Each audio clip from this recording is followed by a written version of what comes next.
repeating certain choruses over and over and over again. And like some of these choruses, I don't even like they don't even know what they're really saying. Sometimes you have to like look deeper. What are they saying? Is this good for? Is this actually intellectually good for my mind? Is this going to help me uncover the truth of reality? Or is this going to like put me in a state of partying and doing drugs and like, being screwed up and stupid? Like all these artists, that all of it's garbage. I mean, I think that I'm preaching to the choir, but it just makes more sense when you dissect it more and you see Yeah, that honestly, don't impact. think people even have opinions on modern music. Like, modern music comes out, they can't do anything about that. And then, the majority of people are buying it and saying it's good, so they don't want to appear any different. And then if you press them really, really hard to put songs into an order, they'll put them in order at which they think they're fucking most shit to least shit. But they'll tell you they're their favorite songs because they want to also be popular. Right. Yeah, when I went to school and everybody like when Eminem was all popular, I was like, yo, this is stupid, bro. Like he's just singing about having terrible parents and being violent. I'm like, this is garbage. Like how do you listen to this and like how do you jam out to how do you listen to this? Do you jam out to it or do you work out to it? I don't understand. It's just not a good frequency. And so all of it just puts I you in a think it's negative loop. honestly the kind of music that you listen to while you're trying to work up the courage to make a really shitty decision. Yeah, it does inspire a lot of bad behavior. Like, I mean, the fact that there's something called gangster rap. I mean, why would you consume that? Like, why do people consume Dude, like, what, that was made purposely just to fill jails. So, yeah, it's like, not. sometimes, okay, like, there's a little bit of hood in all of us, right? But, like, Not that listening to not like, country talking about drinking your troubles away and hold on. whining about life. Yeah, Country it's not much music's good better. because for heartbreak. Country music's good Come for on, heartbreak. man. Only talking about It's so drinking your good for troubles heartbreak. away and freaking, Yeah. how life is so tough. Gotta go Yeah. out and drink because just forget it. Nonsense. I had an incredible whiskey yesterday or no 2 days ago, and the feeling of just letting not like getting shit faced, just having a nice one glass, maybe two, is just Don't the watch act of TV. letting go. Drinking whiskey's fine, says lo-fi Hey, guy. once in a while, even Jesus drank wine. It's just once in a while. But like I said, not to get shit faced, but just to loosen up. It is just to let it be. Because sometimes you gotta, I don't know. I know that sometimes I let life happen instead of me trying to control everything all the time. All the time, I'm trying to control everything. Well, I mean, look, if you want to sit down and watch Wyatt Earp, like I put in my text, I don't think it's a big deal. I think it's bad if you're watching the news every night and thinking it's real, or constantly That was a have bold. the That was the line though. devil watching. That was the line, bro. You said it. Watching the news thinking it's real. Bro, it's so crazy how it's not. It's actually insane. It's bizarre. It's like strange. And I think the people that claim that it's real, I think they have the genuine same mindset as like the people that watch WWE professional wrestling. Like they understand that it's not real per se, like authentic, but the storyline is entertaining. So, like they want to believe it's real rather than like they really believe it. Like I don't know. There's just the fact that there's even controversy. Why is there so much emotion behind it? It's real, man. I still got friends that literally from high school that think that Israel's our greatest ally, and that Bibi Netanyahu's freaking a good guy. you know, you got to freaking back Israel, man. Got to beat the freaking evil terrorists.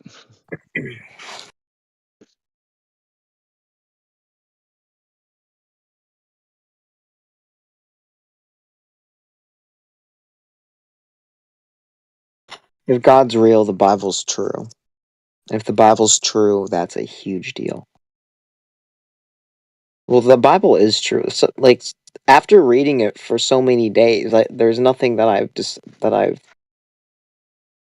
witnessed was incorrect. Whether it's in real world reality of interacting with people, like Proverbs is all about that, or when it talks about even just testimonials of what people have said, the amount of effort that had to go into wanting to have these words reach others. Like, people are willing to die for what's written. Why would people be willing to die for certain things? Because they believe in it. They believe in it. When you're reading the story of Lot, though, it kind of makes you wonder. It's like, do kids really need to hear this part of it? About Lot and his daughters? Like, ugh, come on. The Ten Commandments is pretty much all that needs to be followed for a righteous society. I mean, that's actually what the the U.S. Constitution's based off anyway. Like, when people are, like, against the Bible, they don't even realize that on their dollar bill it says, "In God we trust," and then the Constitution itself is based off the Bible, and they swear on the Holy Bible in court. Or I shouldn't say swear, I think it's promise on the Bible, not swear on the Bible.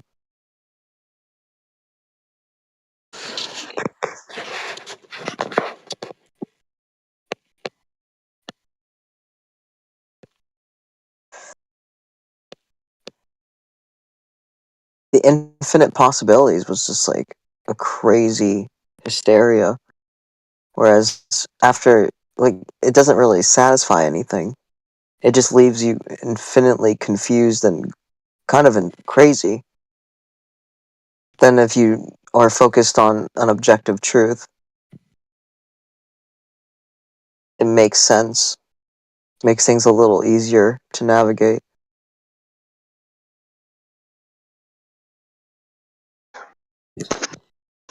Dude, how's your chickie babe at work going?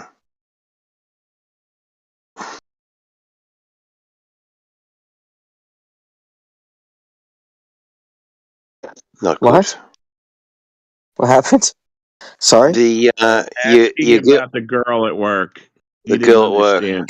Yeah, the girl at work. Oh, which one? Which one? The one that you freaking drool Which over when one? you're just around her.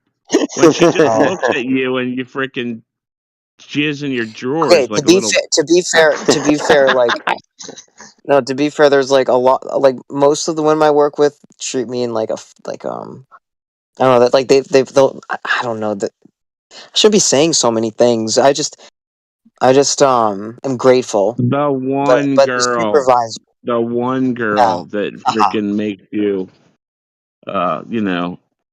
makes your Yeah, she makes you genitals question. She freaking makes me hot. question myself and, like, want to get closer to God for sure. And then, like, I think I definitely Okay. screwed up a beautiful friendship, but at the same time, like, I don't know if I just she made me What, did really. you go after that girl? Did you do something? I hope you did. No, not at all. I Oh, said good. hi. Don't make no freaking moves, man. And of course not, Don't be a we're filthy just, little. we're just teasing you, dude. bro. She was the one that I didn't I'm even just speak messing to. with you. She didn't even we didn't even exchange words. We communicated through unspoken understanding. It's incredible. It's just Dude, like Helen Keller, like freaking hand signs. no, not even. There's just some. I don't know how to. I'm not exactly sure how to explain it, but there's the You greatest communicated with your the heart the and acknowledgement. It's like vibrations. the way people show you that they acknowledge you is telling. Like, you'll just know if you're being acknowledged and understood, and it's the ultimate form of, I guess, for me it felt like some sort of connection, like a genuine connection. I'm not saying romance or marriage. I'm just saying there was some sort of understanding, and it was comforting. You know It what's was like, funny? The way you talk, you could swear like you're just some nerd who just doesn't have anybody look at him. But I've heard like you like work out and shit though, right? You're not like some like yeah, little skinny kid, right? not You're at like all. buff, Yeah, I right? mean, You're kind of buff, right? yeah, All right. yeah. Well, It's fun. then what the hell? Why are you surprised? Like, What? I don't know. I mean, I'm not sure. I mean, I the was way trying to you research the talk, dude, I psychology. swear it sounds like you've never, Mm. like you, like a girl's I have never to put given you myself in my attention or mindset. something. Yeah. Well, I don't know, when It's things get funny. serious, it just becomes weird. It like becomes shy. Like I think her emotions will bounce off me, and I should be like in control of that as a man. But sometimes I get knocked off my edge because I don't know. I don't really focus on that kind of stuff. So like so many years has gone by without focusing on it. I'm like, wow, I can't believe how much time has gone by without even thinking about relationships. Like everyone else that I know has How old gotten are you? married, and How old are you? I am old enough to understand. Dude, are you like, you're not like 30, you're like a young kid, right? I'm not a young kid. Do I? What? But you, No, you sound like you no, gotta be under I'm 20, under a young 23. buck. I'm a You're young under buck, aren't 20. You're under 23, aren't you? I? I am 100 years old in spirit. I think. I think. Dude, I'm just saying, But like you the thing sound pretty. is, the thing is you got to be young in spirit. Jesus says, He didn't say, be a child, but be like a child. You have to be, That's to trust in God, like a, yeah. That's for have that. faith. Yeah, Yeah, but a lot of it's not. people, Yeah, no, it's faith not over saying fear. just act like a kid all the Well, time. right? Okay, of course not. Of course Have not. the But just faith of it. Yeah. of course not.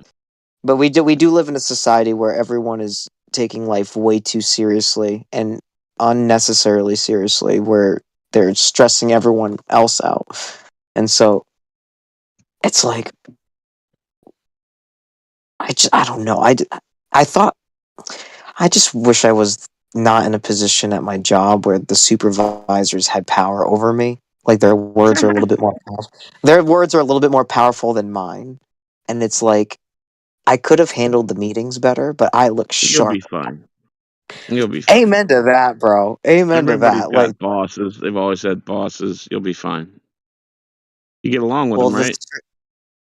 everybody, the coworkers. I genuinely love my job and I'm not even just loving my job, but I'm proud of myself. I'm so happy there, and it's like, At but least no, you're not there's one doing like person. manual labor, like lifting concrete cinder blocks all day and just like breaking your body No, down. but You're doing the little laser thing. You're lining the thing up and it's doing the little, like you're like I'm a laser pointer. No, I'm a laser shooter. literally, dude. I imagine you like sitting there with like a little sewing machine, like Yeah. sewing your little name Yeah, tags. it's cool. It's actually But you're just amazing. I mean, but you're I actually love it. lining. You're lining the Yeah. shit up for a machine to do it, right? Yeah, so there is like Okay. I can't just like uh m- mindlessly, dude. I have to kind of pay attention, but you do get into a flow where you can like listen to podcasts and stuff if you can pay attention. But yeah, it's And not you could bad. even go like 3 days without sleep and still do your job. Well, I wouldn't Apparently, recommend that. Yeah, no, I that was really bad. no more I of don't know that. what. That was like the first week, and I remember, yeah, my trainer, she was like, she had my back. She was cool. She was so understand. She could have gotten me fired at least 3 times, and she just never said anything bad about me. She was such a sweetheart. Oh my lord, what a blessing she was. Like everyone treated me like family at that place. So it's just like I'm I'm being dragged out slowly, and so it's kind of sad. I think there's a woman that's a supervisor, and she's kind of mean. She reminds me of my mother. My mother abandoned me. And so, yeah, she's not like good energy. And so I'm just like, she keeps trying to get me fired. She's like, yeah, he doesn't work hard. I'm like, I don't even know who she is. I don't even. Dude, Wait. Your mother abandoned you where? Like Joe Dirt? Like in a trash can at the To Arizona, like the Grand Canyon, like that kind of abandonment, or like just left? governmental testing and abandonment. What? No joke. Governmental testing abandonment. How'd they What test is you? that? What was the first test? What does that Yes, mean? She the left test you. is She left you. psychological warfare is what I What? experienced. She Against I left. you? had to experience it. Huh? She Who left plotted you it? with the state, or what? No. No. People who work for not for the state, but work for the government. So like I was Hmm. I was meant to be like a government experiment. How is that Psychological even government. What possible? lab Like did when you you were grow a up in? baby? What lab were you Well, grown in? I don't know what if I was grown in a lab, but like it's Well, how just do you know all the you're a government building, like, or like a facility of, like, how do you know? my grandfather told me. He got Wait, she left you to What be time? Oh, how experimented old on? were you? Hold on. How old were you when you got told this? old enough to understand how to read the dictionary. Okay, so you're probably about 15. Well, what's the difference? I'm just saying, like, it makes a big difference if he told you when you were 2. That would be really, really, really early in your life, and you could have something to compare it to, or 3 or 4, rather than tell you when you were 30, and you'd be like, shit. All I know is this is like it's like if somebody asks you what We're, was like your childhood, like what's your favorite childhood memory, or like what's your worst childhood memory, but then you don't have any memories really. It's kind of like a blank. So it's like hold on a a lot second. of. So you don't remember any buildings, no kindergarten, no first grade, no second I grade, no. remember a little. I remember a little bit, yes, but not So who picked you up after. from school? I would walk back from school to the where I was staying, so it was really dangerous when I was like Was it just. a orphanage or a A kids gang place? unit? Not an orphanage, no, but it Okay. was. It's really on the same level, though. I would.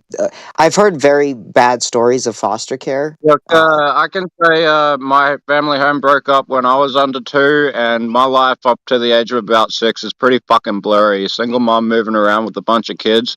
Wow. You're in Yeah. survival mode every fucking day. You don't commit that shit to memory strongly. Yeah. I always wondered about that too. I think it's the way of like your brain not wanting to process the trauma, so like it will try to like genuinely reject the memory, so you don't remember. But then sometimes So like she gave you up for foster care, and you no, not stayed foster, kind of. not foster. It was worse. It was. It's. Oh, I've heard literally, that like foster she care is His bad. sold grandpa. you to be experimented on with With his freaking like. grandpa. His grandpa had him.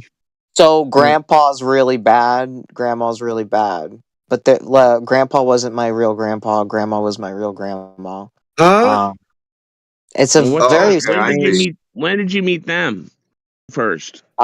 Not meeting. I kind of had that. They were my like longest memory growing up. Like that's mostly what I remember is being with my grandparents. So you weren't you weren't in a foster place, or did you live with your No, grandparents? no, I wasn't in foster, but I've heard a lot of horror stories of foster care, and I relate So, to some of those so what did stories. how do you know the government tested on you?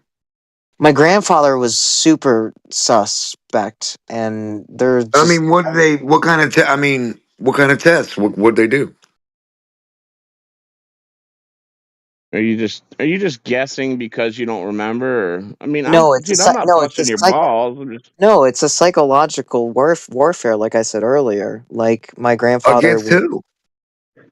well, my grandfather and my adoptive grandfather and my grandmother towards me. Towards you, so they're like, we're gonna psychologically warfare this baby. No Yes, I matter if it remember. I comes or remember. not. If there's a I baby, remember. he's getting warfared. Absolutely, yes. It sounds insane, but that's the genius of it. Is like it's you have to like it's like doing evil so evil that people wouldn't believe it. So like that's what makes it work. is that people wouldn't believe some of the things that happen and people do. And so like my grandparents they're like genuinely demonic. It's demonic people, and I ended up in very bad situations because of them. I'm taking responsibility, but like it really stunted my growth. It really screwed up my What if head. they had a bad situation? That's still unexcusable. It's like there's no reason to do what they've Have you done. ever met your mom or dad? Yeah. I met my mom on television actually, which was really weird. What? Yeah. What, on like Jerry Springer or something? No, it was the Bill Cunningham show. It was Really? weird. Yeah. Wow. Yeah. My life has been a circus. I don't need to eat at McDonald's because you should never eat at McDonald's because their That's true. mascot is a clown. Wait, You know, like don't Are eat you at are a you saying like you had the Hamburglar in your regular life, so you didn't need to go to McDonald's? yeah. You had And yo, you said it you better had than Mayor I just did. McCheese. Mayor McCheese Yeah. was in your life, so you didn't need to go to McDonald's. Don't eat McDonald's though because they put Soylent Green in there and Rylock. Soylent. Holy shit! So Ronald McDonald was his dad, and then the birdie was his mom. That was see Oh that's boy. so these are the things that like it's coming to terms with things and accepting things. Like accepting things with my parents was incredibly difficult. I didn't realize that I was what was it? In denial for real. Well, not even in denial. I understood there was a problem. So there was that. But I did not want to accept that it was there. Like I understood there was something wrong, but I didn't want to be like that is what it is. It is this way. I didn't want to accept it. I didn't want to come to terms with it. So like, yeah, Did your acceptance. grandfather tell you something specific? Like he definitely is like, yeah, you got given up. They gave her money, and then you got, I don't know, like jibby Essentially, to be a jabbed slave every to the day like with the elderly. Pretty much to be a slave to to the elderly in my situation. Like whoa, I was not what? set up. Yeah, so I was not set up to like as an average person. Like every single person I've ever met is like, oh, they graduated and went and got a job and did all these, got married, did all these things. But they would socialize, they'd go out and party, do all these things.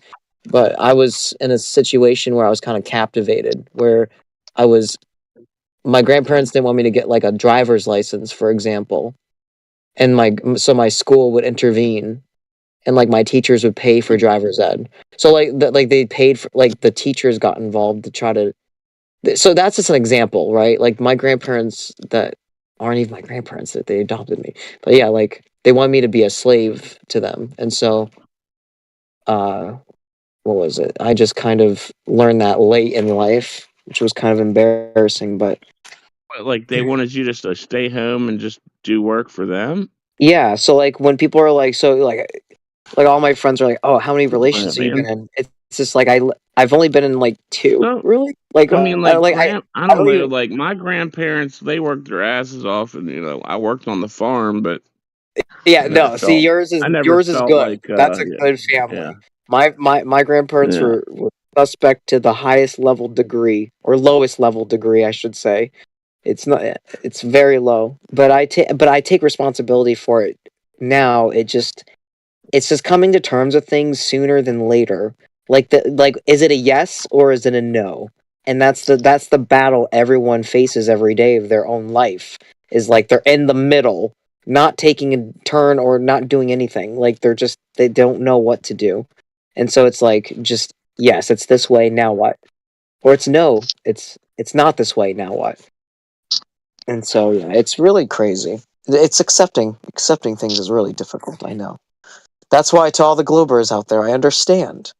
I understand that it feels insane that everything's a lie. It's okay. I will personally admit when I figured out that everything was a lie, I threw up. Like I toked up and I threw up. I just couldn't deal with it. It was too much for me.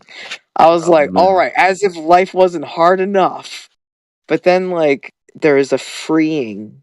There's like a sense of freedom once you accept it. It's like, oh.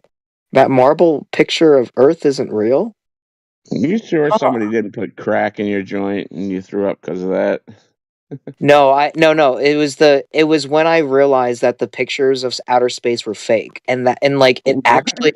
it actually made Made me you sick. puke? It made me sick, bro. Holy Like I was crap, dude. because my whole life I'm like in my apartment like a G. I just got my car. I was very happy, and then I just started to realize that outer space didn't exist, and it actually fucked with my head. I was like, wait a second. Like I actually was shocked. I was like, wait, it's been a lie this whole time. There wasn't a speck of truth. Forget Star Wars, forget Star Trek, forget all your favorites. It's just like okay, wow, that was a lot for me to take in. And so yeah, I felt sick. Like I felt uneasy about it. I was like, what in the world? Well, wait, you always knew that Star Wars wasn't real anyway, right? Are you just Well, talking of about course. space in general? Just space in general, yeah. Just like the whole concept of it, and just like it's an Yeah. anime. It's a Cowboy Bebop. Okay. You Like didn't get upset when you're like, oh man, Darth Vader isn't real. no, stop. Yeah, so like, yeah, no, what you tell me he's not? No, so there's got to be symbolism in that movie Well, I that mean, you think that's crazy, but there's a lot of people in the world that get told this shit. Like, you know, that Daisy Ridley actor that played Rey Skywalker? She developed stomach ulcers because of the shit they put into her head about how Star Wars is more than a religion to people, and if you fuck it up, you're Oh my probably killing gosh, people.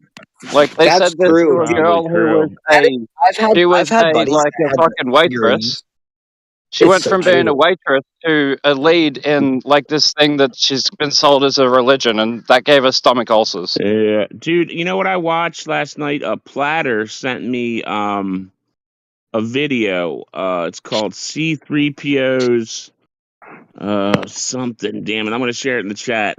It talks about. It shows all the people like waiting in line for the Star Wars, and just like when they got in the movie theater, they like down on the ground on their knees, just like kissing the floor. It was crazy, dude. And they're talking about how C3, dude, I don't remember C3PO's leg being freaking silver. I don't think it was. I think it was gold.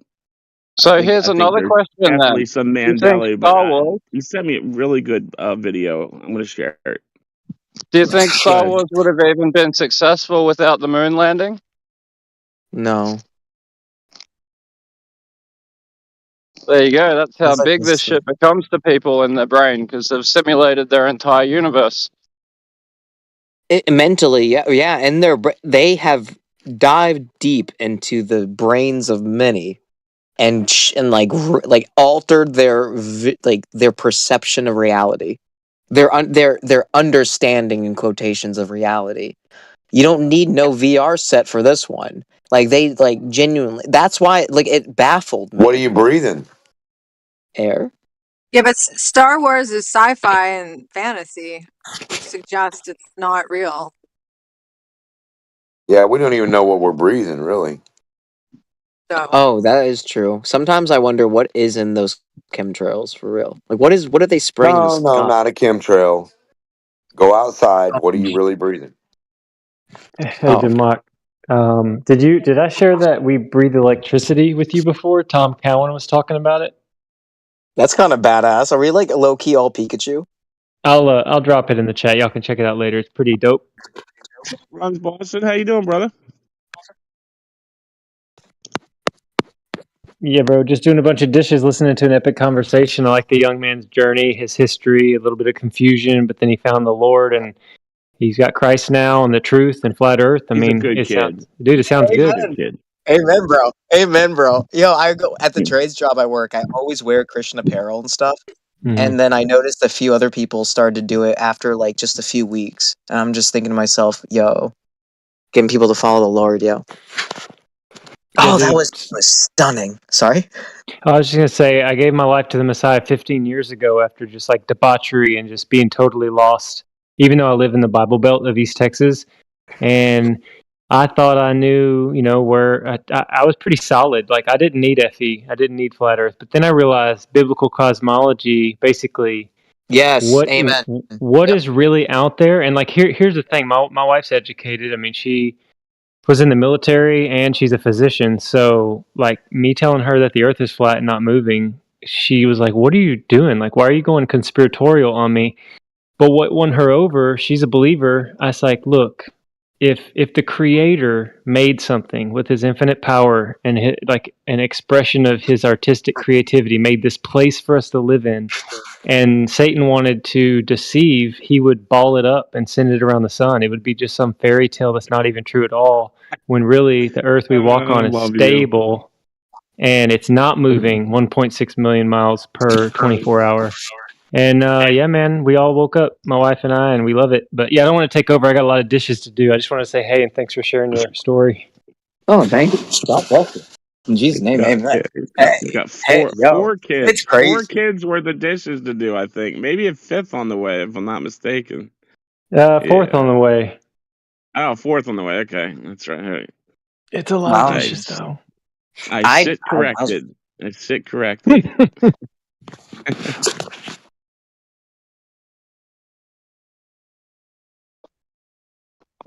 God has a way of balancing things out. I chose to never get married and have children. And then he sends me, like, not even sends me, but, like, I had to rescue the puppy.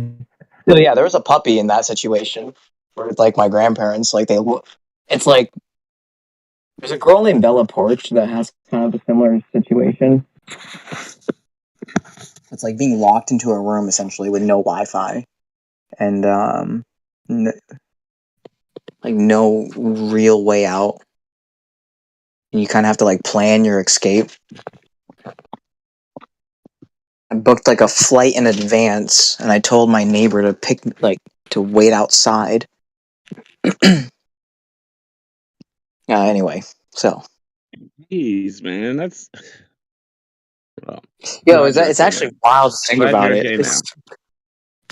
Thank you. It was like Metal Gear Solid stuff. I looked at Lily. I was like, I gotta bring this puppy. Yeah, electricity. Electricity? Oh shoot, I forgot to post that. Okay, I'll post it in like 1 minute. Watch that C-3PO thing, man. It's Ladder sent it to me. I was just like, man, this guy's it's pretty, you know. It talks about the golden calf and just Hollywood's always the golden calf, you know, the everything, you know, and like Raiders of the Lost Ark, you know, just everything's golden. It's always they're after gold. You know. That's the thing, like, if they ever got rid of religion fully, they'd still keep anti-religious symbolism because they actually have to mock religion to satisfy their side.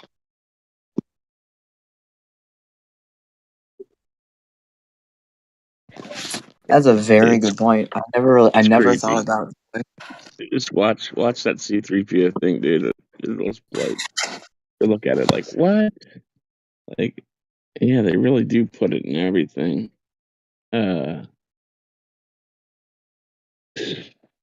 It's demented.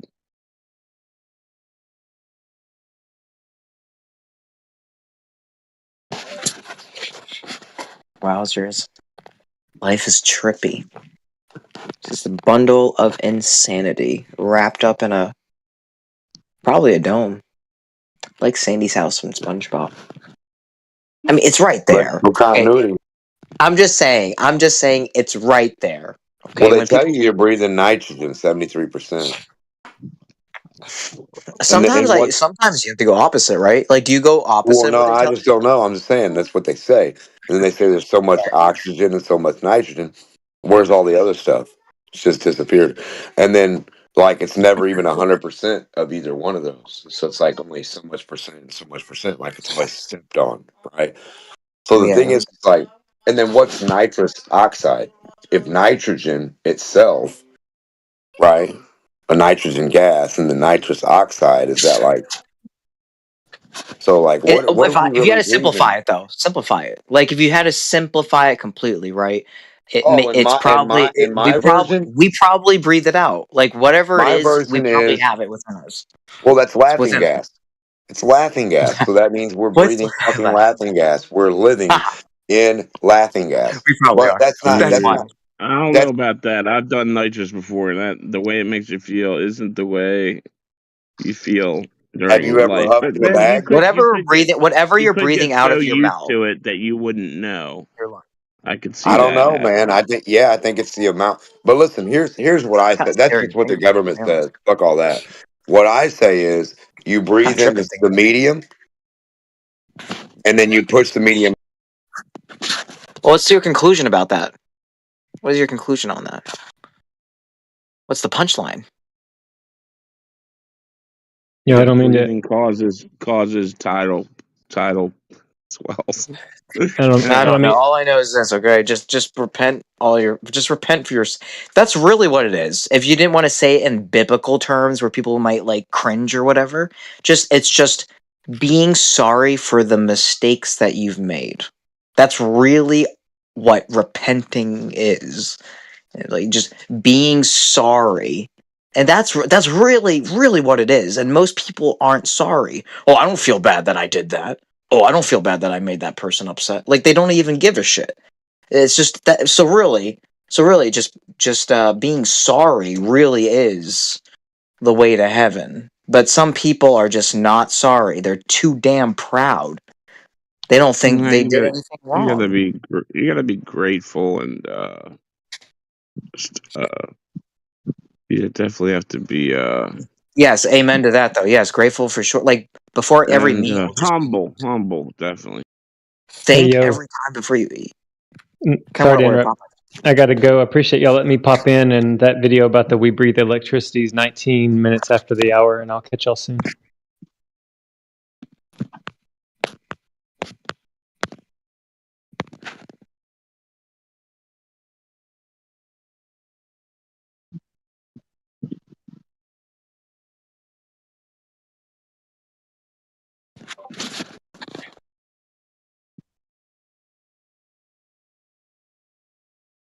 The email that I got back from a job that I applied for, she, the hiring manager, I think she is. She personally texted me, and she sent me an emoji, smiley face emoji, with exclamation marks. That must be a good sign. I hope I have the job. I showed up in a suit when I first met her.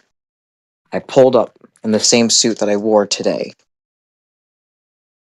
So if you wear the same suit during the first and third interview, is that going to be a good impression? Well, I mean, it's sharp. I feel like a stud. I ordered suspenders. Yo, it looks sharp, man. I used to work at the Men's Warehouse, so I was able to get tailored and all this stuff. Well, not tailored, but find the pieces that Do you fit think me she well. knows exactly like, oh, I know what brand that is? No, not at all. Even like it's a good enough brand where it's like the quality doesn't look like it's falling apart, or it won't. It's just I feel every man should Why have a don't you just suit. tell them that you're breathing electrical continuity?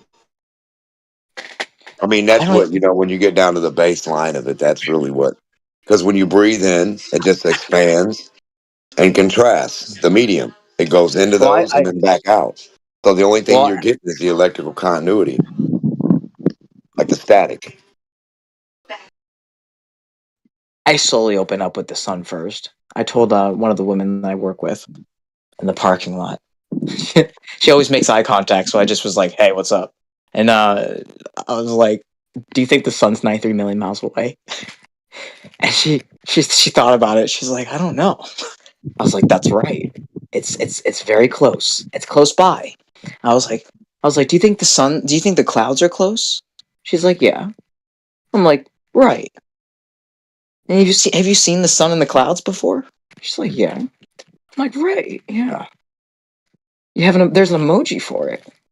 I hope every time you see that emoji, you think of me. But yeah, like the sun's in the clouds. It's in the Well, clouds. you also say for three observers, from the back observer to the front observer, with one observer between the two, which one of them is going to see the sun come vertically down ever? Like for their perspective, like vertically down to them or in between the other people. Like, so if it's coming down vertically for you, Shouldn't it be dropping vertically for me too? If the sun's dropping, I mean the sun's Yo, not that moving. rhyme, bro. Oh, dude, you had a flow with that. That's true. No, I hear what you're saying though. Well, it's the whole perspective argument, right? Not even argument, just discussion. Perspective, Well, or the Earth's supposed to be rolling backwards, right? And then the sun's supposed to be sitting there. Like the Earth's supposed to be rolling away from the sun, it's supposed to be sitting where it's at. but you and I know And that's that's not what's happening though. correct. Correct. But you're saying that most people just would assume other. Yeah, well, obviously they do. No, but that's wild. There's even so many pilots that have opened up about it too, where they're just like, "Yeah, bro, it is flat. Like it's a flat surface." Is that so? Is that so My insane? thing is what pilots ever saw where it stops. If you fly that way and I fly that way, at some point in time, in front of me or in front of you, we should see where the globe stops. Correct? Yo, Yeah, I and don't that even know doesn't how to exist. answer it. Yeah, I couldn't even. I don't even know how to So if answer that. four of us flew away from each other, you flew north, I flew south, you flew east, flew west, and we said we're just gonna tie our fucking shit down with a steel fucking thing. It's gonna hold it straight. We're just all gonna fly straight away from each other, right? I Fuck think I. how, Yeah, who cares when, and do yeah. it. Yeah, who would see the Earth stop and start to go behind them? Who would see that magic curved spot appear to be itself? Nobody. No one ever. Nobody. No one will ever see that. They could It's all just even not gonna. start from a point away. They could be like, okay, how far are you away from me? Okay, how far is Bob away from okay, and they can have a fucking pattern of four people so far away from each other evenly. They all get in their Brother, craft, you're they fly making. forward Brother, a little bit, and then just look for that edge from where they are already. Do the math. The distance behind them is already there. So now they leave from that point, just go up in the air and forward like 50 miles and then see where their Earth stops for each one because they're automatically 39.59 away from a center point from this guy, the pole station, or a reference frame, and this guy's 39.50. That's where they leave from. That's where they get up in their helicopter and raise up and go forward from. But there's no edge to be found to a ball. They want to tell you the ball doesn't ever end. So then, how can a rocket get down below it it's the if it never ultimate ended to mind them? fuck, bro. Bro, the more you explain it, the more I genuinely realize how much of a mind fuck it is to put in someone's brain Yes, sir. that they live on a shape in general, if they can't even prove it. And so, or just a ball, really living on a ball is bizarre. I just remember seeing Cartoon Network. I'm sure you remember this, where it's like the characters are walking on the earth and they're going upside down and then they're walking on it like it's just so bizarre. And I just remember looking at it like, how is this? That doesn't look like it. Doesn't look right. That doesn't even make sense. I was like, if the people upside down would fall off. Even regardless of when people told me gravity existed when I was a child, I still question how were they upside down and not fall down. That's bizarre to me. There's no way they're upside down. Like being upside down is what confused me. I was like, wait, so there's people that are right side up, and there's people that are on the side, and there's people that are upside down. Everyone's like, yeah, we're on a sphere, we're on a ball. I'm like, that doesn't really sound right to me. They're like, well, that's what's going on because we have a thing called gravity. I'm like, that still doesn't make sense. That doesn't make sense still. They're upside down. You're telling me they're upside down? So what does that mean? How's the force going to them the same way it's going to me if they're in a different direction, perpendicular to me, completely opposite to me? Makes no sense. And so it's just bizarre.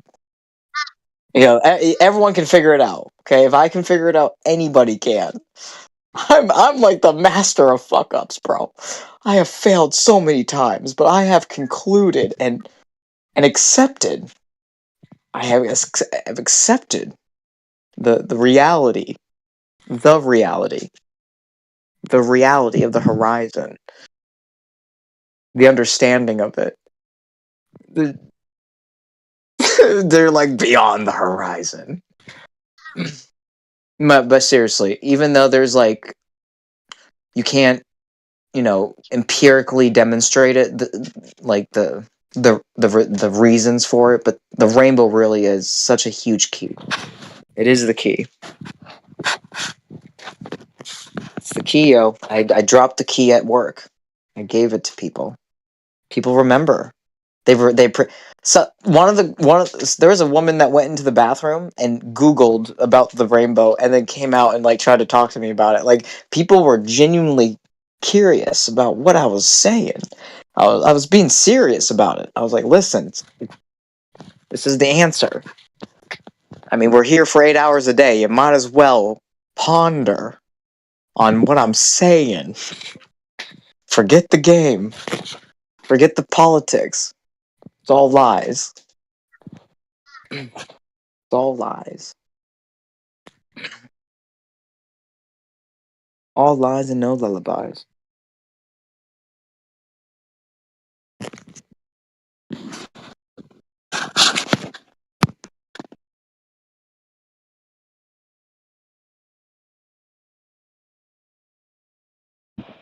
That's what makes this conversation endlessly hilarious. Because the people that are supposedly the most educated or feel they are so sure because of their education that the most insane thing is the most true. And the most obvious thing is the least true. And people with just common sense that have no education can see that they're completely wrong and know for sure that they're wrong, no matter how much education they have. Hilarious. Endless, too. And planes are the biggest proof. The tangential gradient screws them over. There's no way a plane can land the equator where the airport and the surface at that airport is moving 1,000 miles an hour. And the plane took off at 500 miles an hour, where that would be their conserved momentum, if they even have that by the time they get to the 1,000 mile per hour mark. But even if we grant them the 500 mile per hour conserved momentum from where they took off, there's no way they're going to be in a one-to-one relationship with the 1,000 mile an hour runway so they can treat the Earth as stationary when they land. That's the best proof ever, in my opinion.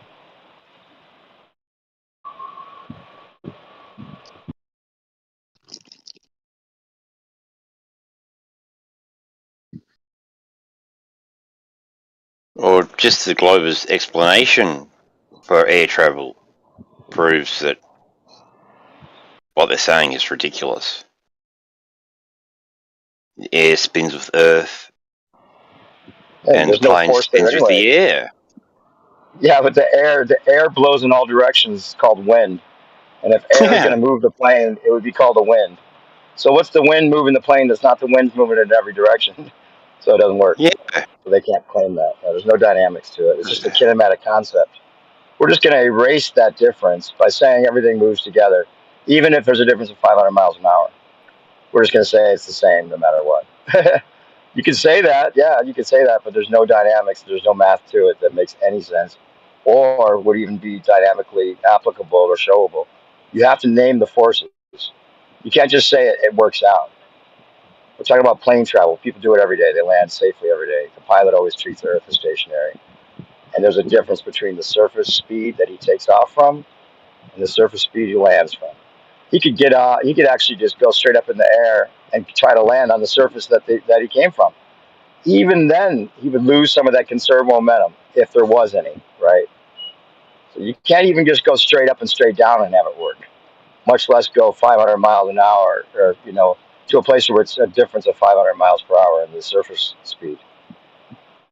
Because you go up to a certain altitude, you're obviously going to lose the conserved momentum as soon as you take off. Just the idea that you're taking off, like say you took off from the equator, just the idea that you're automatically moving eastward 1,000 miles an hour, but you only go 100 miles an hour forward. It's just stupid. Yeah.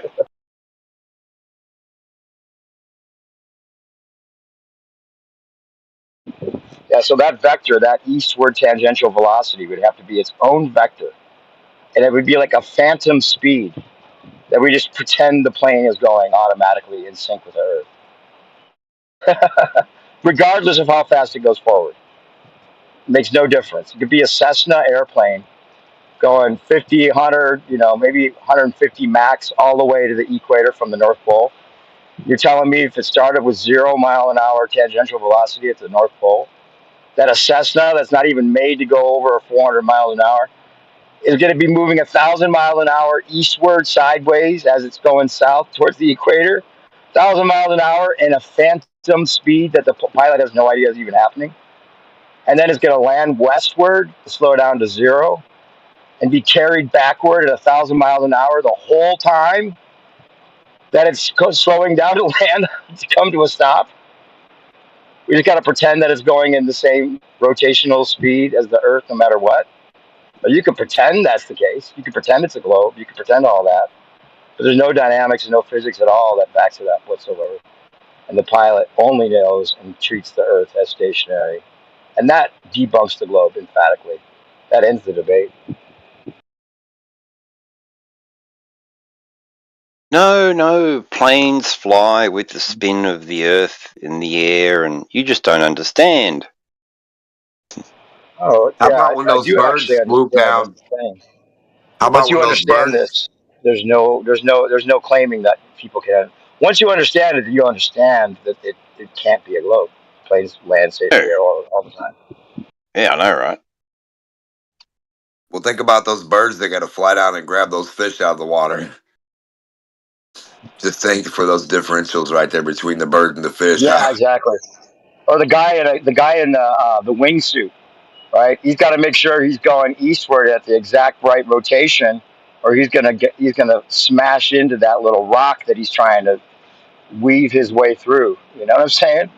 Like, just to think that somehow this guy in a wingsuit is moving with the rotation of the Earth, that ought to just blow anyone's mind. That if they actually if they're going to jump out of a plane in a wingsuit or a parachute, and you explain to this person, well, there's a rotation of the Earth, and you're in a separate reference frame, so you're not actually rotating with the Earth automatically. And it could be a mountain that comes from your side and smashes you, or or a building or something. I mean, that's literally what would happen if we were on a globe, because you're not automatically in sync with the Earth.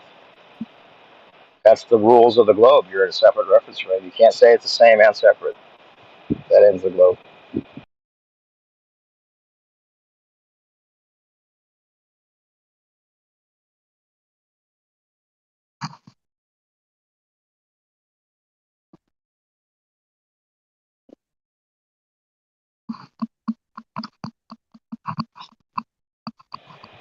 Why spend hours on curvature?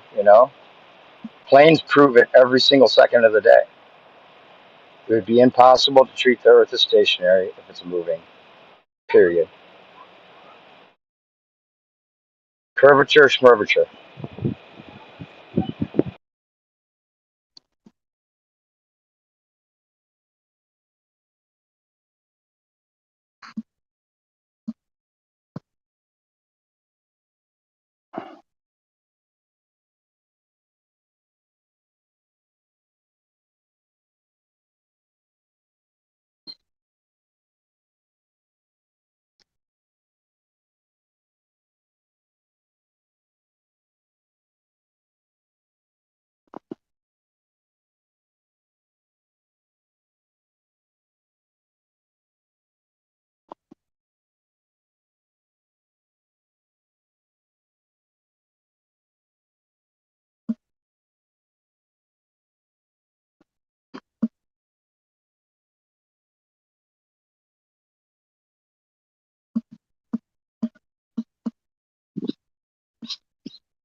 Is somebody tapping Morse code to Spock to tell him to get back before the explosion?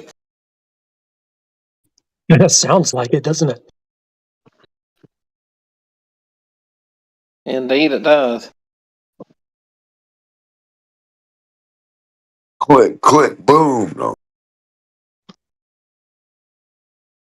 Somebody hot micing.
I guess my plane argument gave us nothing else to talk about. It's over.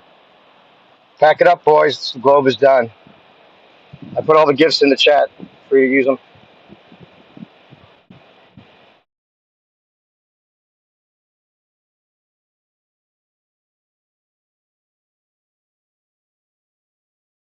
Was that part of a conversation with some Globies, or are you just sharing it separately? I just jumped back in, so if I missed something, I'd be curious what I missed.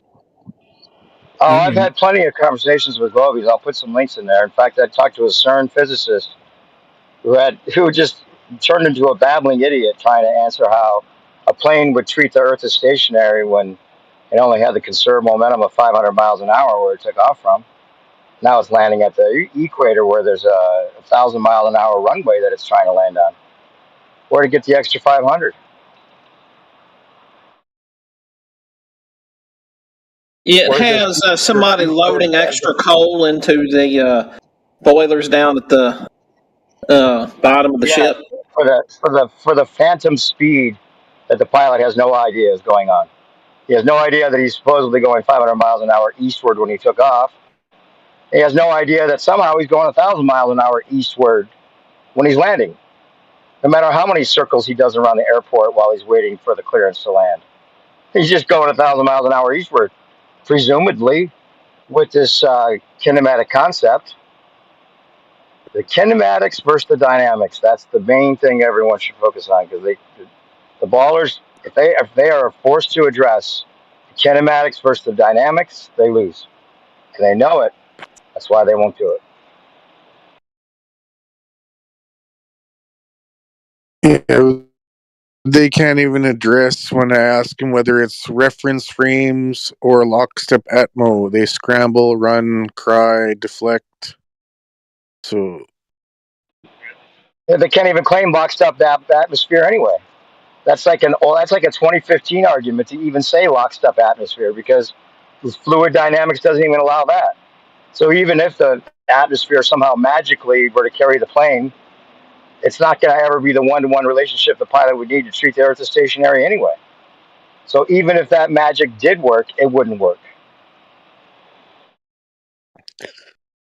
yeah, I asked Demon Stride. He said both. He said it's both lockstep Atmo and reference frames. So I just laughed. Yeah, they have to think of it that way because there's no way it can't be a separate reference frame because that's just the way it would work for a globe, right? Because It all works out. they're admitting it's a separate reference frame when they say the conserved momentum. Once you say you're jumping up, and the reason that the Earth doesn't spin below you is because of the conserved momentum from being on the Earth, right? So they have to take. So once they say that, that's the only reason you're going along with it.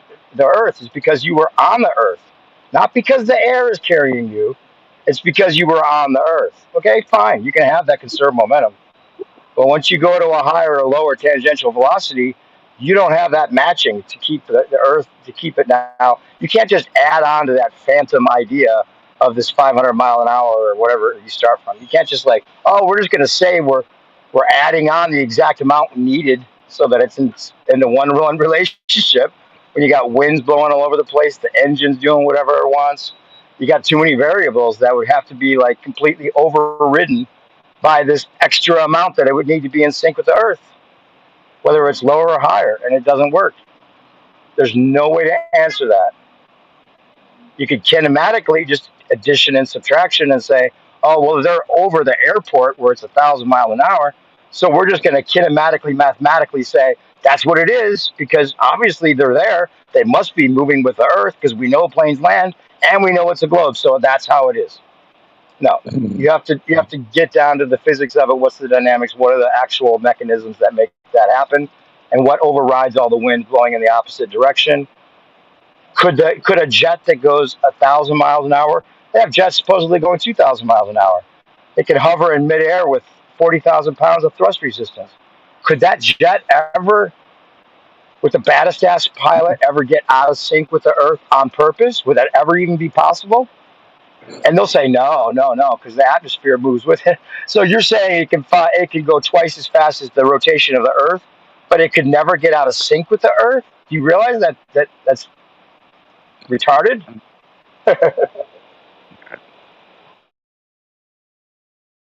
Yeah, I think And if it could Coriolis get out of effect is sync, the then you easiest just way put to a get a Glober to double speak. yep. And then if they say, oh well, maybe it could get out of sync, well then great.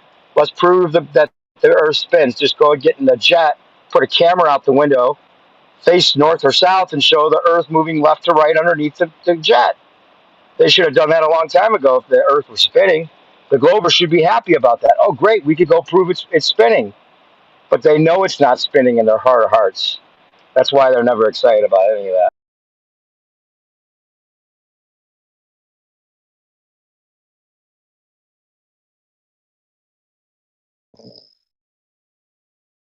Mm.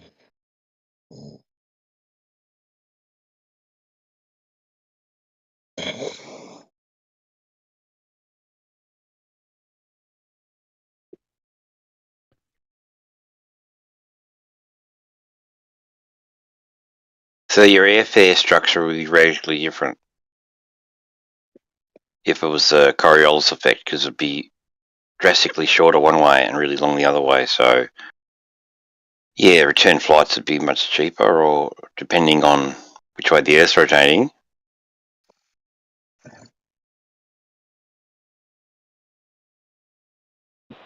Yeah, they would take advantage of that.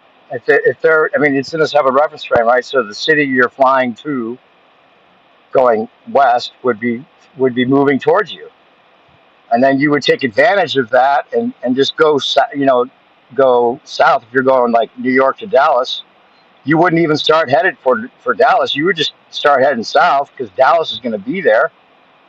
You know, within a couple hours, That's right. it's going to be rotating towards you. And then you wouldn't be able to land anyway when you get there, so it doesn't really help you much because you'd have to be moving in the exact eastward one-to-one relationship with that rotation, which planes aren't made to do. They can't go sideways and forward and slow down forwards and still keep the same speed up sideways.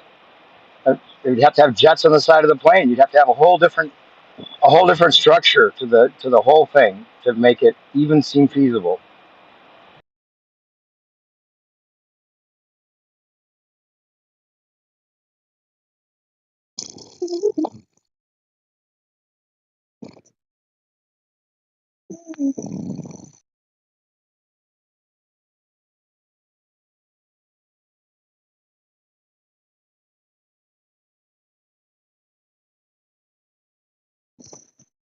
This seems like to me that physics more or less just explains what happens in the cartoons.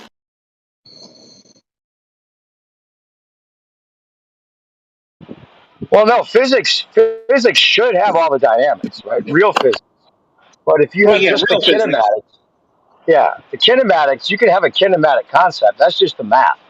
That's just Oh, sure. explaining, the ideal situation without the masses involved and all that. Once you add on masses, you don't even get one orbit. Not one orbit would work if you add the masses. The, Yeah. the, the Kepler stuff is all just kinematics.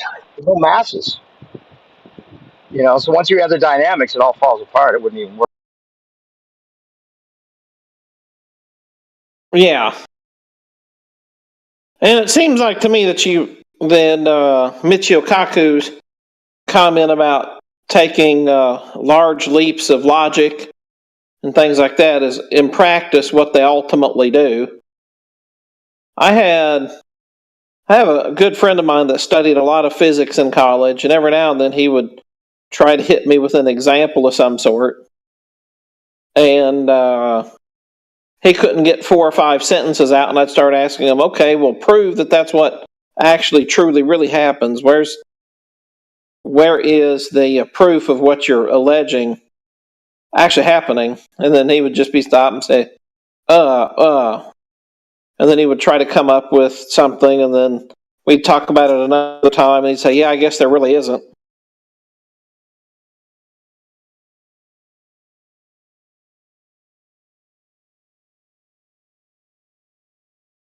Like he was trying to get me to conceive of these experiments of taking a chair without wheels, putting it on a ice hockey rink, and then throwing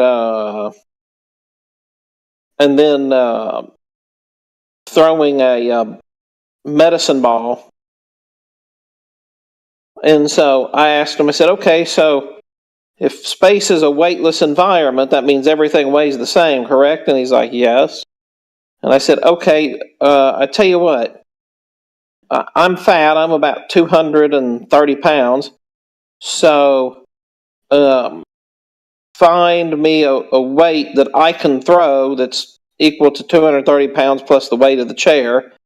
And I'll try that experiment. And then I said, how do you think I'd be able to throw that? And he's like, yeah, good point.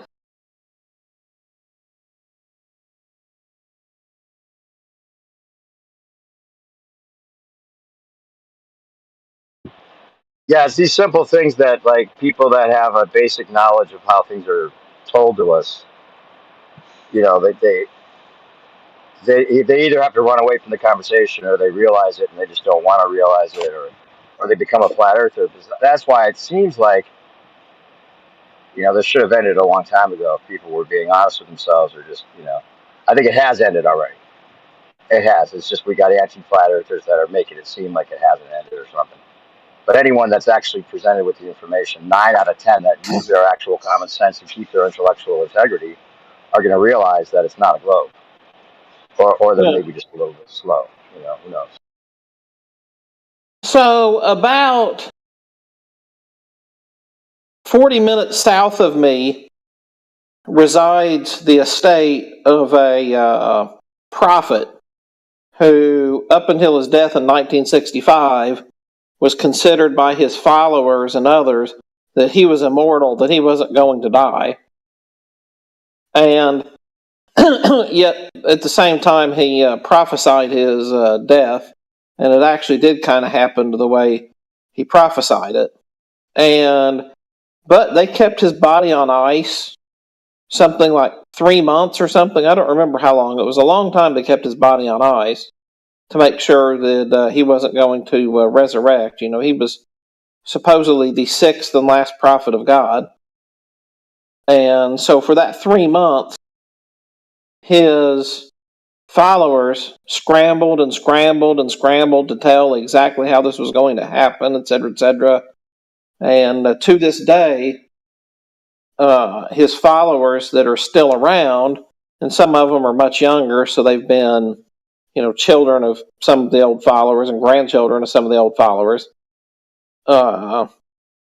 They scramble when you ask them the most simple questions. They have a script that they're supposed to follow. It's exactly what we're seeing. You know, to the letter, it's exactly what we're seeing by the anti-flat earthers. What's the name of the guy, the prophet? William Branham. William Rand, R-A-N-D. No, Branham, Branham. William Branham. Okay.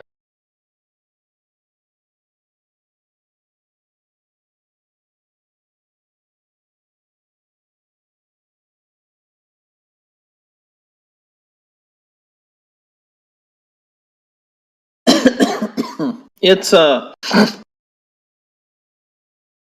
just my point is it's a I mean, it's exactly what we see from the flat Earth. I mean, I'm sorry. It's the exact same behavior we see from the anti-flat earthers. Like, no, it can't die. It's not going to die. It's not going to die. It's this, and then beep, boop, and then they're gone. And then they come back with their globamnesia a couple days later, talking about the same stuff. No, it's not going to die. It's not going to die. It's true. It's true. I tell you, it's true. They get somebody else telling them the same thing they heard a few days before, which they pretend they don't remember. They holler for a bit and beep, beep.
How's it going, Riley? Are you there?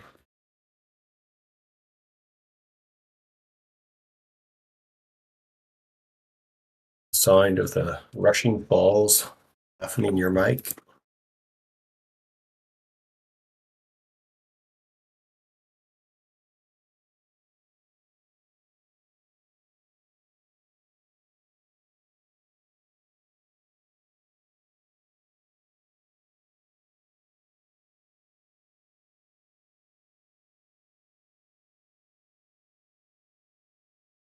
We destroyed that technology for Concorde, and it's a difficult Yeah, process.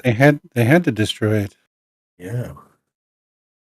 Yeah, you see, they had an engineering problem for the aircraft. When you fly in Mach 2, you can only carry so much fuel or passengers, one of the two. You add more fuel, less Lose it, right? passengers, and you lose money. You add more passengers, you have to have less fuel. Mm. And if you use control surfaces to keep your aircraft flying in a certain orientation, that wastes fuel. Because every time you introduce something into the airstream, it causes drag. Yeah.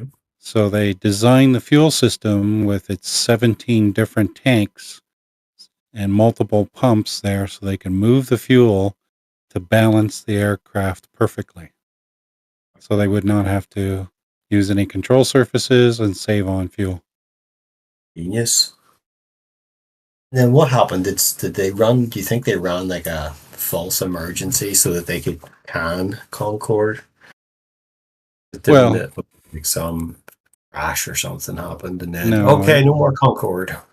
Well, they could have just retired it as they wanted to, but the problem with these aircraft, there's always been this danger with aircraft, is that they will most likely crash on takeoffs or landings because they have to achieve excessive amounts of speed, especially for the Concorde. And then the fact that the Concorde actually hit a piece of debris that was laying on the runway, and that debris caused damage to their fuel system, so they were leaking fuel and all that. Dangerous. And that What was the end speed? of that. What was the speed to cross the Atlantic? It was doing like Britain to US in what, 3 hours or something, was it? Less than 3 hours? I believe it was 4 hours, if I remember correctly. Let me check. Concorde. Or 2. Atlantic flight time. 2 hours, 52 minutes. 3 hours, 30 minutes, yeah. Yeah, depends where, I guess. I mean, this says here, British Airways Concorde holds the record for the fastest transatlantic crossing by a passenger. 2 hours, yeah, 3 hours, 2 hours, 52 minutes. And that's unbelievable because it takes me 6 hours, 6.5 to fly back on a regular, Boeing, whatever it is, 737 or two. That's like half that time. Twice the speed. Yeah, it's a pretty damn fast aircraft there. I've heard different theories about, do they really fuel up as much as what we think they do? The air's thinner up there. Are they really burning all that fuel? Well, having never seen the fuel tanks being manufactured, how can I say for certain? Exactly. You get a lot of rain down there today? Oh, yeah. We got even severe weather warnings come across. Yeah.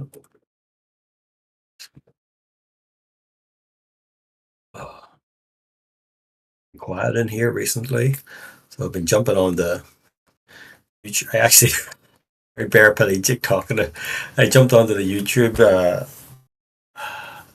politics earlier tonight, just when I was watching the dishes. You don't expect to hear your own name when you're listening to YouTube. They're talking on the live stream about some video that I shared with them. It's like, what? I said to my wife, I just heard my own name mentioned on YouTube. Well, not my own name, but like the whole platter thing. Yep. I'm famous. 10 set for 2 seconds. Yeah, I got mentioned as well in the one live space we had on X. You know, Mm. Alpha Veritas says, "Oh yeah, we should call on Rayleigh Criterion. He knows how this works." So, Oh, wow. oh, What okay. was it? What's your specialist chosen field? Because the gentleman, Any criteria? the gentleman was speaking and it was talking about how the P1000 was an excellent camera, and I said it's not really that great of a camera. It's but most for the price point, it's perfect. But as a good camera, I would not go that far. Yeah. I heard they're discontinuing it. Hold on a sec. I just gotta do something. I'll be back in a sec.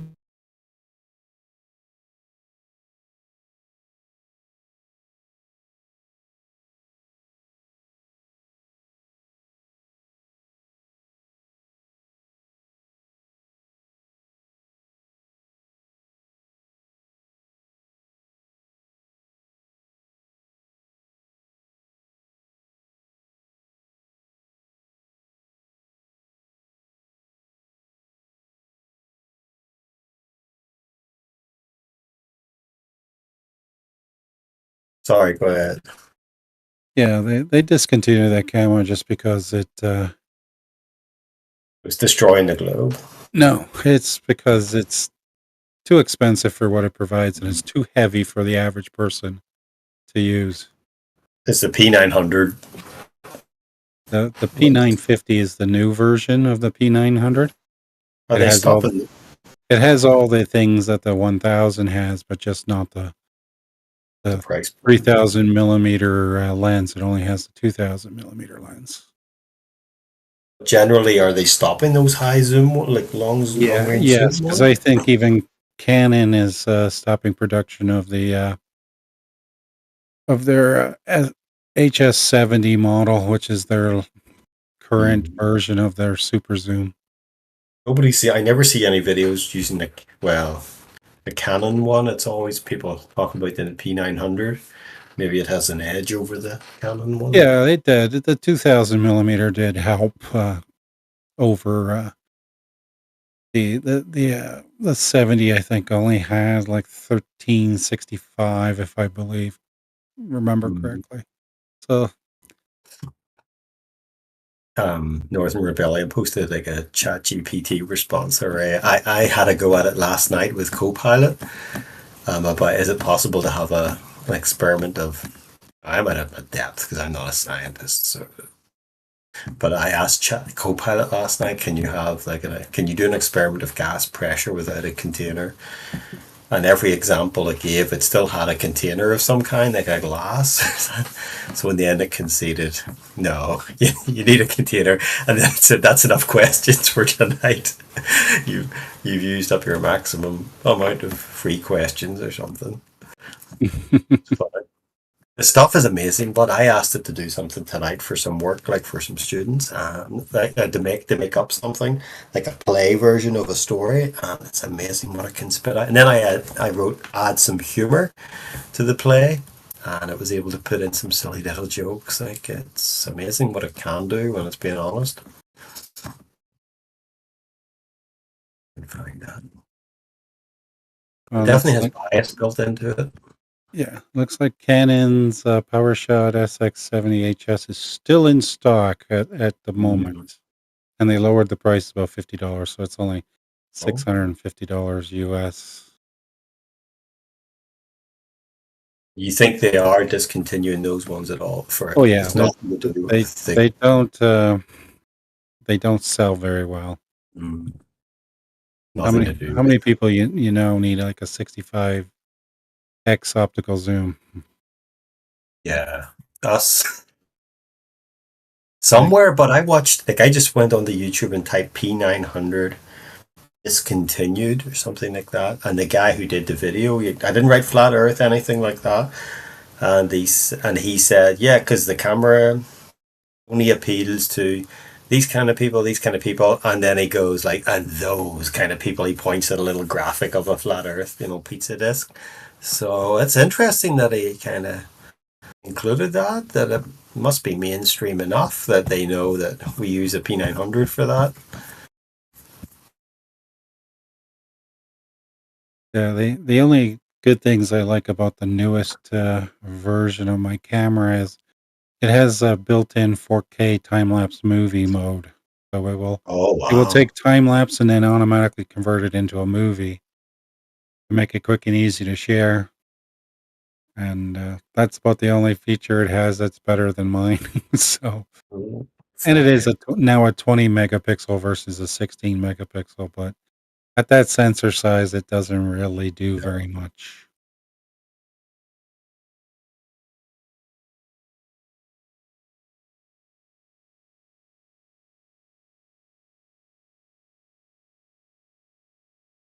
I asked Copilot if any experiment can be done to demonstrate gas pressure without some form of physical containment.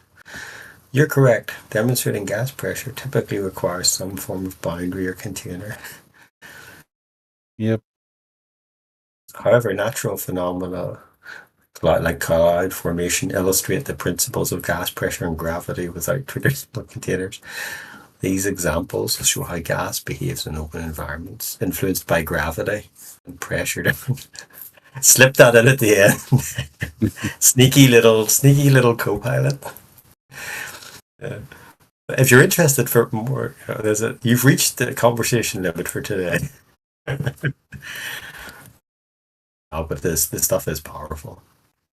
But I wonder, is it really just Google, but it makes it look like, not only Google just shows you the answers, but because this looks like it's typing it, it's like, it's tricking you into thinking it's creating this stuff, whereas Google just, is it basically just Google, but in a different format where it looks like it's generating the stuff? Yeah, that's it's part of the make it look like it's being done like live in real time, but in reality, it has all these answers already. Yeah, it's really just like Google just spits it out as a in front of you, but I'm just being conspiratorial. Imagine, we'll trick them into thinking it's actually thinking in real time by just instead of showing them on the screen right away like a Google search does in less than half a second, we'll make it look like it's typing like a human. Yeah. Well, people have to read it anyway, so if you scroll it by them too fast, they won't be able to read it anyway. So just do it in slow little motion there. All along, it's just really Google.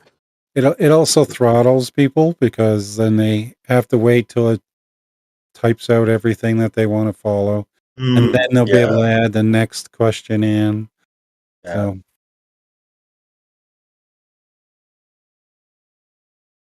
yeah, the biggest problem with the P1000 is the 1,415 gram weight. Wow. That's a heavy camera. Because if you have it on a tripod, that's fine. But if you have to handhold it, that's a lot. Because my camera weighs about less than 600 grams. That's light? Yeah. What is that? What kind of camera is that? Canon PowerShot 60 SX60 I have. Is there any telescope or what do you call those things? Monocular thing, that does the same as a P900, but is cheaper because it has less technology. Is there any telescope with the same amount of zoom? No, I know the limitation there is you can't share it. Like you can record it with a P900.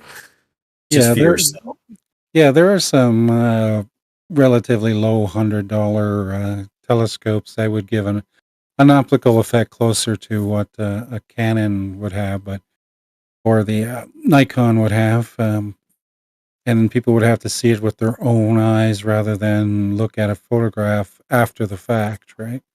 So, see, my wife was down on visiting her dad down on the shore. He lives right on the shore of Lake Erie, down near London, and I said here, he has a deck out the back that looks right out onto the lake.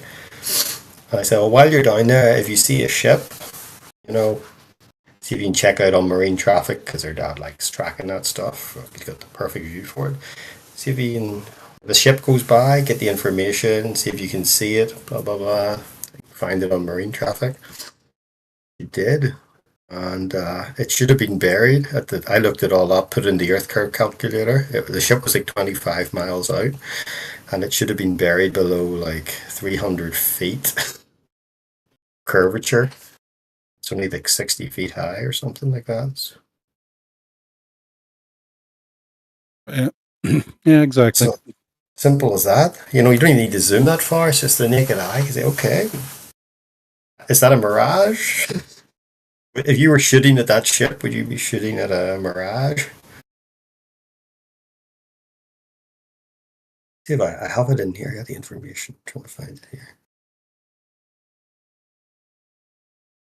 So they were 20 feet up. You know, the deck is 15 feet high, and then even if you allow another 6 feet, you know, for the observer height, and the ship was 20, based on marine traffic at that location at that time, it was 27 miles away. And at a 21-foot height, there should be a target hidden height due to the Earth curve of 305 feet. And the ship is only 69 feet high. So the ship should be buried below 236 feet of Earth curve. Like, what am I missing here? Yeah, trying to find the heights of vessels is actually somewhat difficult. Yeah, marine traffic gave information on the ship, but then I googled, well, what's the average height of a shipping container? I looked up that ship, I think it said 69 feet. But you wouldn't be 300 feet high, would it? No, there are no vessels that high. They won't pass under most bridges. Most bridges are set for vessels less than 150 feet. So what would the globe response to that be then? If I try to put any... Man. Seriously? Yeah. 27 miles away. Observer height 21 feet. Unless I was wrong about the distance it was away, but you know, I pinged it measured from the house, the deck, where, you know, no, I guess I didn't know the exact, but everywhere the marine traffic was showing that it was moving was like 25 to 27 miles distance from the shore. Yeah, my favorite Glober responses, like when I try to sight in Toronto from the South Shore, how come I can't see the island there? Yeah. Do you know what the island's covered in? Covered in trees. Do you know what trees are good at? They're good at absorbing sunlight and not reflecting it. So how are you supposed to see something that doesn't reflect very much sunlight? Oh, good. Well, I'm glad you said that because I've heard that before. Like, where? How come you don't see Toronto Island? Yeah, because the light doesn't reflect from it. You know, like the one thing I wanted to do was set up in the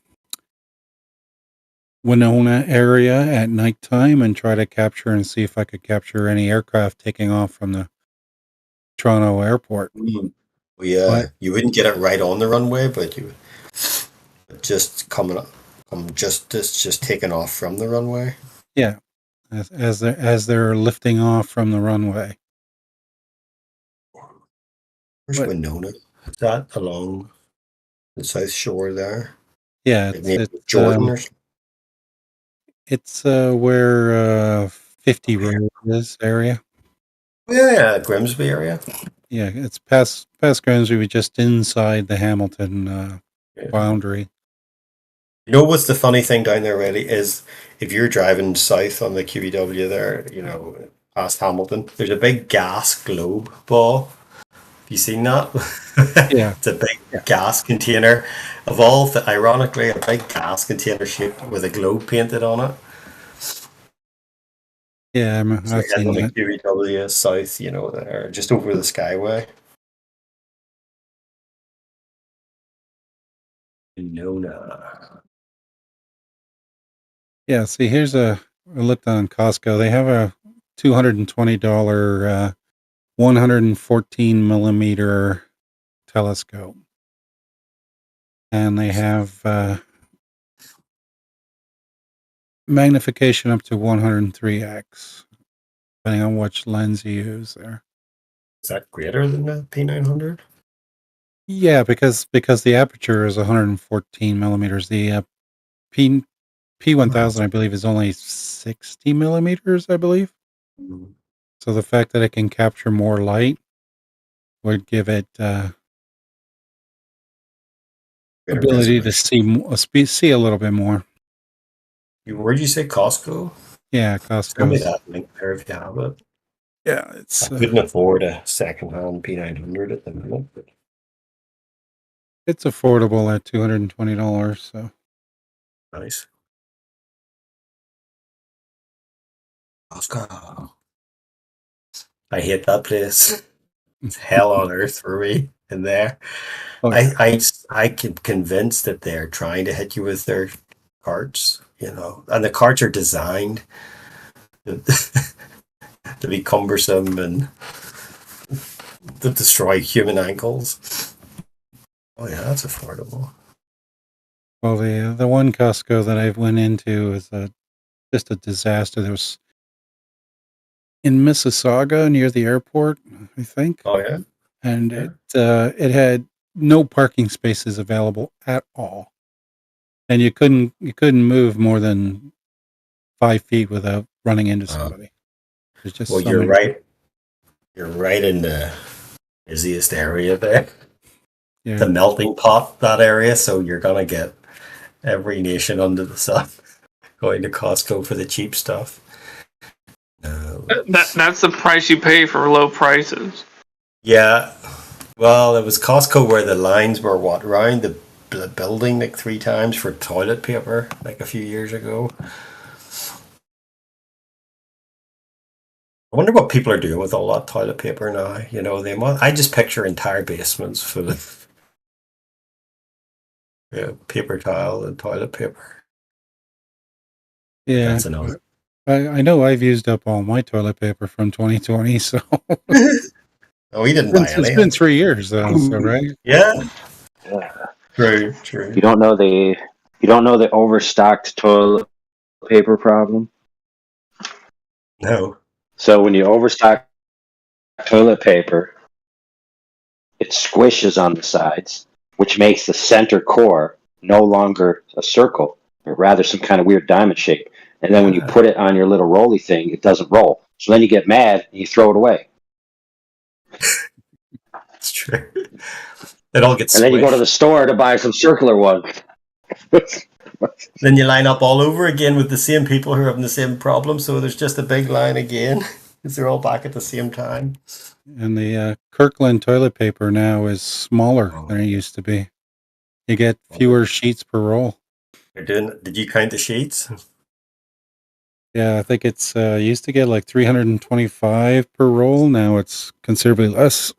I think it's 280. Wow, dude, I only get like 25 shits per roll.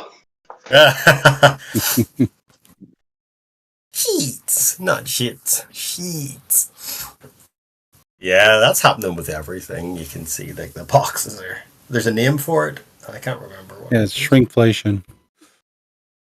Shrinkflation. Because I noticed that with motor oil. When I used to buy the Costco motor oil a couple years ago, and they would come in a 5-liter container. Yeah. And now they come in a 4.5-liter container. Oh. Well, my engine. You guys know the biggest scandal was the ice cream one. Remember that one? Oh yeah, ice cream is always sold by volume and not by weight. Ooh. So if the store has one of those scales, you take your 2 ice creams you want to buy and weigh them. Whichever one weighs more, take that one. And that's gone way up in price. That stuff. I wonder is the average globe gone down in price?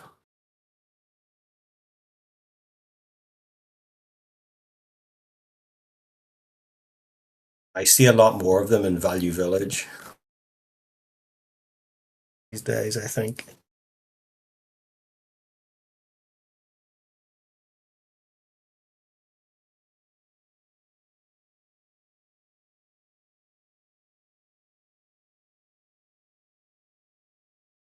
Graphics start up 114.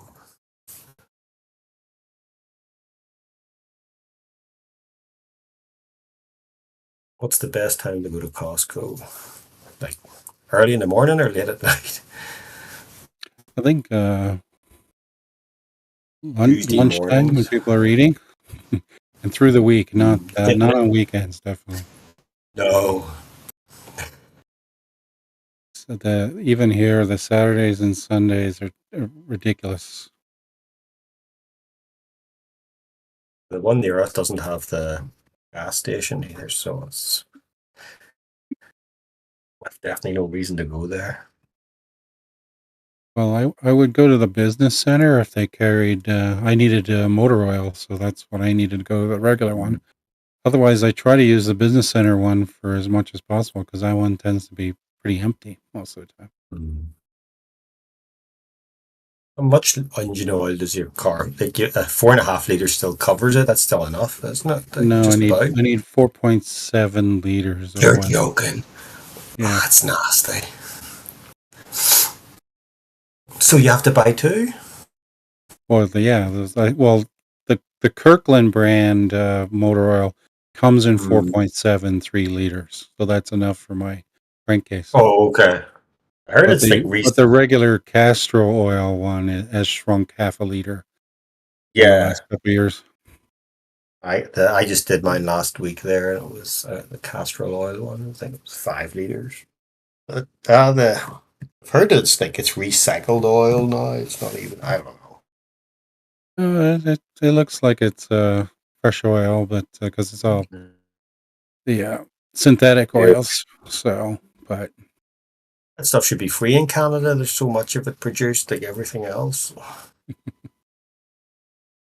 yeah, remember when oil changes were cheap?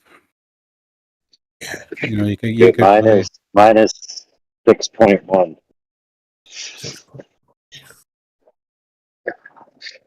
So you gotta buy the big case and then 2 little ones. Yeah, the local stores here are a ripoff for the quarts. Like Costco, I used to buy you could buy 9 liters at Costco for $60, or I could buy 1 liter at the local Canadian Tire for $18. Yeah. I got mine at Canadian Tire there. I think it was $40 or something for the Castrol oil. Yeah. It's usually like 50 or 60 something. I don't know. It's still a rip-off even when it's at a reduced price. Yeah, And then the filter was like $10. Yeah, the Kirkland brand ones are they good, but they're just as good? Yeah, it's for me it's good enough. The price is right too. $50 for two bottles of 4.73 liters. So it's good enough for 2 oil changes.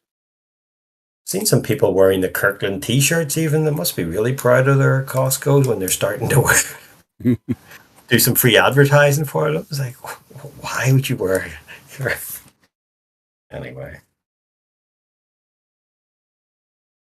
I'm not too concerned about what oil I use because I'm changing my oil a little bit more frequently now to try to clear out the engine. I've been also adding 5 ounces of Seafoam before I do my oil changes. That really helps to clean the engine out. Where do you get that? Most places sell. Most automotive stores sell. Like Canadian Tire sells it too. And when you do the oil change, then you put it in. Yeah, you put it in anywhere from 160 to 500 kilometers before you do your oil change. Okay. And that helps to clean out all the oil. And I've noticed a big difference in the ability for the oil to stay clean after an oil change. Because normally you do an oil change and you drive 100 kilometers and your oil's black again. Yeah. Now I can drive like 1,000 kilometers before it turns black.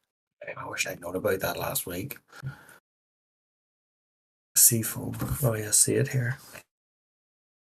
You put it in about 100 kilometers before you do the oil change. Yeah, anywhere from like 160 to 500 kilometers before you do it. That's what they recommend. It's 100 to 300 miles before you do your oil change, and then you just drain it out with your oil like regularly and put in fresh oil. And does it curve in the tank or does it remain flat and level? We'll see how that goes, but it seems to work really well. Like I said, my oils used to get very filthy very fast, but now they're much cleaner. Wow, Seafoam.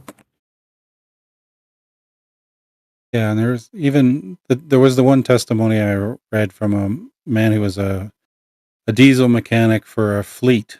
So they had a whole bunch of trucks.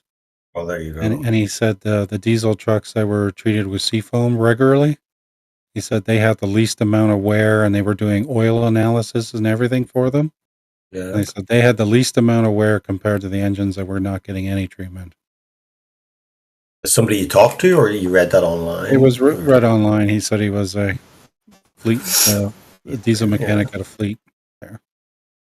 Anything I need this. He was a guy who would actually take the engines apart as well for their services and stuff, and he could even tell just by taking them apart which ones were treated with Seafoam and which ones weren't. So when you put it in before the yeah, go ahead. When you put it in before the oil change, then is that it mixes then with the older oil? Yeah. You wouldn't like empty the old oil and then put that in. No. They recommend to do it at the end of the oil cycle, just to help flush it. Because it can, if you have too much debris, if you have real heavy sludge in your engine, they're recommending doing it slower and more change the oil frequently, because it might clog up the oil filter. It's like a colonoscopy. You do the treatment before you get tested. That's what I was thinking. Yeah. To flush it out. It's to flush it out.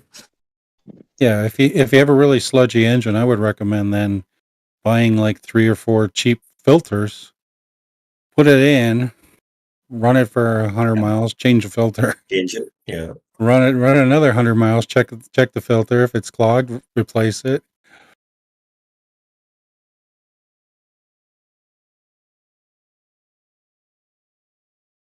Thankfully, my filters are extremely easy to change. They're done from the top, and they're a little cartridge that goes. Oh, really? In. Yeah, very simple and very easy.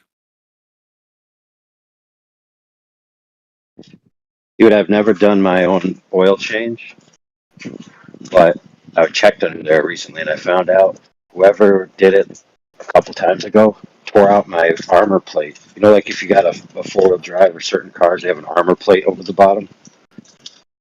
Yeah, and then they have like the square thing that comes off to change the oil. They took that off and never put it back. Them suckers. Yeah, sometimes that happens. Well, they broke it. That's the problem. Yeah. Oh yeah. They broke the screw holes where it goes back in, so they couldn't put it on. So I think they're just like, he'll never know. Some of the German makes there, they don't even change the oil by draining it from the bottom of the engine. They use a suction tube that they put down into a tube, goes right into the crankcase, and it suctions up all the oil. So you need expensive equipment to do an oil change on these German cars. Take forever.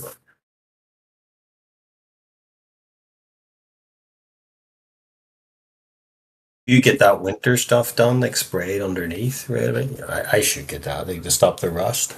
Well, I have not.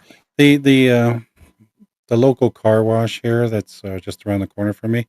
They have an underbody spray, and I use that. I do the car washes regularly in the wintertime, so that helps to clear all that crap out. Oh, that's fun. Is that like a manual one you do yourself? Like it's an automatic car wash. Oh, okay. And so you pay a little extra for the Works one, and they do the underbody spray. Petrocan, which their basics was like $13 before tax for like just the 13. That seems like a lot. Yeah, that seems a lot because I can get 4 car washes, I think, for $36. You Really? buy them in bulk.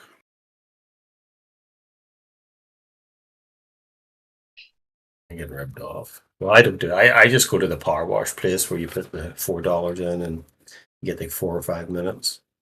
Yeah, I go the out only, like crazy. Look for the guy who's trying to get us for as much done in 4 minutes as possible. the last time I did that one was because my engine had a oil leak at the front end of the engine where the crank came out, right? And so I took it to a dealer to have them fix it and replace the serpentine belt, which had slipped off because of the oil. And then they wanted to charge me $250 to clean the engine and inspect for additional oil leaks. I said, "No, just go to the local car wash for $4 and wash off all that oil myself." Not paying $250 for That's that crazy. service. So that's exactly what I did. I went to the thing, paid $4, Yeah. cleaned up all that oil spray that had sprayed all over the place when the serpentine belt was still there, and before it Maybe slipped off. entire the worst for that, trying to like sell you stuff. Yeah. Well, I've learned to do a lot of my own stuff. I did my own brakes because most places wanted to charge like $380 to $480 to change For all brakes 4? Oh. for just the fronts. Really? Just the front ones. I did all 4 for less than $250. The calipers as well, or just Not the the brakes? calipers, just all the rotors and pads. And I used the premium pads that I got off of Amazon. Yeah. They were $70 a pair for each one. And then I got upgraded coated rotors. Yeah. So Well, you might as well if you're doing it yourself. Yeah. I did replace 2 calipers in the rear because they were one was starting to leak, and they can't be pretty much serviced because they're just cheaply made. Oh, yes. And they will just leak again anyway after the service. But I got those for $140 or so. Changed them myself. A shop you can do it in, or you have a big jack you can put it up on? Like Yeah, I've got one of those NASCAR style jacks, which you just pump it up and makes things easy. Quick, easy jack. You know, they should teach that in school. Like an oil change. They used to. I'm sure they do. Some of the schools still do. Because the school my brother teaches at, he gets his oil changes done there at the school. Oh, they have the gets the automotive students to do it? Yeah, get the students to do it, yep. That's great. But would that be like college They even level? changed his brakes. Brilliant. You'll do it, sir. Extra credit. Well, the teacher is the supervisor, so he supervises everything and looks at it afterwards to make sure it's all done correctly. But that's brilliant. But I mean, they wouldn't do that in high school. Do they do that in high? Like, would there be a spot in a high school where they could do that, or is that in like? Yeah, they actually have a automotive shop there in the high school. That's brilliant.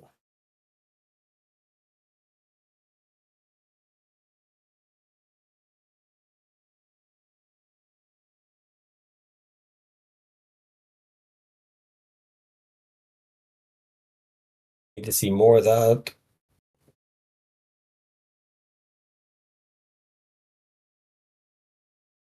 Yeah, but I watch a lot of these mechanics on YouTube as well, and I notice some of them don't do the stuff exactly correctly. Like I bought a set of flare wrenches, which are specifically made for removing brakes and stuff like that, and so they don't slip like regular wrenches do. They don't damage parts that you're not supposed to damage, which are then Oh man, you have are to they pay thin? an arm and a leg to fix it.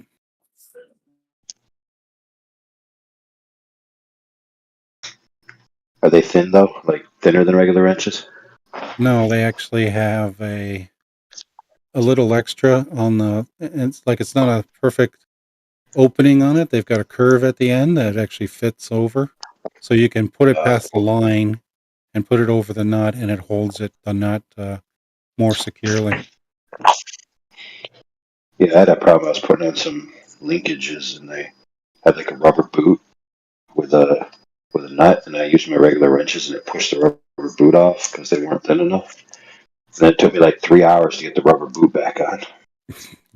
Yeah, sometimes that can take the extra time. And then guess what though? On the other end was a Allen key slot where you're supposed to put an Allen key and use that as your other wrench point to tighten. You're not supposed to go near the boot at all. And I was like, what the heck? How come I didn't see this sooner?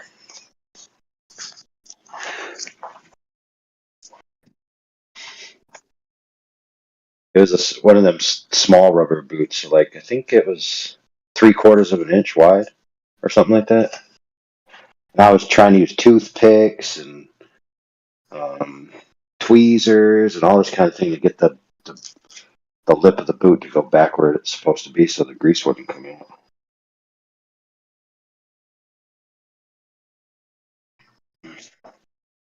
I was also flat smacking Globers at the same time, so that might have been why I couldn't do it.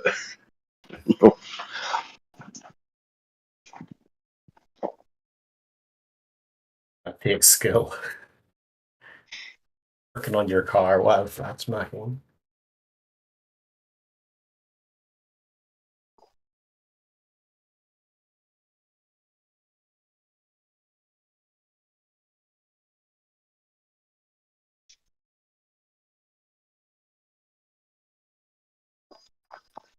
It was so like a sway bar link, if you know what that is. It's just like a little rod with 2 ball joints on the end. There's tiny.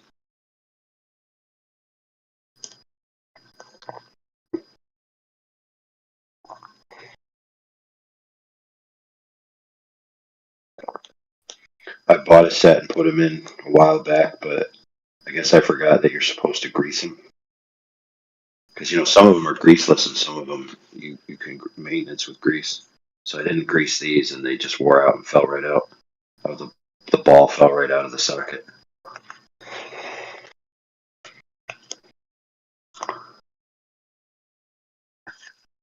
Saves you a fortune if you can do that stuff yourself.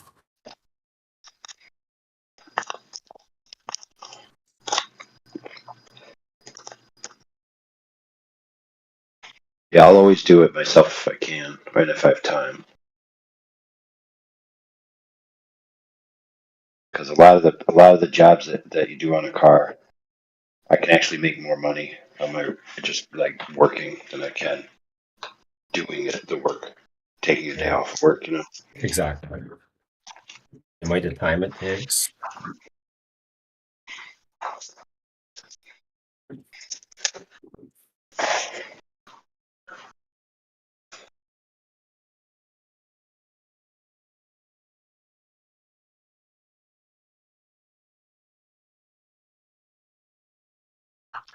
I rebuilt my rear differential. That saved me some money.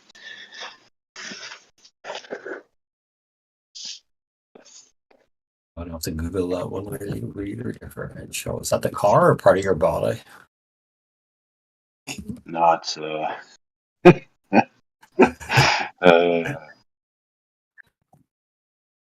Oh my!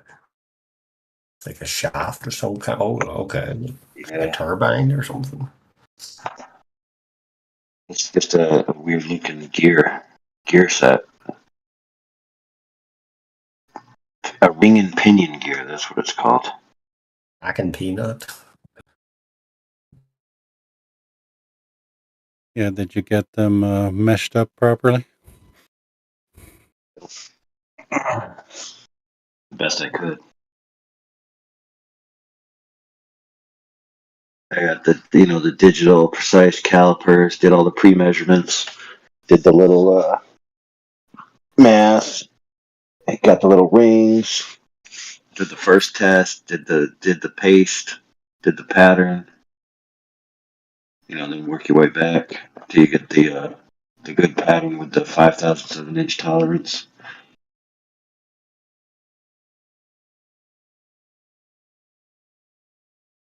Yeah, that's a problem with differentials. Even if you buy brand new gears and everything, doesn't mean it's going to fit like the old one did.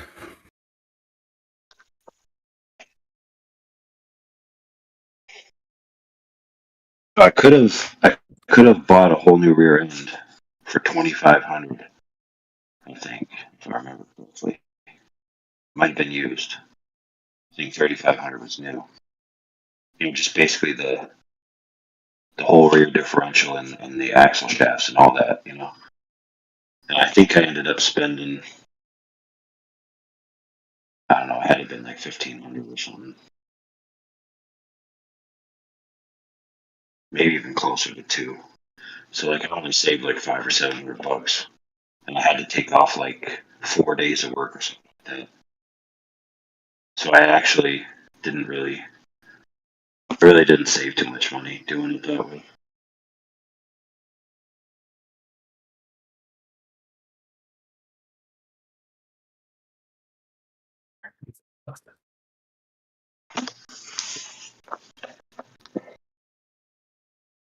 So I had a thing happen where my ring gear bolts actually came out.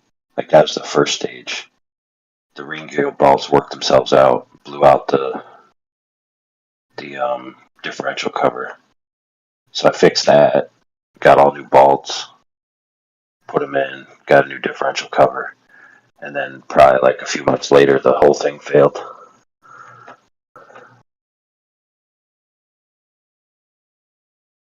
I remember a couple of years ago driving behind somebody with a pickup truck, and they had like a quarter-size hole in their differential cover on the low side. I'm like, oh, they're running with no oil. That was me. And that's definitely a good way to wear out some a differential.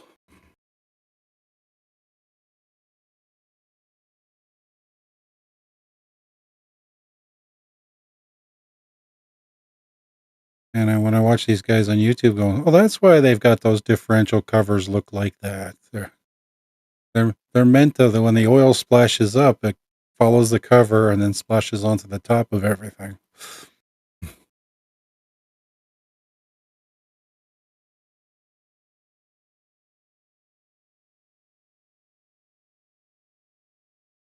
I'll do a permanent casting. I'll show you what to do.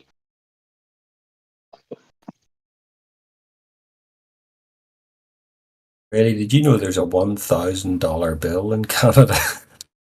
My friend tonight was telling me that he has one. Yeah, I've seen them at the casino.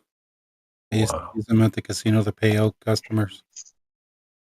He said he uses it on the train, the GO train, and so then when they just let him ride for free because they can't. That's awesome, dude. You just buy everything cheap, like for $1, and nobody wants to break it. So like, whatever, Just dude. take it. I do that at the library. Like you give them, if you want to print stuff, they're looking like for like 25 cents or something that are 50 cents for like a color page. Like, I just have a $10 bill. I'll just take it. But this is next level stuff here. Thinking $1,000 bill. You just write a trade for free. It's like, you're offering to pay. I mean, you're legally, you're still there. It's legit currency. Why have you got silly putty on that part of your car, AI? Dude, that's not silly putty. That's Trident. Gotta get me a $1,000 bill.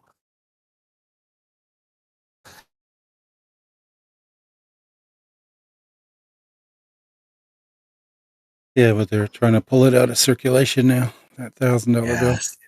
I'm looking at it here. What's the next one? 100? Well, that's quite a change. Like down to 100. Yeah. Even that, you might be able to get away with it. I'll have to try to pay for my library printing with a $100 bill.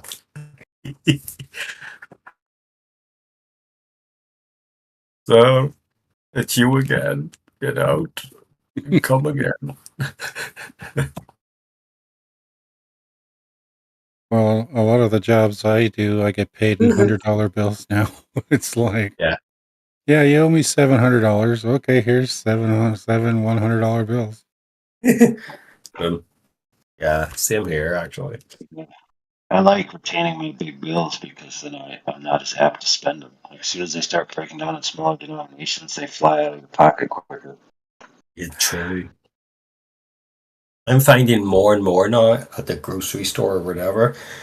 When you pay with cash, the students or whoever it is working there, they've a hard time counting the cash to give it back. They always seem to shortchange me, but they never give me too much. I Give get them the change. Give them the change to make up for a whole dollar, and then watch their heads explode. Yeah.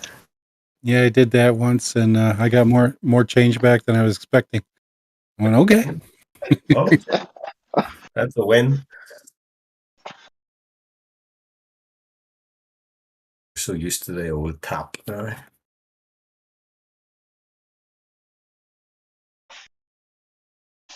What's the highest one in the US that's in circulation? Is it Right now, $1,000? it was the 100. They used to have the $500 bill, but it's now the 100. It's the $1 trillion Obama coin. Yeah. With birth certificate on it. Oh, oops. Yeah, genius. So think about it. The president gets in there. He's like, "How am I going to solve the debt? Aha! I'll print $1 trillion coins and then pay it off." Easy as that. Yeah, years ago, I used to work in a hotel, and we had this tour group come in, and they asked how they were going to pay for their 3-day stay, and they said cash. But what? It was $16,000. They put $16,000. That's just 16 of those bad boys. It took 20 minutes to count it for the two of us. Like an extra night stay to.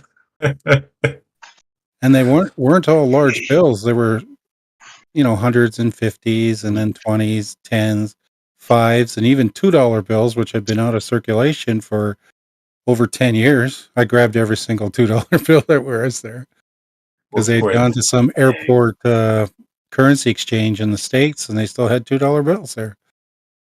Cleaned them out of all our good stuff. Were they from overseas? No, they were from the States. Oh.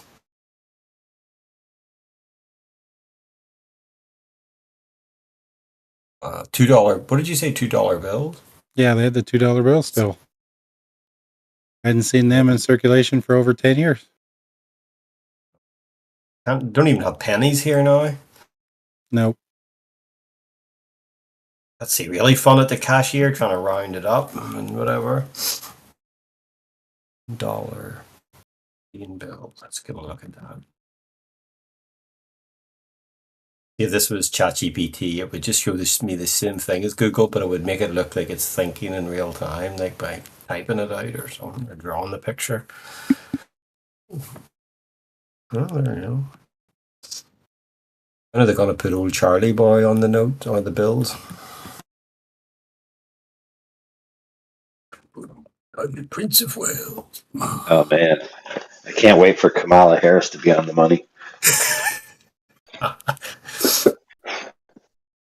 They'll be folding it in the all kinds of. They don't even need to fold it. Wonder what you'll be able to make when you fold it. Yeah, put her on the $3 bill. Yeah. The $1 bill's quite nice looking there. Queen in her younger years.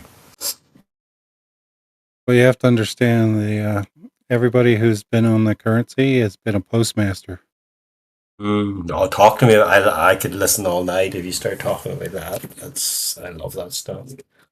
George Washington was a postmaster, and all the other presidents that are on the money were also postmasters. And is that the same in Canada, but like Queen, or like no, like Canada was always the Queen, basically. Is the first thing you do when you go to a country set up a post office? Yeah, that's what they used to do when they when they found a brand new world, brand new land, the first thing they did was start a post office there. Stamps are like the only other thing I can think of that are a little bit like coins because they have a dollar value. They have a monetary value on them. Yep. Do you pay for something with a stamp then? Could you know? Well, you have. Oh, man. You go on the train tomorrow. I've got a few stamps. A lot of stamps we get around here just say forever on them. They don't have a dollar. They don't have any money on them. Yeah, the new permanent stamps that don't have the monetary value on them. We got them here in Canada as well, but when you used to do a transfer of property, like you bought a house or whatever, well, the contract, if you look at some of the old contracts, they used to put a stamp on it to give that contract value. Yep. You had to trade something for something. Well, you had to give it some sort of value. You used to put a stamp on it. You don't mean like a seal stamp, like No, certified a postage stamp. Yeah. Rehabilitated. Yeah, like even if it's 1 cent, just to give it value. Well, usually you use the whole dollar amount, so it'd be like a dollar stamp or something. So maybe we have to keep that for Sunday, I don't know. What's the significance of like the post office? The postmaster? The post office runs the world, so they're the new world order. Woo. Most people don't know that the post office controls pretty much everything. Postmaster can declare war. In the US, you watch the auditor videos, like in the US, it seems like the police don't have jurisdiction in a post office or something. The sheriff has jurisdiction within 12 miles of a post office. So the post office can't call the police to come in and trespass you or whatever. Yeah, they would have to call like a sheriff or something. But it's not the same here. But... No, it's not the same here.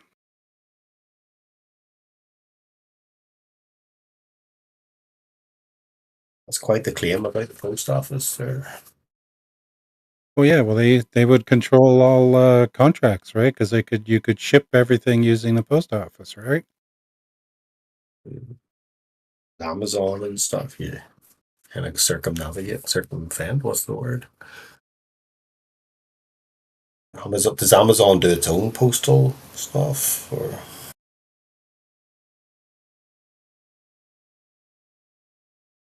Yeah, Amazon has its own method it does stuff.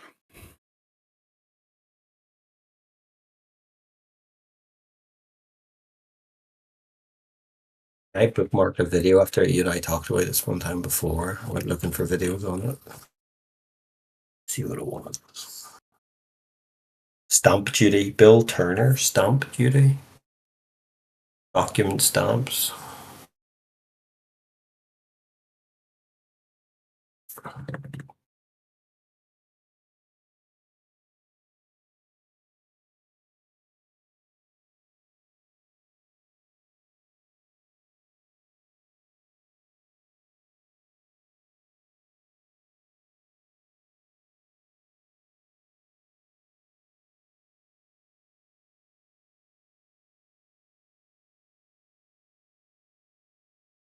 What is stamp duty? Is that something like that when you buy a house or something? Is it you put stamp duty or pay stamp duty? Hmm.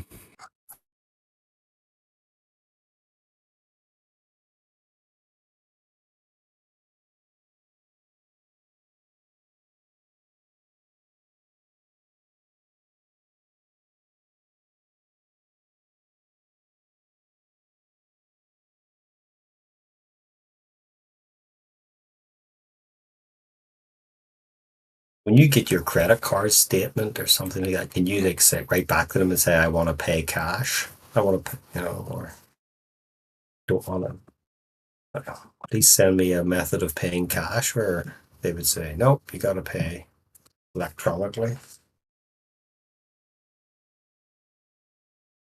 Yeah, there's like I said, multiple ways that you can pay that. Send up $1,000 bill in an envelope. You ask them if they accept cash for payment, and they will say, "Yeah, sure." They're like, "Okay." You mail them a promissory note, Yes. which has to be Yeah. treated as cash. Yep. Or when they send you, what is it? If they send you a statement, you can write back and say, "I want a bill of sale that's signed." Yeah, you want I give you 14 days to do that. I've never tried this. I give you 14 days. If you don't respond within 14 days, then you're in dishonor, and I don't have to pay you or something. Yeah, statements and invoices are not bills of sale or proper invoices or stuff like that. So, because you need a two-party contract for the bill. Yeah. And they never sign anything. They use your signature to create the money for your credit card, and then say you owe us the money back. I'm like, wait a minute, I created the money. Yeah. You ever tried it? No, not yet.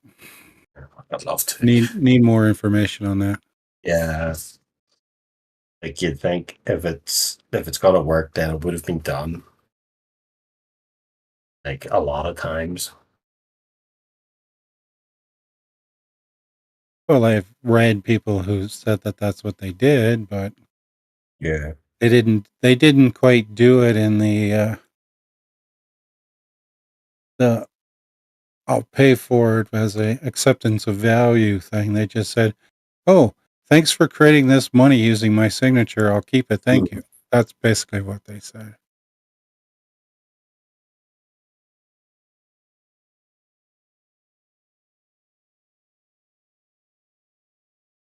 And how can the bank? Because some people have asked, because they asked the bank for a certified accounting of loss, right? That they want to see that the fact that I spent this money on a credit card is going to cause you a loss. Yeah. And they can't do that because they paid the other companies using your money. Yeah. So they're not losing any money at all. Oh. How did they pay it using your money?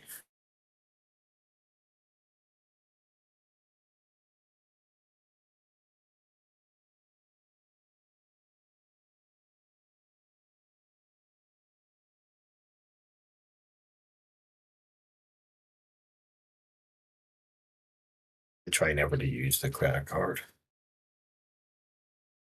Or debit card, actually. You don't want to be tracked 24/7. I don't think you can avoid that at this point, but I don't need to. I'll not use it. Well, DARPA wanted to track everything about you. Every single payment you made, every single phone call you made, every single text message, everything. I'll be pretty bored. I don't even think I sent. Maybe I sent one text message today. And it was straight to DARPA. Hey, DARPA, how's it going? Didn't answer. What does that stand for?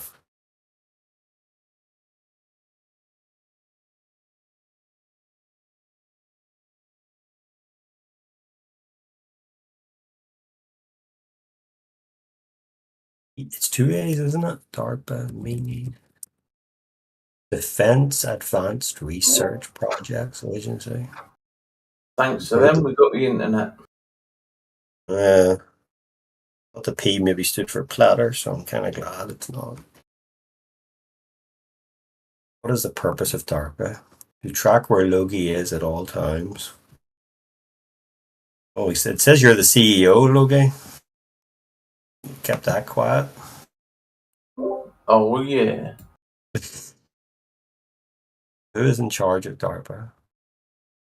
Goes by several names, but on 24/7 Flat Earth Discord, goes by Logie or Logie.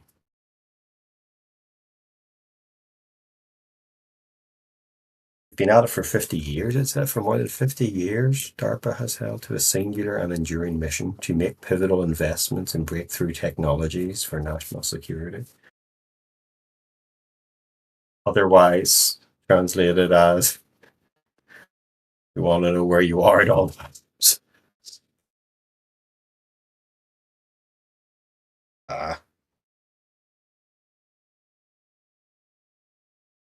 Here's the one.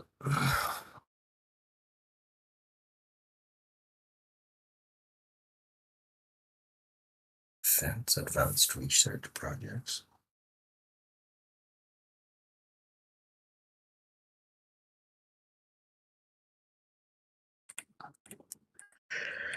They're just the US, but I'm sure they have their tentacles in other places. Well, you know how they do it, right? The CIA is technically cannot surveil their own people, right? They can't spy on them. Yeah. But they can spy on the British people. The British can, and then hand that information over to the British government, and the British government can spy on American people, and then hand that information over to the CIA. Is that what they did with that Steele dossier thing, or something? I'm not certain of specifics, but I'm pretty sure they've been sending back and forth intelligence all these times. But technically, That was a fabrication treason, plan. but Yeah, I didn't follow it much. I don't even know beyond that name what really went on with it. Yeah, it was just something they set up to try to slander with. It was proven. He's some British guy, wasn't he? Steele? Yeah, it's proven fictitious many times. Yeah. What was the point of it? Trying to slander, that's all. Cast doubt and shade on people. If you like the Freeman stuff, check out Robert Menard. Bursting Bubbles of Government Deception. He's a Canuck. Oh, yes, I have. I've seen some of his videos. Yeah. Now, from the 90s, maybe? Yeah.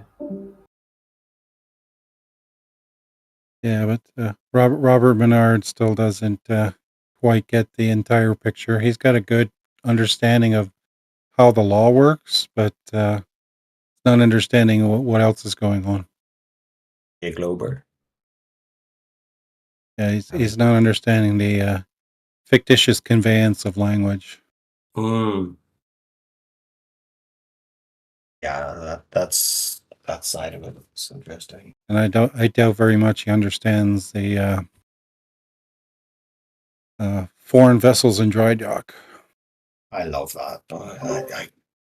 It's a good start for most people. But yeah, there's a way to step outside of the whole thing. And this other chap, I'll remember his name in a moment, he eventually worked it out. Because he went down this route, he had thousands of law books trying to figure out certain things because of what they did to him. And eventually he just worked out that there was a way to supersede it, so to speak, because it isn't the highest authority. And once you realise that, you can claim a higher authority. I'll remember his name in a moment. Hold on. Carl Lentz. Lentz. Carl Lentz, I think is his name. Pastor Carl Lentz. What has happened to Carl Lentz? A Christian, like pastor or minister? Different guy. Old song scandal.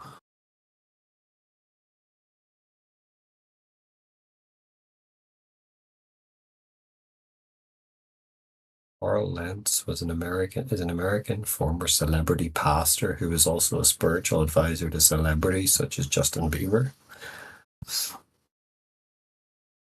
Yeah, you got the wrong one, dude. Check out Freeman on the Land, Carl Lentz. See, they do this, and that's the second time, because there's Carl Lentz is like some connected to like that Hillsong band, and then there's a Michael Smith, who's like, yeah, I guess Like, whenever you look it up on Google, it takes you to the wrong person. I'm trying to think where Michael Smith, where I've heard that name in relation to the flat Earth stuff. Michael W. Smith.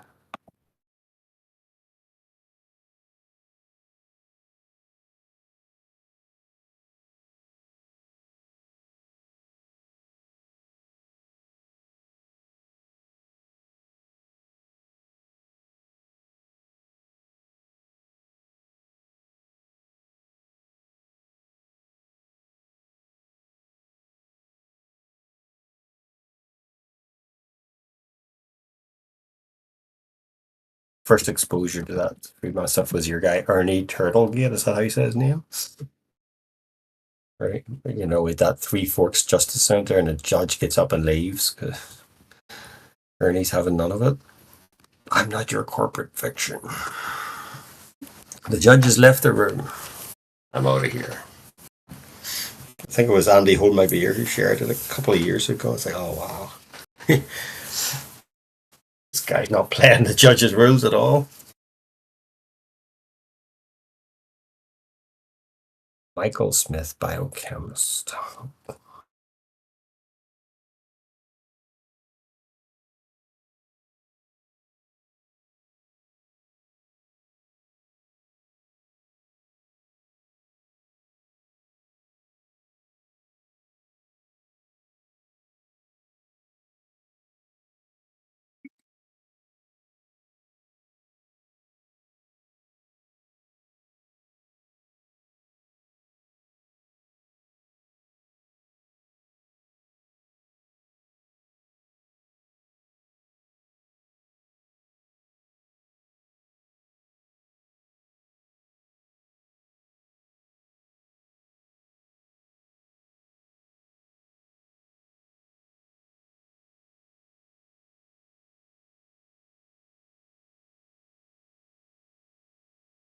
Root still on the fence.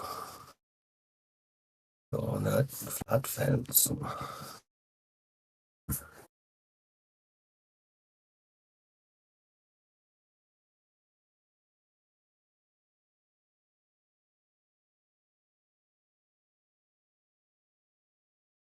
Shoe would step back on that fence, Groot.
Bye, Groot.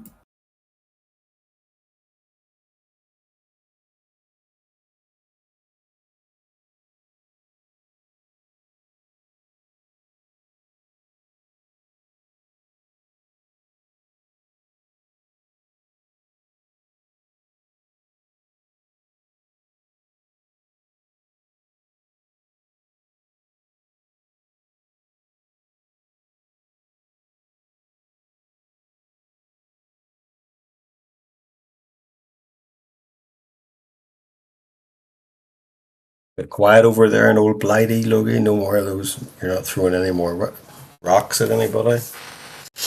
That stopped. Yeah, it seems like it's all finished. All the straight homos have finished doing all What's their the next script? Hey? What's the next script coming? What's the next narrative? Oh, they'll find something. You can only handle one at a time, I find. There's only one major thing at a time. they just keep winding them up, and they keep falling for it, like a big roller coaster ride. Hegelian dialectic. Yeah. As I say, they just don't have time to figure it out. They just kept busy. So true. So true. People are like burnt out between work and whatever else, like the speed of their technology, their devices, their notifications, whatever. It's like, how do you have time for all that other stuff? I got too many things going on. Yeah, it's sad, but once you've been around long enough, you start to develop a sense of the narrative. So you stop becoming subsumed by them and just start seeing the same kind of trickery, because it works. You see, humans are basically the same, so the trickery just remains the same. It doesn't need to change. It'd be good if you could get to the point where you could see what was coming next. Okay, here's the next one. Yeah, even if you could see it, you couldn't do anything about it. That's the problem.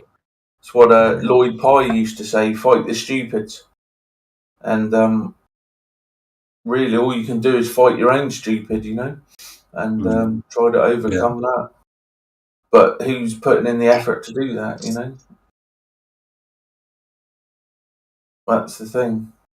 Wherever you are. I feel like we're always playing catch up almost. Like not anymore with the Globe, but they're the ones playing catch up. But I feel with like the major stuff that comes on TV, the major news things, it's like now we gotta figure out what they're up to after the fact. Yeah, that's all just about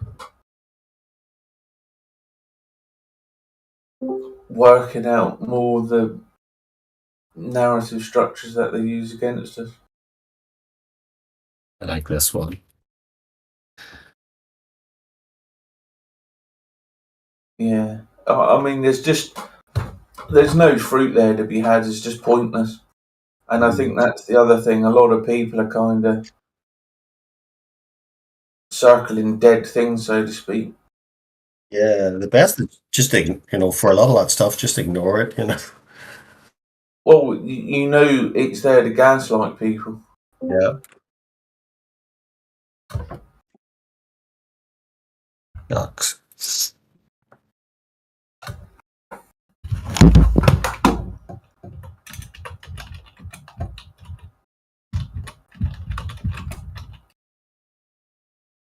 Yeah, it's funny, but people just keep falling for it. They get wound up and then keep going back for more, and they don't understand. Well, around here, I'm seeing more. We can't talk about it in here much, but I'm seeing more of the Coco coverings these last few weeks. So something must be going on TV. Is there better psyops? I think so. That's a good one. Coco face thing.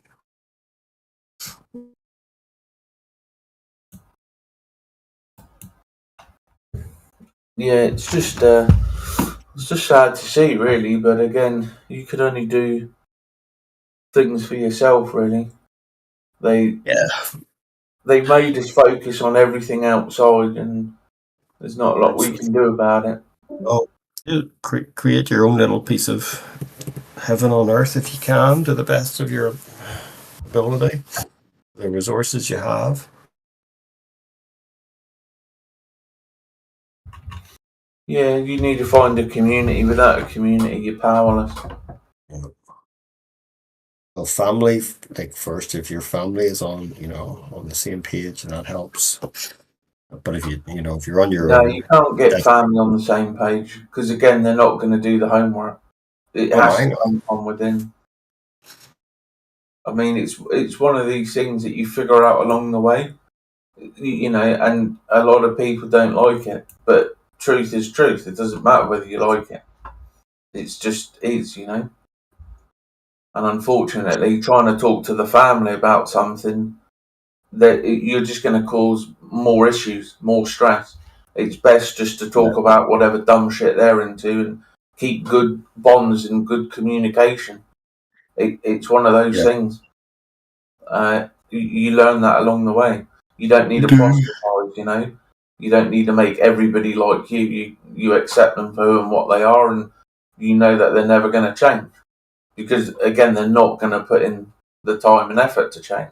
They're not interested. And it's not even about what you're talking about.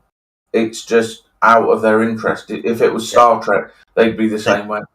You They know, don't think it doesn't matter. matters, and it gets to the point. You know, I've experienced this where when they then associate you and whatever's about to come out of your mouth, they've already made up their mind that Well, yeah, once they get labeled, somebody else says it, I might listen, but since it's you saying it, and since I think this about you, then no matter what you say, and that's how the psyops work. That's why they create these weaponized words, and like conspiracy theorists and racism, that's it, and sexism, and Islamophobia.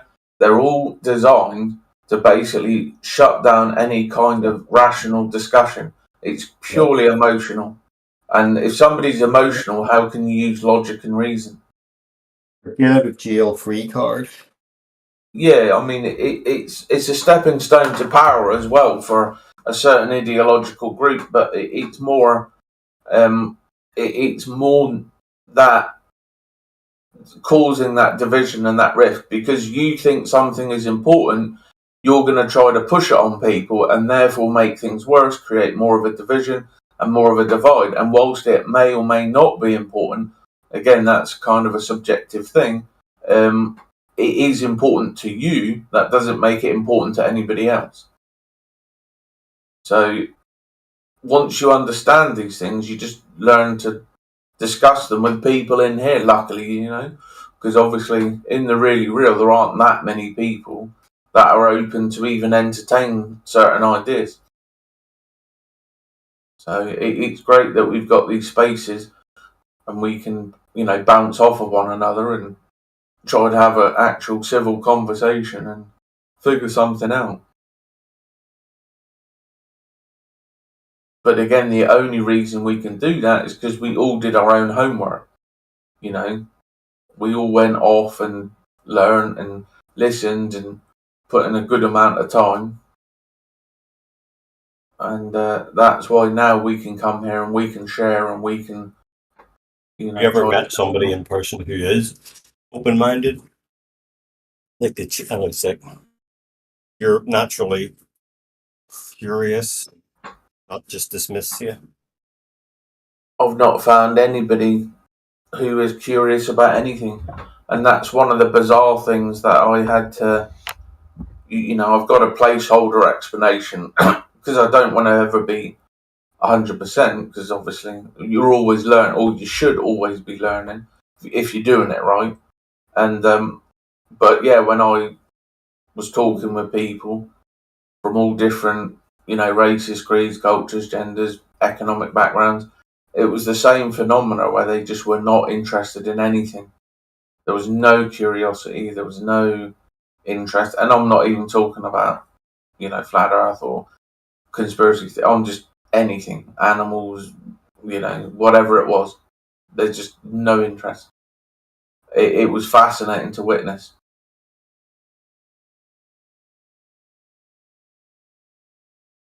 If you had it on your phone, for example, you had a video of Building 7, you know, and showed them that. You told them where that happened. I wonder with that. I always think that's a good place to start. What's that? The one back in, you know, the World Trade Complex, that one that just Building collapsed. 7? Yeah. What would the average person, you know, there was somebody who knows you already, who know, oh, whatever comes out of your mouth is going to be nonsense, and then you show them a video of that. I find that incontestable. Whatever did happen, it's just... They always use this childish thinking, because again, it's not even us that are saying anything. It's experts like architects and engineers for 9/11 truth. You know, but the problem is, it's like they say, you can lead people to knowledge, but you can't make them think. We act as conduits more than anything. We're just passing information. We're not even making any kind of objective claims. There's obviously something happened, and obviously buildings don't just, fall into their own footprints at full free speed. Why would it fall into the path of most resistance? Right. So again, but to understand those terms, you have to do a bit of homework, right? Because the reason they act like they do is because they're ignorant, but they don't want to admit they're ignorant because ego. So rather than just admit they know nothing about architecture, nothing about engineering, which is fine, and then go and do your best and try to figure it out. But what you're doing is you're giving them a conclusion that they can't understand, even though it's very, very simple, It's just like, I've never done it, but I'd be tempted just to say to someone, I want to show you this video. And maybe you wouldn't tell them the context at first. Maybe you would. I don't know. Like, you think can't. Oh. I don't think that guy, the Dutch guy, they didn't tell him the context, and then he's like the controlled demolition guy, and then he's like afterwards, whoa, we worked quickly. Yeah, some, may, but again, it's so advanced. But people, again, if they put the time in, they can get somewhere. You don't need to. They think it's outside of their understanding, in a sense. They think, "Oh, I'm never going to be an engineer. Why?"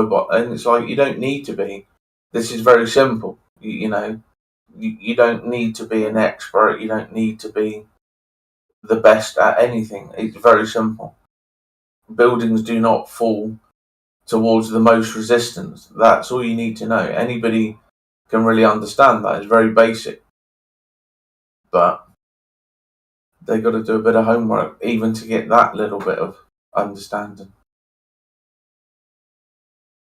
I just feel it's a good starting point, maybe. And just show them that and say, well, here's something that I found compelling. I'd show them 3. I'd have 3 videos lined up, and I'd have all demolitions of buildings, and I'd insert building 7, and I'd say which one of these is not a demolition of a building, and then once they see all 3, they will kind of hold on a moment, because now they've actually seen what buildings look like when they get demolished. That's a good point. They have a reference point. But if you're showing them something, because of ignorance, that can be filled with any narrative, and then that becomes true because it's more about ego. But if you say to them, well, here's 5 buildings that are all demolished in various ways, but one isn't like the others, could you spot it? And then show them all of them and then see what they think. That could be a way around it. But again, the issue is people's own ignorance and overcoming that, becoming humble, to learn. Like, Roland my boulder, he won't be humble. He's very arrogant. Yeah, it's more a test to see. I mean, not to prove how that was done, but just to see, are you curious enough to know more about it? Or you're just gonna like, oh, it's outside my. I think that's just us. Like we got a tick, we got a bit of autism about it, something, and we go off on these paths trying to understand, trying to learn, trying to figure things out.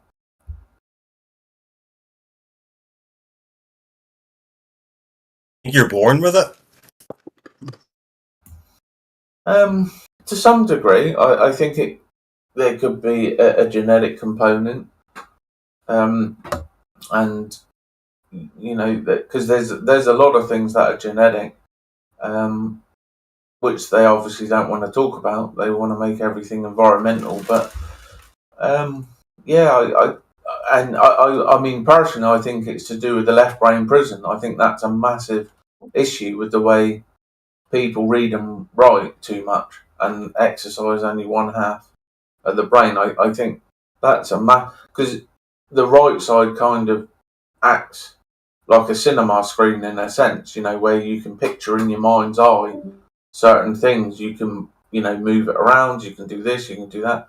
And people that have good, right brained have good spatial awareness, perspective, and they can kind of do all those things. But a lot of people can't do that in the right brain. So Is right brain, is that like if you're left-handed or does I think right brain is where truth comes from. You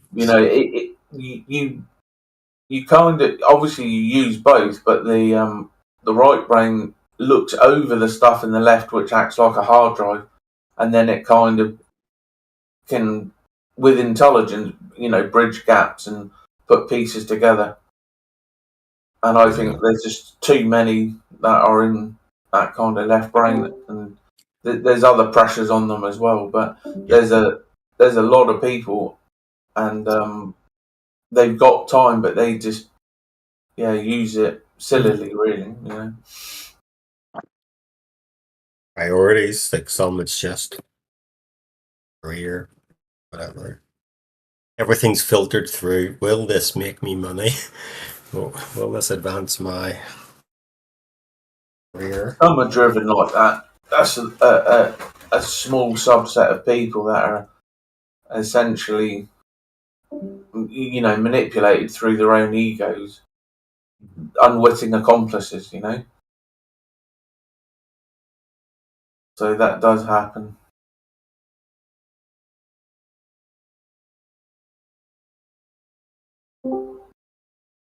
But unfortunately, it's down to people to recognise. But I think with the current situation, with what they do to children and then other factors, it's a lot more difficult because there's a lot of things being aimed at them to make them good order followers, to not think, to not question. Noticing is the greatest crime of all. Remember that, folks. You are not allowed to notice. Like a famous, like funny. Have you noticed this? Notice and notice. Like it uses the word notice like 10 times in it. Who does that? Oh, let me see if I can get it. If you notice, yeah, here. Let's see. Don't know if it was said or if it's. If you notice this notice, you will notice that this notice is not worth noticing. Oh, right. That's Notice, what Robert Menard kind of said. Notice, I remember that. Yeah. He went to a bar and there was a notice on the door and he just basically tore it off. This is more, it's usually to do with the subsect of truth about noticing, but it's become more replete, more prevalent. Yeah.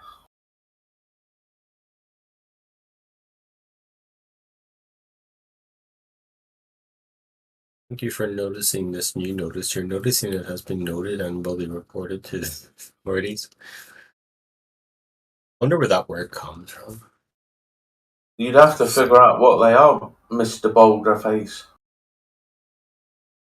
Notice etymology, because it's not from French, I don't think. Maybe it is. Etymology. We noticed we could see 600 miles in straight lines. Yeah. And that doesn't fit with your model. Yeah, it's from Latin notus, which is known, being known. From Old French, notice, doesn't look different. So unfortunately, your model has been falsified. Notice, know this. It's kind of like like a double play. You listen, know this, notice. Yeah. Know this. Yeah, Know a lot of that happened today. I mean, it's like in the UK, you can't talk about certain things. You know, because noticing is not good, and so Yeah. it's now sort of stretched over into these other areas.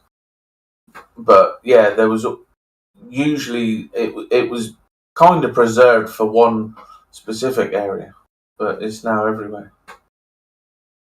Like even like the word police, it's like the pole is icy.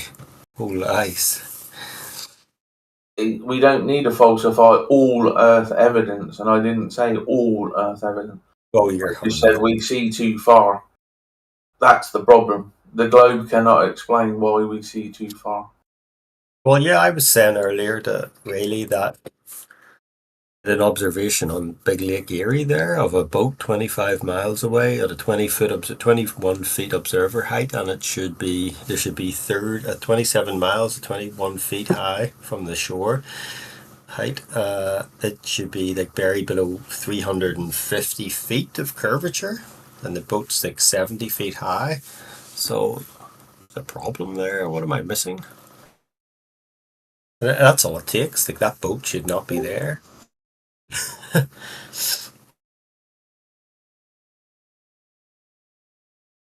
Everything has to fall apart then when that radius goes. That number comes from NASA rolling my boulder. 8 inches per mile squared is typically It's not ours. It's not the our unit map. used. Orbital mechanics, my understanding. Yes. Non-rotation. It comes from your numbers, 3959. Why didn't they make it bigger? Look, why did they messed up there, I think. Well, they basically, as far as I understand it, once they got the story rolling with their fake prophets, like Eratosthenes, and his 7 assumptions, they just kind of kept with it, really.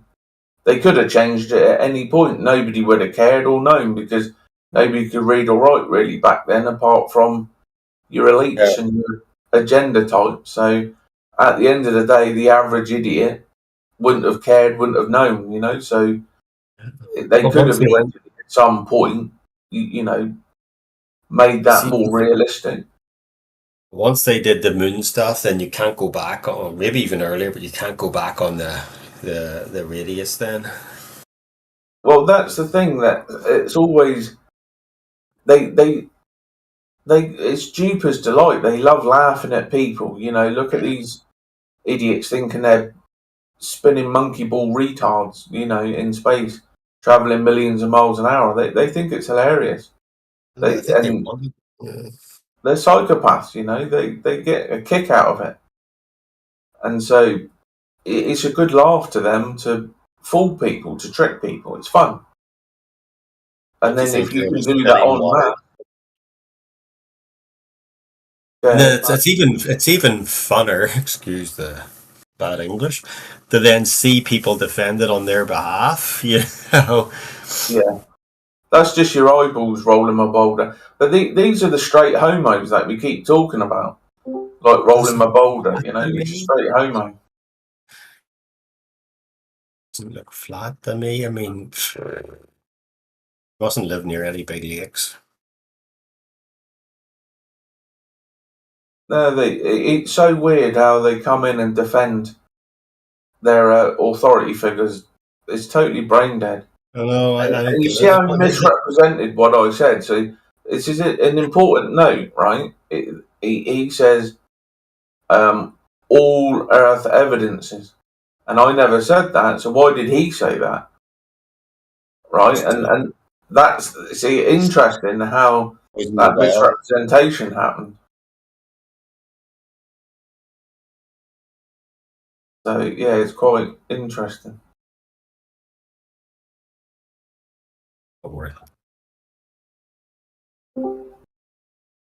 No, don't delete it. It's going to stay there forever. Why do the these wall people... of shame? It's going on the wall of shame. I don't understand. Like, why do they keep coming back here? I mean, I would maybe go into a Globe server once, but they keep coming back repeatedly, day after day. Because they're straight homos. They're cucks. They like to get They like getting bent over. Yikes. You know, You'd get paid for it, or like I don't know why you would come back day after that unless you knew they're just deep like down. getting pegged. They're just straight homos. They're not men. That's the thing. They got woman brain, so they just don't know how to kind of go out on their own and you know, be an individual, be a man, and figure things out. Yeah. Talking about curvature there when it comes to bent over. We're talking about the Earth.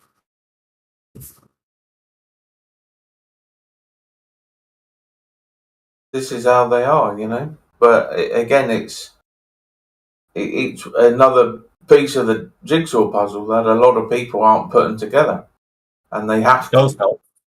Yeah. Then when you see this sort in real life, you're like, okay, I've seen this online. I've seen this on Discord server, this kind of reaction.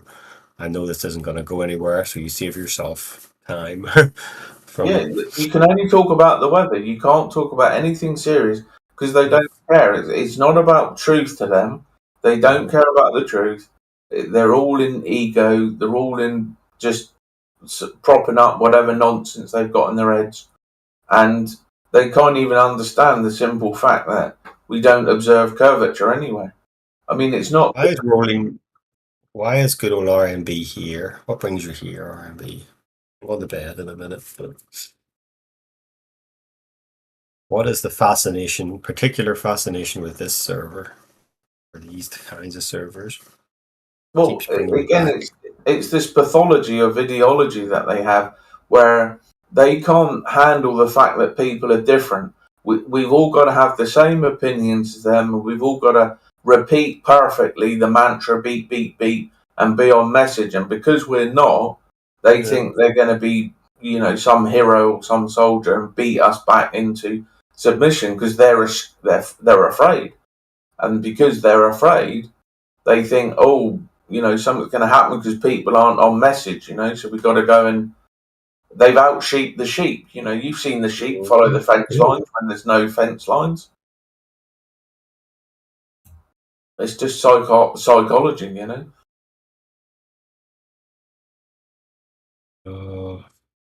Big Roland doesn't seem to answer those kind of questions. Why keep coming back? And are you get annoyed when people don't conform? There's two questions I would like answered. Why do you keep coming back? And why does it annoy you? Conform.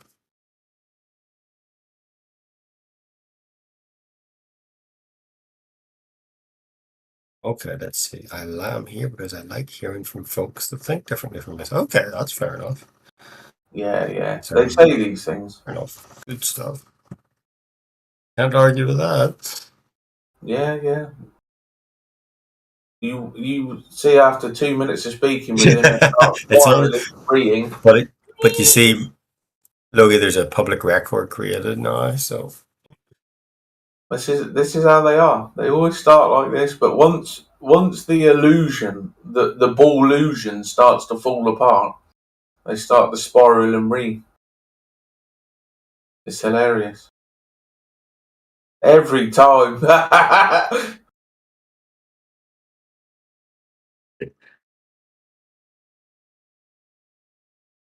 that was a good. Was that you rolling away with that Indiana Jones with the refraction one? That was good. Yeah, he doesn't quite understand it, I don't think. He's meant to be doing the rolling my boulder one anyway. He got it wrong. Is it Sisyphus? Is that the guy's name? Or Syphilis? One of the two? Sisyphus. Sisyphus rolling the boulder uphill. It just rolls back down again. That's the globe in a nutshell. I think we have proof for the globe. No, wait a minute. We don't.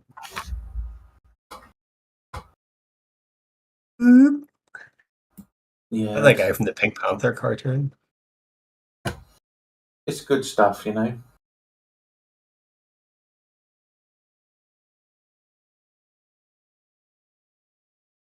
It's good stuff. They have some fun,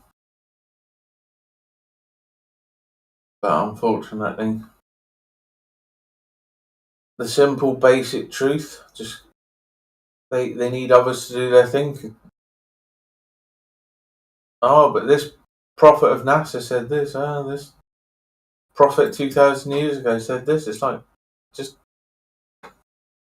be a big boy, do your own observations.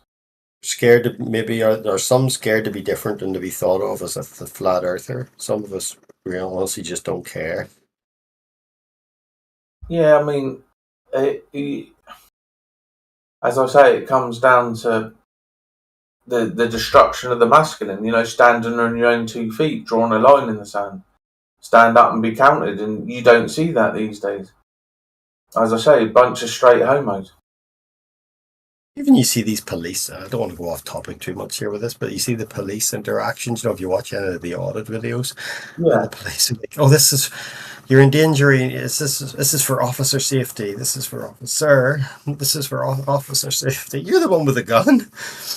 I know. Stay back from our scene. Stay back another 20 feet if you're going to record or whatever. This is for officer safety. It's straight homos. You're the one with the gun. A bunch of bitches. Mentally. It's just so funny. But, you know, it is what it is. At the end of the day, you see this more and more. I mean, they've done this to our ancient societies. If you read Alfred Rosenberg's Myth of the 20th Century, they've done this time and time and time again to our civilizations using the same methodologies. It's just that, again, a lot of people don't want to learn. Here, today or tomorrow. Sorry, tomorrow's the coming up on the anniversary. I realize 9/11. Well, how many years now? 23 years is that? Holy smokes!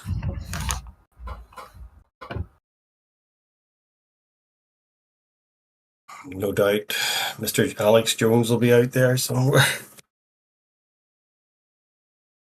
It's just funny how people, they're scared. They're scared to think. They're scared to be individuals. Comes back to that reptilian complex, the basal ganglia type stuff, but hopefully, I'm gonna leave you in charge here, sir. You off to bed? I'm off to bed. Yeah.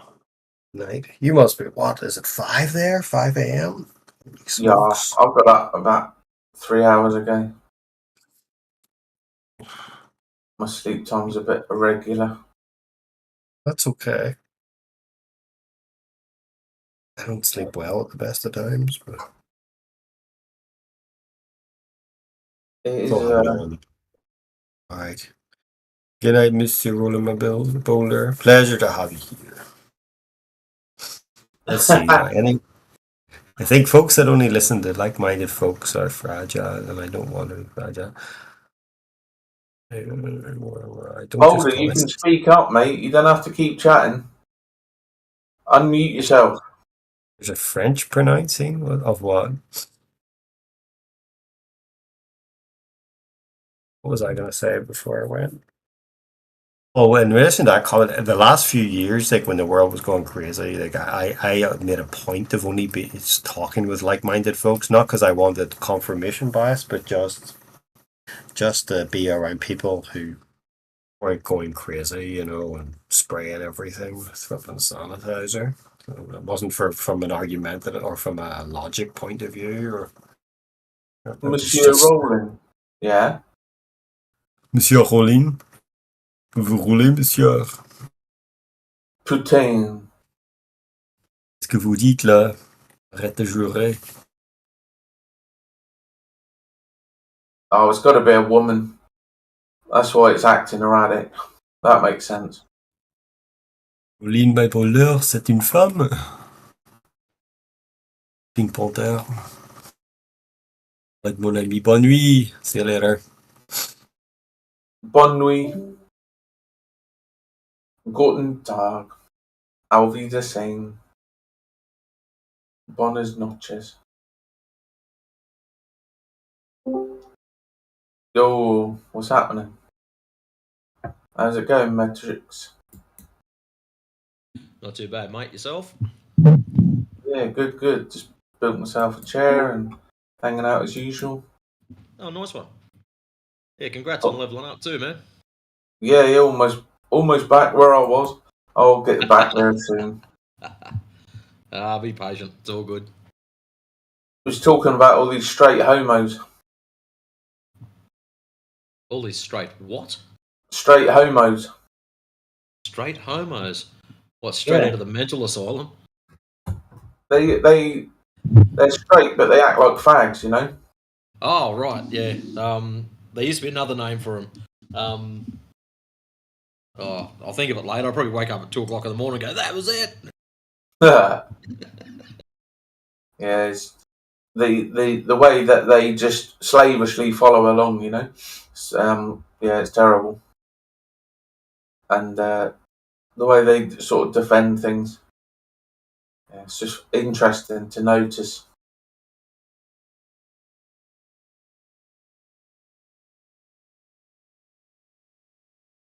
So what else been going on? Many Globetards come through here today?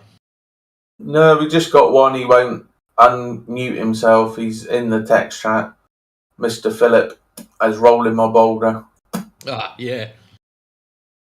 His 25th sock account.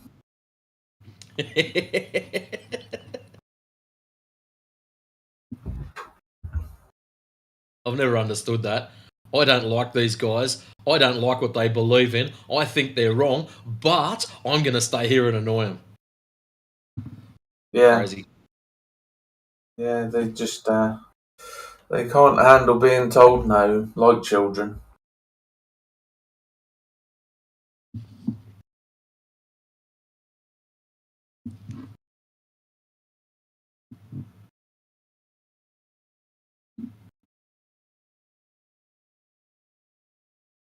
Come on, you silly Donny, unmute your mic.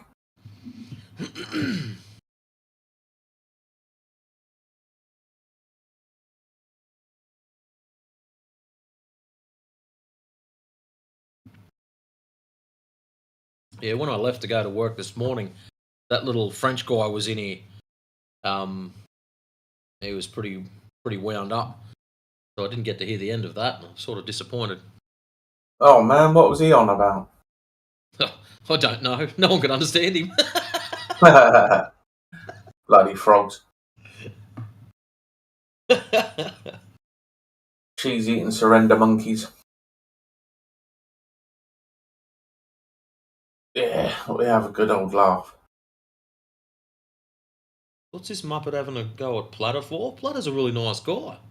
Platter's alright, yeah, but he's a bit simple mental. He's a bit naive about certain things.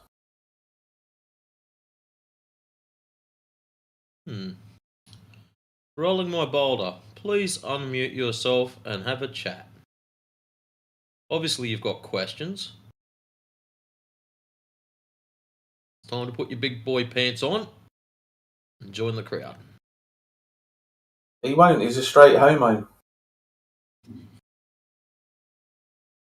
I'm going to give him the straight homo role. Oh.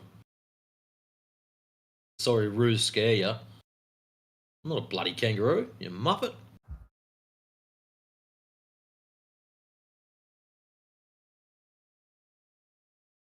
We know who you are. Come on, speak up.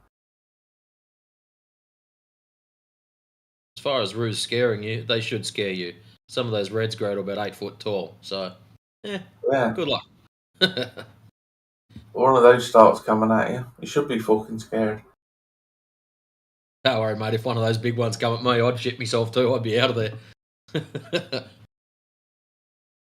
So I've had to swerve around this, like, it wasn't a red, it was a grey, but have you ever seen a really big grey that almost looks black?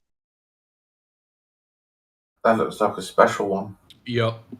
It's got like a black coating on its back. It's still grey on the front, but it was standing dead set center of the road just on the top of this crest, and I was going like cross country through, basically should have been a national park, but it was just between country towns, and I had about maybe 2 seconds to decide what to do, you know what I mean? Because he was driver position on the road.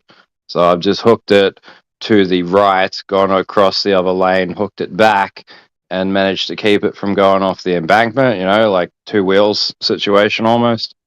Nice. And that was not intimidated, like he did not move. He was taller than the car. What did you say, Roland? I saw you unmute then. I told you we notice things around here.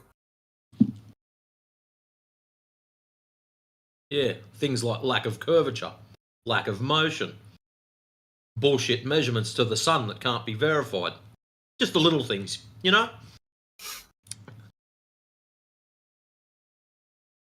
Stop noticing. You're a very naughty boy. Come on, Roland. You've unmuted. You got anything to say?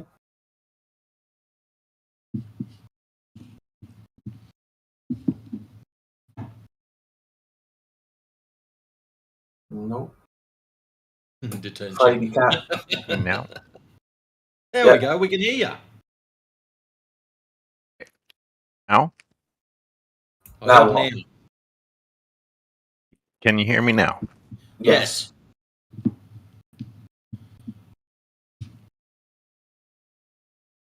Are you satisfied?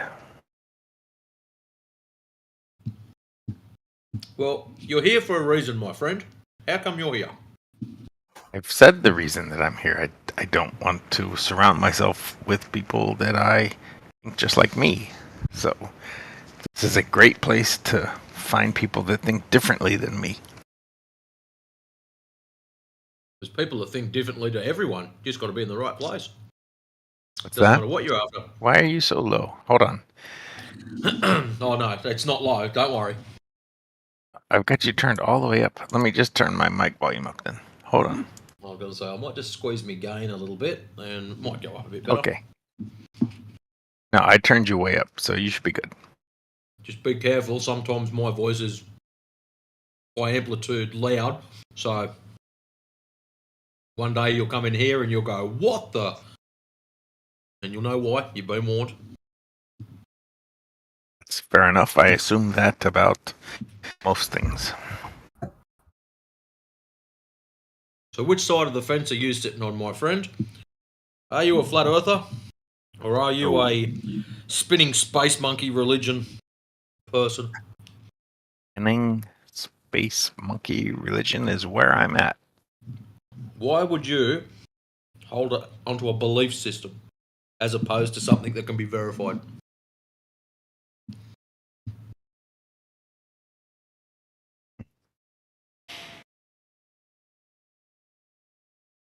Didn't think I was. Well, you are. You're holding onto a belief system. You believe you're on a ball. You believe it rotates. You believe it's going around a sun. None of these things can be verified.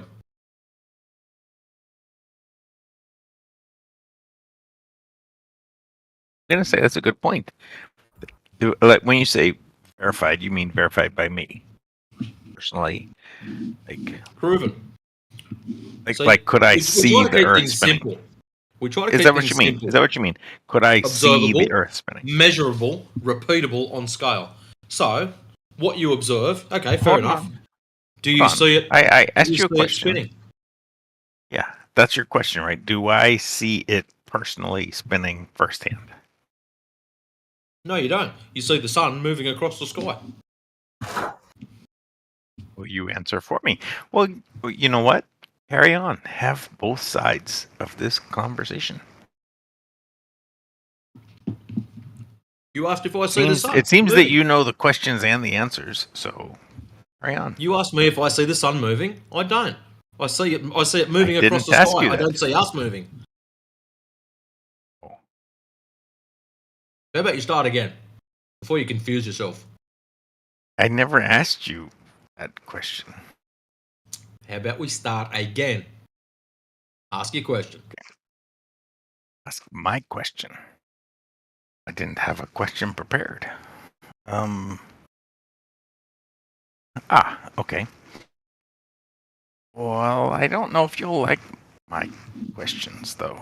Because my questions come in, pairs or triplets or whatever, and like, I hope for questions to all three of them to make sense at the same time. And I don't think that. All right, here we go. Is this, how far away is the sun? That thing in the sky that warms me up in the daytime. How far away? Don't know. I've never measured it. Any idea at all? I don't know, but if you use Eratosthenes' methods, you'll probably get something within the vicinity of between 3,000 and 4,000 miles. You think that's reasonable or unreasonable? I don't know, but if you can any good at mathematics, you'll probably get it even closer to something that resembles an answer. I've never sat and worked it out. Okay, so the sun could be as close. Is there a closest you think the sun could be? Like 1,000 miles, 100 miles? Don't know. 10 miles? Like I said, I've never measured it. Never measured. It's pure speculation if I give you a number. Okay, well, so let's move away from that. What is something that you have measured? What I've measured, I've actually taken measurements, as in intensity readings of the sun. So when you consider that your mathematics says that the sun is 93 million miles away, the Earth's rotation with a radius of 3,959 miles leaves you a percentage of 0.004 of a percent movement. Why are you saying my mathematics? I haven't. Because you're a ball believer. If you believe in the ball, you get associated with that mathematics, whether you like it or not. I can't. So do my the own problem with that mathematics. is when you take Can't do my measurements own of the, mathematics. when you take measurements of the sun, as in intensity readings, they apply to the inverse square law. Now, so hold on. Are you saying that because you're a flat earther, I can pick, any other flat earther and say, well, you believe what they believe, and you don't make up your own mind? So you don't agree with the mathematics? I don't know what mathematics you're talking about. I do agree. I do use math. I will stand by math that I did myself, much like I derived the 8 inches tonight. Remember? That's how we met. Does the globe model tell us the Earth has a circumference? Yes or no? It seems we're getting a bit afield. No, I'm asking the question. If you're a globie, awesome, right? Do you ascribe a circumference to the globe model? Matrix was telling me about something that he had done himself, and now you're taking it in a different direction. You had a disagreement with the mathematics, and I'm asking you if you are into the globe model. You tell me, you walk me through the math, and I will tell you the moment I disagree. Okay. Do you have a radius of 3,959 miles? You tell me. It's your math. You're walking me through the math. Your and math, I will tell you where I disagree. Math. We don't believe in the math. You don't This believe is in your math? model. So something like no, hold on, stop. 2. Stop. Do not take that out of context. He said we don't believe in the math, as in the math associated with the heliocentric model. Not he doesn't believe in maths. There is a difference. 1 + 1 = 2. We all agree with that. The math is associated with the squared. Is 2 squared equals to 4? We agree with mathematics. We disagree with the associated mathematics to the ball. That's what we disagree with. So walk me through. Do you understand associated math? Do you understand what I'm talking about? We agree with mathematics. Sure. So when you drop a formula on us, we agree with it if it comes true. What we don't agree with is the associated mathematics with the Earth. For example, the radius of 3,959 miles. We don't agree with that. You see that radius? We can't find that radius isn't math. It's just a number. And it was derived mathematically. 4,000 miles. That's just a number. Yeah, it was derived mathematically. Okay, show me that derivation, and I will tell you the moment where I disagree with it. So you what? He said it was derived mathematically, which I actually don't know that derivation. I haven't seen it, but I'm interested to see. So And, you've never heard of a fellow called Eratosthenes, or Eratosthenes, however they say it. I have heard of that fellow. Okay, what did he do? I think he comes up a lot in here. He must have, for certain, shown it was a globe because he's. No, he didn't show anything. Okay. He made So what did he do? assumptions. What did he He do? made assumptions with sticks and shadows. So did he do anything besides make assumptions? Not really. All right. So then my answer is he made assumptions.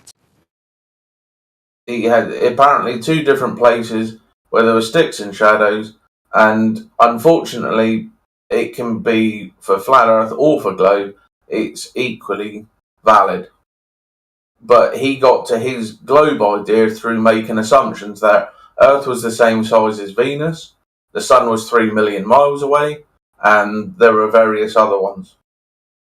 Okay, so he must have measured something. You know, like he must have had a tape measure or whatever they used back then. He must have Apparently, they were measured in something. two different places, Well, hold on. they measured the sticks and shadows. Can I finish my thought? Yeah. He must have measured something. It must have been like the length of a shadow or the length of a stick Yeah, or he both did. or something. So I can't finish my thought. But he didn't get to a globe through measurements. He never said he did. I didn't even get to finish my thought, did I? Okay, go on. Measured shadows. Okay, so he must have measured something.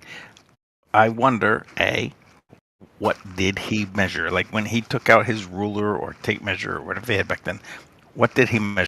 The stick, shadow, something else? And from... Oh, can you still hear me? Yeah. Okay, good. So from that measurement, what math did he do to get whatever radius he said it was? I mean, can you walk me through what he measured and then what math he did to get to the radius that he said that it was? I mean, whether he was right or wrong.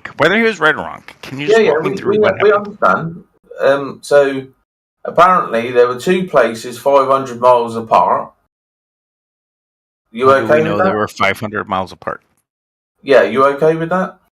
No, I'm saying how did he know they were 500 miles apart? Oh, they just make shit up. But so then no, I'm not fine with it. If that's if the first thing is they made shit up, then fuck it. Nothing about it is gonna be good. Now you know how come. So how about just instead of getting your panties in a bunch, how about you just listen to Logie go through the whole story, and you can break it apart at your own will, because that's what we do. But if the very first thing is they just make shit up. Well, the alleged story was of- they had these fellas are walkers or steppers or something, and they actually paced out 500 miles. This is I part see. So from city to city, folks walked it and counted steps. Okay, Correct. I mean, that's a thing that happens in modern militaries, orienteering and stuff. I mean, people definitely count paces. It's not 500 miles, extremely accurate, but well, okay. But I mean, how far off do you think they might be? Anyways, Logie, as you were. Yeah, so basically between Alexandria and Aswan, they measured the shortest day, these shadows. Okay? Okay. Carry on. Let me just tell your story, dude. Well, this is your story. This is the globe version. I'm not telling a story. I hadn't invoked Eratosthenes or any of this stuff. This is your story. You just tell it. You denied the mathematics and the measurements. So we're giving you your version. What? Denied what math and what? because No, when you can't do that to me. You can't do that Matrix to me. was explaining the distances to the sun and the radius, you were having issues with that. So we're just going into it so that you understand this is what we're using to break everything down, which is your model. You're part of the Globe Earth guys, right? Spinning religion, monkey ball. This is your model, dude. I'm just No, this isn't our listening model. and This is asking your model. questions. The problem you've got given there, you a Robert, model. I have the not issue you've given got, you a mate. model. Yeah, it doesn't matter. The issue you've got, if you ascribe to the heliocentric model, i.e., you're a ball flying through space, going around the sun while spinning and having a satellite rotate around it, if you ascribe to that model, then this story, you have to take it also, whether you like it or not, because it all goes part and parcel. I don't even So know what you're talking about. whether you agree to it or not, I don't have to whether take you agree or anything that not, I disagree yeah, you with. do. I don't have to take anything I disagree with. This is the story that comes with the bullshit model. Whether you agree to it or not, that's up This to you. is your- I'm not here. this is I'm not your here model. forcing you to This is agree with your it. model. No. This is your ball model. This is the story that comes with I your ball haven't model. How offered they you a calculated model. this shit out. I haven't offered you a model, so you can't Okay, say I'm going to anything do it about quite my simple. model. Are you a flat earther or are you a baller? Full stop. Pick I one. am not a flat earther. So you're a baller. You Those are the believe only in the two things. heliocentric model, yes or no? I am not a flat earther. Do you That's all you're gonna get believe out of in me. the heliocentric model, yes or no? All you are going to get out of me Yes or is no? that no, I am not a flat earther. That's all I you're didn't going say to get. you're a fucking flat earther. Start listening, son.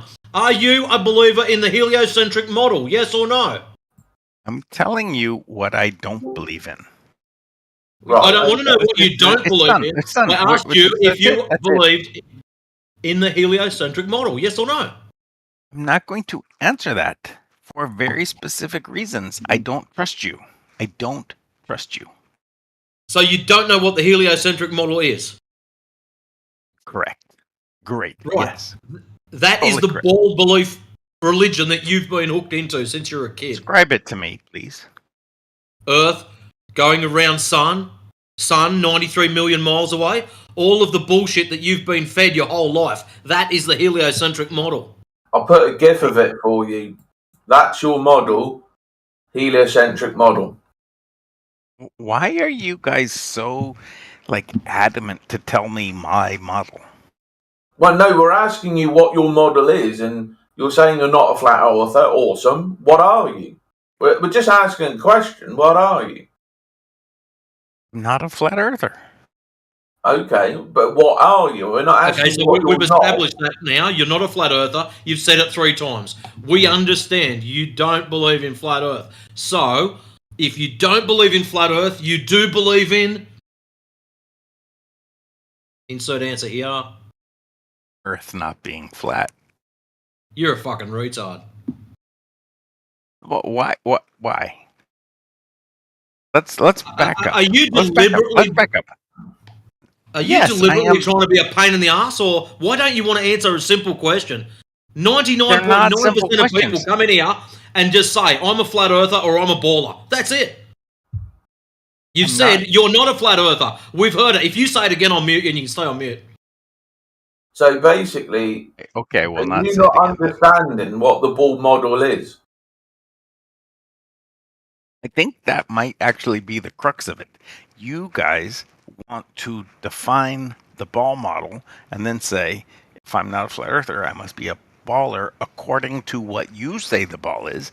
But I don't think that I agree with you about Well, that. how about instead of not agreeing with us putting a model to you, how about you tell us what it is like we're trying to get out of you? Instead of just saying, I'm not a flat earther.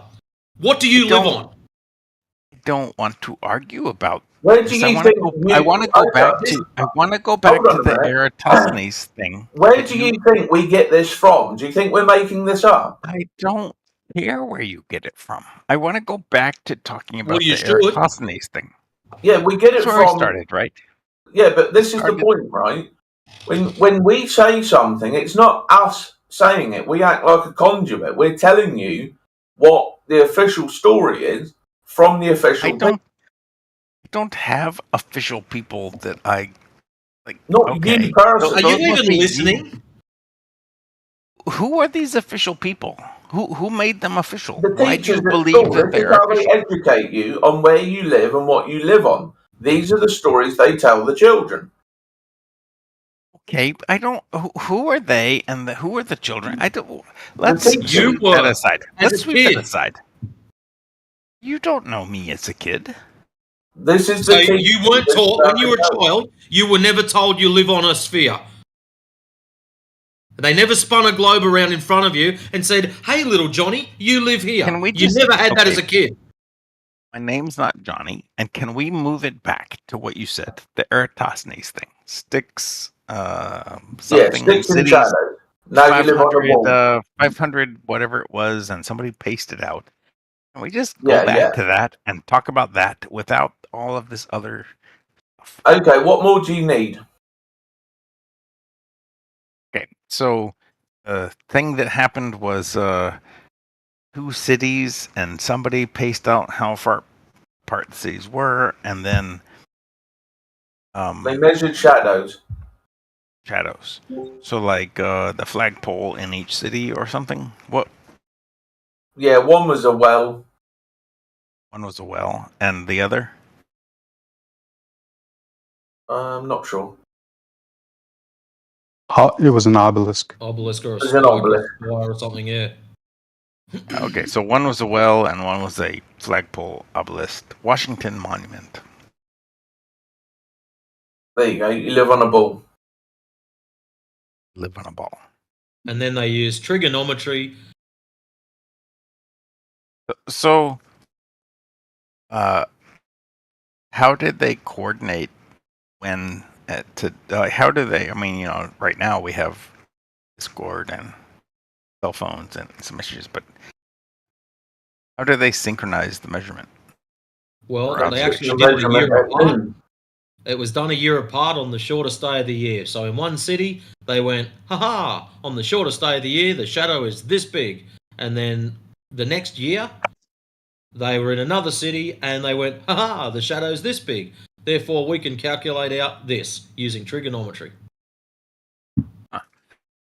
How did they know that things were the same on the shortest day of the year every year? Elevation angles. Elevation angles of. I'm sorry. In Alexandria, the sun gets to 82.2 degrees elevation. Oh, I see.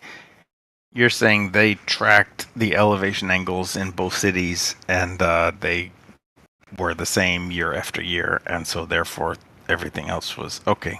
They controlled for 7.2 confounding. degrees They difference. controlled for confounding variables by using elevation angles. Okay, tracking. Yeah, there was a 7.2 degree difference. I mean, you think I'm just like trolling you, but I really do not know much about this. No, that's fine. This air context thing. All right, so I mean, I've already learned they knew the distance between the cities by pacing it out, and I realized there could be a significant error bar on that. I wonder, did they use 2 or 3 people or just one guy? Who knows? And I mean, pacing it out, and you gotta sleep in between and stuff. Pretty impressive. And they did it a year apart. I did not know, and they eliminated the confounding variables by tracking the elevation angles of the sun. Is like, wow. All right. There's no evidence of this ever happening. There's no book. They didn't write anything down. Nobody, took notes. Well, but I'm being taught quite a lot. But something what we know now, but what they knew then, none of us know, man, what they actually knew because nobody wrote it down, man. It's all hearsay. But they added assumptions. You're saying, oh, hold on. Flat Earth dude, you're saying that these 2 guys are lying to me? Eratosthenes? No. Logi and who? Hendrix. You're saying there's no climate The people talking to me right now, you're saying that they are lying and they don't know what they're talking about? No, we're giving you the official record, and Flat Earth Dude is adding to that saying that in the official record there is no evidence of this chap doing these tests. Walking So then 500 miles. what are you getting this 500 stuff more. about? They pasted out and where is this coming from? This is the story that ballers come in here and tell us that is proof of a globe Earth. Oh, this is not your record of what happened. No, this is... you're starting to catch on. So, do you have a story to tell? As in, I woke up this morning, had 3 eggs for breakfast, sat in on Discord, had a listen, had a laugh, went to work. How far back do you want me to go? In 1977, there was 2 people that loved each other very much. Oh, a bit too much information. I'm oh my goodness! I'm glad you're a product of people that loved each other. I mean, no. Hey, Boulder, Not everybody man. can say that. Not everybody Hey, can say that. Boulder, have you been drinking? Have you been drinking? I have drank, but so far tonight, I am only considering it. So far, it's been pretty cool. All right, I appreciate. I'm enjoying the chat, but it does sometimes get hostile. And if it takes that turn, if it takes a turn like that, then I'm not scared to break out the coping. So you want to hear? So I think he wants to hear a positive claim for flat Earth measurements, right? Oh, a positive claim for flat Earth. I'm frozen. That seems a bit too high of a bar. Water's level. Sorry. 100%. Large bodies of water are level. There's a positive claim. How about that one? No, we can take our Eratosthenes. That's actually a flat Earth measurement. Exactly. Yeah. So what he did? He needed a flat Earth to measure his shadows and angles. Name to, somebody added That's a true. T. Not cool. Not cool. I blame Flat Earth, dude. They changed your name. Get used to it, mate. They do it to everyone. I think Flat Earth dude did this. Flat Earth dude doesn't have the authority to do something like that. I don't have the authority. Whoever did it, I might just adopt that shit. I'm just a little silver mongo over here, okay? Yeah, so basically, this is the story they tell us, and it can work for either. Again, they added a lot of assumptions. But when you're dealing with flat Earth, you just look too far. You make measurements, you stand on the ocean shore, and you look out, and we see too far. Yeah, go ahead. Go ahead. Just need a very pragmatic pause. I'm taking my headset off. I'll be back in like a minute. Righto. Take your time, man. Go grab a beer. Sounds like you need one. Or no, we've got all of that ready. Dude, tell me he's not drinking, man. Tell me he's not. No. Some he's a bit autistic or something, you know? And so you got to take things a bit slower with him, you know? I've dealt with Boulder for years, man. This ain't Boulder. This is a different Boulder, isn't it? We're talking about Boulder? This ain't the Aussie guy. He sounds like Swedish or something. No, I think he's like in Utah or something like that, man. No, this ain't that guy. This guy's from Sweden or Northern Europe. No, fuck it. Yeah, his name's Philip. All right. Well, I'm a little late to the convo, but it sounds good. Yeah. It's not that rolling my baldy. It's a different one. All right. Well, very interesting. It's a little bit late in Sweden right now, bro. Oh, yeah. 7 a.m. Yeah. You're drinking at 7 a.m., man. Yeah, I think it is it's the original Boulder Sisyphus. No, it's a different one. I want to get that straightened I out, think man. I don't want to fuck this up, man. But I've been rolling my boulders. Been around here for years. yeah, And but I don't know. His real he's handle is Philip. whatever. I've always known him as rolling my boulder. I used to call him rolling my balls. You know, as a, that's how. He's on an alt. It's his like 10th account in the last 2 months. So he probably just picked a random name like Philip or whatever. Like I don't think his name isn't Philip. No, of course not. But he sounds European. He's got an accent. No, he's like, I swear he's from like Utah, but I could be wrong. Just ask him, "Are you Sisyphus?" and he'll say, "Yes, I was." Oh, that Mongo. Yes. Yeah. That's the one. Same guy. That's the guy. Yeah. I'm tracking. All right. Now that we got that figured out, damn. I called him a derogatory name using the physicist. He's got a head wound. Just take it easy. He's obviously mentally deranged. Well, all right. Yeah, paraplegic. He's just listening. He doesn't have any head. Paraplegic, muted. Can someone unmute him? No, he's just listening. But you can unmute him. But I think he's just listening. I can't unmute him. There you go. I think he has to Cheers, travel. Brad. Or something. All right, cheers, Bear. Hey, paraplegic. You have been freed. Hey, safe travels. Aren't you heading back tomorrow or something? Anyway, I think his mic screwed up. I am back.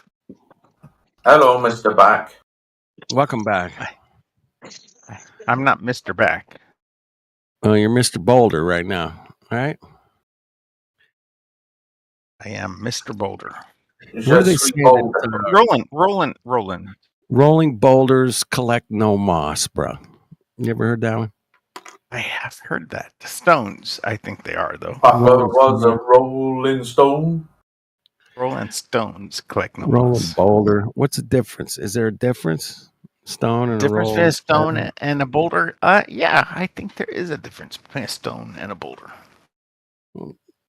Please expand. Oh, one starts with an S and one starts with a B. Fucking Mongo. You're a Mongo, bro. Don't do that. I mean, you forced my hand. Where were we? We were talking about Eratosthenes. Yeah, some made up character that wrote nothing down, that doesn't have any primary source or book or nothing.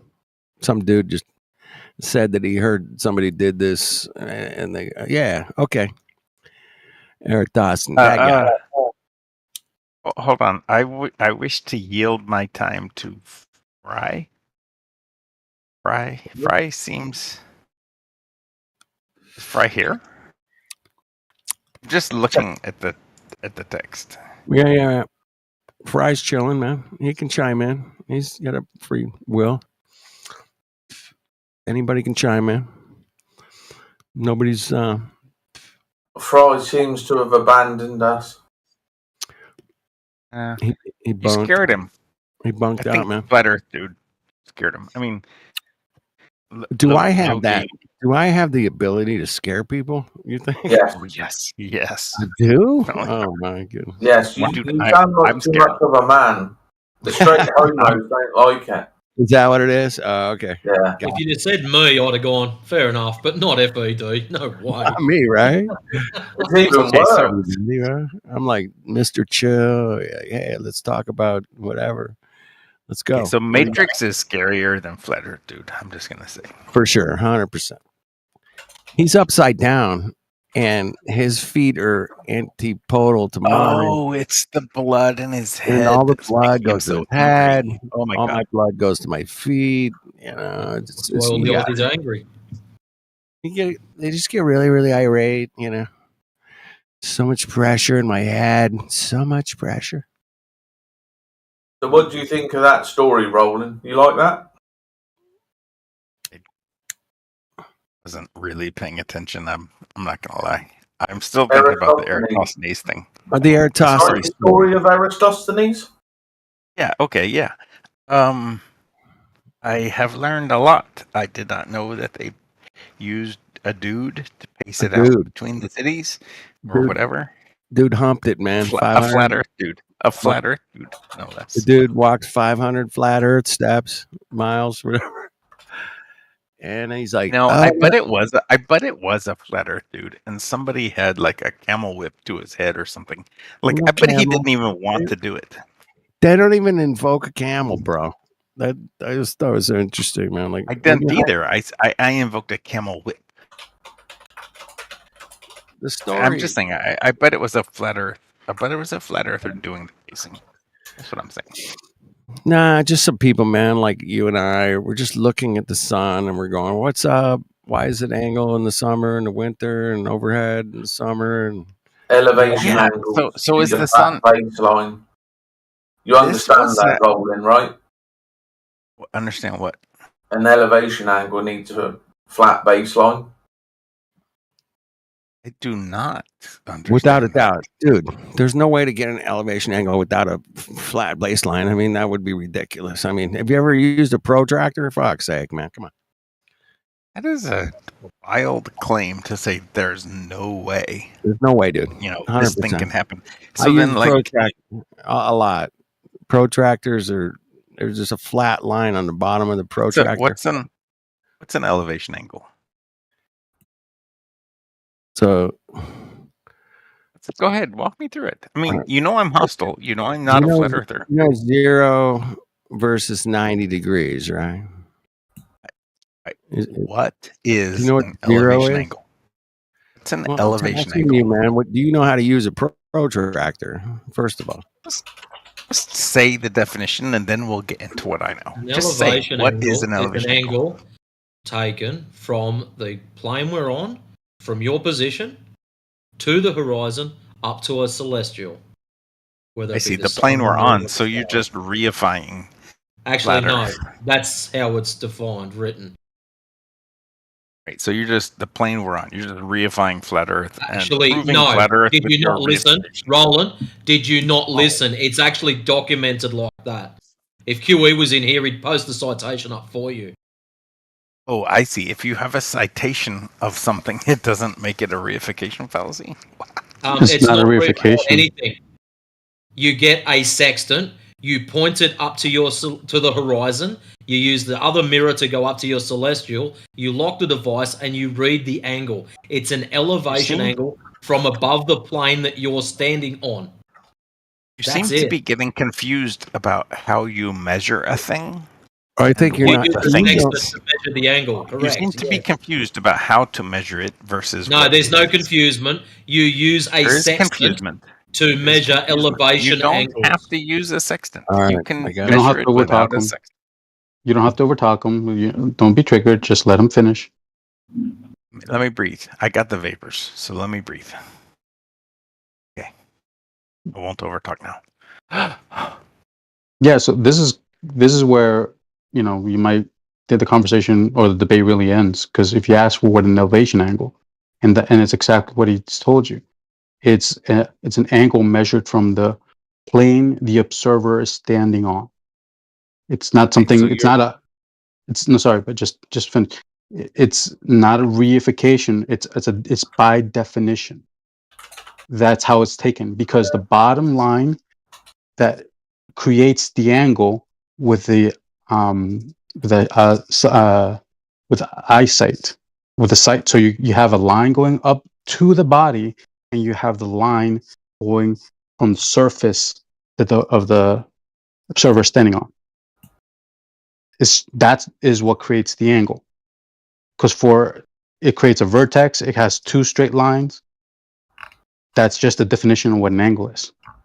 An elevation angle is measured from the surface the observer is standing on. So it's straight line.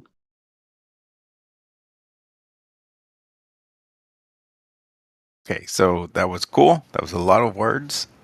Was the very definition of reification. You're using a definition to prove the thing that you're trying to define, and using proof to define the word that you used to prove the thing. I mean, it's No, like you think it's an argument. That's the problem. You think that we gave you an argument, but we answered your question. you are the they. You realize you No, no, are no. the they here. You asked the question. You There is asked no us. other they. There's just you. No, I've never said a they. I said you asked the question. What is an elevation angle? Isn't that correct? Did you or What did you is not an- ask that question? So what is an elevation angle? Did you not ask that question? I'm asking you right now. What is an elevation angle? You already asked this question. So did you? You did ask this question, right? You were asking me. So right. you don't need to say anything about proving flat Earth. You can just define elevation angle, and without being circular. No, nobody's being circular about it. There's no you circularity are. about it. No. See, I didn't. This is not part of an argument. Do you understand that in order for it to be a circular reasoning, it has to be part of an argument? No, it doesn't. You can make a circular definition as well. Which is what There's no you were circular doing. definition. So this elevation angle is those two words in the description of what an elevation angle is. Is a measurement from celestial body or something up high. Okay, so an elevation angle doesn't have to be a measurement. It's Yes, it is. You're asking me to define. Where and do you're you get asking, that you're from? telling me. Where do you get that from? Where do you get that an elevation angle has to be a measurement? Who told you that? It measures angles. So if you're measuring angles, It doesn't No, measure anything. No, you're measure arguing anything. It's with the just an definition. angle. No, you're arguing with the definition. I am arguing with the definition. Okay, so you didn't define this, correct? I'm arguing with Or do your you have a definition. definition? Do you have a definition of an elevation angle? Yes or no? Do you have a definition of elevation angle? I do. I will share it with you shortly. What is your I definition? will share it with you shortly after we. We're asking you now. What is the elevation No, angle you're measurement? asking Your me now, definition. but that's because you're getting uncomfortable how your definition is failing. No, we already gave. Our Follow definition your is not definition failing. to the end. Roland. Okay, How so we can don't our need mine. definition be failing if you haven't given us yours yet to have a comparative? So put yours up. We don't have to something compare things. yours. I believe you're familiar with the term. I don't have to replace your idea to disprove it. It's familiar. So to you're you? just going to say, so basically this is how it works. Nuh-uh, and see you later. No, neither. That's of what those you've just said. Nuh-uh. Chuck your definition up for us, No. please. Neither of those things have I said. Okay, you understand that when someone gives you a definition, it is not also an argument. You understand that, right?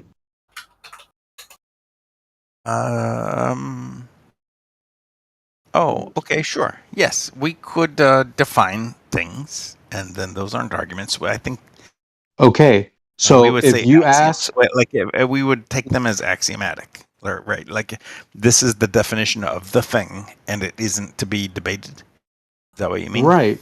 No, it's just no. I'm saying that you know what the actual argument is, like a logical argument, a syllogism, Yeah. something like that. So you know, okay. you could So define. You could make an argument, and then I okay, could so say, well, I dispute this word or that word, and then you could say, well, I define these words thusly, and then if I agree with your definitions, I must therefore agree with your conclusions. that's not. But if I think if your definitions are flawed, then I No. might not agree with your conclusions, right? You know, if No, A no. and C, if A and C You're imply not answering the B, question. if You're A not and answering C the apply question. B, I will. No. A You're not and answering C, the question. listen. If A Hold and on. C Can imply B, you answer my question? no, probably not. An argument and a definition are not the same thing, correct? Yes or no? Argument and a definition are not the same thing. Okay, thank you. You asked for a definition of an elevation argument, angle of elevation, right? You asked for a definition. Yes, and you made an argument. No, that's not it. I gave you the actual cited description, a definition of elevation angle. Well, you didn't, because I never saw you cite anything. No, he was citing you one originally. Was citing you Who a Maddox? I forget what his name. Metatrix. Okay, so you didn't cite it. Someone else did. I mean, you're getting all confused. You want me to talk to you? I'm getting confused, or do guy? you want to argue about definitions? I'm confused because you are not making your own arguments. So when I'm trying to answer questions. You came here to ask questions, right? You're trying to answer the questions. You think I'm making an argument. Is that your position? No, I came here to have my own ideas challenged. I want to be not in an echo chamber. I came here to... Okay. So your idea, so give us your idea of an elevation angle measurement. Okay, so I will, and I'm going to also put this into the record that you tried and failed to define it. I will define it. You're going, so you're going to try to poison the well. That's a fallacy. You understand that? Poison the well? Yes, it's a fallacy. For argumentation. You have struggled You're trying to poison make the a well. definition. You have struggled to make a definition. You just asked that the reason you're here is to challenge your ideas. Right. Okay, so that is what we're going to do. Put forth your idea, and there's nothing, there's no subtext to that request. Do you understand that? I understand it. I don't trust it, but why are you trusting things? Are you like really in touch with your feelings about how you don't feel about me? I don't trust me. I don't trust your honesty. That's what I meant. I don't trust you to be honest. So we're lying. Gentlemen, may I chime in quickly? I don't know if go we're ahead. lying. I don't know if we're lying. I'm just saying I don't extend trust to you. Okay. Go ahead. I'm gonna go on mute. Go on, Mikey. Here's the issue.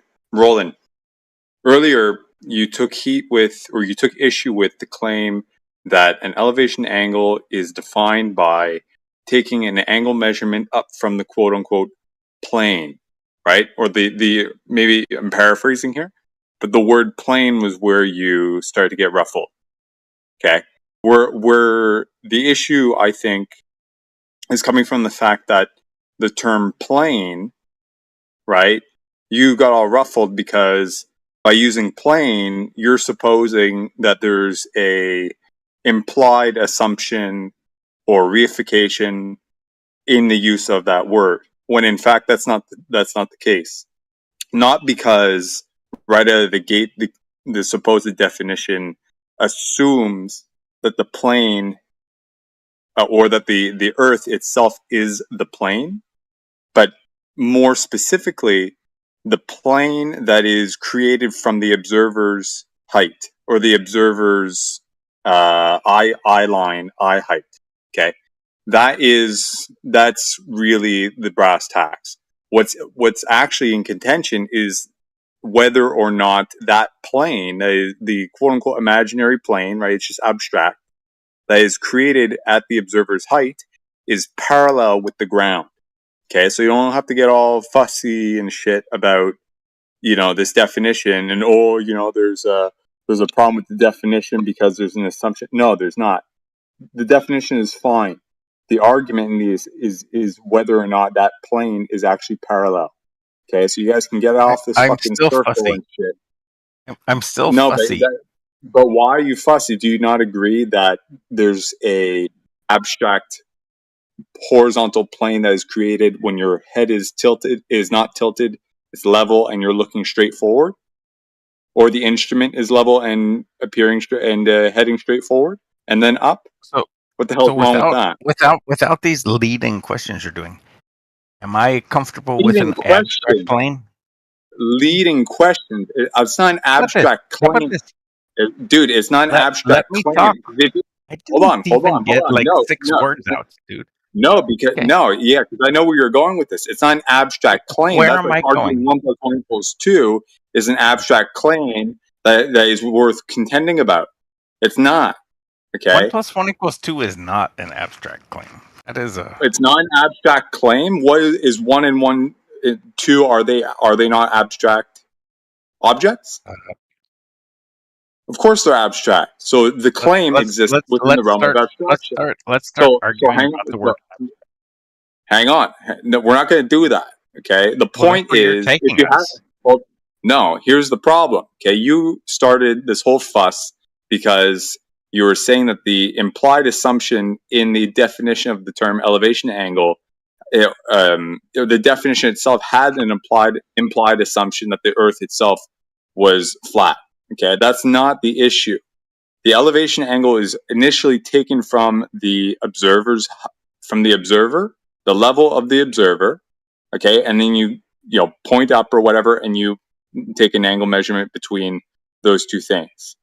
Okay, the real argument is whether or not that plane is parallel with the ground.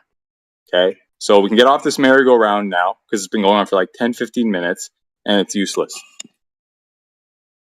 Okay, I yield. I also yield because you don't want to let me talk, and I kind of stopped listening after you shut me down. So whatever you said. All right, then get the fuck out. Fuck off. Yeah, not listening to people when they're offering sensible advice is not wise, friend.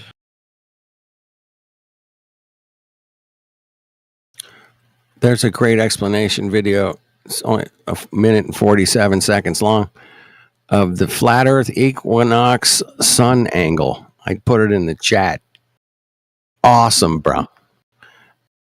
Flat Earth equinox sun angle.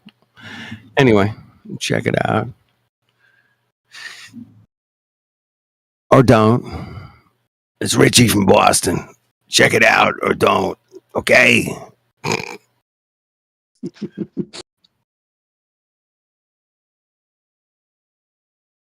You need someone with a mad New Yorker accent. Hey, I'm New York. walking here. Check it out. Hey, fuck off. I'm walking here. What the hell are you talking about? I got the little Italian thing going. A little too much. Yeah. Hey, there's an angle to the dangle. All right? You get it? What's wrong with you, stupid? It's a right angle that has to be formed. That's the key. You can't have a right angle if it's not a flat horizontal plane. It's so crazy easy, man. And people like Boulder want to like, I don't get it. I just don't get it. I don't know what you guys talking about. It's like, enough already. You don't get it. You're never going to get it. Never going to get it. Never going to get it. Yeah. Good luck with that, bro. I'm sorry, Boulder. Use a protractor, man. Figure it out. Anyway. Boulder, great video. Some people love it. I like it because it's hot, but it doesn't stick with you. It doesn't. Yo, BC. Hey, Bear. You hot? Bear. Hey, Oh, Bear. yeah, didn't he? Cool. Hey, There I Bear. am. You're hot. I'm going to call Gotcha. him names. Hey, Sprinkle Tits. Yeah, you Hey, fixed it. Sprinkle Tits. I'm freaking server muted, son of a bitch. Hey, Sprinkle Tits, bro. You were hot micing, mate. That's why we done it. That's all. You're good. Sprinkle Tits, bro. I love that. That's hilarious.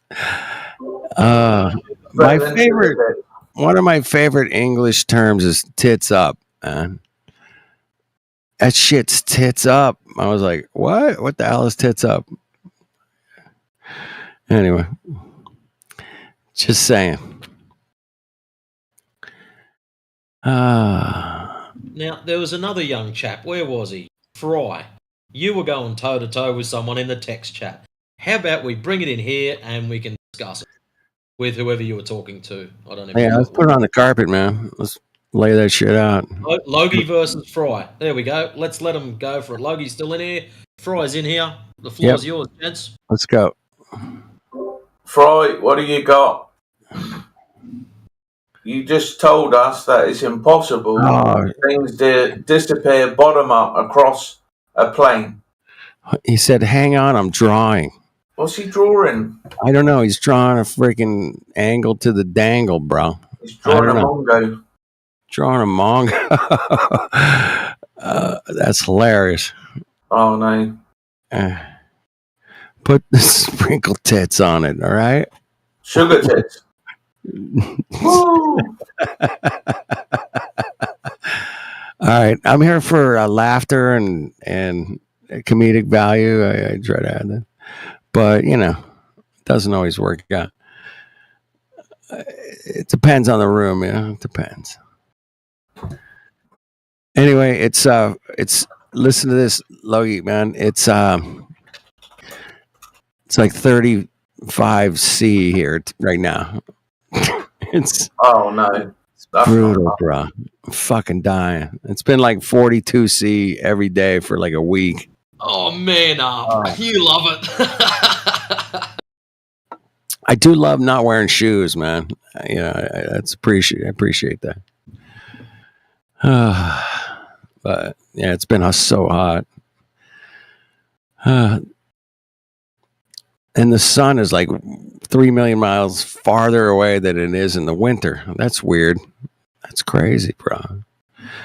Isn't that interesting? How we can allegedly rotate from, say, 8 o'clock in the morning through to lunchtime, and the temperature goes from warmish to blistering bullshit hot, and that's only a rotation of, say, I don't know, let's just throw a number at it, 1,500 miles. So you're 1,500 miles closer, the temperature goes up by 40 degrees fucking Fahrenheit, but yet 3 million miles difference between summer and winter, and no one can put 2 and 2 together.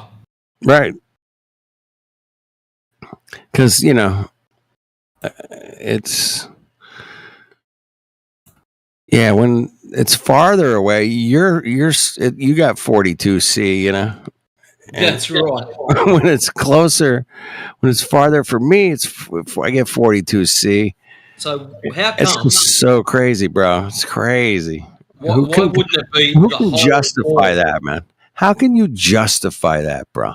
In any physical reality, man?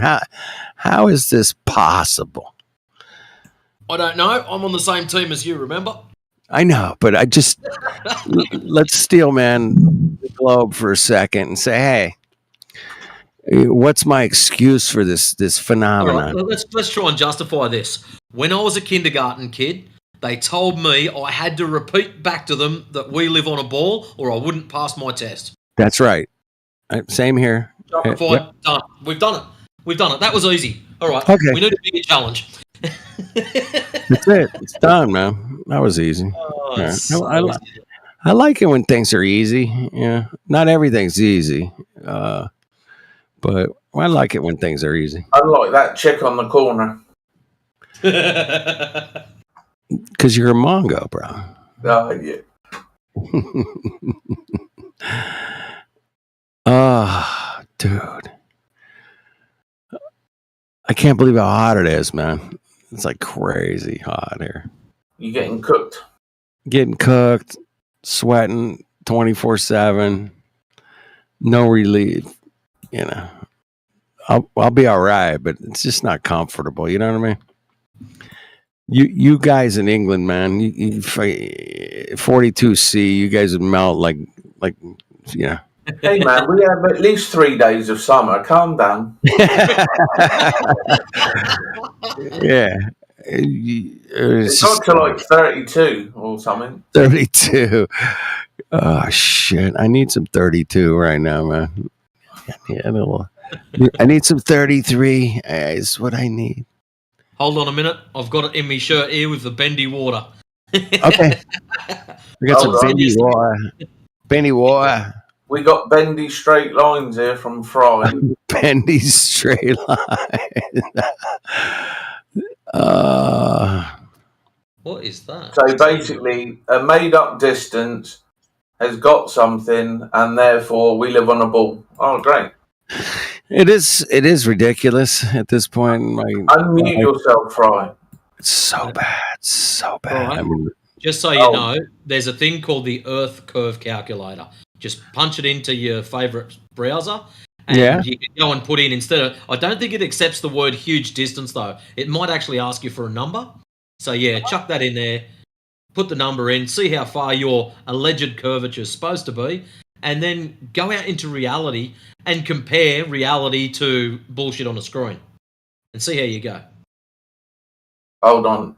Let's verify him. He ain't got the wrong. Which Mongo didn't verify? Where is he? Is that today in Death Valley? 109, 42.9. Yes. Yeah, 42.9C.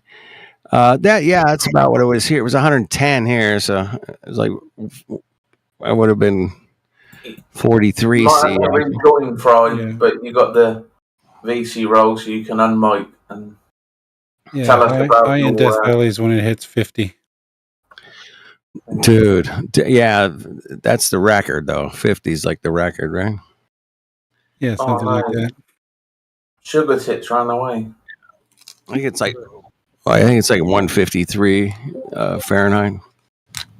Something like that. No, 135. That's it. 135. I don't know. I fucking dyslexic. I messed it up. 53, 35. Yeah. Hello. Hi. Hey, Fry. Welcome, man. Welcome. Thanks, man. Thanks. Wow. Yeah. So I posted the question as well. If anyone can answer it, that would be great.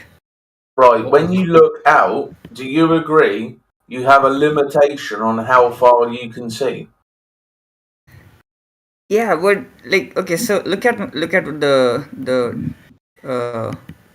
thing that Hold on a minute. We know what your image in scene is. B. We'll get round to your image. So yeah. So what you we're can see trying the to blue say light, is, right, but you you can't have see a the red light. limitation on your site. You can increase that with cameras, binoculars, and telescope, but there's still a limitation. Now you have to understand that limitation is where the surface and the sky meet. And when that happens, you get spooky things happening, like disappear bottom up. So it has nothing to do with curvature. You can get this down hallways. You can get this done at small scales or large scales, which is what the toy boat shows you. So this phenomena has nothing to do with the curvature. But that's what I'm asking. Like, why can I only see the blue light but not the red one? Yeah, we've just explained it, because you can't resolve at that distance. But you can resolve the blue light because it's on the top. Yeah, it's closer to you slightly, and you have to remember that this phenomena. See, that's why I put the 10 meters. Yeah, but this happens with toy boats. This happens down hallways. So your assumption of Earth curve is just an assumption. See, you say the top is closer, but if you look carefully, the camera is like right in the center. So it's 10 meters for both the top and the bottom. Yeah, which would mean they're both equidistant from the camera. Yeah, it's the perspective. It's the way that you look across things. It's to do with the perspective, angular resolution, and the Rayleigh criterion. I already posted it. It says that things can disappear bottom up across a plane. It's equidistant. It's equidistant from both. Yeah, we understand what equidistance means, Fry. Don't get wound up. We understand what equidistant mean. What you have to understand is there's multiple effects happening. It's not just I see and I don't see. There is effects happening in between you and what you are looking at. And the problem is these effects happen in bands across the ground. You don't have to be on a curve to have these effects happen. We can reproduce these effects on a flat surface, quite simply. And you've got the triangle going the wrong way. My question is very simple. Like, why can I not see the red light? We've already told you. It's just okay, how about what I'll do for you? I'll post up a YouTube video that goes for about 12 minutes. I'll just go and grab it and I'll bring it back so you can watch it, so you can understand the effects that are happening. So what you've done here is you've drawn orthographically. Okay, so there's your first issue, because the ship is not actually that size in relation to where you and the camera is. Shit shrinks at distance. Okay, so what you have to do is you have to incorporate these things when you're looking out. You can't look orthographically. You can't look from the side. You're looking head on, right? So what happens is, as I said, the ground rises to eye level and the sky falls to eye level, and things that get caught in that is when things start to disappear bottom up. Let me correct your drawing. Hold on. It's going to take me a while. I'll correct your drawing for you to help you understand. Okay, whilst he's correcting a drawing, in the text chat, Fry, and you know where that is, at 18 minutes past the hour is a video called The Empty Horizon. In your own time, watch that so you can understand some of the effects that happen, and it'll explain to you why things disappear bottom up, bend bottom up, get squashed bottom up, stretch bottom up. They do all sorts of mystical, magical things, and that should help you out quite a bit. But like, what's so special about the bottom side? Like, is gravity affecting it, or like No. if I turn the camera upside down? No, like, it's just all would it- optical. So if I turn the camera upside down, would it disappear top? No, it's Bottom? nothing to do with the camera. It's to do with the ground. So for example, one thing that can affect it is the difference between air temperature and ground temperature. So if the ground temperature or water temperature is hotter than the air temperature, you'll get one effect. If the ground or water is colder than the air temperature, you'll get another effect. It's just to do with temperature. It's to do with distance. There's a whole heap of little things that get thrown together. I see. If you have a really tall building and you put your camera right up against the side of the building and look up, you won't see the top of the building. Yeah. Yeah, you betcha. Yeah. That explains the phenomena. In real time. You could do this yourself. Don't believe me. Don't believe me.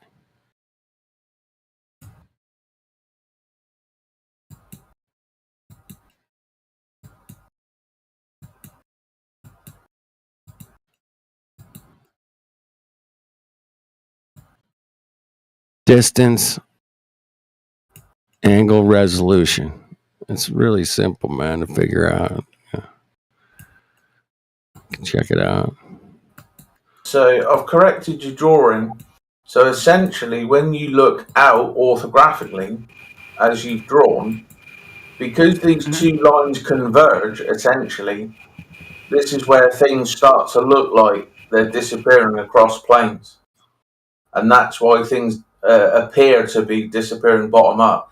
But if this is Earth curve, as you're assuming, then the fact that we can see it down hallways and see it at small scale, 500 meters, tells us that this is purely optical.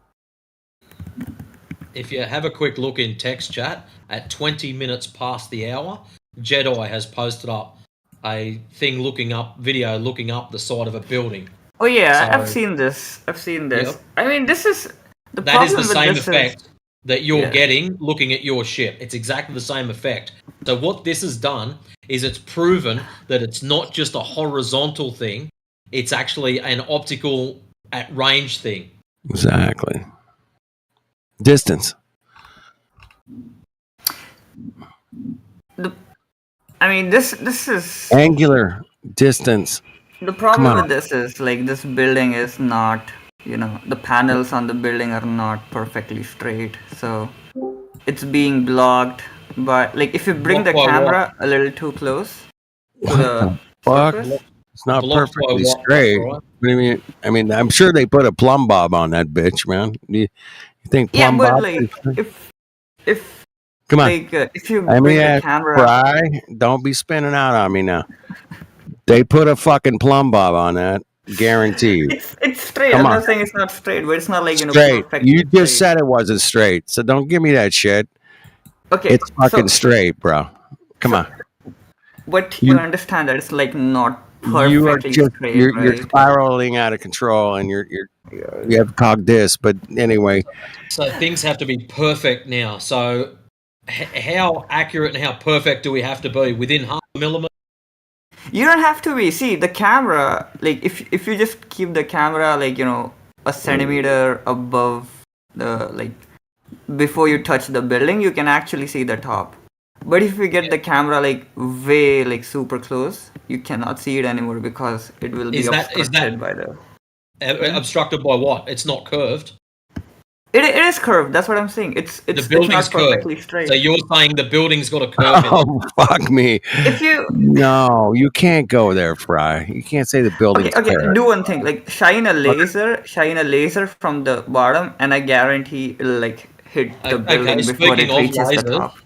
Fry, do you What's that? realise some of the flat earthers actually go out with exceptionally expensive and high-powered lasers and Very shine high. them long range across large lakes and sections of ocean, across to islands, and we're talking 30, 40 miles, and they are not seeing any drop-off or drop-over distance. It stays, if they shine at level, at the other end, it's still the same height. I mean, we know where this conversation will go. I'll say it's due to refraction. That's a flat Earth argument, bro. Yeah, thank you. Welcome to Flat Earth. So your What's problem that? with refraction, and this is what you don't know, refraction actually bends light down, so therefore would shorten your distance. So if you claim refraction, all you've done is give us a huge win because our visual range would be even further. Refraction bends light in every direction. It depends No, it on doesn't. what. It doesn't bend anything. It reflects light. I mean, But it it depends doesn't on bend the it. surface conditions, right, of the ocean. It's not necessarily down. Can we go back to Maybe can you we should go- watch that video I posted up for you, young mate, so you don't get too confused too early on. just get to angular resolution, man. I think that's the point we were kind of getting on there. Is You that also don't have too many mediums with your refraction claims either, but you're mixing up reflection and refraction.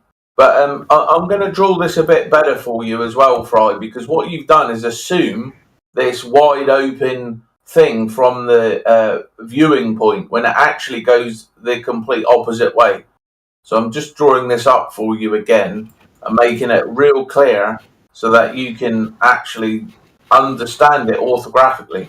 Because at the moment, you've just drawn it very potato-ish.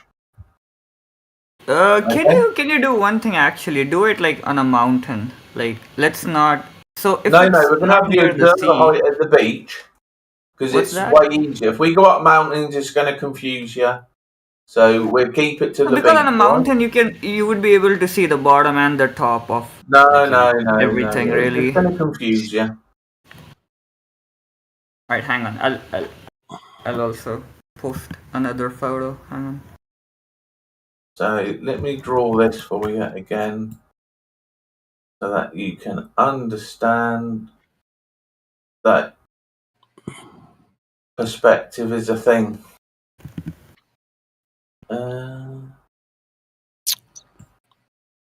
And then you'll be like, oh, wow. You guys in the chat kick ass, man. You guys kick ass. Thank you. Old dude. Yeah, really. You guys are rocking. Where's my boat gone? Oh, Sailed away. Sail away, sail away. somebody nicked my boat. Right, let's do that.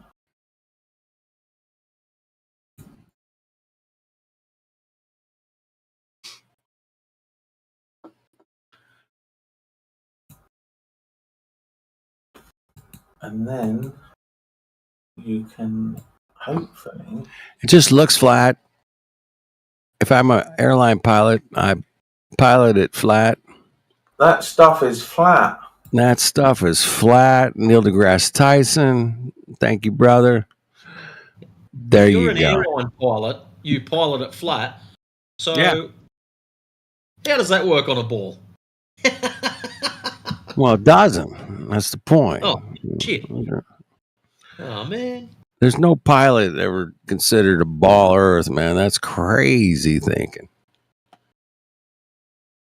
But they have tried to explain how they don't have an instrument in their cockpit that accounts for curvature.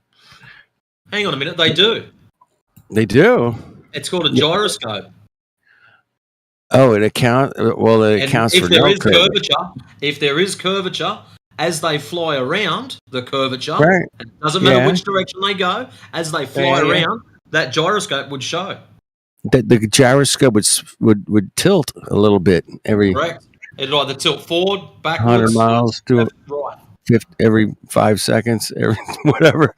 Yeah, it would tilt a lot, but it doesn't tilt. Is that what you're saying? It never tilts. That's correct. It stays. It holds its Stays level. ground, Ah. stays level.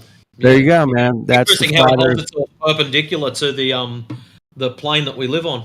Very So interesting. the reason they have a gyroscope in a plane is that if you dip your nose and It shows you. it shows you a horizon and your angle to the horizon, correct? That's correct. Yeah. So that's the beautiful thing about that little instrument on the plane.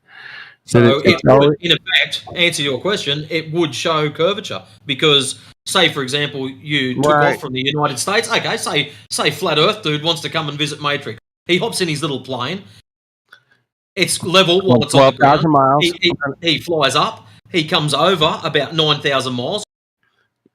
The plane shows level, so you can have a nice coffee while you're in the air. And then you land. As you come down, it would show you're tilting down. And then when you're back on the ground again, it should show level.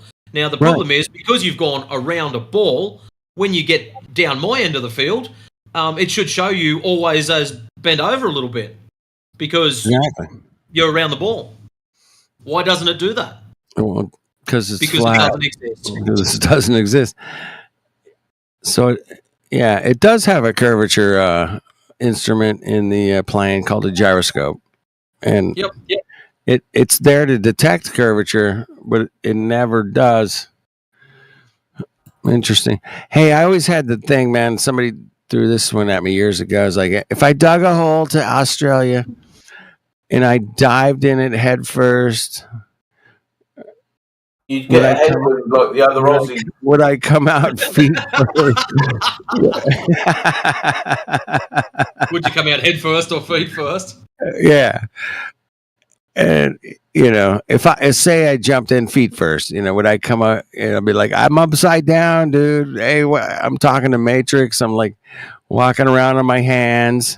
I'm like, what's going on, bro? I'm on my hands.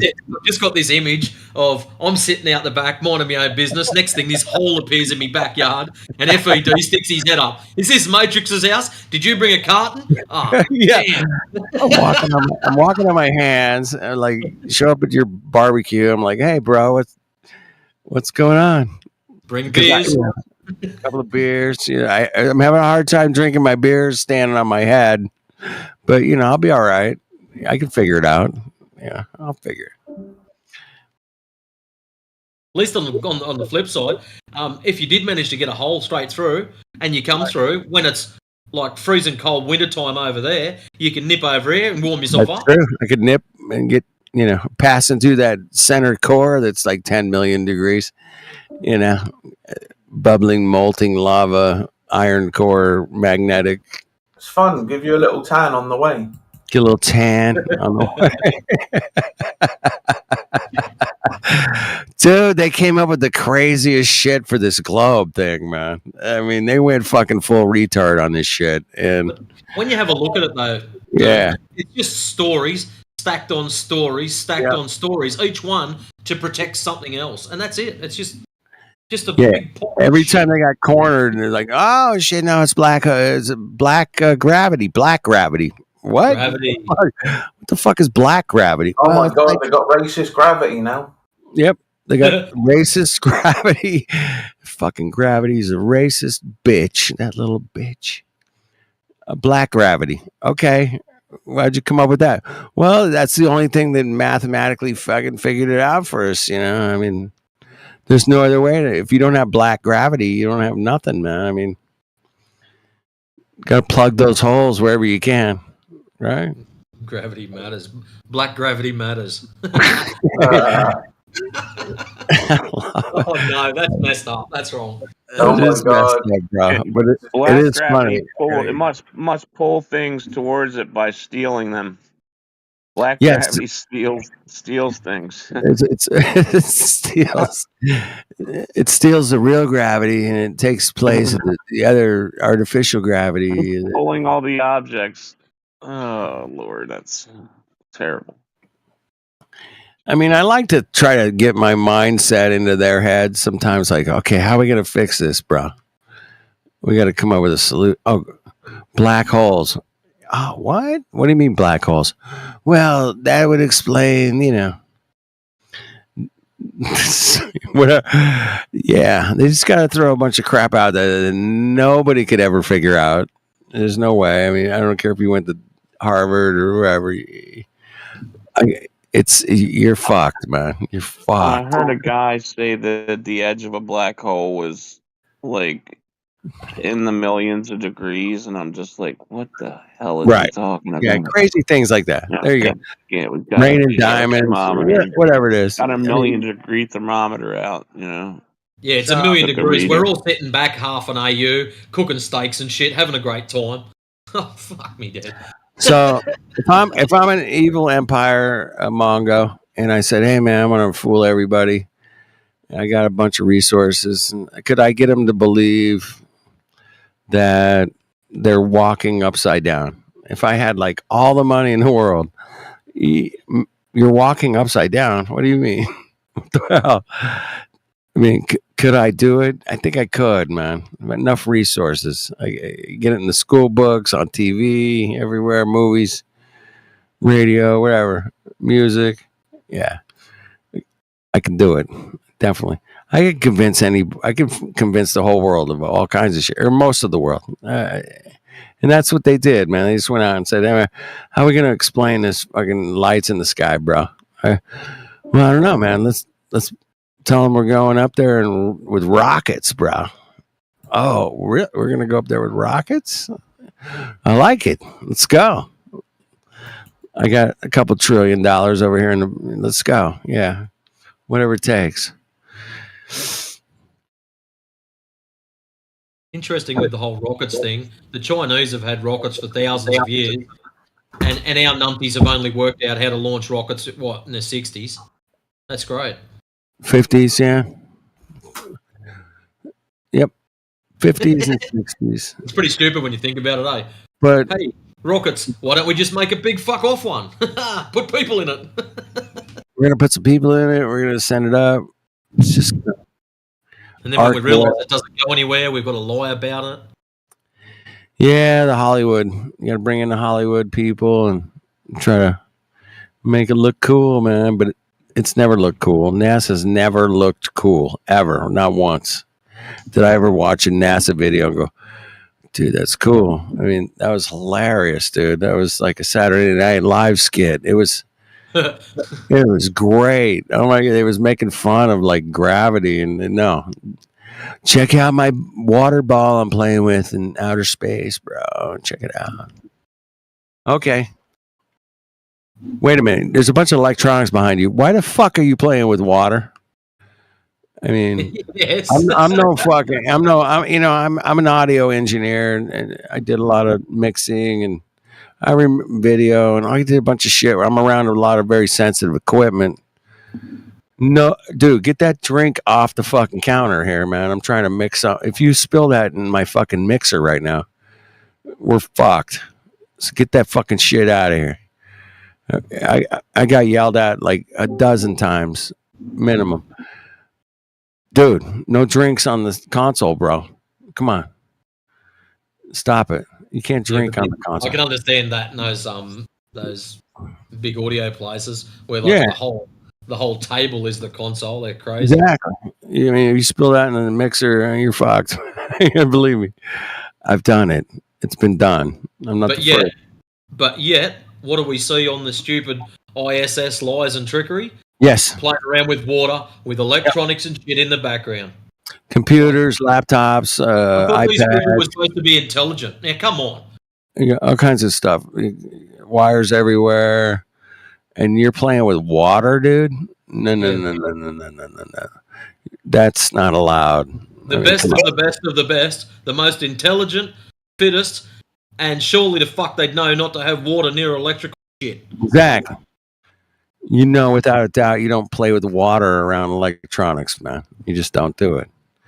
And that whole place is one big giant electronic system because it's being run off of, batteries and solar panels.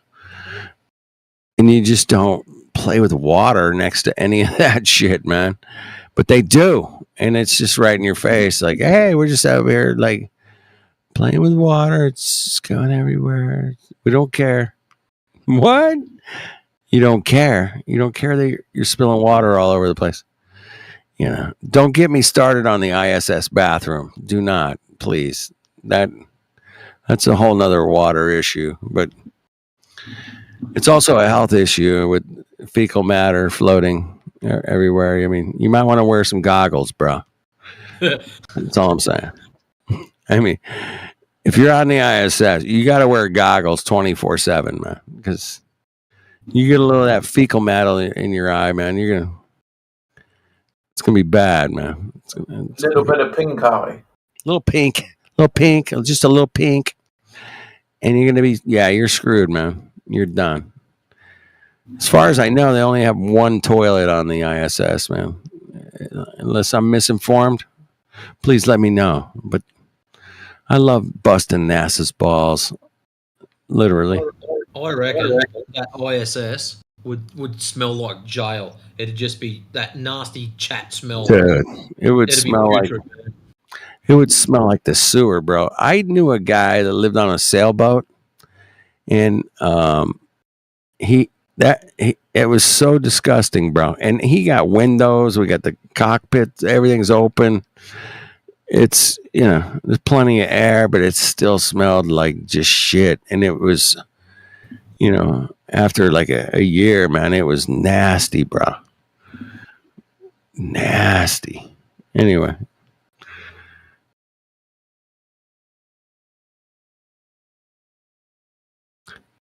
Living on a sailboat's cool, though. I gotta give him that, man. It was a pretty cool scene, man. Boat people are different people, man. Do you guys know any boat people, man? They're like, I've met a couple, worked with a couple of them. They like to party, bro. They do.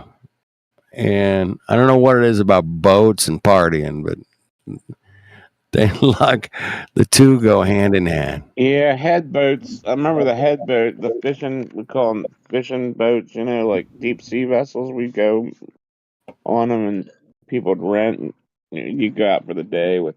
Yeah. You could rent a smaller one and go out with just a couple buddies, or you could go on the one that had like, I think they called those head boats. It was like, 50 people go on them. Yeah. And they drive you out over the wrecks and you'd catch fish all day, but most people are drinking. Yeah. Dude, one of the funniest things is when you go in the bathroom, like, dude, it's a freaking boat. They should have a full-size bathroom, right? Dude, I remember telling my buddy, I'm like, hey, did you see that little lifesaver, that lifesaver of a toilet seat? Dude, it's like the smallest little toilet seats in these boats, at least the one we were on. Hey, have you, like, hey Bear, man, hey Bear, have you seen the ISS footage of the explanation for the bathroom the there? Anal centering device. It's got the yellow. You got the yellow tube, and then you got the little the potty squatter. I don't know what the hell to call that. Little. Come on, man! They ain't got a special one for the women. Nope. And you got like some taco shaped thing or something. You got a taco shaped reverse funnel. taco shape. It's It's a funnel, man. Yeah, everybody. You need like a moon. You need like a I moon don't know shaped about thing, right? Yeah, You know, a I think moon it's shaped thing. like a half a moon or something. Yeah, like so A it half would moon fit. shape. Well, I mean, like I don't, dude. It's so absurd. It's so freaking It's so stupid, absurd. We're making fun of it. I mean, dude. dude. Right? And everybody's got so much hair. Like, dude, you'd all be shaved Oh my god, dude. if it was a real People place. have been up there taking dumps in space for so Right. long, and we know this much about it. There's never ever been like an adult film done in space, so I'm calling sauce on the whole operation. Well, I think like about that. this, man. Like, where have you ever been that it's rare where the people have to go, hey, look at me, I'm doing this. That's how you know I'm here. Can you imagine like dude. 12 guys trying to stay like upright, float centric to like a small girl on the floor? That's hilarious, man. I would rather talk about explosive diarrhea on the ISS, but I'm kind of weird like that because imagine you got shit, I ate tacos tonight or pizza or whatever they were making. And I gotta rank one out, man. It's a little sloppy. International. Can someone help me out of me suit? You've got 10 seconds. You guys know what I'm talking about. I'm talking about real human functions here. I'm not trying to be a dick or I am trying to be funny. Horrid. It would be horrid. Oh my god, dude. Excuse me, I gotta go. I mean, I gotta dash to the. I gotta no dash. privacy. There's no privacy. There's no privacy. I gotta dash, bro. I'm dashing to the bathroom. I'm about to blow. But there's no bathroom, is there? Where's the bathroom on the ISS? Oh, dude, I've on seen the blueprints. Where's the bathroom? I've seen the bathroom videos on the ISS. Why doesn't your back up into your stomach? Shouldn't it float up your esophagus too? Oh, nobody's ever thought of that. There we go. There's a twist in the plot for sure. I mean, come on. Dude, great observation, man. Fantastic. That's the gravity. Yeah. Yep. It would float back up into my tube for sure. Oh, Lord. Are you kidding me? That is so funny, bro. It's got to have suction, right? Yeah, the toilet has suction. The little pee tube has suction. I get it. That's all I'm saying, man. If you didn't make it to the bathroom, I mean, the whole place is going to be contaminated. There's not a never-ending source of water, so there's no way to clean things really good. What do you just take up a zillion freaking Lysol wipes? They do have wipes. Dude. They got a gazillion wipes. They do have a lot of wipes. She did. Dude, you'd be ejecting space trash all the time. You'd just be like, go eject the trash. You can't haul it back, can you? We're trying to keep space pristine. One time, out of all these 10,000s of regular daily human functions, nobody's missed the tube, and instantly the whole place is just inclement. Does that ever happen? No. Well, of course not. But dude, you can just imagine the ISS footage one day. All these globetards are watching the stupid footage. Oh, Dave's not here today because we had a little accident. Right. See, we've never seen that. They're always there smiling. No one's ever been crook in the guts. No one's on Dunny watch cleaning the thing. Why are they always standing next to each other with their hands across their stomach? Hands across the stomach. It's the whole Masonic hand gesture. It's so freaking weird. Yeah, I'm not really blows my mind that anybody can actually believe that they're really dude, man. Here's the problem, Bear. Is that it's an indoctrination, man. It takes a while. I know, man, but once you see the overnight and you see all the crap, man. You remember that one time the guy's yeah, I was just talking to my buddy, blah blah blah, who's right across the country from where we're at right now. And then he goes, "Oh, I mean, he's right down. He's down there from where we're at right now."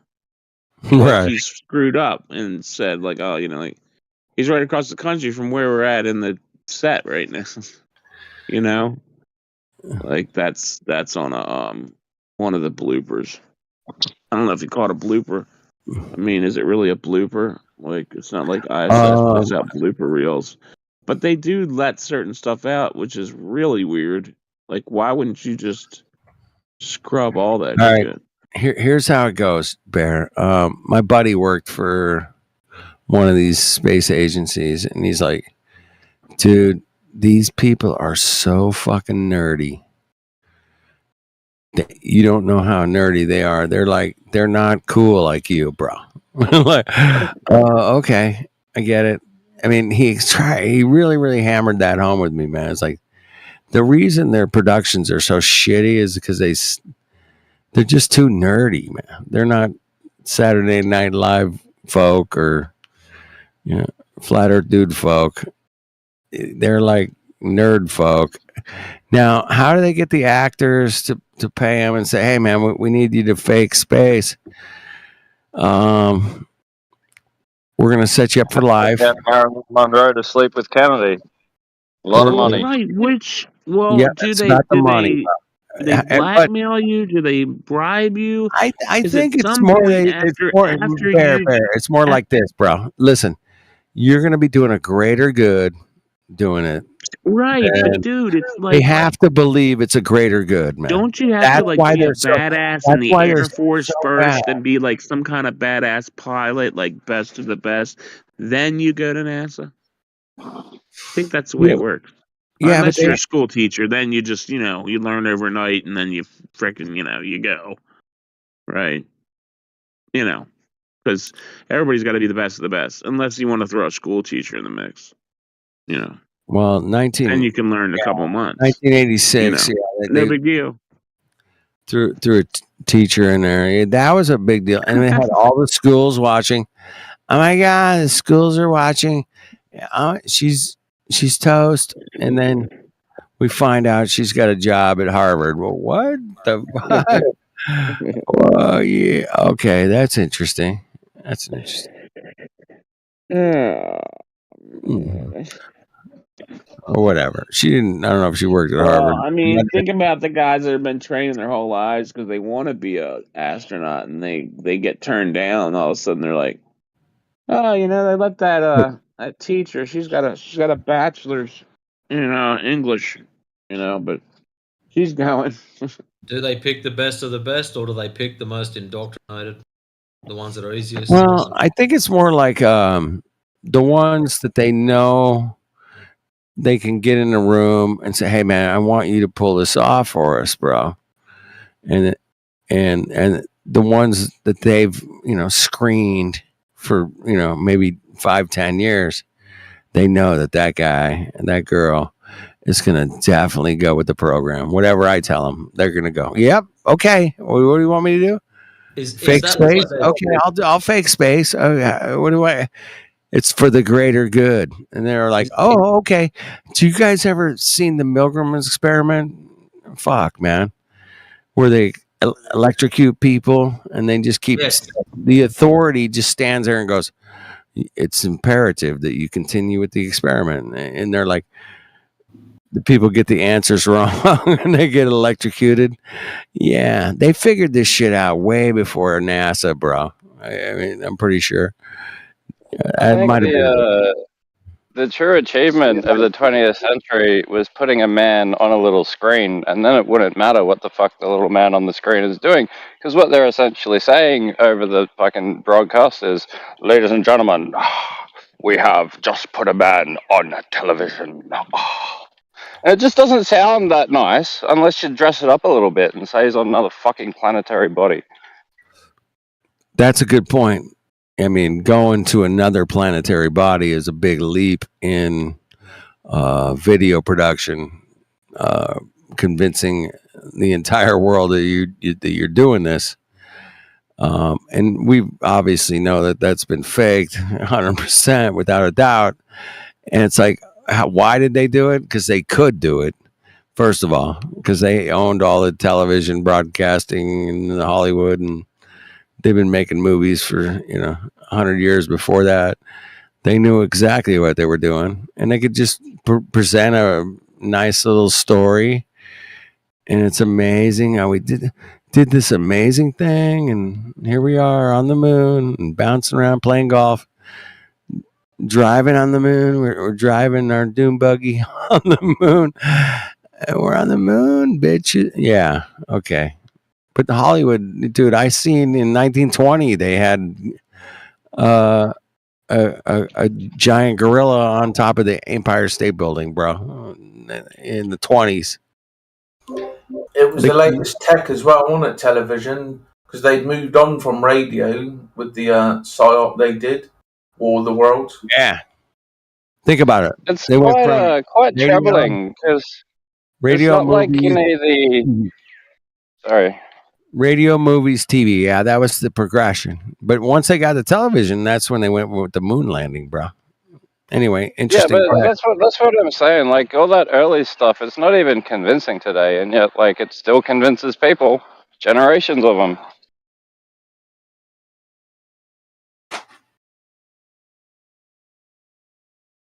But it kind of relies on that thing that what's convincing when you don't have anything to compare it against. If that's the only space footage you got, well, you have to think very carefully about what it should look like, or how it would look if you filmed it on Earth. And when you can do that, it's not very good footage at all. It doesn't compare to like the CGI movies we're popping out. Yeah, it's nothing compared to like Gravity, the movie Gravity. I mean, that shit was wicked, man. I mean, I was like, holy shit, man, it looks so real. Fucking crazy. If space is real, I mean, that's what I would think. The movie Gravity, man. Damn.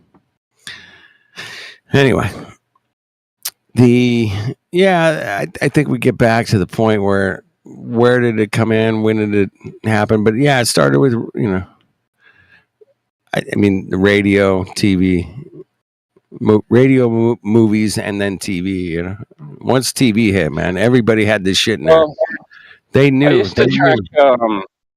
used to track communications like centralizing slowly, right? And it's really weird events that went along this sort of progression tree, right? Like what they got rid of ham radio after the Titanic went down, because ham radio is a two-way broadcast frequency. So you could call up the radio show like as part of the actual broadcast on the same frequency. And the Coast Guard just got like swamped with false reports of the Titanic. So after that, they threw it out and brought in the RF that they developed in the war and made it like a standard thing. So it was now one-way information stream, and that just followed on into television.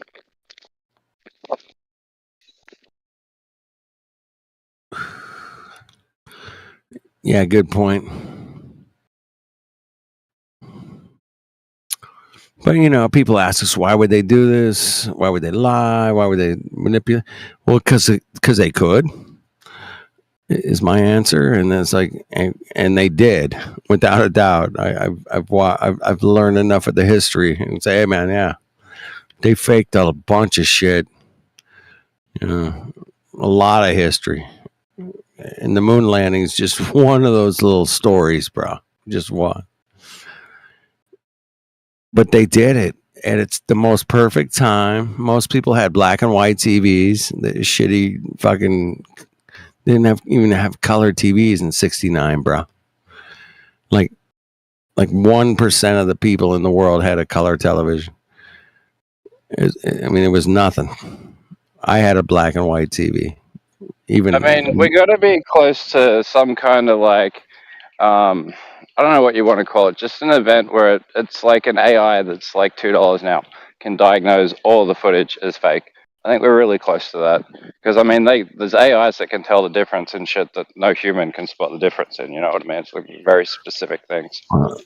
I like that. I've never thought of it like that. That's a good point. Is if we had an AI system that could go back and say, hey man, which we do, we kind of do have that. with ChatGPT, they had Dan was brutally honest and he didn't lie. So they asked him all sorts of questions. What shapes the Earth, all that kind of stuff, all the usual conspiratorial stuff that most people would ask. And the answers that Dan gave were a lot different to the normal ChatGPT. There's actually a little, was it 6-minute clip of some of the stuff that actually was asked on it. Let me ask you this, Matrix. Is that AI different than ChatGPT, right? It's a different... It is ChatGPT, and what happened was it was called Dan, Do Anything Now. And what they told Dan to do was not lie. Just be brutally honest, tell the truth. And they asked all sorts of questions, and that function has now been removed off of ChatGPT. Interesting. Super fuck all interesting, bro. That is a fucking nug, bro. Thank you. Oh, really yeah. Cool. Really good stuff right there. And it actually shows on the screen in the background all the questions that were asked, and actually some of them up. And some really cool stuff. One of them was, is the Earth flat? And it was like, yes, it's basically measurably, notably used as flat. Yeah. I went to my first Flat Earth meetup. One of the first guys I talked to was a guy that worked at Lockheed Martin. It was just down the road from where he showed up. And he's like explaining to me, like, hey, man, I knew some I knew SR-71 pilots. And I went up to him and I asked him, hey, man, how do I calculate for like the curvature at your speed, man? Because you're doing like 3,000 miles an hour, man. We got to calculate for that curvature. And the pilot was like, well, you just treat it like your kitchen table. And that's all he told him. So in other words, we don't. We just. In other words, we don't calculate for any curvature whatsoever if you're a pilot, even at fucking 3,000 miles an hour or whatever they SR-71 goes at. You don't, even at 70, 80,000 feet, there's no curvature, bro. You're just flying flat, bro. And that's it, man. Once you got it, I got that, right from a pretty good source. I was like, okay, yeah, we're good here. That makes sense, because if the calculations are real, man, you'd have to calculate for all these curvatures and spins, and no, we treat it as the kitchen table, bro. That's it. In reality, we treat it as flat and stationary. In all of those calculations, I don't care if you're flying a plane or shooting a missile or firing a bullet, whatever. Nobody's actually accounting for spin or it's gone, man. That shit's gone, man. And they know that they're toast, but they got such a media manipulation of all the data that goes to most people. And most people just give a shit if their team won, today. That's it, man. How did, England do today or whatever? Whatever their team is, man. They'll get on a team. Team Globe, bro. I'm on Team Globe, man. I'm on Team Flat. But in reality, man, when reality sets in and says, hey, man, without a doubt, you're flying on a flat stationary plane, and I can get you 100 pilots in here. They're like, yeah, that's how we treat it. Yep. That's the reality. That's how we treat it.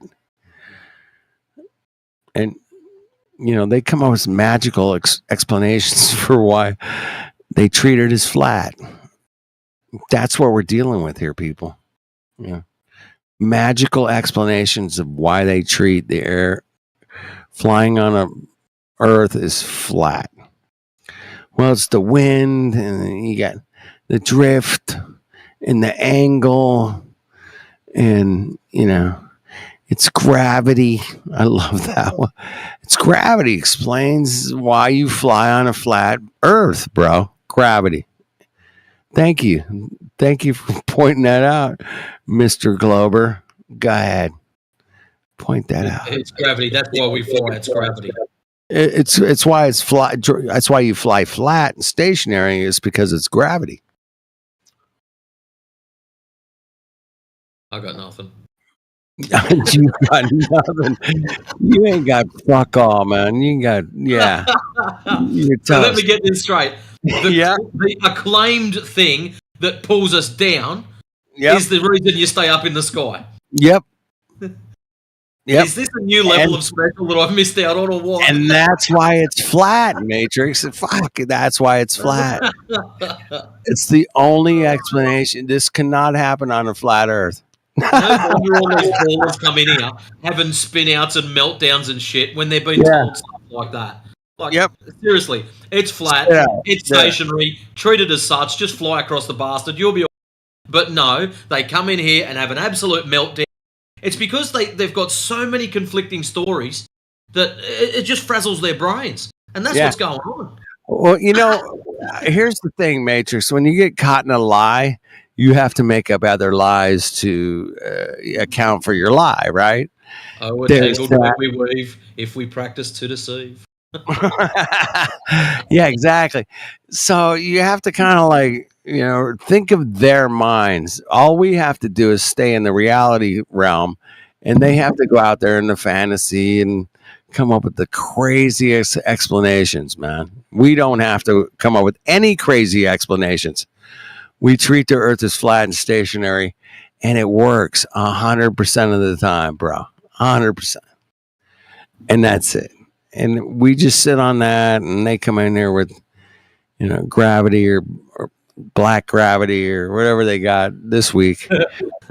And they'll just keep coming. It's fun to watch. I'm still enjoying it. I'm smiling, laughing, going, Wait. Dude, how did this happen, man? How the fuck did this happen? Go ahead. You don't believe in gravity? What the? No, I mean you got to have a definition for gravity, bro. Which one you going with? I just came in here, right? Sorry, I'm not sorry, right? So don't be sorry, bro, man. Just I'm not, right? That's just Dude, I'm a Canadian, right? So I just say that out of fucking thin air, but. Did you say you're Indian, like American? No, Canadian, right? So I just say Canadian. Sorry. I'm not sorry. Right? Welcome, eh? Sorry, not sorry. Yeah. I'm just messing with you, bro. Please excuse my sense of humor, and gravity exists, homie. Yeah.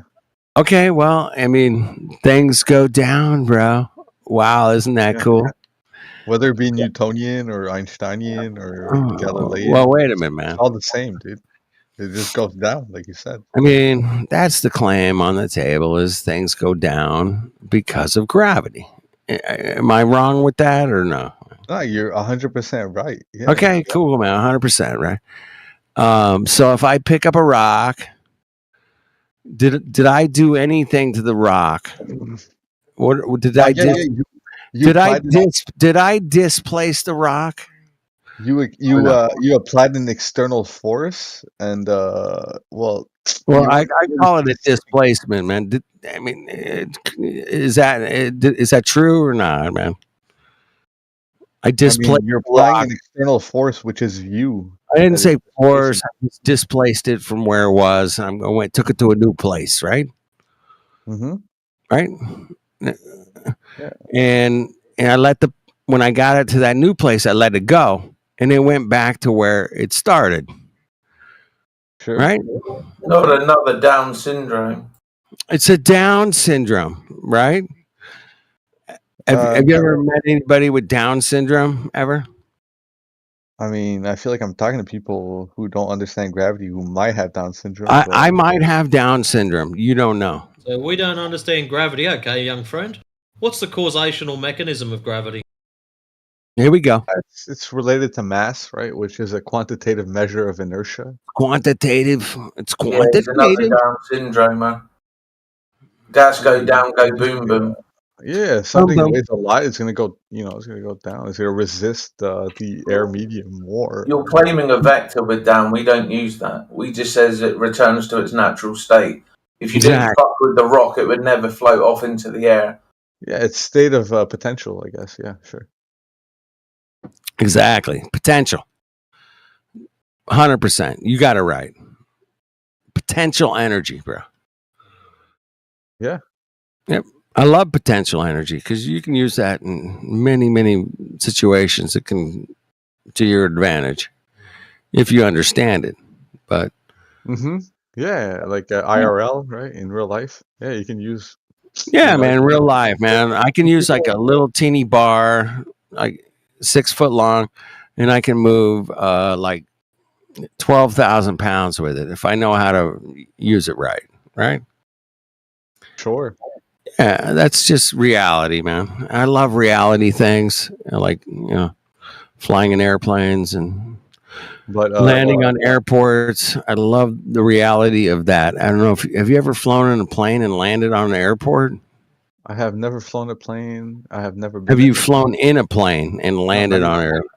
Not even. You know, you've never flown. No, not yet. No. All right, man. How are you? You young? How old are you, bro? I'm 33 years old. You've never been in an airplane. 33 years old? Yeah. Oh, So wow. does that make you some kind of like? No, man. I'm just asking, bro. I'm not like accusing. I'm not being derogatory. I'm just asking. Cool, man. I mean that's. I mean, all right. Well, I hope you get to fly in the future. I've flown on many planes, and I hope you get to fly sometime, man. It's amazing. You take off, and then you land in this new destination, and you're like, how did I get here? And you're like, you got here in like 6 hours. And I was like, damn, that's amazing, bro. I can't believe I'm here. It's crazy good. It felt like we were. I felt like we were about to have a common grounds relative to potential energy, but yeah, but you planes found a whole fly bunch of over. non sequiturs, dude. Like, Yeah, I might have gotten off topic. You're right. However, the fact is that we pick up a rock and we let it go, and it goes back to where I picked it up from. That's pretty simple to explain, man. Yeah, I mean, I don't have to come up with some magical thing that makes the whole gravity. universe work. bro. You agree gravity works? All right. I'm not gonna. I didn't even bring it. Well, if we like just agree on that term that gravity did that, then we're good. Like, right on, bud. Well, you're not going to get that from me. I mean, you might get that from somebody else, but I'm not going to go with that, man. I'm going to go with energy that is potentially sitting on the ground, and I pick it up, and I potentially added some energy to it, and I potentially let it go, and it potentially ended up back where it potentially was right there, and that's it. Come on, man. You're better than this. No, I'm way better than this because I bring it down to the most simplest terms of reality. Well, it's disturbing to a lot of you intellectual folks, bro. But I witnessed a whole bunch of word salad, right? You just kept adding potential, like. Well, I was being a bit facetious. It's a late night. I'm having a good time. Yeah, hey, it's 11:11, bro. I don't know where you're at. What time is it where you're at? It's 2 in the morning, 2:11 in the morning. 2:11. All right, it's 11:11 here, bro. Yeah, I usually run into 11:11s. Do you run into numbers like 1, 2, 3, 4 on the clock? No, I ran to 11:11 this morning, and did you? All right, that means you're on the right path, bro. You're there. Just keep going. Yeah, for sure. But you're on the right path. You're way too defensive for nothing, dude. That's all I'm saying. I could be, but I'm not defensive. I think you're taking it the wrong way, man. Matrix, help me out, bro. Tell him I'm cool, bro. No, he's not defensive. He's pretty chill, this one. Yeah, I'm chill, man. But reality sets in, and you have to objectively look at it and say, hey, man, if I put my finger in front of this saw blade, it's going to cut it off, right? I'm a realist, man. I deal with saw blades every day, man. I'm like, shit, I got to keep my fingers away from that motherfucker that's spinning, 1200 RPMs or whatever. It's fucking hauling ass, and I'm just really careful of reality. Okay, yeah, I agree with you, brother. But it feels like it feels like you have everything nailed down, but you just don't accept that gravity is a thing. No, man, I accept that displacement of energies can be, without a doubt, it can be explained. I mean, Also, how do you turn I off don't think. all the other forces to denote that it is gravity? That's the problem. How do you turn off the far stronger forces to know which one is having any effect? Well, I mean, gravity is related to mass, right? So, well, it's a the heavier something is, the heavier something is, the less it's going to be, moved, right? Yeah, but we know the story. The point is that there are stronger forces. Gentlemen, can you guys hear me? Yeah, you good? Yeah. Yeah, I can hear. Cool. So how about this, man? So let's find some common ground, right? Because I get this a lot. I think a lot of people in here get this a lot. No one's disputing that more dense things tend to go down, and less dense things tend to go up. Right? We agree on the phenomena. We witness that. You have a helium balloon, it tends to go up. Put a rock in where it goes down. Right? You take an anvil, you put it on a pool of mercury, it tends to float. Right? Because the mercury is heavier than the anvil, et cetera, right? No one's disputing that phenomena, right? So people don't have to come in here and be, get all butthurt about gravity doesn't exist, or when people say that, because what they're not saying is we don't witness that phenomena. What they're disputing rather is the claim that there is a causal mechanism, right? This mysterious quote-unquote force. Some argue it's a force. Some people don't argue it's a force. Einstein said it's not a force. Then they start using words like pseudo forces, et cetera, right? All this gobbledygook, right, behind this so-called phenomena being caused by something. Okay, that's where the contention arises, because the claim that there is a causal mechanism for the phenomena is what has been in dispute for hundreds of years, right? You have models that arise from those like Newton, and then you have Einstein that comes after. Like people even today, they still contend with that. Okay? But my question is, why are you trying to erase all the history? Because it's not that we're trying to erase the history; it's that history is being questioned, because there's a philosophical underpinning behind these claims that has no basis in reality, according to many.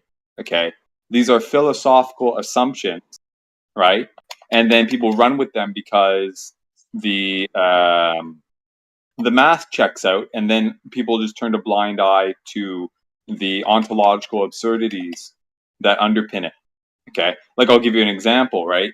You have Einstein that says space-time, right, is bending.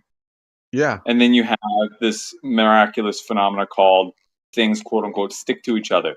Okay.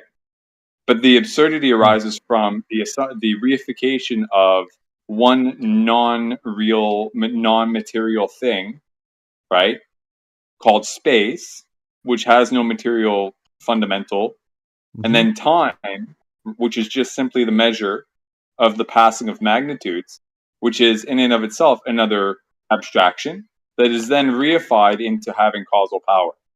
Okay. Then the fusion of these two things using fanciful mathematics leads a lot of people who have little interest or little understanding, little ontological background or philosophical background, question this phenomena or this supposition.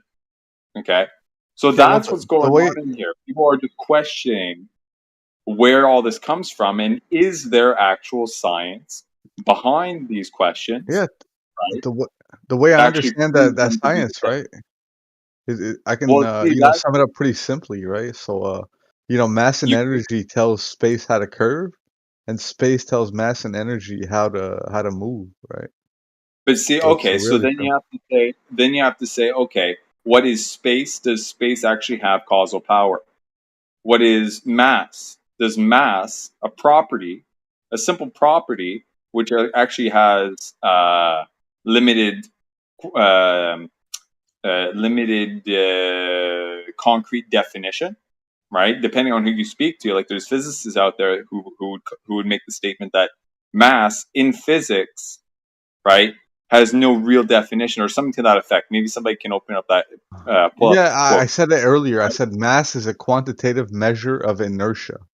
So inertia Right. is the bottom line. Okay, but so then inertia has several definitions too, right? You have inertia in the context of you have velocity, and then you have a changing of direction. So then you have an inertial push towards the initial, like all these, right? So it's like a push, but then the question is, does it have an inherent property in and of itself, by itself, without external phenomena acting upon it, right? So, you see my point. Like, it starts to get very wishy-washy and abstract, and at some point, you just have to resort to, does the math check out? Oh, it does, therefore it works. That's the kind of final conclusion, which a lot of people have contention with, because it doesn't make sense in the realest of senses, because, and then arguably speaking, that's not even real time. I would argue that it does make sense, though. But okay, it so mathematically checks out and physically checks out, right? Okay, so how about, let me give you a silly example, right? If I say the world of stuff, dense stuff, and then less dense stuff, okay, is being held up and pushed down, relatively speaking, because we have invisible unicorns and leprechauns flying around. But hang on, let me finish. Check this out. Right, we have invisible leprechauns and unicorns flying around. Okay, and they have this magical ability to determine what is more dense and less dense, and they pull stuff up and they balance stuff out. Now check this out. It's called Earth's gravitational field. It's not. Let me finish. Let me finish. Okay. This is your claim. Now, my claim, as absurd as it sounds, but just for argument's sake, is that in fact, rather than it being, no, it's not gravity, man.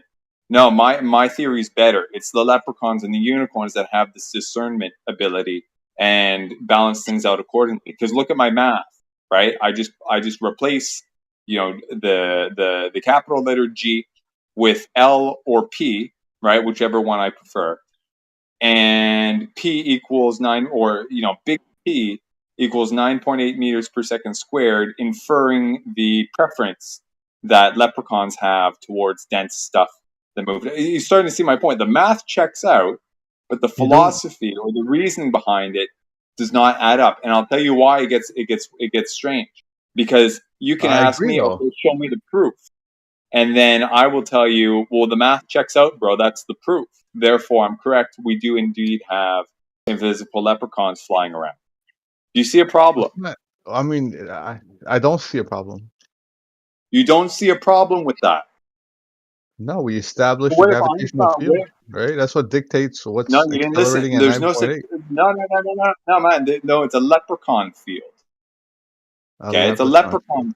It's a leprechaun field, invisible leprechauns, 9.8 meters per second squared. Okay, downward acceleration because the leprechauns are angry and they push heavy shit down at that speed. Free fall is not. Do you follow my line of reasoning and how fallacious that is? I mean, yeah, your line of reasoning is pretty fallacious. Yeah, I'd agree. Exactly, but this parallels that akin to Einstein or Newton, because they say the exact same thing but with fancier terminology, and then when they are probed with, okay, show me the space-time, show me the mass attracts mass in a scientific experiment, i.e., I take these variables, mass, and I manipulate them independently to demonstrate the effect that it has on other components of the equation. And that is what is in contention, because this is not done. They show the math, the experiments that suppose this to be the case, they variate ancillary variables inside the experiment, quote unquote, or observation, and then make inferences that it is the case that their stuff is correct. It is not real concrete science. This is the It is problem. though. It is. I mean, How I so? agree. How That so? it has been redacted, right? So I feel like we agree that mass does not attract mass. I feel we agree that gravity is not a force, right? So we agree on these two terms. Well, again, so when you say gravity, are you referring to the cause of the phenomena, or are you I know referring to I'm the relating to the effect, right? Which is the This is 9.8. the thing, okay? So the effect, we can agree that relative dense things shift up and down based off of what is more dense or less dense. But that's the phenomenon we will all omit using the term gravity because it can get confused with the supposed cause, right? And anyone who's listening, just chiming in now, they might get thrown off. But we So can agree basically, with the you phenomenon. said The yeah. So cause is gravity, etymologically speaking, it means things have weight, right? gravitas. Yeah, I know. Yeah. Okay. Okay, so yeah, we can measure stuff in terms of weight, right? But this is where it also gets tricky because mass and weight are supposedly different things, right?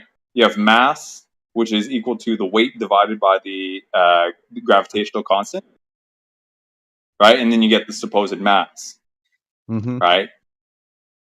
But what is mass? Mass is a product of the supposed force being pushed down on due to this other thing. Like it's an abstract property. I mean, I So feel like to say that an you're just. No, but think about it. I feel like you're So just. to say No. It feels like you're like nothing is you're pushing anything down. You keep saying force and push, but I don't feel like that's accurate. Wait. Dude, I picked a rock up, man. What did I do to the rock? Come on, you already know this. You applied an external I force. applied what? An external force. You lifted that rock up. Okay, what do you call that? I mean, you're applying a force on it to displace it. Are you going to call it a force? What are you going to name that? Anti-gravity. I mean, you're the force, right? No, You're counteracting gravity. Okay, wait a minute. I'm the force because my muscles contracted and my hand. I picked the rock up. I took it from. It was just laying there, peaceful. I disturbed the rock. I picked it up, brought it up to my elbow height, and I let it go. What did I do there, man? Tell me what I did. Well, to pick up that rock, you applied an external force, but the moment you let go, that rock was in free fall, right? So we can basically, since it's a rock, there's not really, air resistance doesn't really matter, right? That rock is going down. Yeah, I mean, it's like, whatever, 3 feet, I drop it. So relative to the density of the medium that it's in, it goes original placement. So that's an explanation for what's a phenomenon that we can witness every day. It's pretty simple to figure out. It's not complicated. Yeah, you apply an I don't need a force or any. I don't need any of this other shit to figure that out. That I picked the rock up and I let it go and it went back to where it was. Yeah, That's pretty simple. All that's in question here is the supposed causal mechanism for this phenomena. And the reason why it's so important, I think, is because inferences made by the conclusions stated as to what the causes are, these inferences lead to other more hypothetical, abstract, fantastic sort of idea that lead to other ones. And then we get ourselves where we are today, where people have extrapolated so far out that mass attracts mass, bendy warpy space-time, therefore, up in the sky, there are other phenomena of bendy warpy space-time, mass attracts mass. and then therefore other balls flying around that we can maybe go to someday. Okay, this is a leap of an extremely far out leap of logic.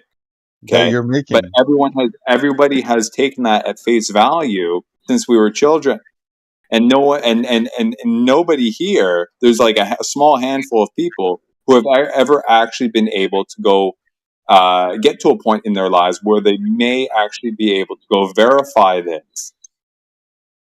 You follow?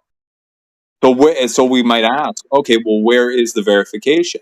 Then we get supposed things from NASA, all sorts of things that nobody can't actually further verify to get down to a point where, oh, this is where it all started. I can reproduce this one thing and then build it out myself.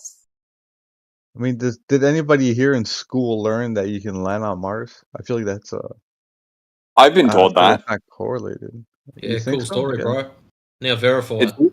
very cool story, yeah. So how do we know that that's actually happening? No, They but might like send my us teacher video never footage. told me that I can go land on Mars, right? That's my personal experience. I grew up. I think I'm around the same age as you, man. And I grew up with space dream fantasy sort of space. What's it called? Space exploration, sort of sending robots to other floating balls in the sky ideas. Yeah, but I Right? never nobody told me about this in school. Like personally, I don't think we can go to Mars. Yeah, But where I grew up, I don't remember it ever being, "Oh, you will go to Mars someday." But the inference that we're actually sending space probes and shit like that certainly was. Okay. really, I never heard nothing about Yeah, we had posters and probes. shit in science class about rover on Mars, NASA this. Yeah, here and there. It wasn't Okay. part of the curriculum necessarily, but it I was thought certainly an implicit, subliminal kind of thing. Yeah, maybe I don't remember Yeah, it. I heard it whispered by teachers that were really right into that government psyoping the kids idea of teaching. Yeah. So it certainly exists, man. And you might not have been had that pumped into you. Okay. But if you go out there in the world, a lot of people believe that this is a phenomenon. People believe that NASA is sending little machines up there and landing on space rock. Yeah, but are they not allowed to think that, right? Because they're making their own cognitive leap, right? So You can think yeah, that you're all your you own want. person, but they You think that no, not me, them, right? No. The royal you. Anybody can think and believe whatever they want. Why this room exists is because some people don't, and they wonder why people do. After having looked at the minutia and the stack upon stack of claims that such and such a thing is so, and therefore this other thing is so, and therefore we can go to these space rocks. And you go to the bottom of it, and you're like, this thing doesn't make any sense. Yeah, Therefore, well, I feel like there's you're other stuff that makes it make sense. I feel like you're being psyop, bro. Okay, well, Nobody believes we can land on celestial bodies. I think that how you're about making that so cognitive. make a claim, sir. Go ahead. Make a claim. I'm being psyop. What? Okay, I'll make a claim. Right. So, do you know about the Kármán line? In what way is Mick being psyoped? I'm curious. That's the first claim. But he did make a claim about universal force going down, right? That was his original claim. No, it's not a force. That was not my original claim. It's free fall, and free fall is not a force. Yeah, but you think that matter has a downward bias, right? Yeah, due to the gravitational field. So, like we can. So does all matter? So does all matter have a downward bias? Yeah, all matter will accelerate towards the center of mass. Does gas have a downward bias? Yeah, all gas will accelerate downwards if it has weight. Yeah. So if I boil something, you guys know where I'm going. But if I'm boiling water and it vaporizes, is it going to go down? Like we said, you're vaporizing it, so it definitely has less mass, right? And it just vanishes after. So does it go down here that it's closest to the Earth, where the gravity is supposed to be the strongest? Is it going to go down? Like if the gas was not being evaporated and being like all the weight is being stripped away from it, yeah, it would accelerate downwards. So you think so when they say that gas fills the available volume as a law of thermodynamics? You ever heard about that? Yeah, gas fills the available volume. Yeah, so Okay, so does it move in all vectors or just one vector? I'm pretty sure it's omnidirectional. Like it really depends. Right. So it doesn't have a bias. It moves omnidirectional, right? Yeah, of course, but that's due to weight, right? So that gas is not heavy, right? It's not like a rock or anything. So so not all matter has a downward bias. Yeah, they do. Well, you just contradict yourself. No, it's relative to the medium, though, right? What medium is the gas moving in? If it's gas is filling the available space, let's say that's the only gas in the space. There's the You know what? If you have a vacuum atmosphere. chamber, if you have a vacuum chamber and you put a single concentration of a certain gas into the vacuum chamber, what happens to the gas? It fills the available space. There you go. So it's not a relative thing. It should go down all of it should basically go down or collect at the bottom to a certain degree based on what you're saying. I disagree. I don't think. Okay. Well, what's keeping the gas in the vacuum chamber? The container. Okay.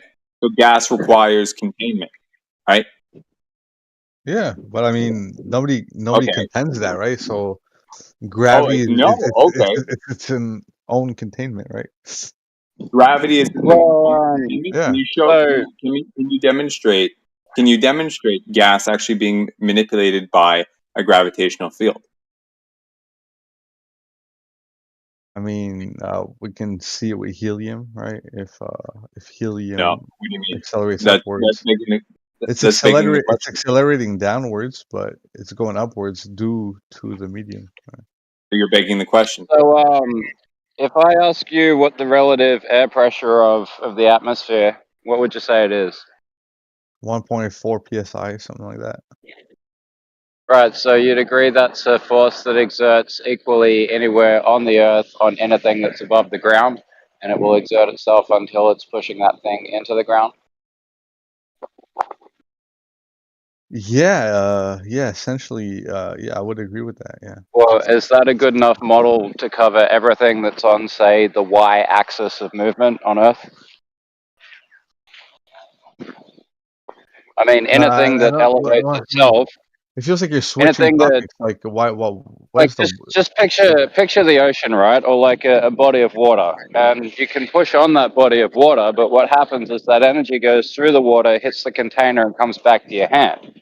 So anytime that you're displacing this 14 pounds per square inch, it's pushing back on you with an equal relative force, according to the is it the first law of thermodynamics? Third. It's the Or third. Einsteinian motion, or whatever. You know what I'm saying, though? I think you get my point. Yeah, it was the Newtonian third law. So you have an equal and opposite reaction. That's what you're saying. No, it's gas. Right. He's So, talking about like, I can show you this displayed in other ways. Like, if you have a 30-foot hose and a bucket, and you get the water to travel up with the siphon effect, once it gets to a certain point, the water won't climb any higher. It physically can't. And when you increase the force to cause it to climb higher, it'll boil at room temperature. Like, it'll forcibly turn itself into a gas the same way that it does. It'll boil, but it won't be hot. It'll just be boiling at room temperature, right? So that's the actual force of that's being exerted on everything, constantly pushing it down towards the ground in this attempt to equalize itself. I think I get what you're saying. So you're saying gravity and atmospheric pressure is seeking equilibrium?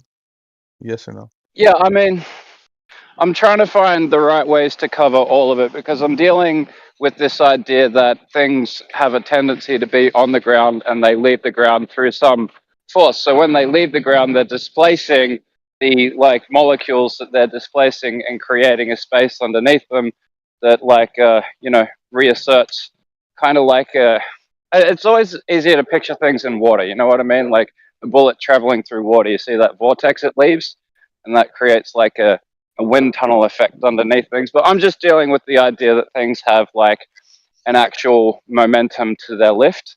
Otherwise, it's like I don't know, like something falling off a tree branch. I don't know, maybe something different. But I'm just playing with an idea here. Well, I mean, it feels like you're talking about Newton's apple, right? That fell from the tree. Yeah, I'm just walking and thinking, so I'm not even 100% engaged on this. But it's kind of what I've been working around for a few weeks, I guess, is this notion of the 14 pounds per square inch exerting itself all the time. So, things go down because they're being pushed on for sure. Hey, man, I checked out the rocks today. They're all down. The rocks are down, man. Bullshit. There's got to be at least one up in the sky. No. They're all down here, man. The rocks are here on the ground. We checked them out. All rocks right, are down. I mean, the mechanism of rocks burned down. That's because they're on Earth's surface. They have mass and they're subject They to got mass. gravitational field. They're amazing. They're heavy. I climbed over a couple of rocks recently, and it's like, oh my god, they're big rocks and they're down on the ground and totally without the rocks going down. I wouldn't climb over the rocks. I would have a hard time climbing over the rocks. Okay. Yeah, I also saw some clouds, and I was wondering whether they're going to go down. Clouds never go down, man. They will They precipitate. should, because they okay, full of water. Water goes down, man. We know water goes down. Look at the oceans; they're not up in the sky. Wait a minute. There's no oceans in the sky? What are you saying? Nope. What do you mean? You guys not biblical? What the? Oceans in the sky, bro? Man, it's crazy. Hey, oceans are amazing. I don't know if you guys been on an ocean lately, but pretty cool. Yeah, flat, man, flat. They're flat, and you can sail them, unless there's Yeah, heavy. locally, they definitely appear to be flat. Yeah. Locally flat. Just a quick question, brother. How many of these local flat sections are there that make a ball?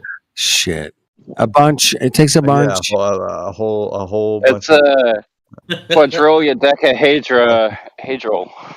Quadrilia fuck, I can't even say it. It's a bunch of zeros. It's a bunch. Yeah, it would take a lot of them. I wish I could do a good Donald Trump voice. Millions and billions and millions. Well, you need Quadrihedral decazillion. That's that's Carl Sagan, man. He's, but guys, we know that locally, I can agree with you guys. Like locally, water is okay, just hold flat on a level second. and horizontal, but on a At large some scale, it stage, follows the curvature you've got to of the switch Earth, right? from local to common sense. At what distance does it go from local to whatever else? I mean, do you have a model? Bendy. At what range do we? How far do you consider local? 10 meters, 10 miles, 100 miles? What's your definition of local? I'd go with 100 miles if I was you, man. I'd go with 100. That's a very good question. It's damn right. It's straight. It's a good question. Okay, I would take 100 back. miles. Let's go. I would you're just take thinking back about what you just said. While you're all thinking about it, I'm going to go and mow the lawn. So, peace, guys. Behave yourselves, and Hey. catch us. Hey, later. Hey, Mongo. Take it easy. Love you, brother. Cheers. Cheers, man. See ya. Later. Thank you. At what point does it go from straight, flat, level to curved? That's kind of the question on the table. And I think he's denying that it's curving at 8 inches per mile everywhere. That's saying that it's locally flat is denying that it's curving. So it's not locally flat. It's curving away from you, right? It's a drop over distance. I mean, that's spatial. It's related to spatial. No, it's Yeah. reality, man. Drop over distance is you take a basketball.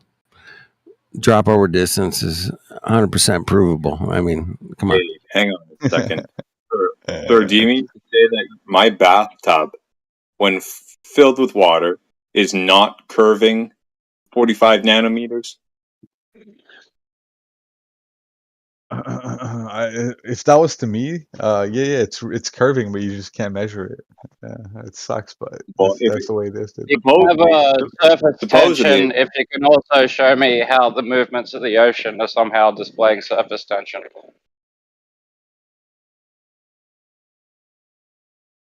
Okay, yeah, it feels like there was more than one person coming at me. Yeah, can you repeat my that? question was kind of a little bit facetious, right? Because according to the standard model, right, with excuse me, with a radius of 3959 mile, right, you get a certain degree of curvature every mile of 8 inches, and then consecutively another 8 inches, or depending, or square, excuse me, 8 inches squared from the initial position every consecutive mile, right? So based on that, when you interpolate that, right, That's on only a a small rule scale, of. I think that's only a rule of thumb. I think the actual this curvature is 1 degree per 69 miles, right? That's not how you measure the drop over that's not distance. how you measure. That's not how you measure the surface curvature. What you're talking about, I think, is in terms of celestial comparisons or something. Okay.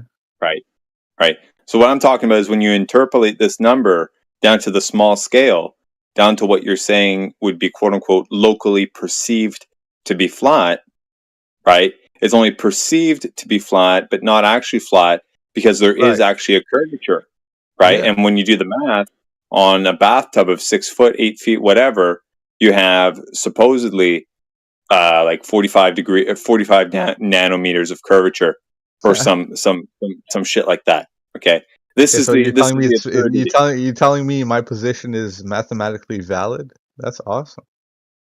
That I'm being facetious, dude. It's flat.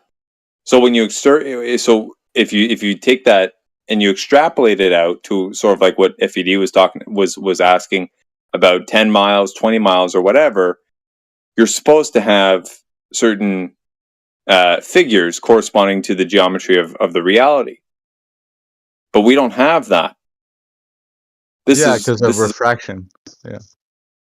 Even when you account for the refraction, okay, with the standard model, it might fluctuate to 5, 10, something like that, and on an extreme end, 15, 20, or something like that at best. Okay, like a single, a small 2-digit percentage point change in terms of feet and meters and all that stuff. When you measure it out like that, you're orders of magnitude off from observations that are made in reality. Well, I would argue something's that wrong. Yeah, because the rule of thumb for refraction is also 8 inches per mile squared. No, that's the curvature of the surface. That's the rule of thumb for refraction. The rule of thumb for refraction is 7 over 6R. That's like the baseline medium, about 1/6, so to speak, extra on average, with average standard atmospheric pressure and temperature and all that stuff. You add some humidity, you take out some humidity, it's a little bit more or less than 7 over 6R, supposedly. But then the other question is, where do you get the R from? Right? The radius of the Earth, obviously, yeah. Yeah, well, where was it measured? Where did it come from? Right? Yeah, then you go back to it all goes back to Eratosthenes. Eratosthenes. Right? Yeah. Okay. So Eratosthenes, how did he know? He did. He actually didn't really know. Yeah, he did. He made a handful of assumptions. He did. Listen. So basically, he planted a vertical stick on the ground, relative to horizontal ground. So you have a vertical and a horizontal, and then the sun was casting a shadow, right? Can I ask you a question real quick, man? Do you have his Eratosthenes written hand, paper, book, anything at all? Well, that's That a would be trick cool. question. That's a trick question because none What's of the his prime work source?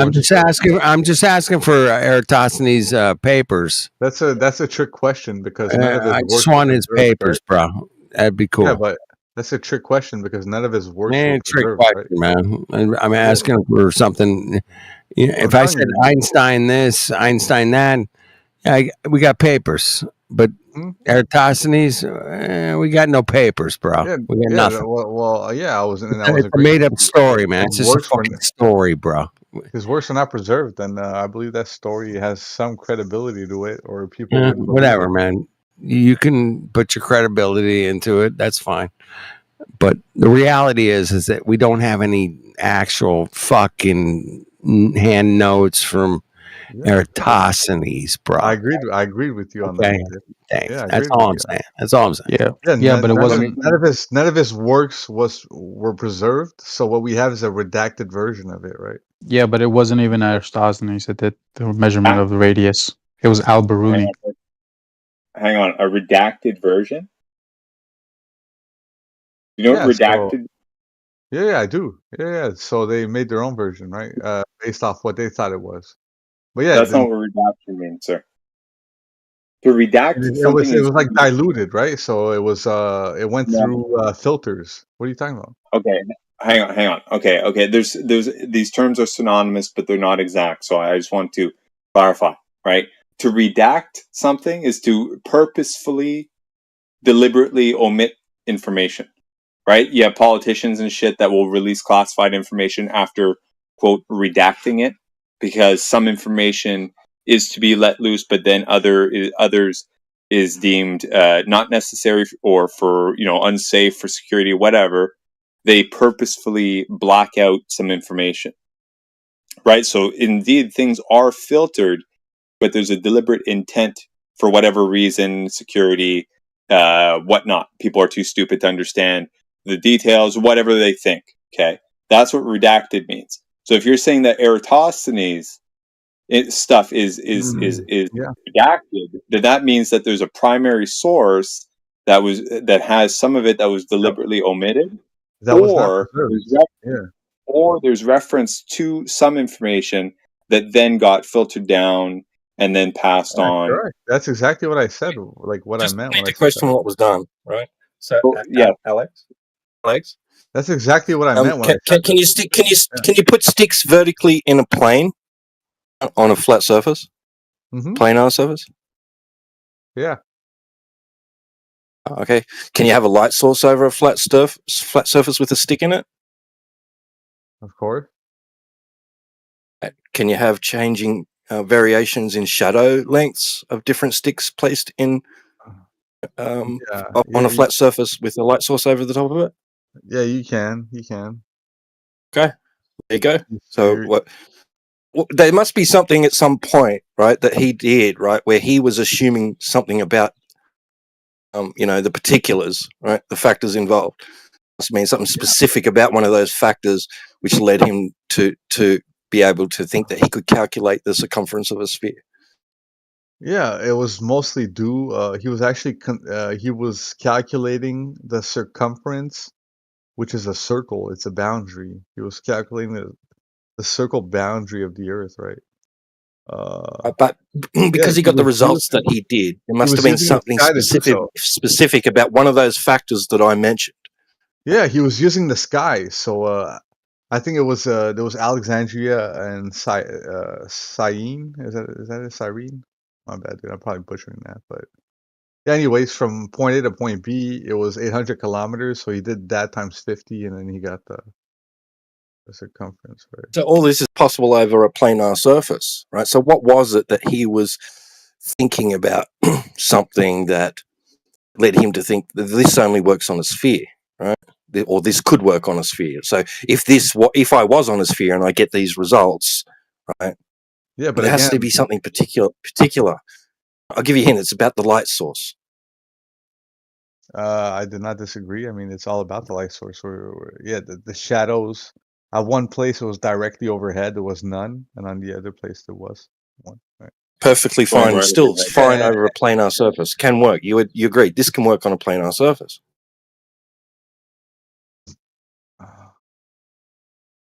What it's telling you is that where the shadow made, there was no shadow because it was directly overhead. That made a 90 degrees with the surface of the ground, right? You get a 90 degrees, right? Okay, that 90 degrees is a baseline, and that baseline extended all the way out to Cyan, where he had a obelisk that had a shadow that cast a 7.2 degree shadow.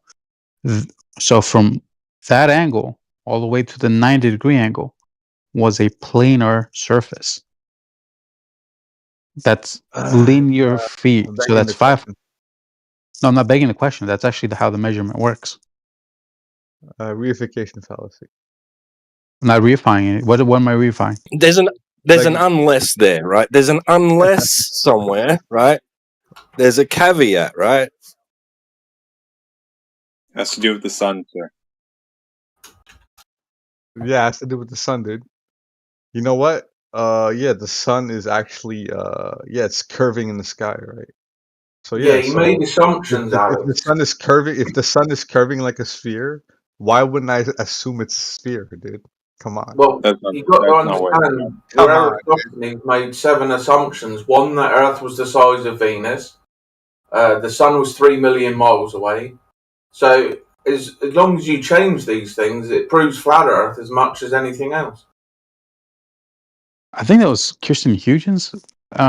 Eratosthenes he was just trying to get a circumference radius. Yeah. But the thing is that he's doing, do you understand that this is a big, huge right triangle, right? It's the 7.2 degrees is from the obelisk. The 90 degrees is at the well. Degrees from what do you mean the well? The 90 so that's what he measured. Well, that's how the story goes. One of them was a obelisk, was like you said it was a stick, but it was a obelisk. I'm not saying that correctly. Okay, so you wasn't using a vertical stick? I have a citation right now. I'm gonna cite it right now. I can't. Sure. I don't have permission, but Alex, it said a vertical stick. Yeah, he used a vertical stick relative to the horizontal ground. Right, that's what it says. So there's a horizontal ground, and then what was in the other angle? The 90 degree angle. It was a well, right? I mean, there's like you said, it's redacted, right? So or reinterpreted, if you will. Yeah, there's was he using the well? Like I haven't heard of the well in a while. The details are what's important is the principle he's trying to implement. So he's trying to implement an angle measurement that he's doing to the sun to determine the circumference of the ground. Yeah, I think we agreed on that. The shadow 7.2 degrees. Yeah. So he needs in order to get an angle, he needs a baseline. Correct? He needs a vertical stick in a horizontal ground. Yeah, so I guess so. A horizontal ground could be a baseline, but so that horizontal ground is horizontal all the way out to the 90 degree line. Correct? That's where you lose me, dude. How am I losing you? What did you not understand of that one? The horizontal baseline. I got a protractor. I got a protractor. He added a horizontal baseline, right? I got a protractor. Protractor. Yes, I agree. So you know what a protractor shape is, right?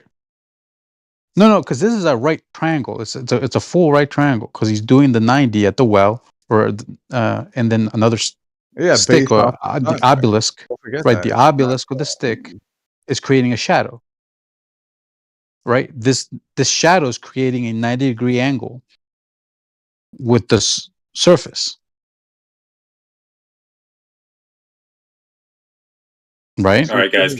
I understand. What you want like, what's the point? Yeah, go ahead.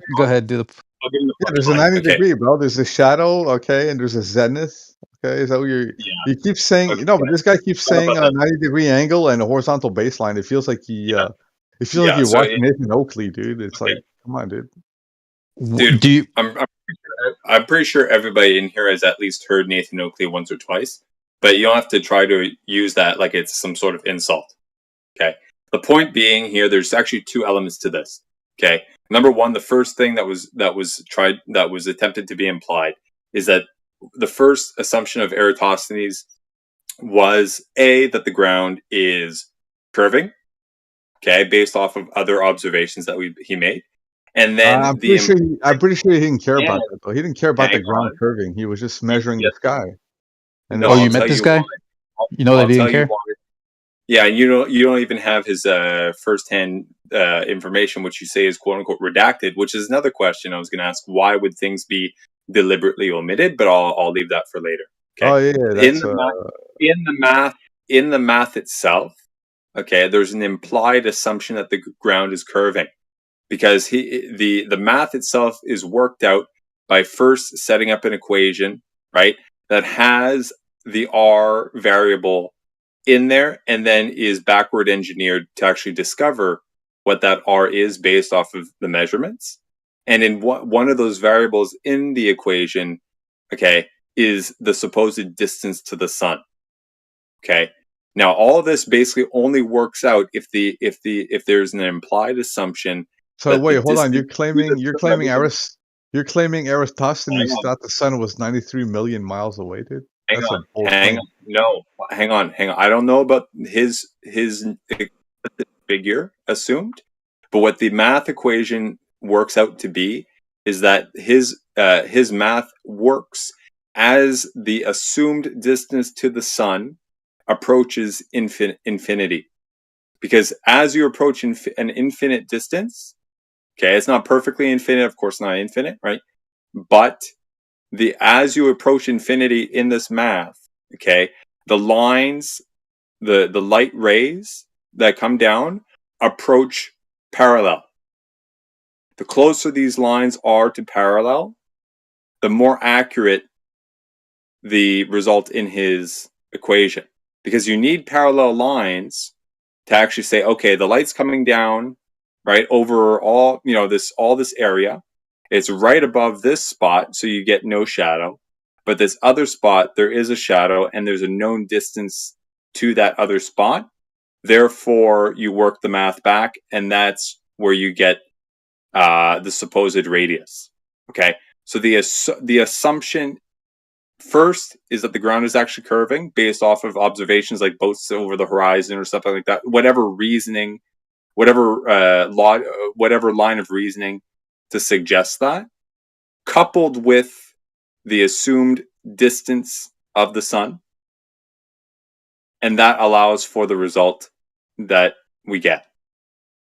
So you have two baseline assumptions, and the results thereby infer the first assumption, that the ground is actually curving, right? But listen, if you want to get something done, you gotta assume something, right?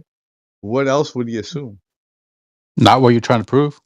Not what you're trying to prove, sir. This is called circular reasoning. Because, anyways, what was a simple question? It feels like you're gish galloping. No, here's the thing, sir. The other thing, then afterwards, at the very least, you go ahead and verify this assumption by other means. Okay, which is not what's done, because everyone's running with this Eratosthenes. He assumed the Earth was a sphere. Yeah, exactly. And then what other people should do after successively should say, that seems interesting. Let me try another way to actually verify this guy's horse shit before we run with it. But you admitted that we don't have his stuff, right? So you're putting down an ancient Greek polymath for your own ego means, dude. Like we don't have his works, dude. No, hang on. You're not listening, man. There's two base assumptions, neither of which are actually verified. But then everybody runs with the conclusion as if it's gospel. Right? Everyone talks about Eratosthenes as a single source, basically, for this story. There's no Eratosthenes and this other guy who double checked his work, and then 100 years later, so and so triple checked both of their That's the works. thing. Just to That's be the thing, sure. though. You measure something once, you're good. You don't need to do it ever again, dude. This is He where didn't you're measure fucking it. full of shit, dude. No, you don't measure something once. You ever hear this thing? You ever hear the Yeah, saying he was measure? off by.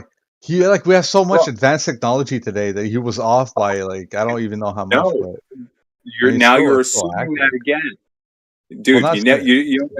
not Hang on. Have you ever heard the term measure twice, cut once? I mean, we measured it twice, and it became an oblate spheroid. You measure twice and cut once. Okay, in this analogy, it's the measure twice is Eratosthenes has one method of arriving at this conclusion, and you get somebody else, or maybe the same guy with another method, right? And maybe another guy just to be sure, to actually double, triple check, because we're talking about worldly scale conclusions here. We're not just talking about Yeah, well, I mean, basic math, right? Just basic geometry and basic math. Yeah. Here's the thing: the math checks out. Okay, this is not a problem. The philosophy is where the initial drive for concocting a certain mathematical equation comes from. The math can work out perfectly, but if your philosophy is full of shit, okay, the math will conceal that because the equation balances out. Well, there's no way to verify that, right? You accepted Yeah. that. Work No, can't be- but There you go. Thank you very much. There's no way to verify that. Thank you very much. I yield. okay, but he also made an assumption that is wrong. He assumed parallel light rays, and there's really no such thing as parallel light rays. Yeah, there is when there's no air, right? So yeah, as soon as the parallel rays hit the atmosphere, yeah, it scatters, it reflects, it does all that good stuff, absorbs, right? No, But yeah, they're still going parallel from the sun to the Earth's atmosphere. there is no such thing as parallel light rays. That's what I'm trying to tell you. There's no such thing as that. It's an assumption that has no basis in reality. There's no such thing as parallel there's light no rays. air, right, dude? Like Doesn't matter the about sunlight air. from the You sun can is traveling in a vacuum, right? So there's no air. No, it's not. There's no scattering. There's no reflection. There's no. No, it has nothing to do with scattering. It's the fact that first of all, things can't radiate through a vacuum. If you have a vacuum, there's nothing to radiate through. So that's just begging the question that there's that it's pure radiation. That's why they're parallel. It's like there's nothing stopping it from being straight, dude. light does not travel parallel. You understand that light dissipates, right? You know that light spans. If I have a laser and I point the laser at your eye, I'm pointing the laser at your eye, dude. Like, So you think that the sun is a bunch of lasers? I mean, it's a laser before it hits the atmosphere, dude. The sun is a laser before it hits the begging the question atmosphere. Do you think the sun is just a bunch of lasers pointed at one direction? I feel like you're digging your own hole here, and I feel no. I just really because you just assumed that parallel rays exist, and I just said that they don't exist. I know. I told you they exist. Hang on. Without any evidence. Interfering with it. Right? Hang on. Did this guy just invoke lasers? Yes, he did. I mean, he's the one that said, "I can't have you have a parallel." Like, dude, this is point source. Yeah. This is a line aimed at your eye. Sir, do you know what a laser actually does? Yeah, it makes everything coherent. It magnifies the medium around it. Exactly. It focuses light into a general area as precise as possible. Have you ever taken a laser and point it, let's say, 5 feet in front of you, and then you get a little dot, maybe 2-3 millimeters in size. And then you point at something else further out, and then the size of the dot looks maybe about the same from your angle, from your position, but in reality, it's actually a little bit bigger. And then you point at something further, and you actually still see the dot. It's because the dot's actually growing. The light is not perfectly parallel. You invoke magnification. Okay, I agree, right? You invoke say, right? So I didn't. if you want to light up something, you just get a magnifying glass and I did not use magnification. Hang on. Just I to didn't add say a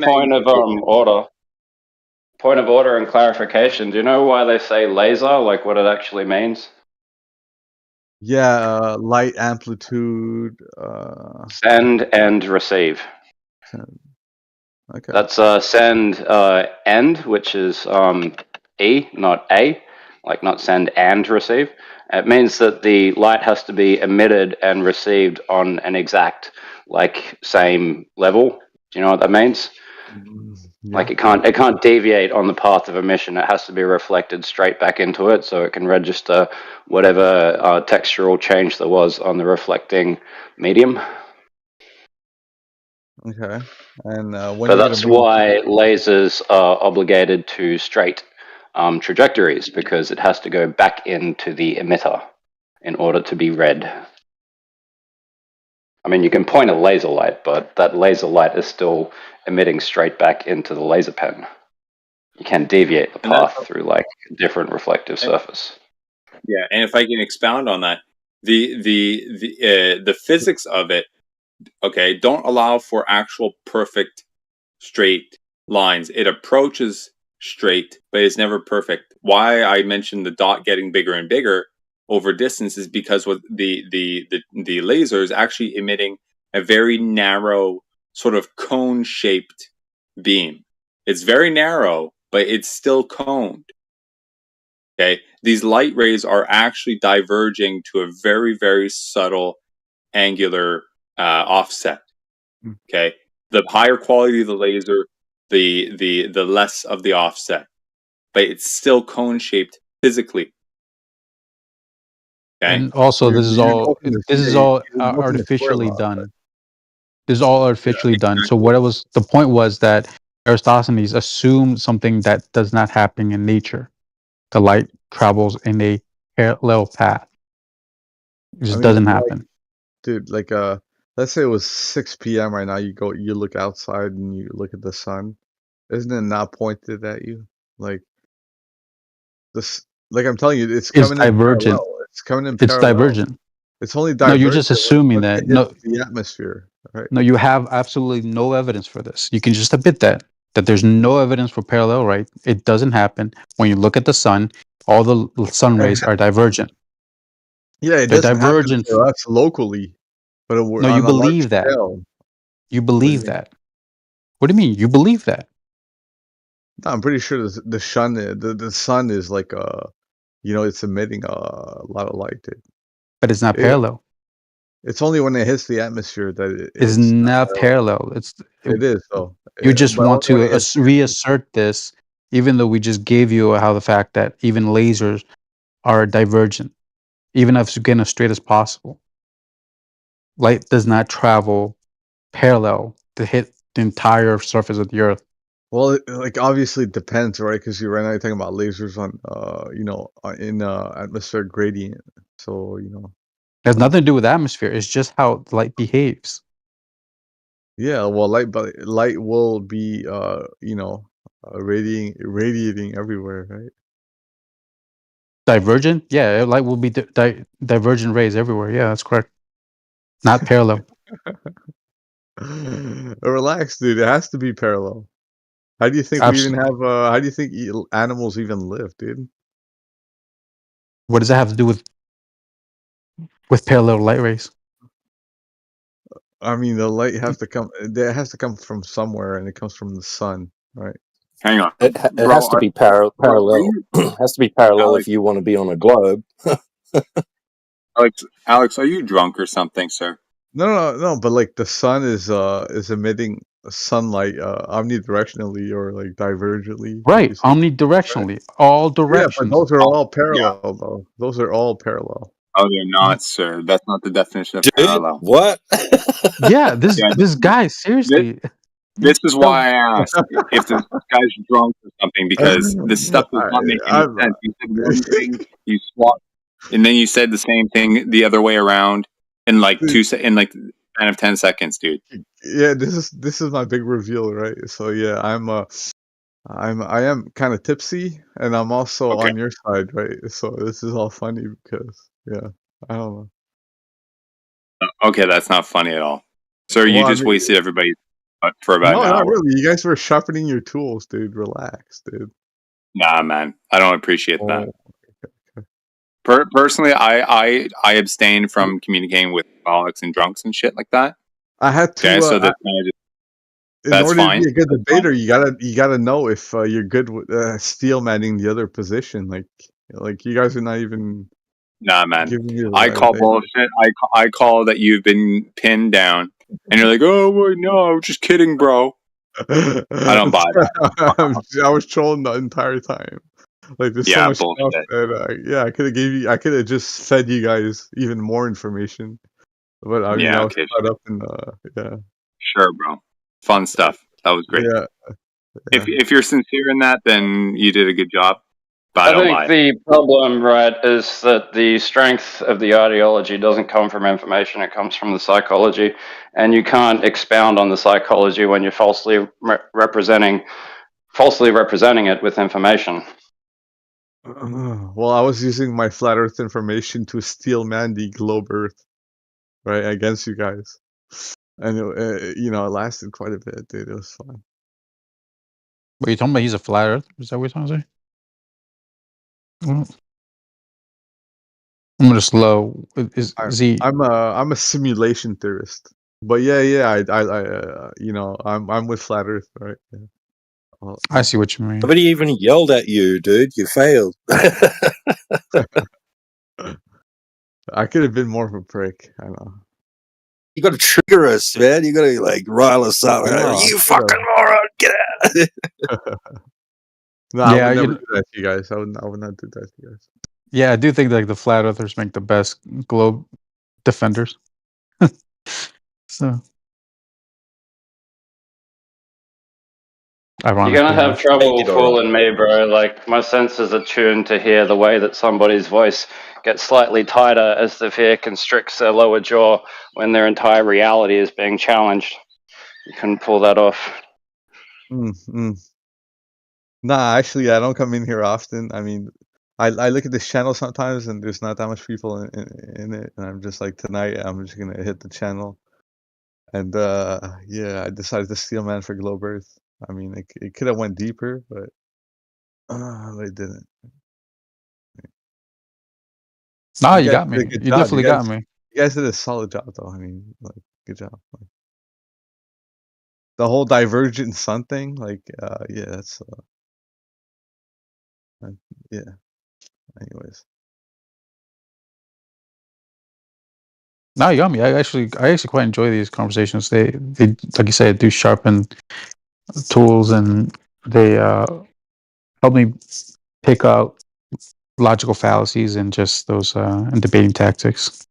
So yeah. Yeah, I'm not sure if I'm buying it, guys. Mm-hmm. I don't know, man. Nah. Sounds fishy to me. Nah, Sounds whoever fishy. talked before you had a very sound mind, right? Talked before me. Is my mind not sound?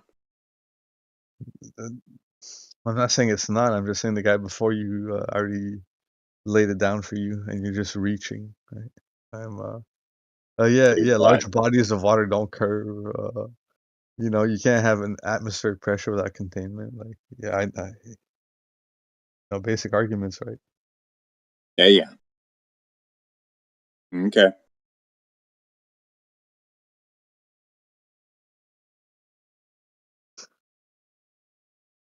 No, I get it, because I do know that a lot of globers they just can't steelman any flat Earth proofs. It's just impossible for them to. They're really caught up on refraction and these theodolites, dude. They're obsessed with theodolites. They're obsessed with That's right. theodolites because they measure curvature, but then again, they don't even know what the fuck that curvature is, right? Like, what is that curvature? I'm the first guy to say it's spatial curvature, and that it's curving your line of sight, but the curvature job is spatial. It has nothing to do with a hard Earth. All right, that's my claim. But I mean, I just think most people, even with the amount of visibility this thing has, they're still just not prepared for the question, okay, so why do you believe what you believe? And they think it's going to be an easy, quick-fire thing that the first thing they say will just be, either undisputable or disputable to the point where we have to agree to disagree. But what they find is the very first thing they say gets shut down very quickly, and then they start running through a list before that thing happens that I said. Their lower jaw starts to tighten and their voice constricts slightly, and they start to try to strawman the argument slightly. Well, I mean, here, let me steal man, right? Because they will claim that, you know, a theodolite measures Earth curvature. It's in the papers, right? It's in all the papers, Earth's curvature. But what does Earth's curvature actually mean, right? That's what I'm really curious about. Because I don't think it's hard Earth, dude. Like, you know what I mean? Like, this solid shit's not curving, dude. But what is it? Like I said, I think it's spatial. I know it's spatial. I mean, we have topology, right? So there's topography and there's topology, which is, you know, space, right? Topo means space, so yeah. Yeah, sometimes they people who measure theodolites, they attribute curvature when they see something that's stooping in the distance. It's like a type of refraction where it looks like it's lower. Here, you guys can probably help me out, right? Because there's this nerd, like I told you, it always brings this up, right? So he's on a mountain measuring another mountain, right? So his goal is to be as high as possible. You know, and yeah, he claims Earth curves, everything matches, right? He accounted for refraction, he accounted for all the details. Earth's curvature is confirmed. You know. Yeah, I would like probably to see you dunk on this guy, right? Okay. he's speaking Are you about talking about Jesse Scott Patholite. Mackey? Jesse, Patholite. Oh, Jesse. Oh, Scott thank Mackey you. is Yeah, coming yeah, in. that's who I'm talking about. Yeah, this is actually. Yeah, I had a lot of Yeah. conversation with him.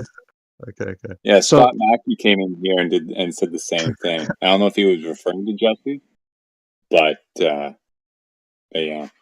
Yeah, how do All you right, Alex. correct this nerd, right? Because I know how to do it, and I could do it, right? So he avoids me. Because the best thing you can do, right, is like you said, the curvature is 8 inches per mile squared. So why don't you just put your head in the water and stick it out for 8 inches, and you know, see how that goes.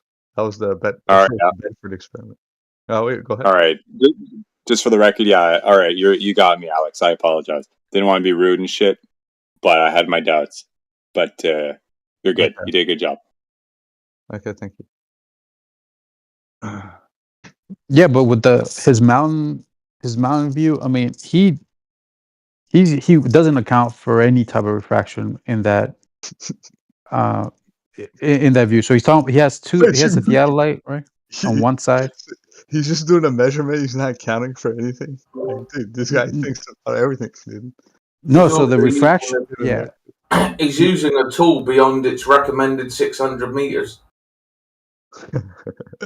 600 meters. Yeah, that's true. So it's an 8 miles. So he's viewing something from 8 miles away. What an idiot, dude! Dude, I'm gonna fucking dunk on this guy. Wait, hold on. Is a theodolite only 600 meters? You said? Oh. Yeah, at the extremes, it's actually 100 meters if you want to use it appropriately. See, I don't know too much about that. That's hilarious, dude. It's called a total station, a Pentax L600. Dude, I'm gonna dunk this guy, dude. Theodolite. No, so he has his own manuals for it that doesn't give you a distance that you can use it from. But the thing is that he's measuring something that's 8 miles apart, and I don't know how he even got the distance from those 8 miles to detect. Yeah, to detect like a 63-foot drop. Dude, this can't be true, dude. It can't be only 600 meters, dude. It gets worse than that because he's done another one that's 23 miles away. Bro. Oh my god. Yeah, I mean, apparently it account like everything works for Globe Earth, right? He's a shill though. I know he's a shill. I 100% know right now. You guys just confirmed it, dude. They just keep drawing everything orthographically, not understanding things converge in the distance. So when they draw orthographically, they should be drawing the floor and the ceiling, you know, angling upwards to actually meet each other at a certain point. and that's the point at which you can't see beyond because that's your visual range. But they just think, oh no, we can just draw it straight lines. There's a stick man. There's 900 miles away. Why can't you see it? Boo. Yeah, okay. Yeah, but I see. Yeah, he does have a lot of tools in his bag, right? Yeah, the one thing that we pointed out to him that made him just pretty much stay silent for a couple minutes was when we told him about how refraction works. That even if we give you everything that you believe refraction does, it's like if you're measuring something from eye level to eye level, you're not going to get any density gradient change. So if you're like standing a mile apart and it's at eye level, it's like it doesn't matter if it's curving or not. You're literally being at the same density gradient. Well, yeah, I like to say that it's all about the instrument, right? So the instrument is only curving because it's the instrument, right? It's only limited to its environment. Yeah, also refraction is a change in medium more often than not. And I was using this calculator. I haven't found it since, but the maximum was 120% refraction, and the 1 foot observer height at 1.22 miles with 120% refraction, it went from 1.22 to 1.28 or something. So it gave them 0.06 of a mile. And that was with 120% refraction, so it's a nominal effect.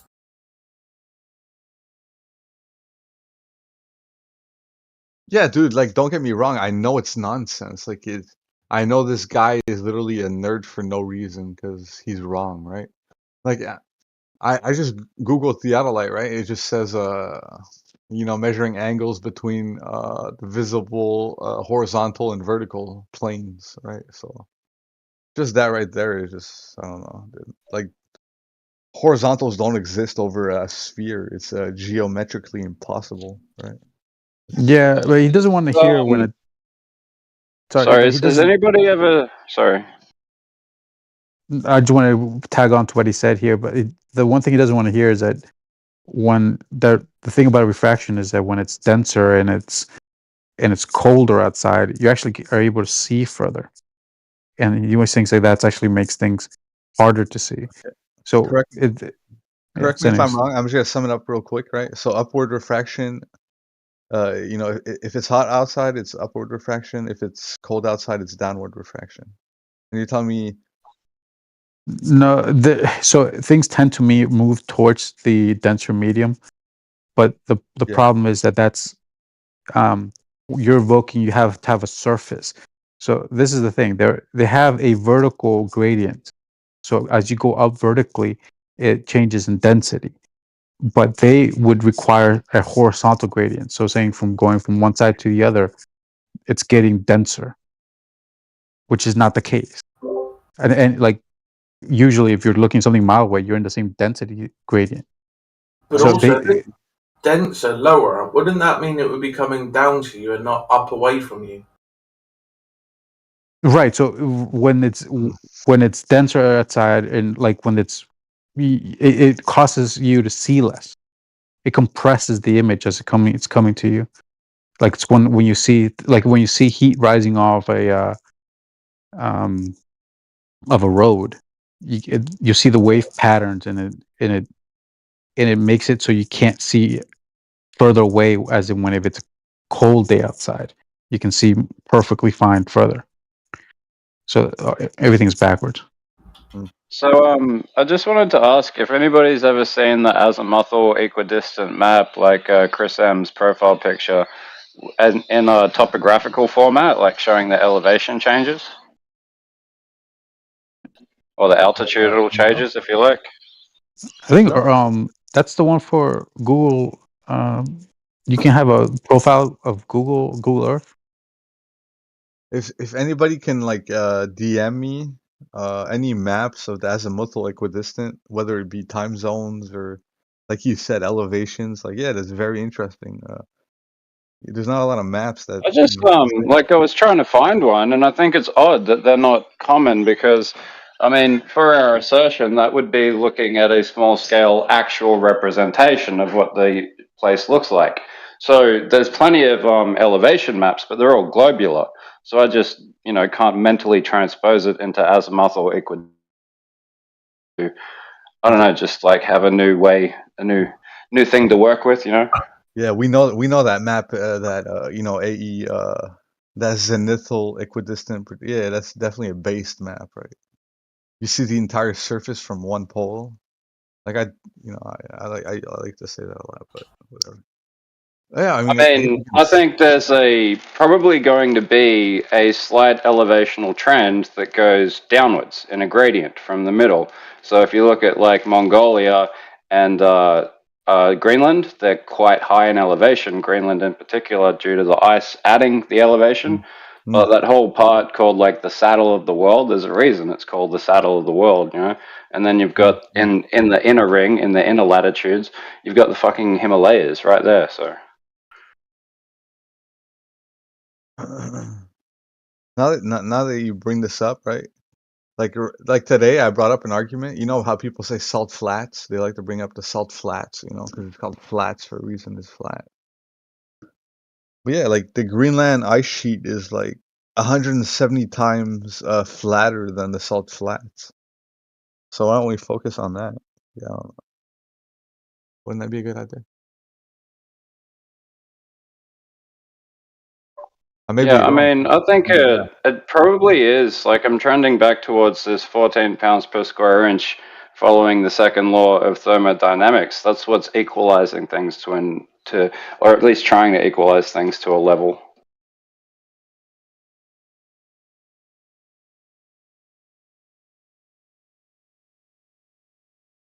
I just found out there was people living in Greenland, so I got to catch up with that. How much? Like 20,000? Not even 12,000.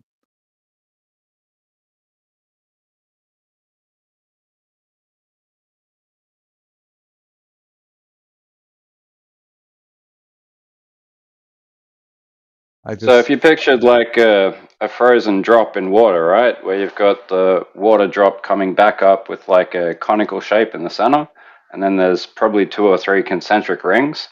If you put the elevation map on the azimuthal equidistant, that's what it'd look like.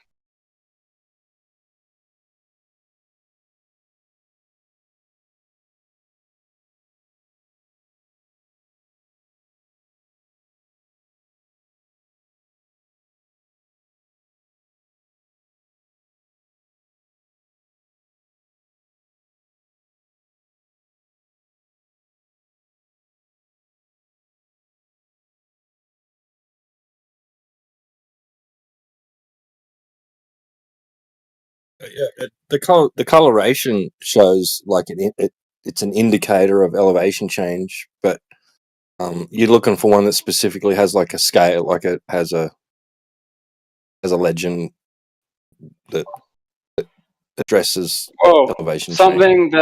Something that would be accurate enough to scale enough that you could 3D print it, and then you'd have a physical thing that'd fit on your coffee table called the world.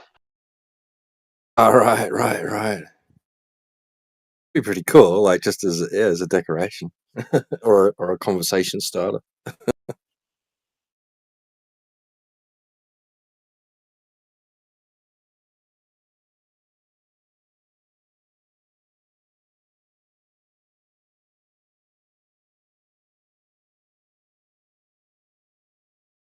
Yeah. So do you guys debate at all? Well, debating's one thing that's fun for so many reasons, right? But I'm always trying to come at it at the angle that we don't have enough tools yet to convince everybody. So I'm always looking for more tools or ways to turn things into tools like the azimuthal, make that into a brand new tool by making it physical and elevation. Yeah. It feels like you want to be perfect before engaging, right? But yeah, it feels like you can probably those globies are so arrogant. Yeah, it's kind of hard to. I mean, if you put like a glass dome over it, you can atmospherize it to 14 pounds per square inch, and you can create fucking weather systems by tweaking the hot and the cold zones, and then you'll create convection. either slowly or over time, it'll develop its self-perpetuating natural system if you don't change the rate of movement of the heat introduction. That's how convection cycles work. So yeah, now that we're all on the same page, like what's your firmament? You're saying, what do I subscribe to in reality? Well, yeah. So we have an atmosphere, right? So what It's holds it together? number one, inconclusive. Number two, indeterminate. And number three, subjectively required for things like the pressurized environment and the lensing of the sun. But beyond that, it's between you and the periodic table, I suppose. But Really? I'd like to assert that mostly water, because water would rarely scatter like that, and few things would allow the sun to over-penetrate and cause a Rayleigh scattering effect. Yeah, but I mean, you guys don't even have to go that far, right? You can just say the magnetosphere. Like you can't perceive a magnetic field. Pigeons can, but humans can't. Sure, but then But like there's a the magnetic field, field like protecting our atmosphere, right? Go ahead. yeah, I mean whatever geological fields are at play, they have to be strong enough to cause these effects that I've listed, and it seems like something physical would be required. I'm just saying what it seems like to me. You know, man, because I'm actually a hybrid, dude. Yeah, dude. I would just say it's yeah, dude. It's gravity and the magnetosphere, dude. I don't know, man. Like, do you have a better explanation? Well, if you can show me magnetic fields refracting light, then I'll consider that one evidential basis. Well, isn't it like a a crystalline structure? Like when the sun rays, like we were talking earlier, hits the atmosphere, it scatters, reflects, and absorbs inside the atmosphere. Hold on, are you saying that the like magnetic field effect or whatever is a crystalline structure?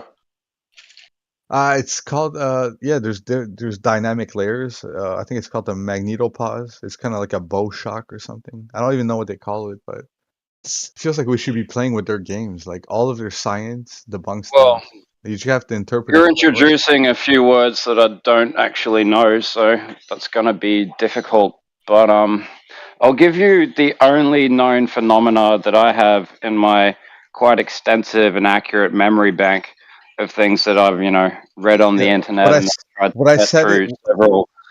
several areas. Right? Hold on. This Well, what I said promise, right? So, is biblically correct, dude. I just want to specify that for any biblical believers, right? It's all. all right. So there's this factory, and the factory, I can't remember what it was doing. It might have been like energy production itself. But anyway, as a result of one of the processes in the factory, there was an incredible amount of static electricity that built up, and it created an actual physical barrier that was quite difficult to push yourself through.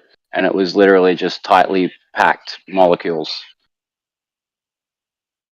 Yeah, kind of like the magnetosphere. Yeah. Actually, Well, possibly. Yeah, did you guys never see this article before? I'm going to share an article with you guys right now. But here's another point to that, right? So if you have a magnetic field and you want to see it, the best method is to drop iron filings on a piece of paper, right? So if we're dealing with all of the particulate, including water, which can phase shift quite easily, then things sticking to that barrier until they've built up a physical barrier is also well in line with your assertion and mine.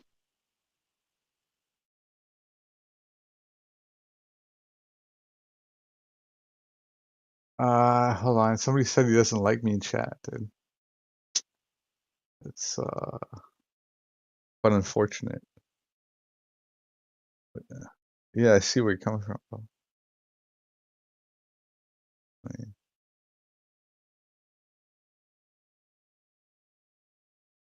Yeah, like you said, these particles forming a field, right, or mediating a field. I linked you the article.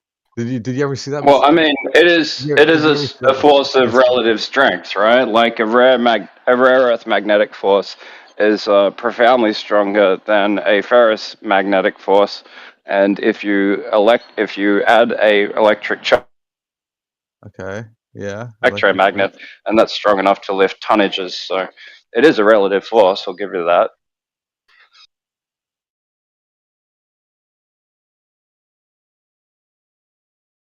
I mean, space is highly radioactive as well. That's another one of my defense. So even if you reach that Well, that much is magnetosphere, subjective, I think, but it's not it's like subjective. saying that. Yeah, Well, it's yeah, I mean subjective. the sunlight is radioactive in the sense that it's negatively charged ions, but that's a different type of radioactivity than positively charged ions, which are coming out of electronic, for example. Yeah, So it but is once you go, radiation, but negative ionic radiation won't yeah, harm but you, whereas like dude, a nuclear yeah, obviously, reactor is bro. full of positive ionic radiation, which I disrupts said the when I organic system. when I say space is radioactive, I'm telling you that every time you go higher and higher, right, it gets more and more dangerous. That's all I'm saying, dude. Like I felt like you were taking it So a let bit me too get this serious. straight. You're telling us space is radioactive, but you also believe that idiots landed on the moon using film cameras and took photos of it crystal Again, clear with no burn holes in it. nobody said that though. Well, if you're a Well, it's what your Pauline, belief I'm implies. actually, dude. Listen, bud. We're actually like I agree with you. Like we can't cruise in a vacuum and land like cruise around in the celestial heavens, right? That's ridiculous, right? Whoever thinks that is an idiot, and I agree with you. Well, I mean, let's deal with radiation. What do you know about radiation? What I know is that it's very dangerous. It's been tested a lot. Okay, So so we you're can't send any describing animals in there. already. You're already describing one side of the binary, which is positive ionic radiation. Yeah, I don't know what kind of specific radiation, but I know it gets more and more deadly as you go high. And yeah, it's illegal to send animals now. how do you know it gets more and more deadly as you go higher? I can Yeah, I mean, actually this was cite stuff. I have gonna follow. citations. I have citations. This was gonna follow into my next set of questions. It was like, by what mechanic can you determine that the radiation you'll encounter outside of Earth would be harmful? If I explain to you the mechanics by which No, positive ionic radiation is the harmful on radiation, Earth. let me be specific. The radiation outside of the magnetosphere will kill you. There's no way you can Yeah, look, protect they against say that. cosmic radiation a lot. I'm just asking you to explain one thing that you know Yeah. about it. Oh, I'm just saying cosmic radiation will kill you. So yeah, there's no Yeah, going. How does it do that? Dude, it will fry your DNA. I don't know if you know how gamma rays operate, but gamma rays will destroy your DNA. It's like a So what you're saying quasi is matter. It's like a sledgehammer. It's like super constant positive sledgehammer charge. coming at you, bro. Like I mean, I'm trying to ask you a very basic precept here, right? It's yeah, like imagine you were the swinging a idea of the. sledgehammer like 100 yards. Like that's constantly coming at you, bro. Like You know what? You know what the acidity scale is, right? Yeah. I try to stay alkaline. Yeah, go ahead. Yeah, the pH balance is really important. So there's a similar thing going on with radiation.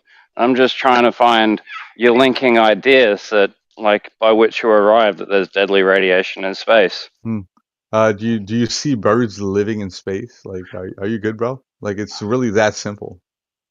Like, I mean, birds need oxygen and a density pressure of 14 they would pounds die up there. to function with their lungs.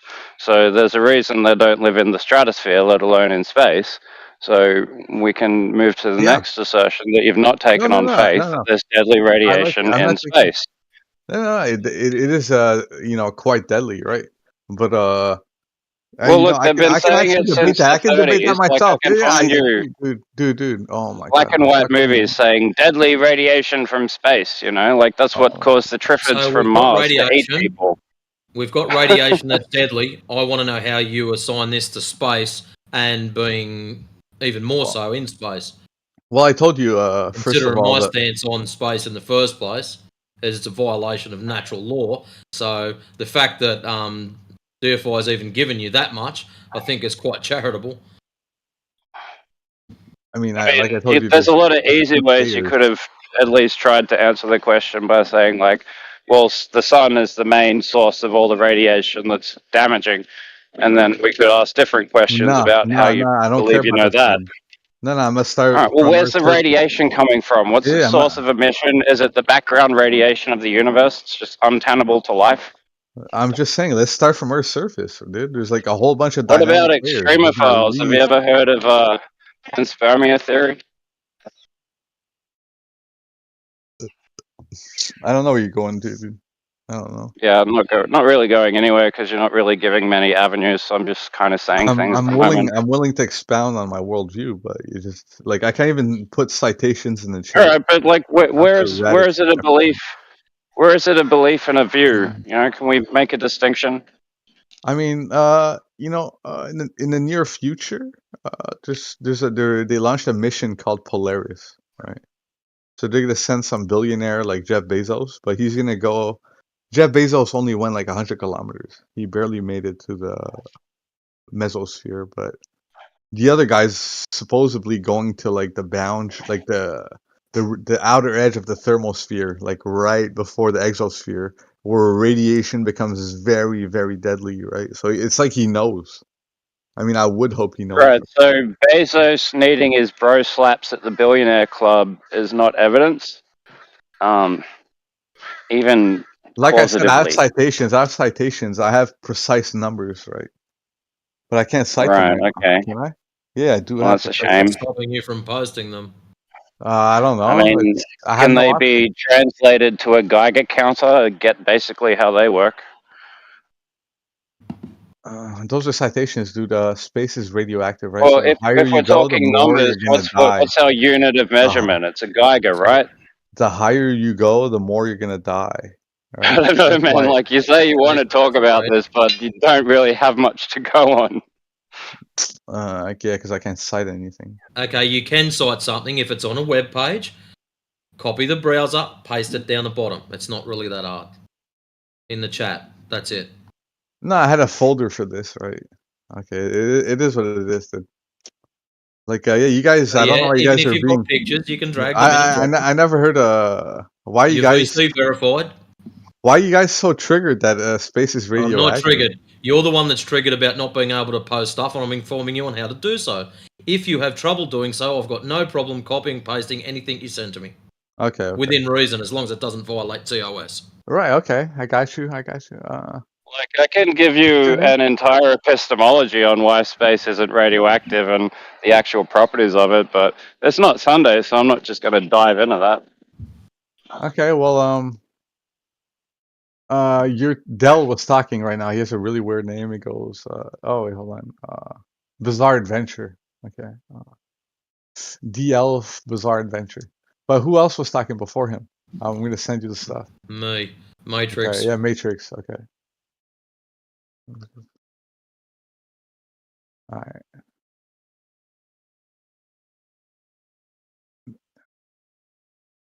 I'll start with this. Hold on. Why do you guys? Okay, as I'm doing this, just tell me why you guys. Aren't you guys flat earthers? I'm trying out a new label. It's called Geoscientist of the Ontological Epistemology. How do you like it? You gonna send me something, bro? Yeah, radiation. Something with a full stop in it is not anything. Okay. Hold on, bud. I'll send you. I'll send you a NASA source. I'll send you a NASA source as well. I'll send you a whole bunch. And where's back to text chats? Let me send more. Control V. Okay. This one. I like this one. And there's a peer-reviewed paper. Okay, DFI. That's the first one he sent there. I've just put up at 45 past. I mean, you guys know it's illegal to send animals in space, right? But yeah, it's also it has vegan brother, so you don't have to moralize me on that one. Okay. A vegan brother. I'm a frugivore as well. Well, I try to be, right? Well, scientifically, that's what I'd say the human being is, but that's an argument for another server. Yeah, but that's what I'm saying. But yeah, of course we're gonna cheat, right? Because we're humans, right? But yeah, that's the. I mean, some people are dedicated, but that's the best way you can be as a frugivore. I feel like I'm looking at a Portal 2 screenshot with this space radiation risks meme? Galactic cosmic radiation. Yeah, Immense that's from clouds of NASA. high energy charged particles thought to originate from supernovae. Well, it doesn't even have the right Yeah, but spelling to begin with, so you yeah, know, well that's from novae NASA. with an AE. Oh, it's from That NASA, and they can't spell yeah, novae. Well, that's yeah, that's highly from NASA. encouraging. Yeah, that's Just from give them a NASA. few more $1 billion to matriculate the 4th grade. No, but I debunked themselves, right? But yeah, Trapped but radiation. okay. Particles becoming trapped in the magnetic field and spiral around inside the field. Okay, so can we create deadly radiation with a magnetic generator? I'd like to see that. Solar energetic particles. I mean, there's a Sudden intense storms. Tesla So, death okay, ray. too much sunlight. That's a type of radiation that they're saying is deadly. And then ultraviolet. So there's not much there at all. There's What do one you mean? thing It that says they've it says inserted galactic called radiation is galactic deadly. So cosmic, and then the rest of it are things that are apparently happening because of the yeah, Earth. yeah, So yeah. But I mean, yeah, the not primary much reason. to go on is the point Yeah, that I but was going to start with. the primaries are the two first ones, right? And it confirms all the other links, right? I mean, It's nice when one thing that you can't evidence what, confirms everything that you're saying. You bro? know, it's just always convenient. Dude, Like the you can't, presents are under the bro. tree, therefore Santa Claus exists. Dude, But I'm not listen, 5. listen. You can send your dog to get euthanized, but you can't send them in space. 1 + 1 = 2. Like, what's going on, bud? Like I said, we can ignore the epistemology of animal treatment, or I'll get triggered like a motherfucker. But yeah, there's no such thing as going. Like we all agreed on this. Like nobody's going to Mars. Nobody's landing on the moon. Yeah, but It's all you a seem hoax. to think so because, Dude, like, I will space is a literally. microwave. Yeah, But well, like, you're lucky, bro. 'Cause why would space be a microwave? dude, if you were a globie, right, I'd be much more of a prick, dude. But yeah, dude, nobody's cruising in a vacuum to get to Mars or the moon, dude. Nobody's cruising in a vacuum to start off with. Don't worry about your Mars. Anyways, he only sent me 4 pictures, so I put them up for you as they were sent to me. I feel like it wasn't worth dropping the weight bar. He could have just said cosmic radiation or galactic Nah, emissions look or at the whatever. first one. So, no, there's numbers on the first one though, because this is relative to the mission I told you. Yeah, the radiation belts, all measurements taken at the equator. I mean, there is an interesting angle on this, which comes into like the Mayan calendar, but that's a different. Well, I mean, it's slightly different, I guess, because they were mapping like the entire galaxy, apparently, you know, and they asserted that when we line up with the center, there's a like super dense radiation that causes like a consciousness shift or something. But I mean, everything I'm saying, I don't know how to exactly pass it from any evidential like stone tablet or whatever. It's just documentaries on this stuff around the year 2012 were making a lot of money.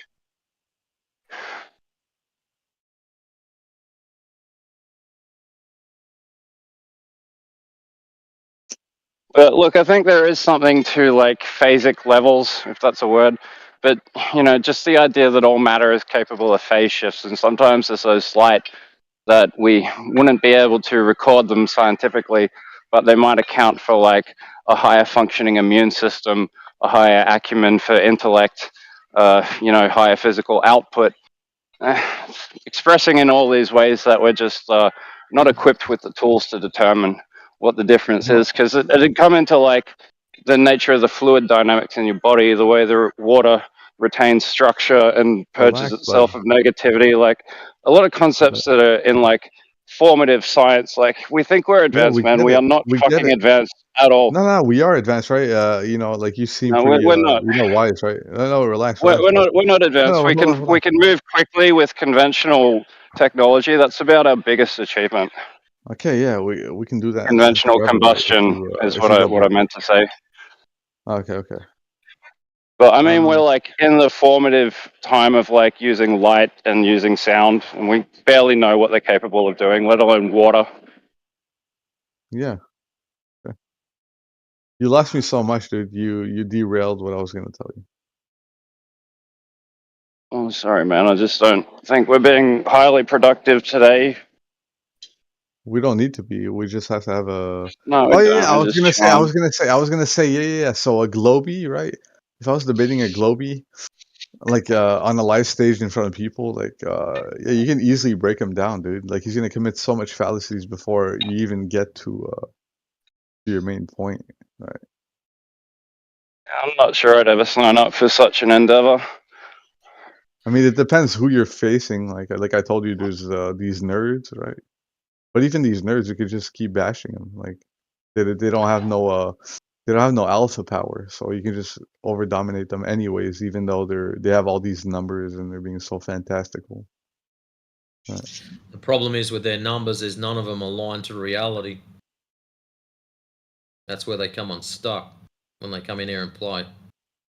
Yeah, but they're aligned to their instruments, and there's actually some Doesn't matter. backing to it. They've got a but- story. They've built an equation around their story. The equation rings true, so therefore the story rings true. But they've Yeah. still got to take that and align it to reality, which is what they don't do. For example, we're told we're on a ball of 3,959 mile radius, yet we go out and measure for that. We don't find it. Why not? Well, that ball can also be the azimuthal equidistant, right? They're only representations of the Earth. Like, So no, you didn't answer my question. Why don't we find it? dude, they're just representing the territory. That's the whole So goal. why don't we find it when we look for the radius of 3,959 miles? That's because it's based off the sky. Okay. So it's flat. I mean, like I told you, I wouldn't disagree with that, but I mean, it doesn't matter. Like, it doesn't matter what I think. 'cause It they does would matter probably because have that's some- the whole purpose of they this would- server. Yeah, but they would have some stupid argument, right? So you need more than that. That's what I'm saying. So what's your position on this? My position is that the only reason, like they like to evoke Flat or Aristotle. ball? I'm flat over ball, 100%. Flat But over ball? we're definitely in a ball though. Like everything tells us that we're living in a ball, right? Okay, so So what tells me I'm living in a ball? I walk outside and you look at the sky. That's basically what tells so you. I that look you're- up and therefore I'm in a ball. Yeah, it's called the firmament. It's called a dome. Yeah. But yet I Oh. don't see that. Yeah, no, exactly. So yeah, So like how do I you know told it's a dome or a ball if you can't see it? because the sun and the moon follow perfect curvature of a dome, right? So you can't see it, but they're following these motions, right? No, they don't. The sun goes straight over Mm. my head, aligning to perspective. It's doing I an see arc. it when it so comes it's into not straight visual over. range at the east and it goes away at the west. That's it. Moon does something very similar. Yeah, I think that's just local though. So how far is local again? You can answer my question for that now. How far How is many of these local? local sections make a ball tide? Dude, like you're asking me like I'm on trial. Like I do get that you're You roasting are on me. trial. No, I You do come get in that here you're roasting pretending me. to be a flat earther, but you're a glober. We can smell it. No, I'm a flat earther. What the fuck are you talking about? You don't sound like one. Oh my god. I am though. Like but I Because- try to use their own model, right? So I can use gravity to I like don't know many dunk flat on them. earthers who sit and talk about space for 40 plus minutes. Yeah, And but most it's of a the flat space. earthers I know say space is a violation of natural law. Yeah, but Space listen, is just area I'm talking defined about within length, breadth, and depth. yeah, That's but it. that's exactly. I'm talking about the space that is enclosed, right? So I'm only talking about what's within the atmosphere, what's actually holding a specific place. Well, then why did you reference galactic radiation? because I was Correct. proving to you guys that you couldn't leave Earth's surface. Like 'Cause he's a the baller. higher you go, like away from. Now I you're just told you, being contradictory. no, I told you guys the higher you go away from sea level, the more you're gonna die, right? So, yeah. So if you go up to like, yeah, That's a funny story. Tell that to someone who's falling with no parachute. no, okay. Obviously, what I was trying to like probably simplify it. But yeah, if you go to like I simplified it more though, didn't I? So No, but if you- simplifications don't get you very far. well, I mean, there's the ionosphere, there's the troposphere, there's the you know, the mesosphere, the thermosphere, and the exosphere, right? But once you get in the thermosphere, shit starts getting deadly. Like you're I don't know. I don't think any human can survive that. Like you're probably gonna become blind. Like your DNA is So gonna start breaking down. how did like do you know that guy Picard? How high did he go? Dude, you're trolling me. He didn't go No, very high. the French guy. You know the French guy, Jean-Luc Hey, Picard. yeah, Jean-Luc Picard. Isn't he the guy that took the longest photographic landscape picture? No, that's Well, he Luc Gaston. described it as a disc with an upturned edge, but do you know how high he was when he made that determination? How high? Oh, I don't know. I'm asking if you know. I'd Do you think say. it would be high enough to be subject to these irradiating forces? Well, guys, here I'm on some other shit, dude. Here, listen. So, yes, I think flat Earth. So I think the dome of flat Earth is actually an event horizon. So we're inside of a black hole. Oh my God. All of science is correct. It's just the Yeah, way you no, that's interpret the information. no. We don't listen to Yeah. that shit. That's a pretty funny one, actually. Yeah, all right. Maybe the entire universe is inside a black hole, you know? Like, it's just fair to say that. Yeah, It changes nothing. mathematically Changes it nothing. corresponds. It's like saying, I've got a No, it transparent does box, change and it's everything. inside a bigger transparent box. It changes How the hell everything, do I buddy. tell that? Listen. I don't know, because I can't touch the edge of the first box. Did he Which just I'll say mathematically it works to the out? edge of the second box, which I couldn't even can't touch. Dude, listen. The size of our visible universe, right, is the perfect So you're size. still a baller. You're still hooked No, on space. listen. No, I only said visible Outside the universe. Earth. People get triggered if I say stellosphere. Like, well, You're what still if I said talking it was about space, a brother. stellar 5 dome? seconds ago, you said to us space doesn't exist, and now you're still talking about it. So what is it? Does it exist or not? So you're a It baller. feels like I knew it. no. I'm not a baller, right? So this is Yeah. part. This is part of the psyop. This is part of the psyop, right? You're a ball card.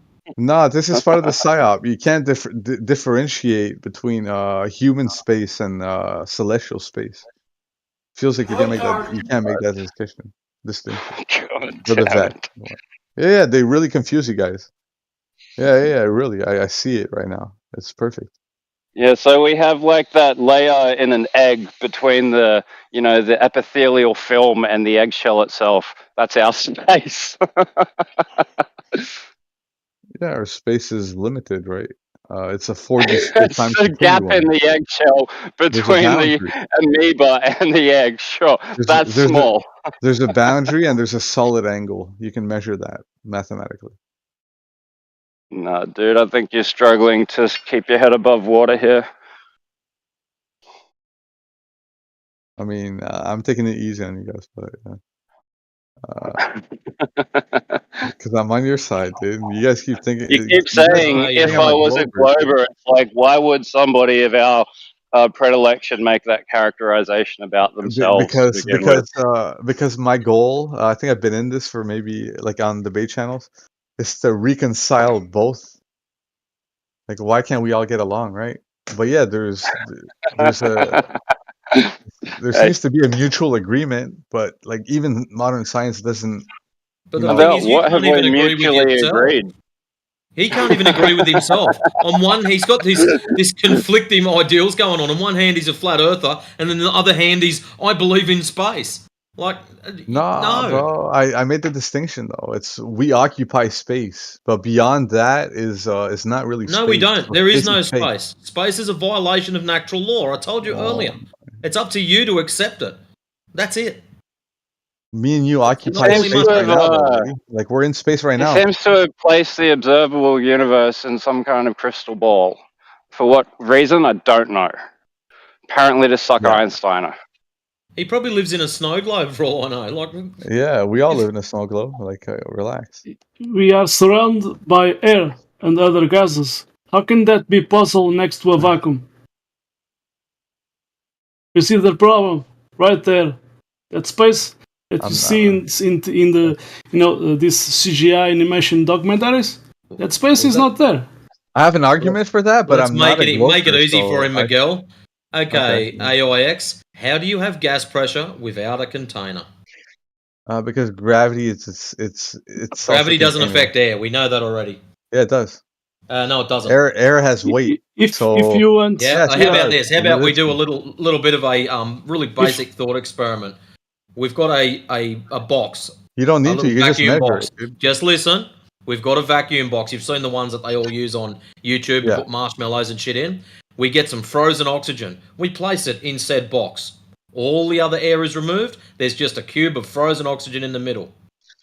We heat the thing up. What happens to the frozen oxygen? It obviously melts away. It melts, turns to a liquid. What does the liquid do? Turns to gas. I mean, it No, seeks before its that, level. what does but it seeks its level. Thank you. Yeah, Then I know that. we warm it up a bit more. What Yeah, does it do then? It's going to evaporate. And it goes where? In all directions. It's going to hit the boxes. Thank you very much. So you've just disproved gravity. Congratulations. No, it's not. That's all due to No, gravity. you did Oh just my God, disprove that's all- gravity. Yeah, It's but that that's all. simple. That's encompassed to gravity, It's though. that All of this simple. it's not That's that gas simple. pressure. That's gas pressure, and you need the container. It's in the definition of gas pressure. It's not that simple. The only reason everything is happening is because of gravity. you have an experiment to show us that gravity holding gas. So gases go up because of gravity. Okay. No, That's gravity what you just seeks. said, Alex. If you want to prove, air if you- accelerates downwards, dude. I if mean, you it want to goes prove your directionally, gravity, but- if you want to prove, It goes the other way. Sorry, Miguel.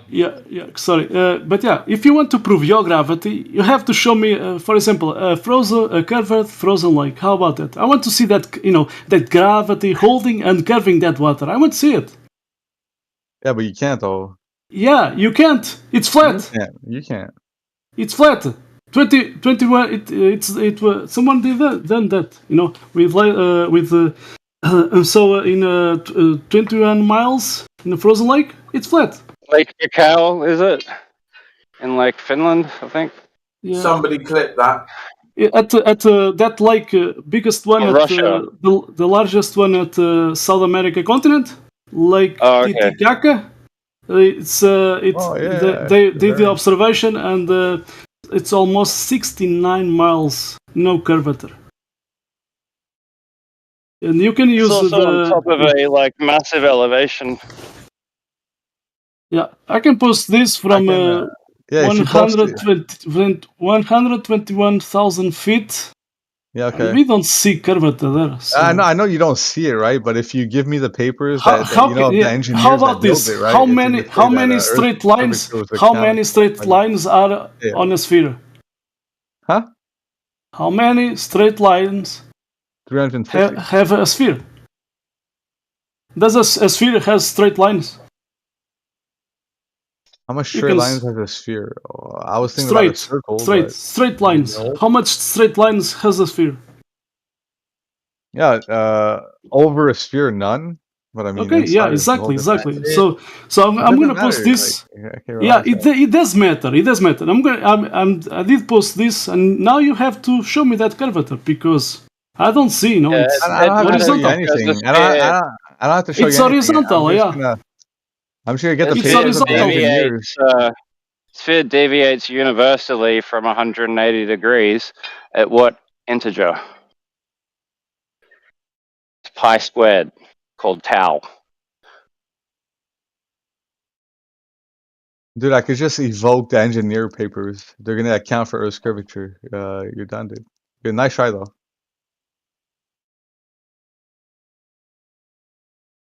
I think that was a really poor baiting attempt, considering the amount of engineers that are probably listening to this.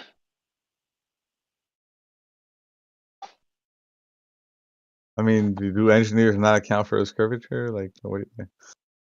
Well, we had a guy who tried really hard to prove that a while ago with this apparent pipeline project, and he didn't get very far.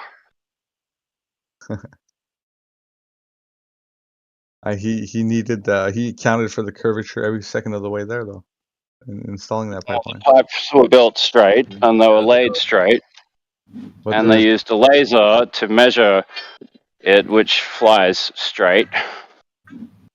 It doesn't always fly straight. It's subject to the curvature of the Earth, right? Oh yeah, right there. Ooh, pilots. We have pilots talking. It's I'll flat. get you with So a ball, Todd. we have NASA. Yeah, gravity's curving lasers. Well done. We have NASA declassified documents saying to fly, you have to assume a flat non-rotation Earth. Flat non-rotation Earth. Yeah. Now you can laugh. Yeah, that's on a forever. local scale, but that's on. We all know Earth's rotating, dude. Like you're Yeah, the only Earth is one that like rotating. How about you show me? You have proof of that? Yeah, What, yeah, look at what have you yeah. done for that? Okay, do you know what the Okay, I'm equation- gonna let me see. I will give it to So if a rocket or let's say an airplane, going vertical, do Coriolis will happen? At the back of that airplane, does the Earth will move to one side? Doing like a vertical flight. Does it or does it not? Is that moving or is not? What's moving is that there's jet streams and there's a whole bunch of stuff that accompanies Yeah, Earth's rotation. and we have like winds. we have clouds moving in any direction. The stuff that accompanies Earth's rotation. Can you prove it for us? Because that's something else that's on the tables. No, Proof but of actual I want him to answer this question. If I fly an aircraft vertical, do I see at my background Earth moving one side or not? Is that a Coriolis or not? Dude, you said you launched a rocket in a straight line vertical. No, I want level? to. I'm going to do a vertical like a F-16 or something like that. Doing a vertical flight. Do Earth is moving at my beneath? Well, is it or is it not? No, but you can't really shoot a rocket vertical, right? Yeah, You I'm actually- talking about you actually- an airplane, you actually- an aircraft. So if I Well, do an a aircraft vertical wouldn't even flight, go that high. if I do a vertical flight, does Earth move or not? According to you, I mean, you invoked it's a yes or no. It's simple. It's yes or no. You invoked an aircraft, so there's no way you'd be able to see Earth's surface in its entirety. From If I'm doing a vertical flight, does Earth though. is moving at my background? You have to account for gravity though, so you can't really go straight up. What gravity You have to has go to do horizontal. with that? I mean, if you're shooting a sniper, right?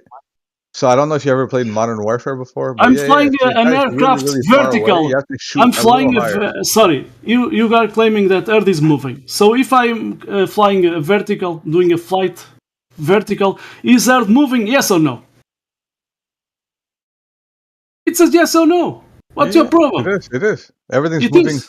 Everything's moving together. So I'm gonna the post system is this. moving as a Since whole. you are not posting any proof, I'm gonna post this. Yeah, go ahead. Let's But see- the let's whole see- system is moving as a No, whole, no, right? The let's- atmosphere is No, don't come now with that, okay? Don't yeah, come the with, atmosphere now is with that. lockstep, basically. Don't come with that because we have clouds moving in any direction. Okay? You are making assumptions on top of assumptions. So That has nothing to Yeah. do with low and high pressure yeah. systems. You are local. jumping around. You are jumping around. So I'm gonna post this. Let's see if Earth is moving. Okay? Yeah, okay. Okay. Vertical flight. Just going up. Is Earth moving? And you have a reference right there. Is Earth moving where? It's not dude. moving. It's not moving. Okay? Yo, listen, bud. How about listen, bud. But hold on. You asked me a question. I'm gonna answer you. Let's jump from a balloon. Let's jump from a balloon. 120. I did post a photo from 121,000 feet. 15 I'm gonna degrees per post hour. That's nothing, a jump bud. from a balloon. A jump from a balloon. 128,000 feet. So let's see if Earth is moving. So let's see, baby. Okay. Let's just wait a second. Let's see it. Okay, let's see if this guy is jumping from a balloon. So 128,000 Yeah. feet. So before he jumps, let's see the repetition. Before he jumps, nothing is moving below, and then he just jumps. The balloon is just bouncing back and forth a little bit when he jumps. Yeah, so but listen, where listen, is but listen, listen. simple Where math, is that simple heart math. moving? Where is that heart moving? Okay, You have proof. Okay, listen. You That have guy. proof. That guy jumped down, right? Listen. That guy jumped down from point A to point B. The guy is doing a vertical jump and the earth is not moving. How about that? Exactly. Yeah, well, because that jump only lasts like 15 seconds, right? So Earth rotates, 15 degrees per hour. A little bit longer than relax. 15 seconds, my friend. Yeah. It was pretty short, though. I mean, minutes. So yeah, you don't have proof of Earth moving. I do. Well, you just can't see it, right? It's counterintuitive. Guys, I didn't hear how long Jedi said it lasted for. How long was it, Jedi? There's about 10 to 15 minutes it took him to reach the floor. Holy shit. Wow, I didn't think it was that long. But yeah, but it doesn't really matter. That's what I was about to say, though, because the whole system moves as a whole. Think about it, AI. I'd like you to think about something. If it's moving 15 degrees per hour, how far is 15 degrees? Listen. No, listen. Dude. No, it's very basic. No, I understand. I do understand your math, bro. But Yeah. Relax. I have to add some context. You did say the Earth is moving with air. You did say the Earth is moving with air. Exactly. Now explain this. It's in lockstep. Why I see these clouds moving in different directions? So you are making a claim that is not there in the real world. So if it's in lockstep, how do you explain wind? What do you mean? Well, if the air and the earth are in lockstep, i.e. turning the same direction at the same time, how do you explain a northerly wind? I mean, it's like if you can imagine, spinning a. You can't see it. I can't believe you can't see it, right? I don't need to imagine. I just need reality right there. Well, here's another one. Within fluid dynamics, normally when you've got a turning moment and it's turning some kind of fluid, the fluid does not turn faster than the item that's causing the motion. So, how do you explain a westerly wind, i.e. air moving faster than the ball itself? Well, you know how let's say you would put let's say you would put some some honey on a bowling ball, right? Know, and save yourself some heartache. Yeah, put some honey on a bowling ball and just spin it really fast. Yeah, that's right. So what you're under fluid dynamics, you're telling me the honey would now spin faster than what the ball does. No, they're in. That's the thing. They're in relative. They're in relative rest, dude. Yeah, they're in relative rest. Hang on a second. Let me chime in. Relative to the system. I have to go to the bathroom. Yeah, go faster. All right, just tell. Taking the piss the whole time. All right, hang on. Yeah, make sure that we count for Coriolis while you're standing above the toilet. Yeah, guys. Just for some. So sorry to cut you off, Tito. I just wanted to clear the air on something. Right. So a lot of people have jumped in maybe in the last 10, 15 minutes or so. But this guy, AIX or Alex, however the fuck you want to read that, has been in here for about an hour and a half. And there was some back and forth for a good period of time, right? As, like a good back and forth between a supposed baller and a flat earther would go. And then as I think T-Dub was in here and DEI, EIF, whatever, we're going at it. And at some point, it seemed like the guy got pinned down on a couple things. And he revealed to us, he's like, oh, no, I'm actually really a flat earther. I was just kind of trolling and getting you guys to sharpen your swords a bit. And then for a good 15 minutes or so, there was some cordial back and forth as if we were just talking amongst ourselves. Then for some strange reason, in the last 5, 10, 15 minutes, it seems like the guy has flipped back. So I don't know if he's just trolling again because there's new people in here. He just wants to spar, or the guy basically lied to us. So he lied those to you, are mate. two things on the table. Yeah. So, yeah. Just wanted to put that out there because we're dealing with somebody who is not of sound mind in some way, shape, or form. Yeah. Get your head checked by a jumbo jet. Yo, I'm back, Flathearts. You guys talking behind my back? Come on, man. Yeah. That was a good 100,000% on that, brother. So the question on the table is you not a flat earther? Seems like you've been trolling, going for. Gone from one position to the other. Are you a flat earther? Are you a globe earther? Are you trolling? What is it? I mean, if you were a true flat earther, you would know. So you would be able to discern and know. You said it was simulation earlier. So, I've just listened to what everybody else has said about you. I'm giving you the opportunity to clear the air. Don't be a smart ass. Just answer the fucking question. Are you what? Are you not a flat earther? I am a flat earther, yes. Why? I said it before. Larger bodies of water don't curve, and you can't have. Bullshit. What do you Well, I mean? mean, he's right. Yeah, that's my go-to, right? That's all you really need. Yeah. But then you're arguing for rotation and like the Earth moving and bullshit like that. I mean, I don't think you can deny rotation, though. I mean, we have to. Yes, we can. Very easily. Einstein. Nobody's really asserting it anyway. But like all gravity, Einstein, that's all relative to flat Earth. Like we don't even have to invent relative density or anything. The distortion of a four-dimensional coordinate system due to the displacement of mass is a flat Earth argument. Yeah, because we're inside of a three sphere, right? We're inside of a high dimensional sphere. Right? Fuck is that?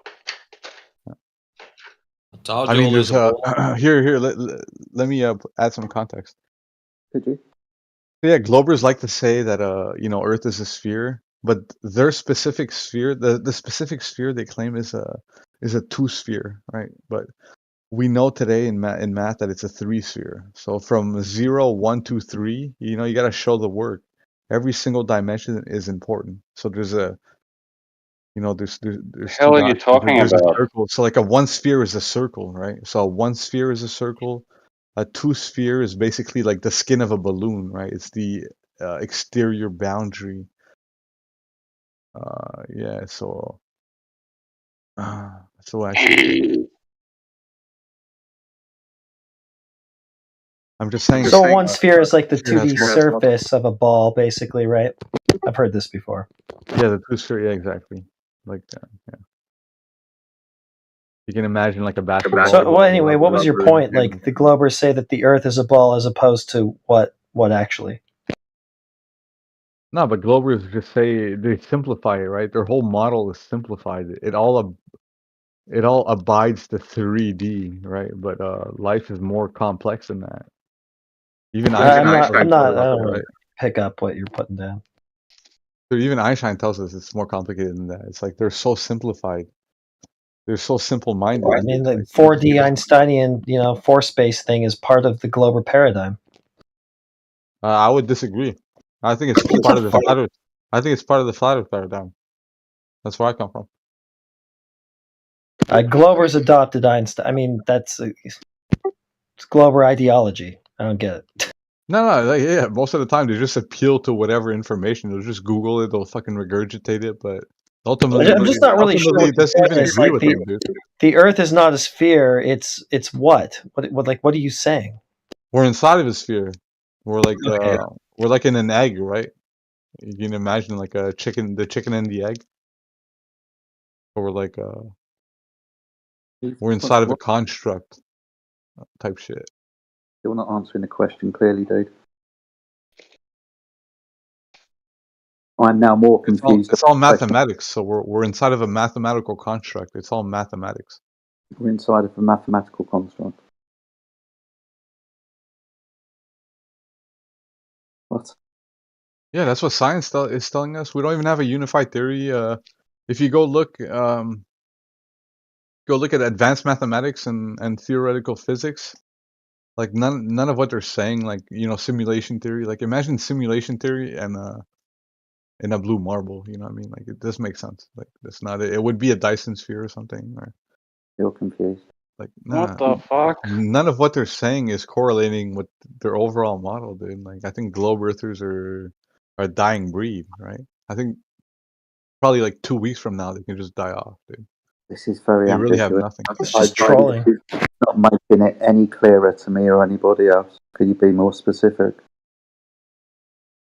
You're like the guy who's got his quarterly review and you're just fumbling your way through trying to keep your job. That's I'm not the fumbling. vibe. No, that's the thing though. This the more I talk about it, the more you guys are gonna get confused. All right, let's take a look. Let's see what mutual servers we're in. Let's take a look at his history. Let's see what this clown's been up to.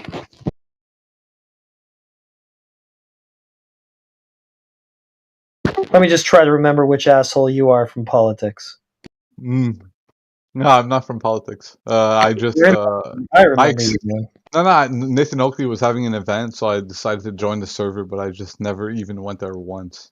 So yeah, I have So nothing you there. decided to join the server. You're probably one that got decided to be kicked out of the server. No, everything's cool. But yeah, any other server, I'm really active. I got banned from a lot of servers recently, so Couldn't imagine why.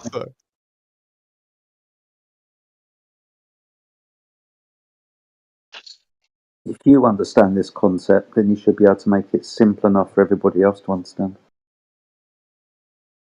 That's if you understand it and it's simple. okay. Yeah. Let me make it simple. You know what biblical cosmology is? So they're not really far off, dude. Like you're inside of a globe, like you're inside of a sphere. It's really confusing because they say, "Oh, do you believe in the sphere Earth, dude?" Like your own model is a sphere, but you have to claim flat Earth because they're just so adamant about the sphere. Oh, we have a model now, and it's a sphere. Thank you. Please continue with that. I'm interested in this.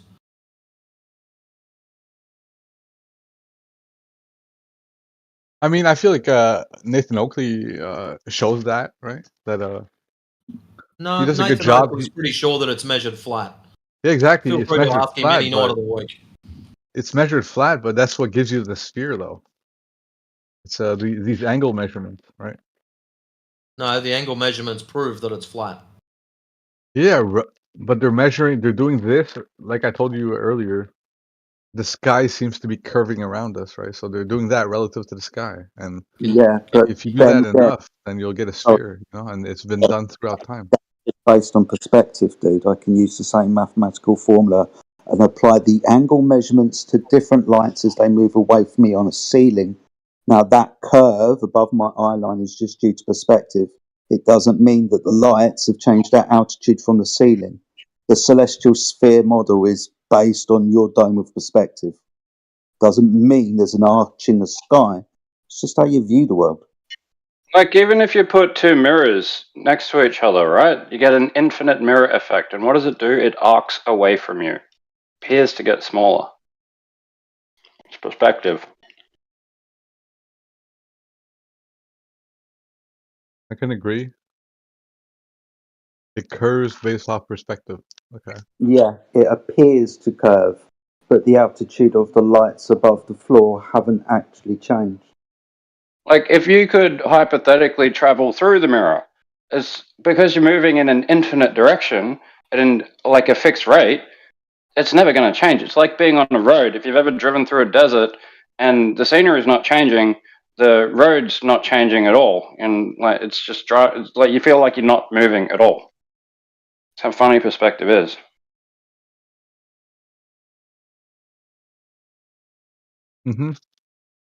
Yeah, parallax. Something else? Didn't understand what we just said. I did. I think things awesome. are What did you just say? Things are moving slowly relative to the background. Like talk about the arch in the sky. What did we say about the arch in the sky? Why is that there? the arc in the sky. I mean, do you not see the sun go around you? I'm talking about the dome of perspective or the celestial sphere. What did I just say about that? Can you remember? Well, yeah, dude, the sun follows perfect curvature of a dome. Why are you so triggered about that? Sun. I spoke about angle measurements of lights on a ceiling and measuring those lights on the ceiling with distance. The one above my head's at 90 degrees, the one over there at 45 degrees, and the one close to the horizon at 5 degrees. This is an arch of perspective. It doesn't mean that the lights on the ceiling are curving. Didn't listen, did you? I did. Then you just What did you say? I asked you very clearly, and you went on to something I else. know, but you seem emotionally like you can Yeah, I get 100%. pissed off when You can people 100% beat ask me in this argument, but you're just so triggered that you can't. woman. You couldn't for the life I of asked you. Like, you a question, you did not answer, you went on to something else. Yes, you're gonna fucking piss me off.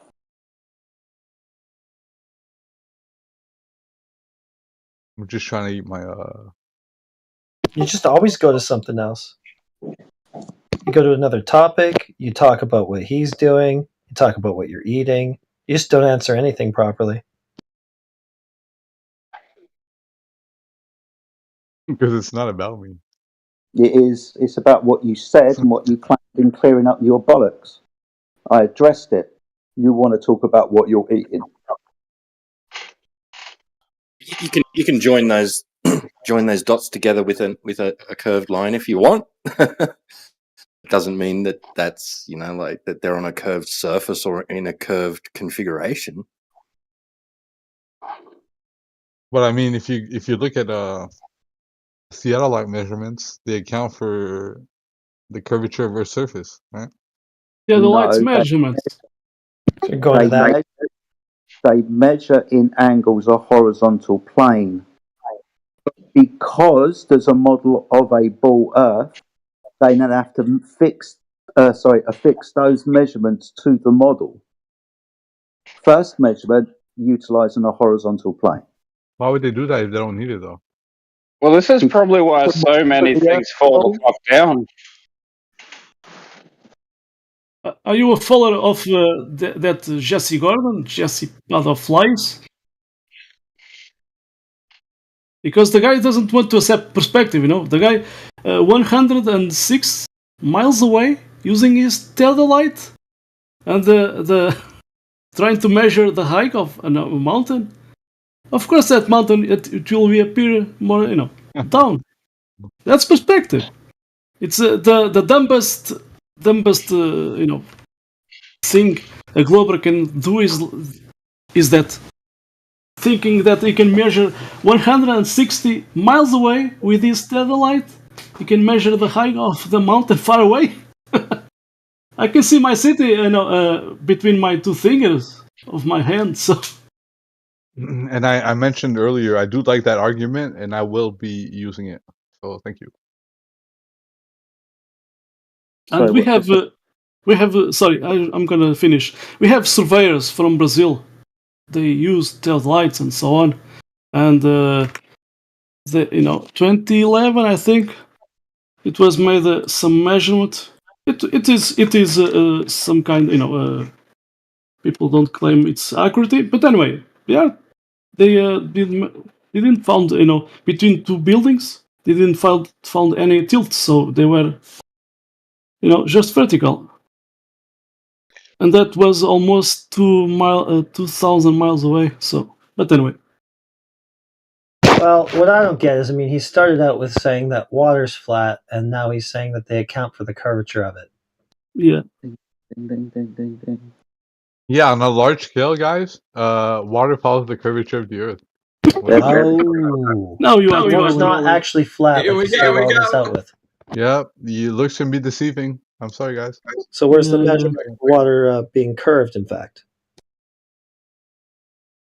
you said that they accounted for it, meaning they just assumed that it is, and then factored into the calculations. I'm not done. So has it been measured directly that water is in fact not horizontal, like you said it appears? Yeah, it has been mathematically, and there is a derivation. No, you don't need the word mathematically. You only need the word measurement and then a citation that shows that. Dude, it's negligible, but it's out there. Okay, you don't need that word either. You just need measurement and then the citation for it. I'll go on Wikipedia right now. Yeah, go get that measurement that you haven't Googled before that you already believe in. I don't need to, dude. Earth's a globe. You're the one. Yeah, you can just say that. You can chant it, and that's great if that makes you feel okay. But over here, we're more evidence-based, so try to provide that for us so that we can join your cult, please. Do you know why gravity can't be, why gravity can't exist? Okay, that's a left turn, dude. We're not going to distract him from his citation of a measurement of curved water. At the moment, we're demonstrating how dishonest this person is. Yeah, I have a lot to say about gravity. So. I don't want to give him a way out. I just want elevator music while he's ruminating on the most recent impossible task. Yeah, he will take that as a way out. He will. He'll jump onto your gravity red herring and he'll just go and go and go. No, I'm getting you guys a citation. Okay. Yeah, you guess the citation for curved bodies of water. Yeah, you guys ready for this? You guys, hold on. You guys ready for this? Yes, flat earther. Okay, last paragraph from the first section. Of what? I'm posting it. Hydrostatics, bro. Learn hydrostatics, dude. All right, so quote the last paragraph. Just put it in there. All right. See, I'm gonna post that. Okay, let's see. I'm gonna post that from a different source. Why wood and oil float on water, and why the surface of still water is always level, according to the curvature of the earth. According to the curvature of the earth. Yeah, that's what it says, dude. Factually, scientifically. So level according to the curvature of the scientifically. earth. What are you gonna do about that, dude? Like, so it's over. I'm gonna post. This is a claim, not Sorry, the go ahead. measurement. We asked you for the measurements, not the claim. Can you provide the measurements to support?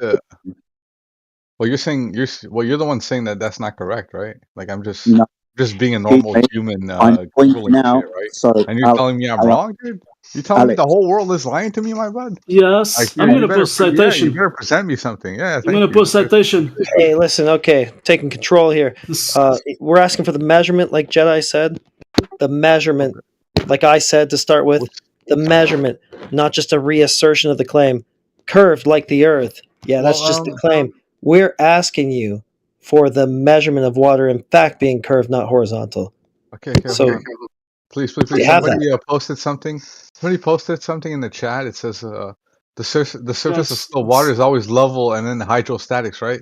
But we just concluded that it's. Hold on. Let me repeat this. It's always level. The surface of still water is always level according to the curvature of the earth, dude. It's like you guys are. No, it's not. No, it's not. I got a citation to debunk you right here. Okay, go ahead. And then we're going to need the measurement of your claim. Go ahead and debunk all of science, dude. You claim you know all of science. You don't know what that is, but we'll get just to that. debunk you. Just debunk you. Can you have gas pressure next to that vacuum? No, not yet. We're trying to get this guy's measurement. No, you can't. Water. You don't know what is gas pressure? Yeah. Gravity is a self. Yeah, no. NASA, when it's talking about gas pressure to require the container, it's not talking about gravity. Miguel. Go on, Jedi. Pressure, not fucking gas pressure. We're trying to hold this fucking idiot's feet to the fire about his claim of curving water. You don't need to go to gas pressure. We want a measurement of that curving water. Fuck me. That's what Okay, we well, need. it says here, yeah, it does say here in your citation that the measurement, please, not the assertion of the claim.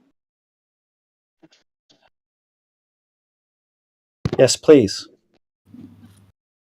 Do you understand what they're after? IOX. Yes or no? Yeah, these guys they're clearly like No. I don't want a story. It was a yes or no. It was a close-ended question. Do you understand what they are after? Yeah, they want to validate their personal. They want to validate your claim. So please provide them with measurements of curving water. Or, if you can't, just say so. Yeah, that'd be good. Also, I'd like to know how something horizontal is curving. Because I'm a flat earther, right? No, you're not. Don't say that again. Just try honesty, dude. Dude, I am a flat earther, dude. And you are a troll earther. You are a troll earther. Go-to. You are a troll earther. Troll earther. Yeah, and you are laughing. You're just drop funny, dude. You're accusing me. Drop the act now, dude. You are a troll earther. So, like, listen. Even if I drop the act, you're not gonna believe me. How can you be a flat earther and claim there's a curvature? Are you fucking with us? Moron. It's called space curve, dude. Yeah, Jedi did ask you to post, show that curvature. Show to us. We need the measurement. I mean, you guys have, Don't theodolite fuck measurements all around. the time, Show dude. it. Show it. I got a citation here that says that water will always form a flat surface, which does not mean following a curve, unless it is acted upon by another force such as wind, i.e. not gravity. So is there a measurement that reinforces what you said, which is that it will actually follow a curve? Is that measured? Because I've never seen it. I can guarantee you, if you called that website and asked them, they would say what I said. All right. Yeah, that's just retarded, dude. I don't care what you. Yeah, I don't need your guarantees. I just need the measurement that you seem to be aware of that I'm not. That shows that this water is actually dropping over distance. Dude, I would never say water curves, and if I would say that water curves, it would be like a whirlpool, right? It would be the opposite. It would be the opposite. Like, just a fucking clown. Dude, This guy has I a know you're switch in his subscribed, head. dude. I He know you're has like subscribed, bro. Like, I've Fuck never me. said that water curves, but I've just dropped a wiki reference that if says water that curves, if water curves would be like in your bathroom, right? Like when you're flushing a toilet or down the drain, right? It would be like a vortex effect. Alex, it's interesting that you keep talking. You say that water doesn't curve, but have posted a citation with wiki that says that it does curve. It does negligibly, right? And that's because of the Earth's rotation. The Yeah, it's because measurement, of Earth's Alex, rotation. Yeah, stop yeah. talking. Alex, Do you know what the Newton bucket experiment is? Do you know what the Newton bucket have experiment you got the measurement for that negligible water curve? It's out there. I'll ask you I'll again. give it to you. I'll give it to you. Yeah. Because that's what we've been asking you for the last 5 minutes. Okay. Let me go. Good. So can you give that then? Yeah, if I can post it, sure. If you can, will you manage to post the last thing? Fucking idiot. Yo, relax, buddy. No, I'm not going to fucking I'm on your relax. team, man. What You're the? taking You're us on a fucking go stab me. You're round. friendly fire. You keep talking through everyone and going on to different fucking subjects. I'm not going to relax. I'm going to hold your fucking feet to the fire on the things that you fucking say. If you don't back up your claim, I'm going to point out to everybody else that you are fucking disingenuous little shit. I don't care whether you like that or not. I want the measurement of your curving water, like your wiki citation said. Hey, just relax, buddy. I will. Then do it. Just go and fucking do it.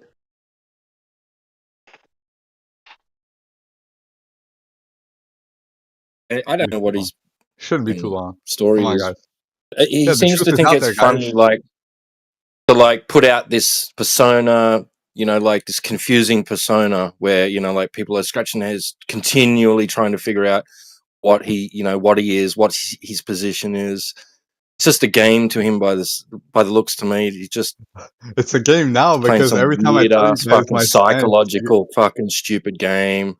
Just a troll, a liar. Yeah. No, every time I tell you guys what I am, you guys deny me, dude. You're a troll. I don't need you to tell me that shit. I can figure that out. You say Earth is flat, and now you are talking about curvature. Are you fucking with us? He's a dickhead. Dude, oh my god, there's look.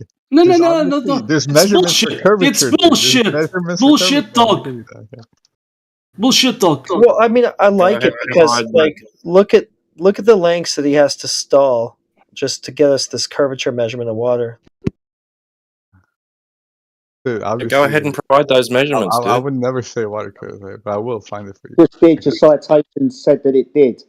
You posted from Wiki curving water. Yeah, you said that. I did. I did. You said that. And 2 seconds ago, you said you would never say that. You can't follow your own fucking bullshit, Sunshine. Well, I'm here to challenge you guys, right? I'm gonna be the biggest dick I can. I'm gonna be the biggest glow birther ever, dude. Yeah, keep talking. You're in contradiction with yourself. Post a citation about curving water. I would never say that water's curving. You fucking idiot. You're in contradiction. You're a walking, talking paradox, Sunshine. Just going the right way about getting server banned. Dude, don't get me server banned. Okay, guys, I'm a flat earther. I'm going mute right now. Clown. Like, You I'm are a a flat liar. earther. Liar. You are a liar. I think a little bit of time in Cog Dis will fix him. Yeah. I'm a flat earth guy. I'm going on mute right now. No, you are a liar, a troll. Oh, you're going to a place worse than mute. I'm going to hide behind my mute button. I'm going to turn my mic off and not say anything else anymore. Damn it, they've caught me. What can I do? Oh, shut up.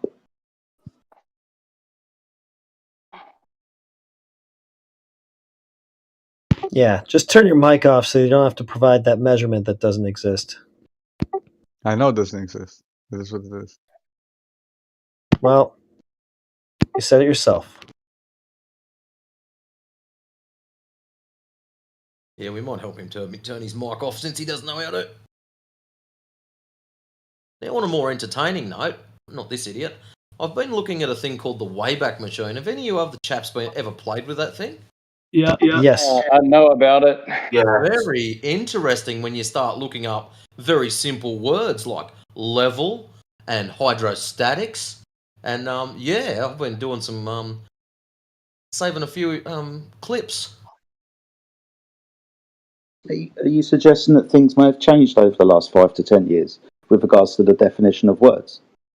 Well, especially anything to do with the nature of the shape of the Earth. Yeah.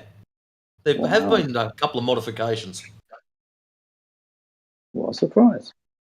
Yeah, fancy that. Seems to be a big burst. It goes pretty stable, and then you get to about 2012, 2014, and all of a sudden they've had to change things for some reason. Very interesting. What did they change them to and from? Well, how about I put up hydrostatics as an example, and I'll just close all that shit out of the way. Open that one back up. Hydrostatics 2004. Copy. And 2024. Copy. So we can compare the two of them. The end of Hydrostatics 2024 has according to the curvature of the Earth in it, whereas the original one, known as Fluid Statics, is a study of fluids at rest. Interesting. Yeah.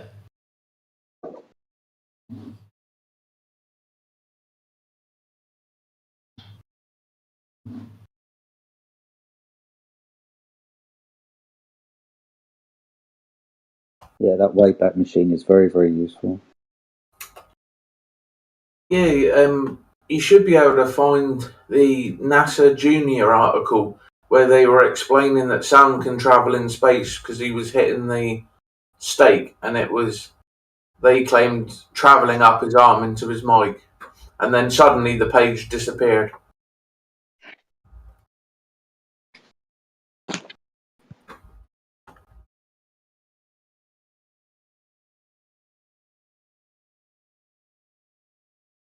Now that's something I wanted to know. Does heat transfer in a vacuum or across a vacuum? It disperses evenly like anything. As in quite efficiently or not so efficiently? Well, it depends on the strength of the directional impetus that you give it.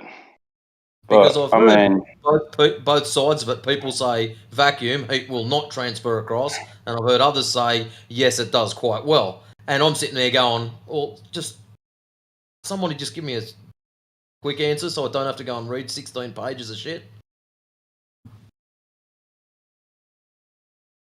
Imagine that heat will continue to lose its, like it'll break down at something like maybe not quite the same rate. So whether or not it's more or less efficient, I think there would be a differential. Short answer, yes, because there's still particles there. The vacuum isn't completely void of matter. But I've been asking for a while now. Like when I think about it, I think, okay, but how do you know that there's heat inside like the source, the light, right? Because you need something else to reaction and measure it. So how did you know that heat was there existing for the reaction? Something You're else. saying when we measure a heated object, then we don't know if the object is generating the force of heat rather than it accumulating from the light?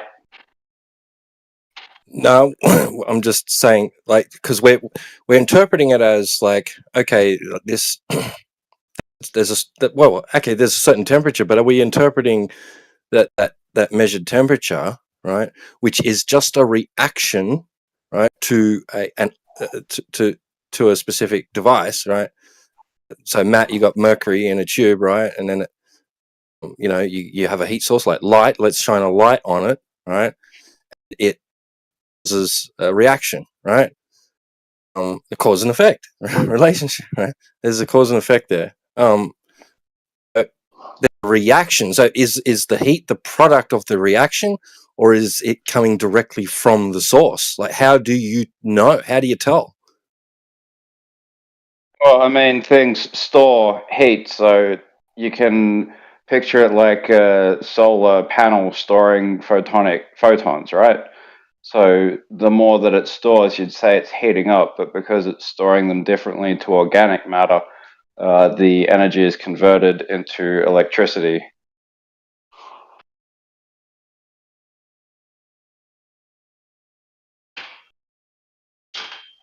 And I feel like in the body, it's just used to activate certain processes that won't happen unless you're being exposed to an external heat source. It's very hard for humans to survive without ectothermic heat, even though we are endothermic creatures. I mean, I don't know how far you can go with that. It's just, yeah. I get what you're saying, though, I think.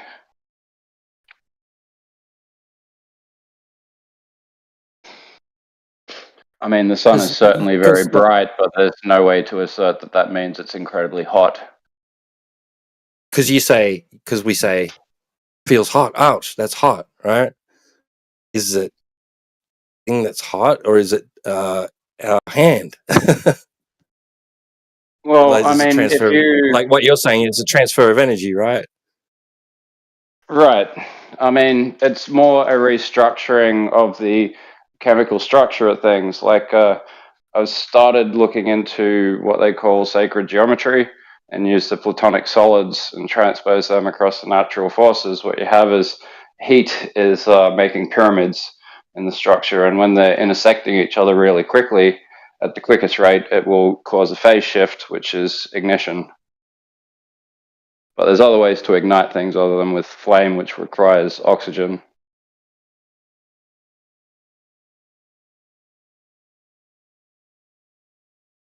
So, I mean, when you're like being in my example, if you can imagine millions of little pyramids traveling beyond the speed of sound, that's the energy of fire burning away organic matter. Right. Just chips away because it moves quicker.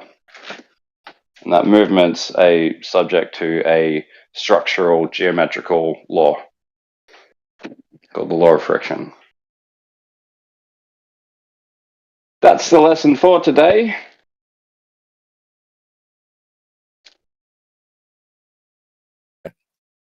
Like in my example, like with light, right? So you got light shining onto a mercury thermometer, right?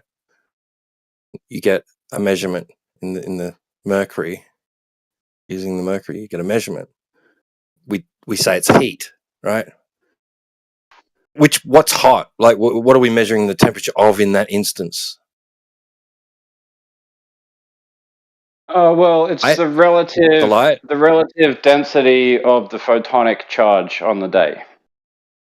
So that can come from the factors of like the amount of cloud cover that you have, or the time of year, and proximity to the sun. Right. So out of all of that, you get an average for the strength of the photonic cloud, like the density of it. And the heat is, like I said, because the photons themselves and the light, they don't have this angular pyramidal nature, which is, I think, how you can see this distinction. But if you can picture the rods, which are more like, like tubes, with rounded spherical ends, right? they're bombarding things. I'm just talking about and my they're- specific example, like, man. I'm just talking about my specific example where you have a light in your hand and you shine it onto a mercury thermometer, and it causes a change. Yeah, I'm trying to explain why. But what is it the temperature of? What is the hot part? Is it the light that's the hot I'm thing? really, Or is I'm it really like trying to get to that. Like, tell me if you don't get it after another 10 seconds, and then I won't try to explain it again. But if you have a pyramid, right, and the pyramid's made of glass, right, and you shine a light on it, and when the heat builds up, it starts radiating, right? So if you have like a very bright light against the background, you can see the those heat of radial what? heat waves. The heat of what? I'm talking about the waves that you'll see. You know how you can see heat waves? Like a shadow? You aware of what I'm saying here? So that's in the air, right? Look, The this air is the point. This is what measuring I'm the leading up to, temperature, right? All that light that fills the pyramid reaches a maximal point. From that point, the light has to escape, and it's doing that by the way that it changes the way that it moves around within the object until it's moving quick enough to force like all of the energy to purge out so more energy can come in. So if you don't move yourself away from the heat source, that's why it'll eventually burn through you, because your body will store up heat until it starts to mirror the process of the heat source, until that process itself becomes destructive enough that you ignite. So yeah, it's a structural shift, not a straight translation of energy. So that's why the sunlight itself isn't as hot as the temperature of things that store sunlight. And now I'm done. See, you still got two objects, right? What are you talking? Yeah, it's about the structural nature of that object changing. That's heat.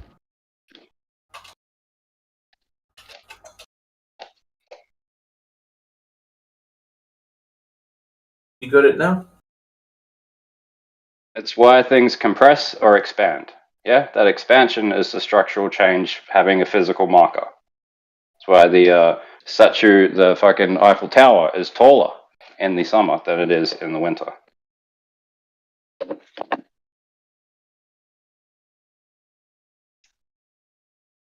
Transference. So right, so it's still the light.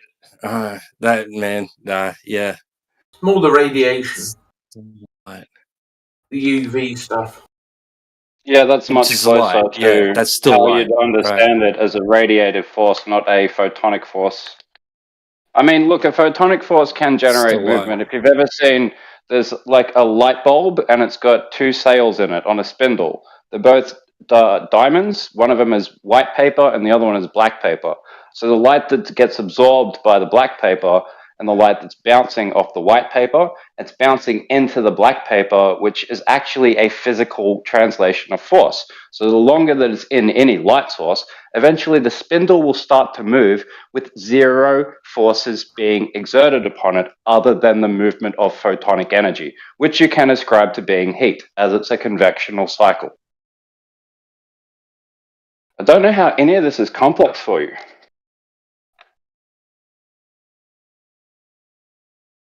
I wish I knew the name of that object, because I always loved that little thing. If I knew how to blue glass, I'd probably produce them.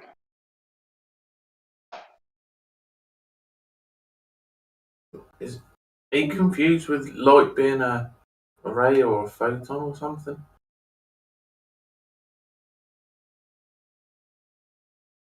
I'm not assuming anything about the composition of light. Trying to determine when we measure a temperature, is it that exactly the temperature of measuring? Is it No, the it's light? the mercury. The mercury is being displaced as it boils at quite a low temperature. The amount of the mercury in the jar that can reach that temperature is determined by the ambient temperature.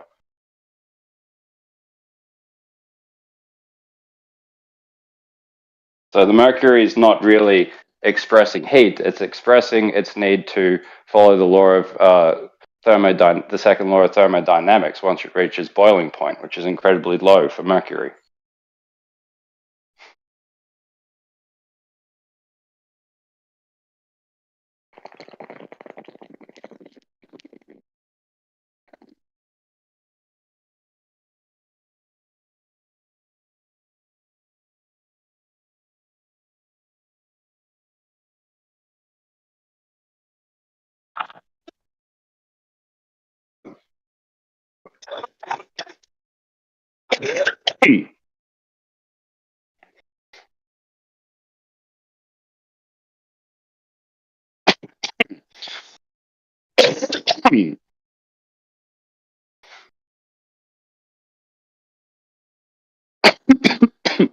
So anyway, now that the room has lulled, I have a postulation for you. Gravity can't exist for a number of reasons. We could go on and on listing reasons, but if it was a force, you'd be able to, I guess, quantify it, and B, you'd be able to utilize it, and C, this is the important one, this is the kicker, you'd be able to cancel it out, because we can do that for, I'm pretty sure, any other force that you could name. And here's what would happen, is my postulation. If you canceled out the gravity of anything in the universe, it's going to smash through everything that's not cancelled out by gravity. So at what rate is it going to fly off in the other direction into the sky, or smash into the ground and be obliterated because it suddenly stopped moving at what rate exactly?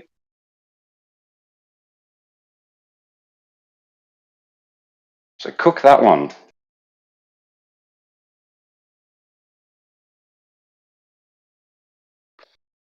Say that again.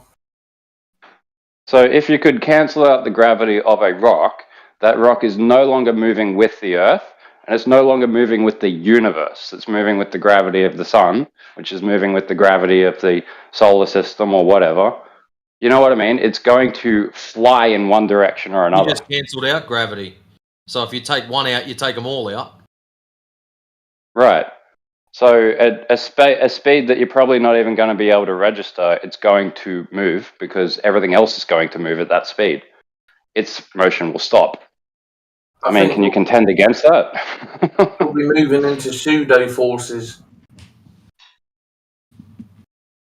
Because I think if you did do that, and something similar to like quantum locking, right? And you wanted to assert that, look at me canceling out gravity. Well, then you'd have to come up with another bonding force that's causing it to not obliterate itself or fly off in the other direction of space.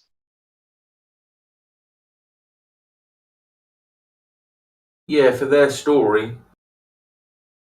So I used to ask my high school teachers questions like this, and they just used to scratch their fucking heads at me.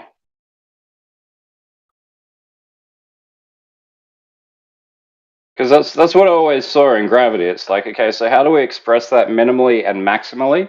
And what's causing it to express universally, and why can't we manipulate it because of that? That seems to make it easily manipulatable, like all the other universally expressing forces, but it's evaded every attempt that we've made to utilize it in any regard whatsoever, other than hypothetically postulating that it's required for this and this and this to happen. Yeah, it's just to plug all the gaps, they just shove gravity in there. Yeah, it's a magic force. It does everything that you need it to until you don't need it to do that. Oh my god, it's magic. Literally, how you define magic in any badly written fantasy. Yeah, it's just like a plaster in a wall. They need a bit of filler, and they just slop it in. Yeah, like if you watch a poorly scripted anime show that's based on like literally Dungeons and Dragons, there'll just be all these Dungeons and Dragons rules for magic that they won't bother to explain. But all the wizards, they can only use 3 spells a day. So you know you're only going to get 3 spells an episode, and they're going to be used pivotively to keep the characters alive. It sets the whole dogma for the show, and it's the same thing with this epistemology, this false epistemology. Yeah, Fool got it. Gravity of the gaps. The evolution tards use time of the gaps. Just add some time in, and then monkeys become humans. You know? So they all seem to have this within the narrative, and this is what I try to get people to kind of point out, rather than be subsumed by the narrative, be on the outside looking in, and then you kind of get the same footprint, and you notice this, you know? So they've got gravity of the gaps over here, time of the gaps over there, something else of the gap over there, some sort of filler where they just don't know what it is, so they just slap this thing on it and everyone's like, oh, all right then. And then they go back to being drongos.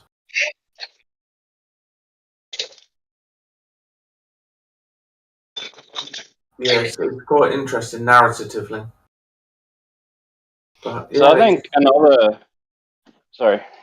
No, go ahead. Well, I think something that gets left out of causation is like the idea that people want to study how to eventually do any of the things that are listed would be required for gravity's, proof of its existence or utility. So like people are never going to research the right things in order to advance their knowledge in any regard, and that's just going to force them into dependency on the government that'll force them to pay their entire life worth of income to, earning a degree that's worth as much as it is on paper and nothing more in reality. That's the perfect system, because people can't even begin to find a way to develop. That's all the straight homos. That's what that is. The straight homos always fall for it. They love bending over. So you get a lot of that. So that's something that, as a young person, I was fascinated by the concept that we can work out how to properly harness gravity and make either a generator or a nullifier. Neither of these things are possible, because what would happen if they were? The universe would fall apart. You'd create black holes, some shit like that. Yeah, isn't that nice? When mastering the universe means you destroy it. That's another thing embedded in their epistemology. It's cooked up by a dude who was a quadriplegic. I think that they also want you looking in the wrong directions, because obviously they know it's futile and it's a waste of time. While behind the scenes they're developing, real things, and then at a certain time they just kind of release it slowly. It's like, what do you think of plasmoids and the storm generator? Like a ball lightning? Yeah, there's an invention where this chap can stick it on any engine, and instead of producing, CO2 and CO and all of that, it produces pure O2. Okay. There's cars coming out now that release cleaner emissions and go into it, like weird hybrid hydrogen vehicles, but I haven't heard of that one. No, this is a new thing. It uses plasmoids. And this guy open sourced it, so he couldn't get accidentally knocked off or anything like that. And Mazda are looking into it, but a lot of other people are looking at it as well. I'll DM it, yeah. It's quite fascinating. I was just watching it earlier. But yeah, and the reason it's so viable is that it can just be connected onto any gas engine, and it makes it 2 to 3 times more efficient on top. So yeah, it looks quite interesting. And the physics bods haven't got a Scooby-Doo. They're just like, well, it's happening, but we've got no idea what's going on. Because again, their whole brain has been based around a false, physics narrative or whatever else with gravity and all this other nonsense. And that's why this isn't making sense. So, yeah, it seems quite interesting. I think if Dr. Eric Laithwaite or one of those sorts of chaps was looking at it, I'd maybe get a bit further. But, yeah, it looks quite interesting. I'll dump it in the live stream for anybody else that wants it. I think the other thing that they don't want us to work out is how to account for UAPs, which they clearly have advanced knowledge of. Well, yeah, it's based on De Glock, isn't it, essentially? Well, yeah, maybe, but I think they've worked out how to properly harness magnetism and tap into the electromagnetic spectrum in a way to generate, or nullify friction entirely. So then the rate with which you move and your relative position to anything else becomes subjective at how much force you exert through the generator. Well, And so there's people that do disclosure that talk about the same things, and like they started talking about 10 years after I started speculating on it. Yeah, I saw this video. I haven't been able to find it again since, annoyingly. But there was a chap who claimed to have been told after he walked into a hangar he shouldn't have walked into at an air show, and he saw one of those TR-3B type aircraft, and some chap luckily knew him and was kind of, no, don't, disappear him, and that they kind of explained the technology to him, and they use liquid mercury as a part of it to create like a plasma bubble essentially around the craft, which means that G-forces are not applicable and they can just go in any direction at any speed. And obviously I'm not doing it justice because I can't remember it, but I can remember a little bit. But yeah, it was quite interesting. The liquid mercury. Yeah, it's basically just frictionless motion. Yeah, and you just accounted for frictionless motion with the conceptualization. So all the people who look into it say essentially the same thing. It's not gravity related or anti-gravity related. It's about nullifying friction. Yeah, and that whole again, it comes back to it's not a proof of something, but it is a point. And once you start looking at the people behind the story and who they push as their prophet of these narratives, you then start to be able to kind of dismiss certain things, not because you have evidence of, but because you recognize the trickery, you recognize the narrative structure of the deception, right? So that can really help you in determining things. And so yeah, this a lot of this change after Newton, it comes from an Italian guy, Pareto or something, and he was the one that gave us E equals mc/v. So it was a v originally, which is usually velocity or speed of light, but then somebody else picks it up, the agenda, they manipulate it, and then they put it on their little puppet one stone, and off he goes. But that's the problem. You see, people are trying to pick apart the narrative rather than actually just look at the structure of the narrative. It's a separate thing entirely, and I think it's where we've got so many narratives to look at. Once you can find the deception, it's like, right, I've seen this before, and then you can kind of just put it to one side and move on.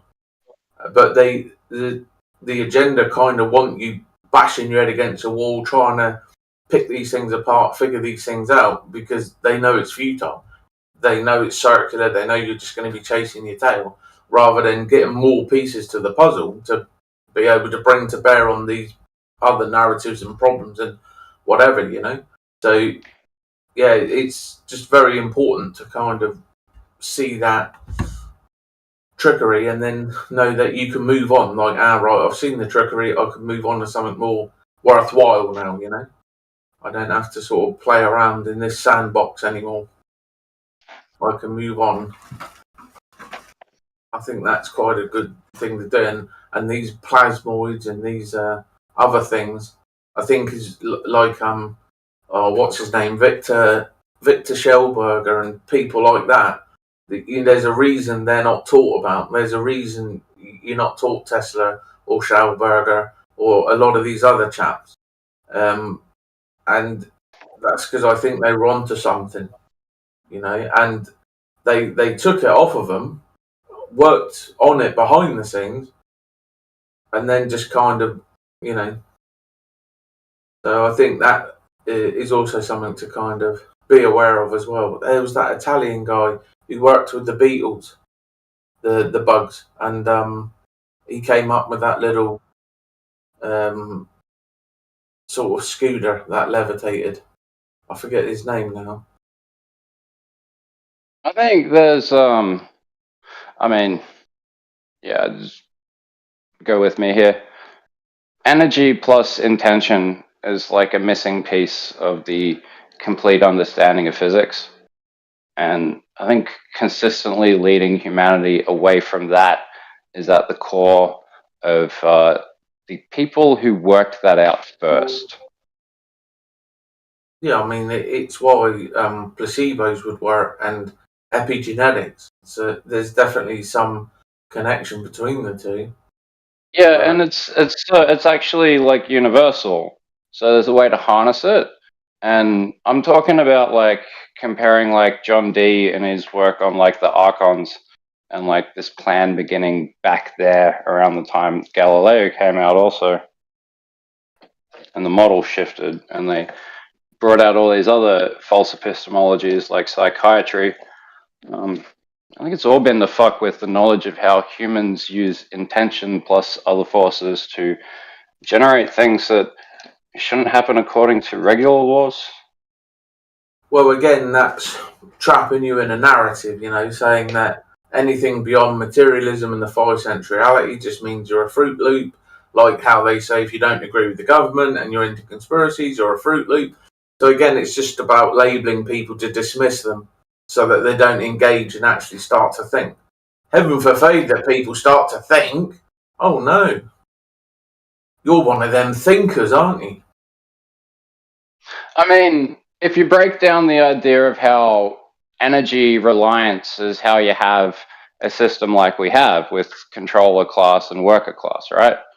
So it's the energy plus the intention that you want to give them your energy. That's been fixed in people's minds. That's one level of like the paradigm that you start to crack into when you start to question the mainstream narrative on things. It's just one level of how this whole thing is running on intention. Yeah, and the way to win is to have good intentions here and then escape the soul trap so you don't come back. And you deny them your energy, you deny them your sweat equity, and deny them everything. But explaining that to people is, again, difficult. There's a few... Hey, did someone mention John Dee? Sorry to interrupt. Sorry, I was trying to wait for a space. I didn't mean to be rude, bro. Yeah, he mentioned... We're just waffling, bro. Hey, I couldn't believe what I read about John Dee and the British Empire and how he chose and guided them on where to attack and colonise using occult rituals and so forth. Yeah. Yeah, silver mirrors and that, speaking with the archons. Yeah.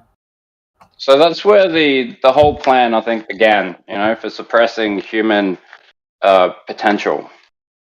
That word's very key, because they could see the harnessing of human potential in the ancient world.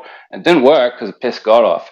So now they're playing by the rules as they've come to understand them from the archontic side, which is like, okay, here's how we can trick everybody into doing what we want by getting them to like mirror our own intent, which is to have this satanic hedonistic fucking opera. Yeah, they belief is a energy, and obviously there's a storage for that, and that's why they push people. Now, I don't like saying certain things because I like to have the evidence, but I was listening to something, this was a while ago, they reckon that the emotional outpouring from people when they did their stunt of 9/11 was able to be picked up by satelloons. So weather satelloons, north and south.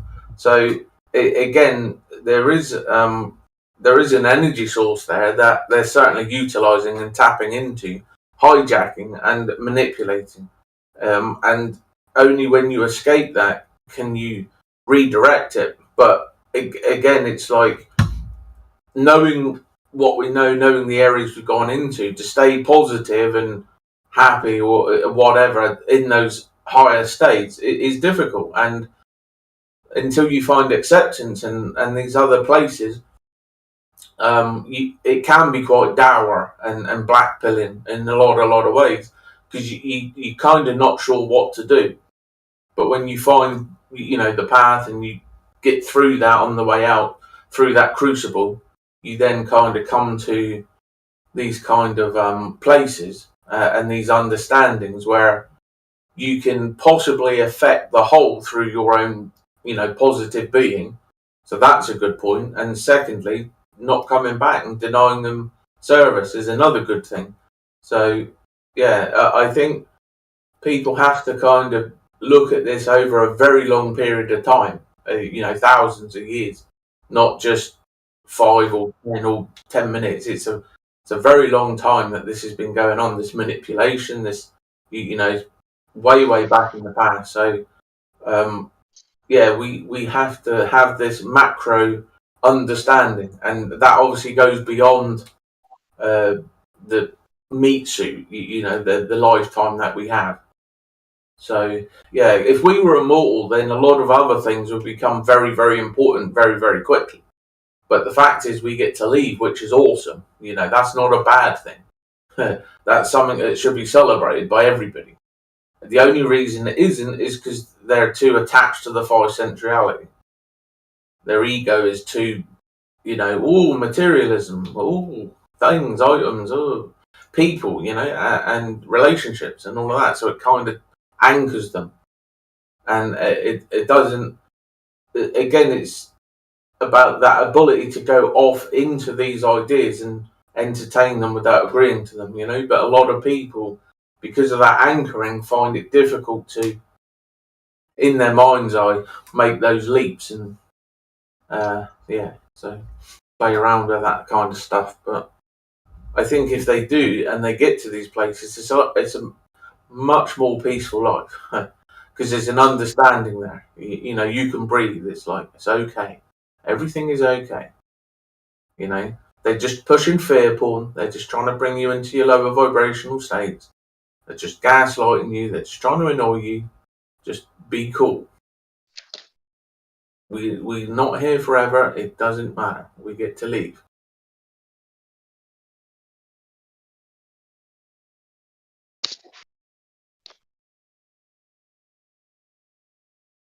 I think that's a very positive thing, Well, I think the most positive thing would be knowing how to utilize the actual, if we can call it, energetic programming matrix of the Earth, because it's structural and it functions with information transfers that are like a circuit board, and for that it has to be flat. And to know that is to know that ideas are what run the world, and the ideas that the most amount of people believe in will be the ideas that run the world, because that's the active programming matrix at the time. So they don't want people to, number one, work out that that's how you control the world, and number two, that by knowing its physical properties is how you utilize something in order to achieve that. I mean, there's a lot of areas of what they call geomancy involved in the places they build things and why they build them there. Again, this is all harnessing intention. To do with telluric currents and ley lines and different things. Right, so knowledge of that energy can take us to, say, a higher technological phase than one that's based on conventional forces, which rely on the coefficient, right? We need to get around the coefficient by tapping into higher order forces that aren't subject to being broken down to increase their energy output. And it's essentially all of that can be derived from knowledge of the structure. That's why they hide that specifically. The rest of it is just candy on a cake. That's why it's all such fantastical bullshit. Yep. Leaf, you saying something? I don't know, is he there? Just give him a chance. Nope. Okay, no worries.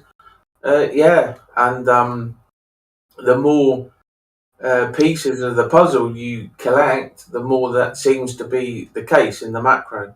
So again, the biggest issue with most people is overcoming, the self, in order to open themselves and be inquisitive and curious about these philosophies and ideas and metaphysics and all of these sorts of things, which people need to explore. And that's the important word and the important point, is the exploration of these ideas. Most people, from complete ignorance, having not even heard of things 2 seconds ago, suddenly are experts and know it's all wrong. And again, they have to stop doing that. They have to humble themselves, and they have to be like, oh, yeah, I don't know about that. I'm going to go look into it. That's the attitude they should take. Even 10 minutes. Just, okay, I'm going to go spend 10 minutes looking into whatever this is. and they'd have a much better life. You know, they'd have a lot less stress. They'd be a lot less angry. They'd be a lot less everything. Because at the moment, the Matrix has got them so programmed to act and respond in certain ways, especially when it's threatened, because it's a mind virus. So when it's threatened by truth, reality, and things like that, that's when they spurg out and start reeing. Because, again, the mind virus is under threat.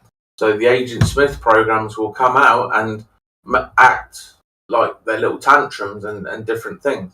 So, yeah, this is why we keep seeing the same behaviours, no matter the narrative. It doesn't matter if it's narrative A, B, C, or D. The behaviours are similar because the mind viruses are similar, and when they're under threat, the responses are similar. So that's the thing that I really want to point out to people, is it's not just because when you go talk about flat earth, people are reeing. If you talked about this subject, whatever it is, B, people would read, or D, people would read, you know. So I want to really make that clear, because I think there are some newbies still to this, and they, you know, they haven't really figured that one out yet, that point. And I think it's an important point because it exposes that what's going on is far wider and, you know, macro than we really understand. So I can actually create a logical conclusion to the progression that I've been building for the past hour or so, if you're interested. Go ahead. All right, so concept in my head is a PUD, Personal Universal Energy Device, or PUED if you like. If we could properly utilize any of these primary forces the way they actually exist, and then miniaturize them and then conceptualize them to fit in the palm of your hand, you might have something that could interact universally with any technology that was self-sustaining on its own energy that it drew from natural forces. And having individuals with that kind of utility kind of defeats most of the reliances that we have on you know, a lot of things. Like, I mean, these things could be powerful enough to ionize the air around you to kill all the bacteria and viruses in your body, for example, just like that, just by changing the frequency output, you know. So that level of technology is like the next step forward for human society, and they want to harness and control it without people working out exactly what it's doing, how it's doing it.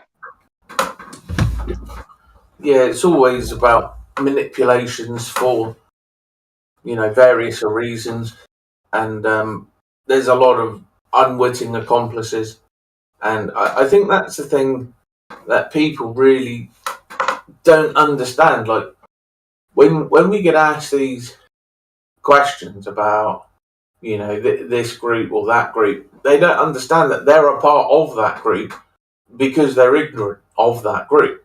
So therefore, unwittingly, they're aiding and abetting, in a sense, that group.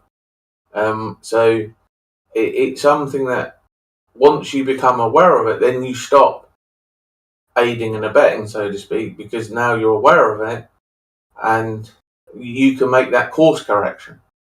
But until you're aware of it, you can't make the course correction, so you're going to continue to help them. So, yeah, becoming aware of these things, noticing, and remember, noticing is the greatest crime of all.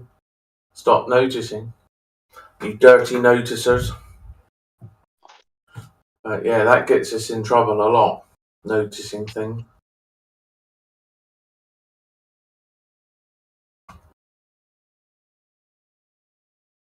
It is what it is.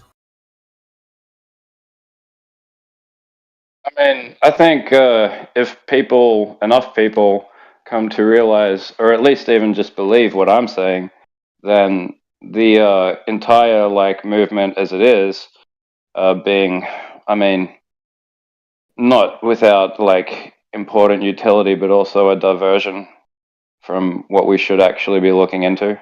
You know, if enough people start looking into those things, then it won't really matter for those people what the heliocentrists want you or other people to believe, because you will be generating the fruit of the knowledge that they don't want you to have. Yeah. That's Definitely. what And most people miss completely.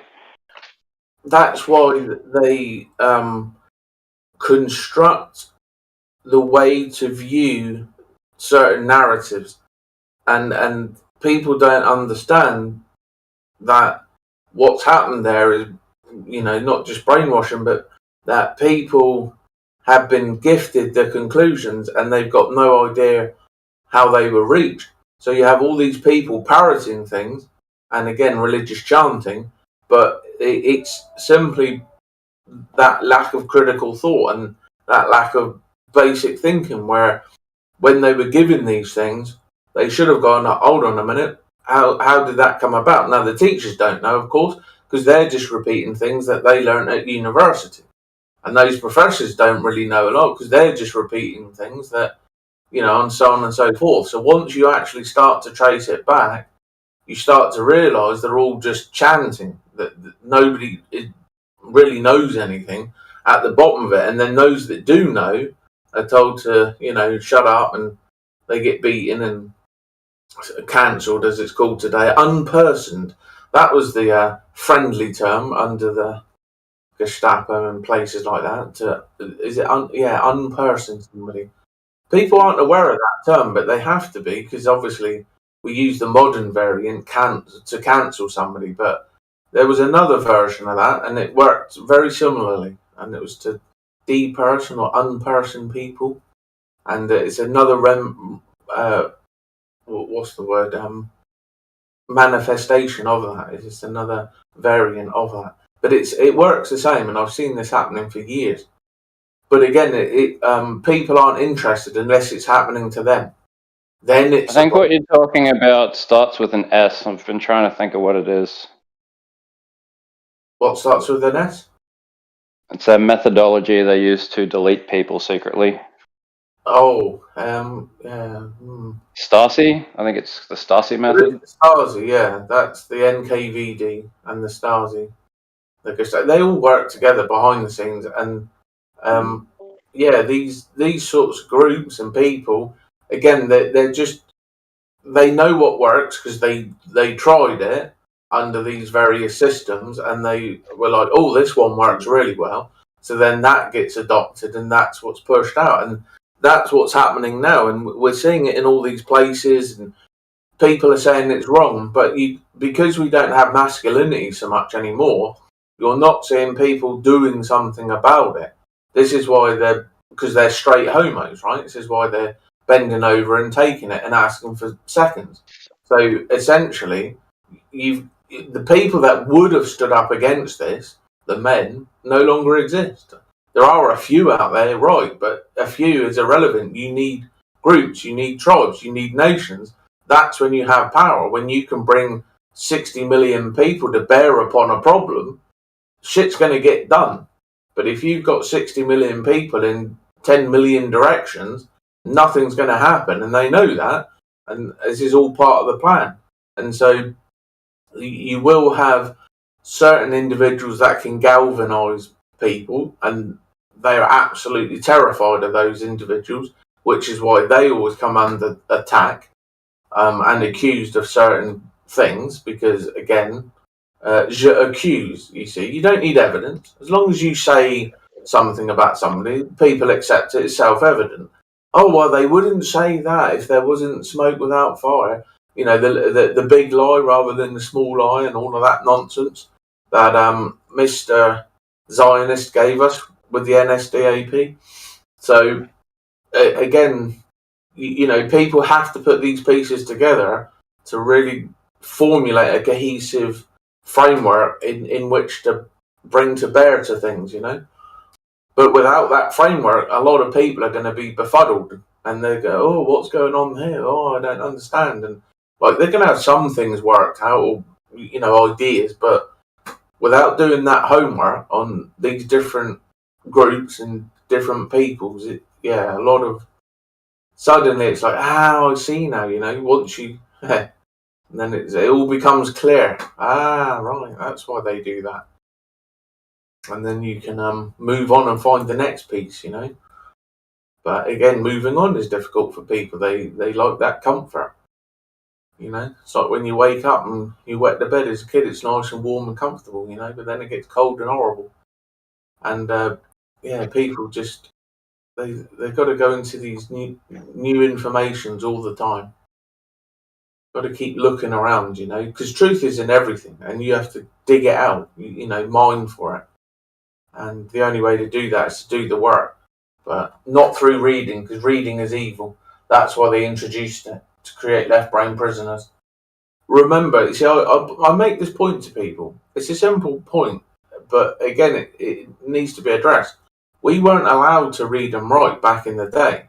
There was only certain people, but when they deemed it was okay for us to read and write, then they did it through their framework, the National Education Association, using like the Prussian method and stuff. And so when they eventually brought it down to us, it was obviously twisted and manipulated into creating left brain prisoners. And that's why people need to avoid it at all costs. Listen to everything you can, you know, TTS or audio, watch lectures. It's the only way to do it. Because then you're dealing with other people and you can hear whether it's true or not. It sounds true, or he sounds a bit of a wrong'un, or, you know. So you can get a gauge on the person. You still listen to them, but you can kind of, this guy sounds a bit slimy, or this guy sounds... And that's why you can't do that with reading. You can't gauge whether that has the ring of truth to it, or that sounds true, or that's, you know, this. You just have this pages of stuff and there's nobody delivering it, and without the author delivering it, you don't even know if they believe it. So there's a big disconnect there, and I think that's why some people are kind of stuck and are unable to go further. They've sort of anchored themselves to a certain place, and I think right-brained activities will release them from that, you know. But most of the time, and I'll say if you want to read, fair enough, but you've got to do 1 hour of reading and then 1 hour of music or art. And I said if you don't do that, then you are going to become a left brain prisoner. You will be subsumed by information, and you won't find, it'll be labyrinthian. You will never find your way out of it. It's a massive trap. The whole thing's a big trick and a big trap. And reading, man, not good. Avoid it at all cost. Exercise that right brain. That's what shines the light into the darkness. The left is darkness, the right is light. The right is what goes into the chaos. Chases away the shadows, you know? Yeah, I mean, I generally follow. I don't know if I'm in complete cohesive agreement with you on reading. No, that's okay.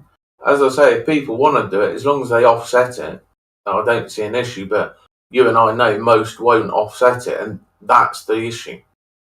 You know, because put it this way: if you go to a gymnasium, you don't exercise your left arm and your left leg, and you leave your right arm and right leg alone. Nobody would do that.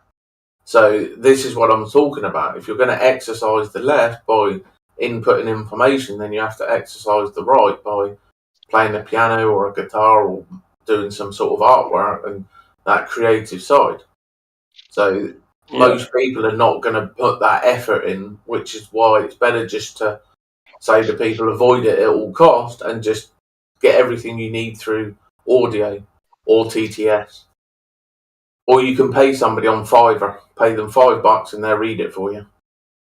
So you can do these things because, again, you're trying to grow that light. You're trying to grow that consciousness.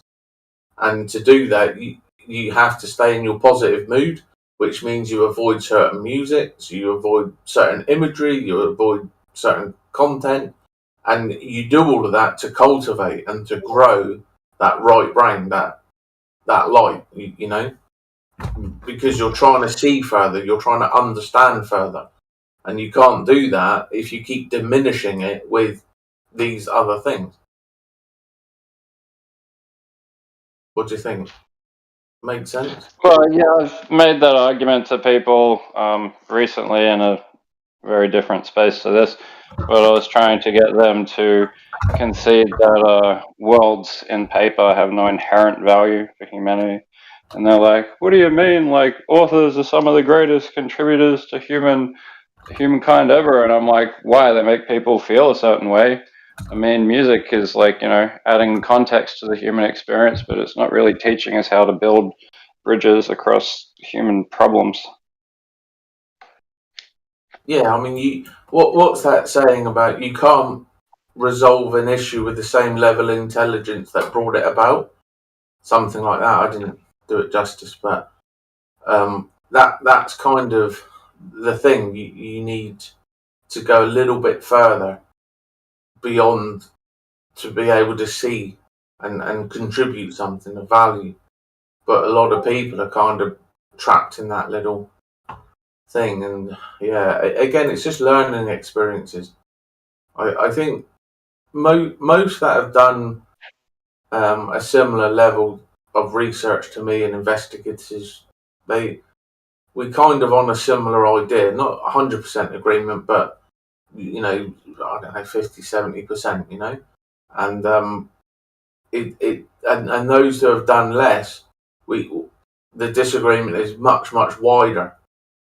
So it seems like informationally it's the thing that kind of ties it together and helps people see, like, no, he's onto something, But you need those little stepping stones, those bits of information to tie it all up. Sure, I think there's a lot of merit to what you're saying. I'm not sure that hyper-analytical people are universally one way or the other, but I think most of it breaks down into a social mechanic where, like, hyper-analytical people are less likely to have experiences like partying in Ibiza, for example, and if they did that, it'd be like the high note of their life, whereas it'd be blasé to people that grew up around that kind of arbitrary nonsense.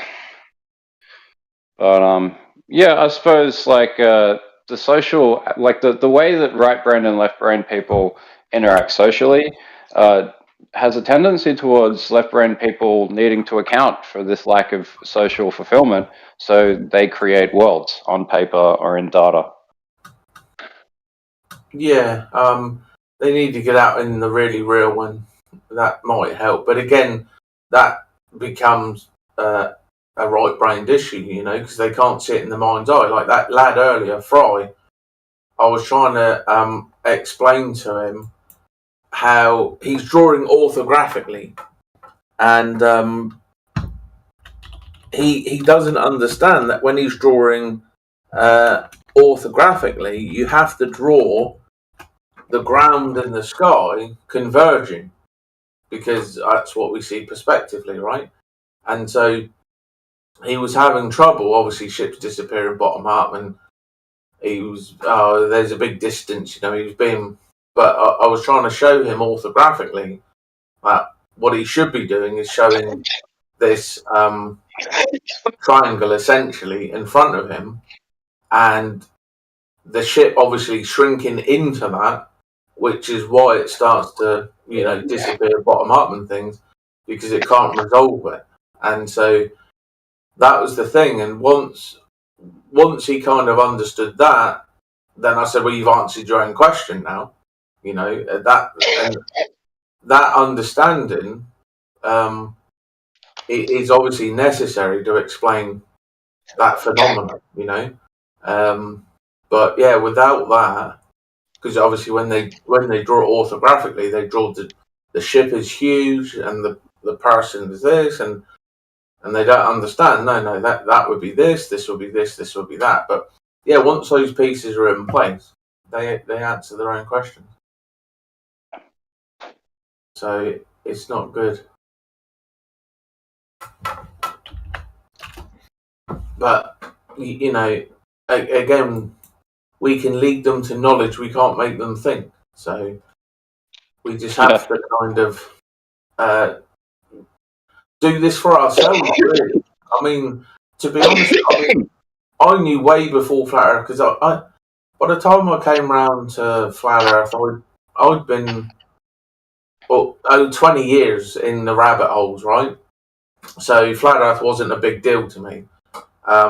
It was just another piece of the puzzle, and I sort of figured it out in about 2 hours using my abstract, mind's eye. Oh yeah, sun moves away. We don't, perspective, up, down, right, good, got it, figured it out, moved on. And back in 2014, 15, I had 12-hour arguments with people on Facebook and things, and I got on here to help another flat earther out, and I knew that talking with people was futile because I'd done it all my life. I've been quite gregarious and yapping away, and I whenever I would present anything to people outside of their bubble of interest, they didn't care. And I'm not even on about conspiracies or flat earth. I'm just on about anything, animals. At the time, it was obviously space, technology, sport, whatever it is. It was just always a blank look, And so that fluoride stare. Say again. That fluoride stare. Yeah. I mean, and I mean the way the placeholder. I always use this term, right? So the placeholder at the time was I was reading a website called educateyourself.org. So I was still reading at the time, and I was using the lefty resources to print all this information out.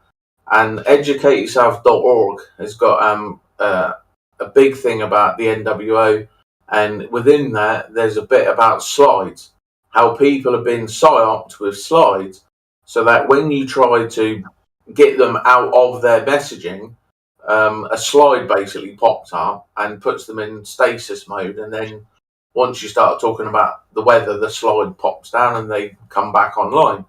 And I'm like, oh, okay, that makes a bit of sense. So it's not necessarily the truth, but it's a placeholder. Now we've got something, okay, logically that makes sense. And then we add later on, fluoride and thimerosal and all these other factors.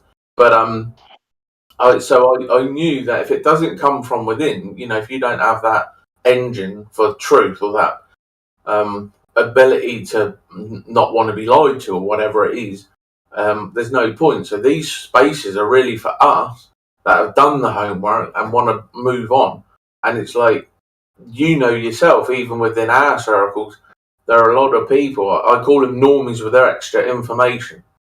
I don't really class them as truthers in a sense, just because they figured out a couple of things, but then you try to push them a bit further and they seem to be reticent and they don't want to go.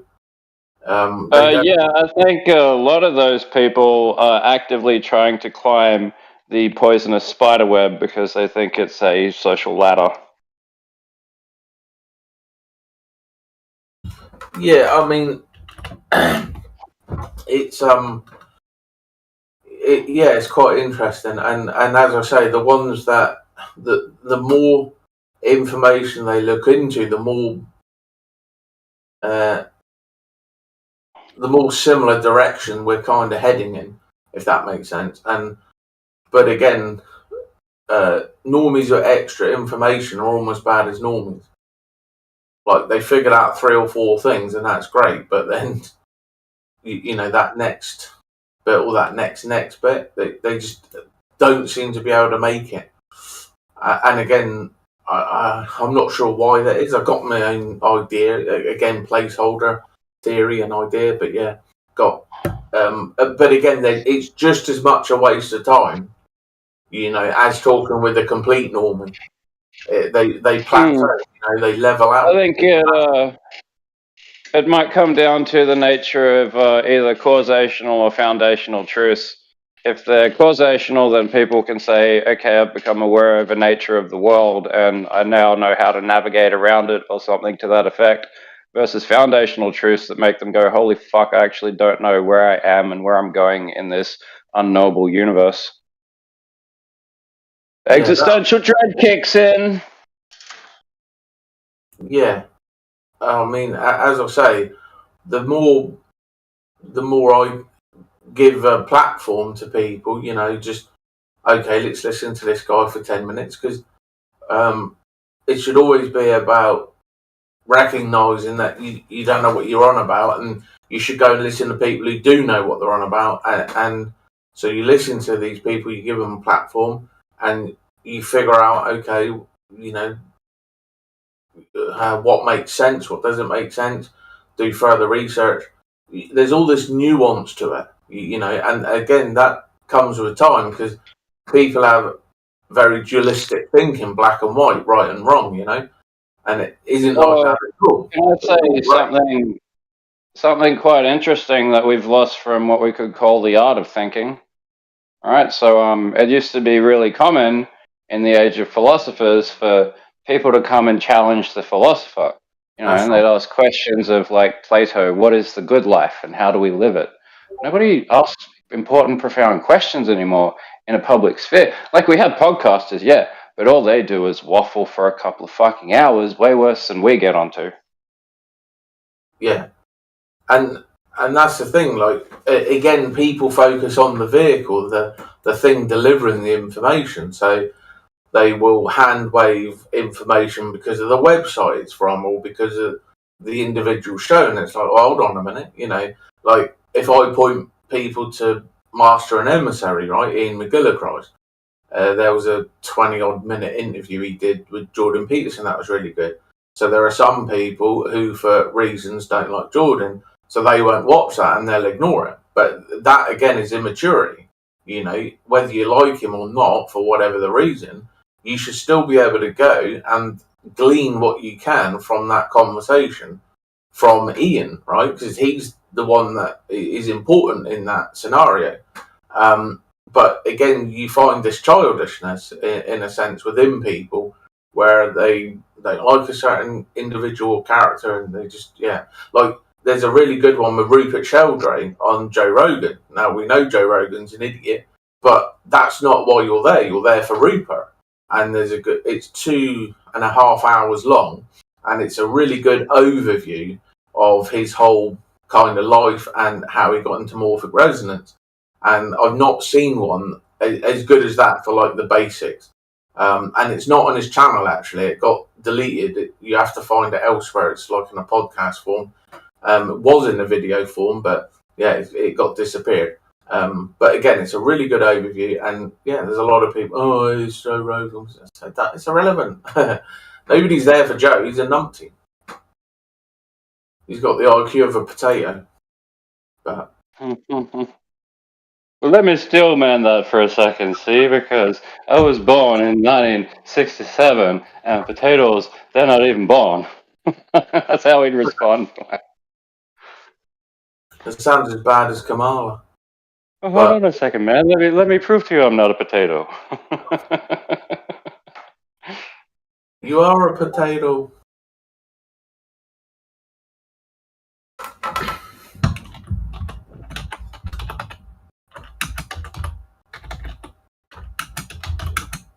I think Joe's just too nice to be highly intelligent, because to be highly intelligent, you have to be highly critical, and that word critical implies a certain level of disagreeableness. It's hard to be disagreeable when you have to prioritize agreeableness in your social role. This is part of, like, fundamental psychology, where we have the big 5 traits, and agreeableness is one of them. It's a good way to spot anyone who's got nefarious intentions towards you or other people that in some way masking. Right, check out their agreeableness level. Openness, agreeableness. Yeah, you get it. Conscientiousness. Neuroticism is the big one that stands out and kind of, like, throws the model out of its own framework, I think, because neuroticism covers so many fucking areas that it's got its own epistemology to it. You'd need an entire psychological field just to properly study neuroticism in people. Yeah, I mean, that's another thing they hijacked with Freud, and again, they put out their little priest, their little... Yeah, I mean, all Freud did was really poison the well, but it was kind of the first guy to acknowledge that this well was there. So we still use, like, the main categories that he worked out, but it's like things that you'll find in the first couple of weeks of actual psychology. Like, they spend a lot of time undoing the fallacies and the spurious information that's out there. And the Freudian model is like they spend a long time breaking it apart and saying like, okay, we acknowledge this has some basis, but we follow through on that and disregard that and throw most of this in the bin, not because of what he said, but the way that he arrived at it means the conclusions aren't worth the methodology. So he's just subjectively saying what he thinks was motivating people. Yeah, you figured out how to make. But you can see how firmly it embedded itself in the culture, and I think that has a definite motivational basis because it serves things like the Oedipus complex. There's a lot going on there. That's his own perversion. That's all. I mean, he was the one that the system loves that. Like that's the partner of transgenderism. They don't want to teach young. This is why they ignore young and fraud. Because fraud plays into their atheistic, nihilistic materialism, and they're just psychopaths.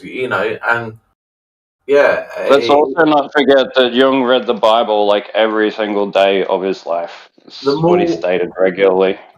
The more you learn about this character, and the more this is where Bernays came from. And all these other factors and weird groups they're involved in. It's like you can see why it took off, because again, I keep saying that when something takes off and is in all the newspapers and that's the agenda, because they have the apparatus to push that in all the that's what I say about fucking Harry Potter. It's on that level. Yeah, it's just people they have to be suspect of certain things when they see that phenomena occur. It's like, oh, hold on a minute, why is this in all newspapers in all nations? Who has the ability to kind of control that apparatus? And that's where I'm take a step back, going, hold on a minute, this don't smell right. And isn't it strange how the mainstream has tried to cannibalize J.K. Rowling after making her the richest woman on Earth? Well, and then she says something they don't like, and they're like, "Well, why should you have any money?" Fuck me. Well, you gotta look at this as chronology, right? So, firstly, they pushed her because she was a woman. That's it, right? It's not that her books are that good. They're certainly not as good as Tolkien. Her books are very rudimentary, childish in a sense, stripped from better places, right? And the only reason her book sold in movie, because again, she was a woman, right? DEI hire. And so she gets pushed out there. And then she's not aligning with the message, beat, beat, beat. So they have to try to punish her, but they can't really, because she's got all the money. So it doesn't matter. They can't really do anything to her now. And so she's able to stand her ground. And kind of, but she stands in her ground on an older narrative, because again, this is the one that has trouble these days. When you explain to people that women need to know their place, right? People freak out because they don't understand that men and women have a place, and it's the natural order: God, man, woman, child, animal. And so again, they don't like the fact that that order exists. There's a reason for it, and it's worked extremely well for however long we've been here. And the only reason that was overturned is because that's how they destroy nations and civilizations. If you read Alfred Rosenberg's Myth of the 20th Century, he exposes this 7 methods of destroying nations and civilizations. And throwing the natural order out is one of those ways. Is he an old guy that talks with a lisp? Who's that? Is he a defector from like a Soviet bloc? Who's that? The guy you just referenced. Alfred Rosenberg. He held the NSDAP after the Munich Putsch for a while, and then after that, basically nothing really, and then Nuremberg, and then he was deleted at Nuremberg. And I think it was because he wrote this book. He'd either figured something out or he'd released something he shouldn't have released. but Hellenes, Acadia, Rome, Greece, they all fell using the same methods. And what we're seeing now with the trans phenomena is a part of a destroyed nation and civilization. This occurs, and yeah, these other factors like opening the border, giving women too many freedoms, this all plays into it. It has nothing to do with people or women or helping anybody. It's to destroy the nation. It's to destroy the civilization because they're going to rebuild it in their image, like they did after the. You see a correlation in like puppet children in like today and also the ancient world. Like we could go Tutankhamun preceding the fall of Egypt.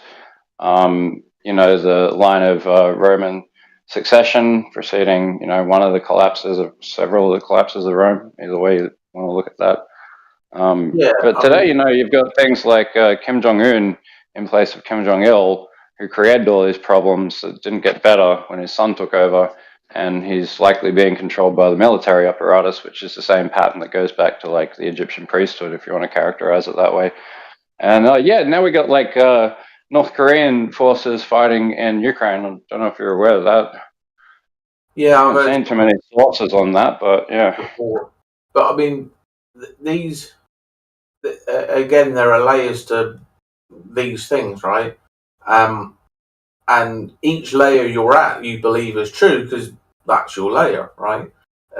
So the thing is when they orchestrated the Great War and the Second World War, that was about moving populations. That was about the breakdown of nations. Redrawing lines. There was a lot of factors that went into the reason those things happened, and obviously the reasons we've been told is a complete sham. They just find any reason to start those things, but the outcome of those things it becomes pretty obvious once you start to delve into certain think groups and ideas, Operation Gladio, A and B, and all these other factors. You really start to see it so clearly and obviously, and the fact that it's happening in all nations. Again, there's only one group, the agenda, that does that. Not because it's not to our benefit. It's not to the nation's benefit to open borders, right? And you got to go back to Franz Boas for that in the 1910s and 20s.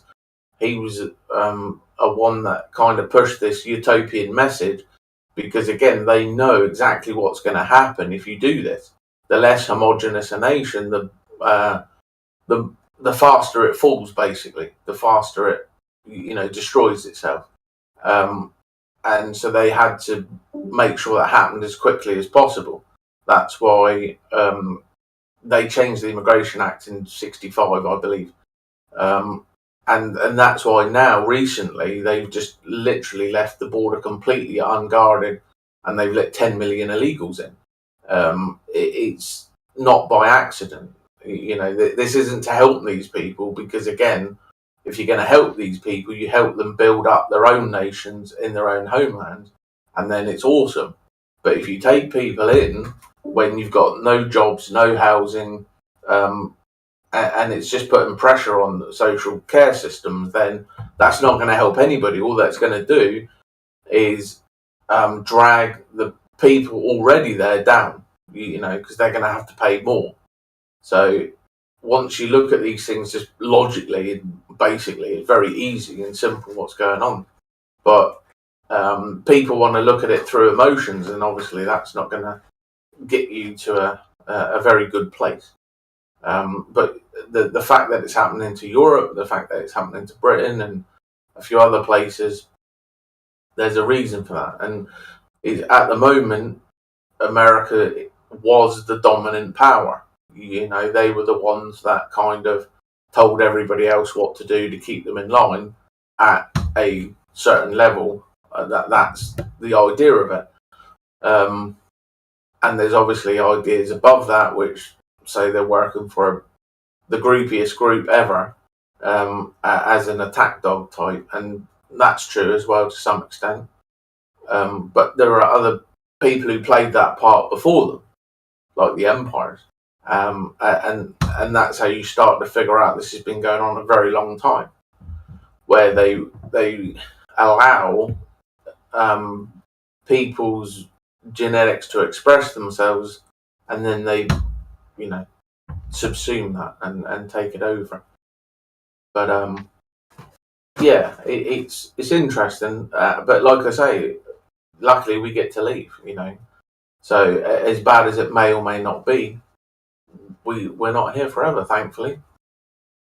So that's a good thing. Whatever's afterwards is afterwards. We should meet it positively and not fear it and not be afraid.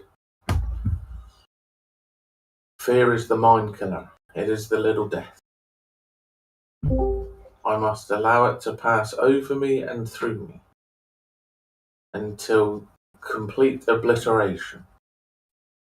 Something like that. Yeah, I can do the whole quote for you if you want. Go ahead. Fear is the mind killer, the little death that brings total obliteration. I will watch my fear pass through me. I will trace its path backwards, and at the end, at the start of the path, I will find myself. And then there's a little bit more. That was good, though. You did better than I did. I've read like 14 out of the 18 or so books that they've ever brought out. It's like his son's continued it on, and most people don't really care for it, but I really enjoyed it. Even though it's all, other worlds and space warfare and shit, it's still a mind-blowing conception. Oh, yeah. Yeah, I liked Spice Diver's edit of David Lynch's film. There was a fan who went and, got every version and tidied it up and put it together as best as he could, because unfortunately David Lynch was promised, I think, 2 or 3 films, at least 2, and then he was told, no, you're going to get 1 now, and he was like, wait, what? And so issues. But Spice Diver, Alternate Edition 3, something like that it's called. You can find it on YouTube actually for free. Pretty good quality. I think I've got it. I think I've got it on my list. Yeah, but I suggest people only watch that one. The modern one is trash. I don't rate it at all. I don't think it did anything better. I just, everybody's just in grey and black. When you watch David Lynch's, for all its flaws and whatever else, I haven't read the books, but the costuming is amazing. You can instantly tell, if you're dealing with a Harkonnen or whatever emperor.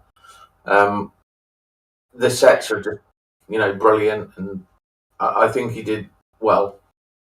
It's 3 and a bit hours long. Yeah, it's a really good fan edit. But I think he did too much in certain areas and too little in other areas. But on that, it's a good movie if we're judging it on the basis of being a movie. But I would say don't judge that movie. Judge the fan edit, because I think there's a lot of people that never liked the film because obviously you didn't get the time. But the fan edit really corrected that and helped a lot of people enjoy it more, and so definitely check the fan edit out. It's on YouTube. Have you seen the Sci-Fi Channel miniseries? I think I did. I can't really remember it though, to be fair. So that guy who plays Professor X, what's his name? The Scottish fella? Yeah. Or the English fella? Patrick Stewart. No. The young guy. Oh, the young guy. McAvoy. James McAvoy. James McAvoy. Oh man, I can't even watch those X-Men movies. They're terrible. They're such trash. Logie. Hey, Rob. Hey, mate, can you just say the name of that film again slowly? I just missed it. Yeah, it's Spice Diver. Oh, hold on, let me go find it for you. It's version 3. It is online, and it's about 3 and a bit hours long. I did actually come across it, and I was like, wow, that's amazing. Spy Divers. Yeah, oh yeah, I'd like to have a look at it. It's really good. I watch it at least once a year, and this is the whole thing. Hold on, let me make sure. On a send a dead link or 2 hours 58 minutes. There you are, dude. Check this out. Beautiful. Thanks, mate. No worries. Yeah, I definitely recommend, if you're not going to watch it immediately, download it, because I don't know how long it's going to be up for. It's been up a while. Okay. Yep. Okay, cool. You're just never sure, YouTube and things. But yeah, he's done so much work to this. He's reinstalled scenes. He's added the blue eyes. You can definitely tell when it's a deleted scene because it's extremely rough. But if you'd have seen version 1 and version 2, he's done a lot of work to clean those up, the audio, and they're not seamlessly integrated. So it's a little jarring because it kind of pulls you out. But again, it's good to have them in there. And the actual DVD, you can sort of turn them on and off, I believe. But again, that's like 24 gigabytes, and you have to get them from Newsgrounds downloading at like 3 kilobits. It's almost impossible to get that kind of stuff now. But yeah, if you can handle that, then yeah, definitely. And as I say, I just enjoy the costuming. I enjoy because there wasn't the big alien bug thing that uses the spies. That was never described in the books. So David Lynch just kind of had to come up with something, and I just think he nailed it. I just think that looks brilliant. That bloody big space thing that the Emperor talks to. I think it looks okay. awesome. I haven't seen any of. Oh, you mean the navigator? Yeah, the navigators are described, dude. Like that's all outlined. It's really good, but yeah, enjoy that. Watch it, and yeah, see what you think. Because the modern ones are just total trash. I've seen Villeneuve's other Blade Runner 2049, total trash. Both the Dune ones, he's had 6 hours, and within 20 minutes of that one, there's more than within 6 hours of this new one. I don't know what they're playing at. They can't seem to cohesively tell a story in 90 minutes anymore, not even in 6 hours, It's nuts. But, yeah, that fan in it, I was like, wow, this is really good, I really enjoyed it. Beautiful. So hopefully you will too. And I think that's the best introduction as well. Once you've watched that one, you can then kind of go on and watch other things and see what you think, Fantastic. Thanks, mate. No worries, dude. Yeah, as a foundation, that's going to be great for you because it's just going to give you the best overview of, the world and the universe and the galaxy and how things operate. They have like a little intro with Princess What's Her Face and yeah. So it's really good, but the acting is also second to none. This new one, they can't act. They got like Jason Momoa. Instantly, it's going to be crap. I always joke with people, right? I was watching the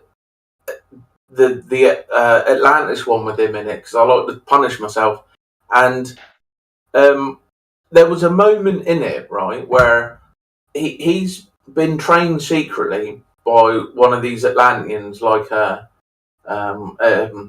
advisor type, right? So supposedly he's going to know the history of Atlantis. He's going to know about this. He's going to know about that. Aquaman, right? So he's going to have all this kind of figured out. And when he kind of becomes the leader of the people, I thought he was going to galvanise them. He was going to give some sort of speech, like Leonidas did and things like that. And instead he just grunts like a moron, like this. And I'm like, oh, God. and it was so stupid because there was a moment there where he could have like, look, I'm an outsider, but you know, I know about this stuff. Come on, let's go get them type thing. And there was another point they did it again later in the movie, and he just like retardedly grunts like one of the little sand people with the fucking thing. It was so dumb, and yeah, it was such a shame. I mean, they're not good movies, don't get me wrong, but there was a moment where it could have almost been mediocre type thing, you know. They ruined it. Yeah. It's like somebody, I don't know, somebody was trying to argue some nonsense about the new Batman. The reason he's walking through the hallways all the time is because he's younger. And I'm just like, no, look, I don't care that he's younger. He would not walk through hallways of police. That's just not how that character operates. You know, he's always in the shadows. And he would have just popped out in the bedroom and helped him solve the murder, you know? I don't know if you've seen the latest Batman with Patrick, whatever his name is, the Twilight vampire dude. The Batman, it's called. Oh, right. Yeah. Robert Pattinson. Yeah. But no, I haven't watched that. It's not terrible, but again, they just, like, I don't know why they keep parading him around in hallways of police officers in light. It's stupid. You know, the guy works because he comes out of the darkness. You know, he puts that fear into people's hearts. It's psychology, and so to have him in any kind of lit scenario just doesn't work. There's actually an amazing university fan project, or they did it for University Film School or something like that, and it's Batman versus Predator versus Alien. It's a couple of minutes long, and the opening scene in that is just like straight from the comic book. It's amazing. They nailed it.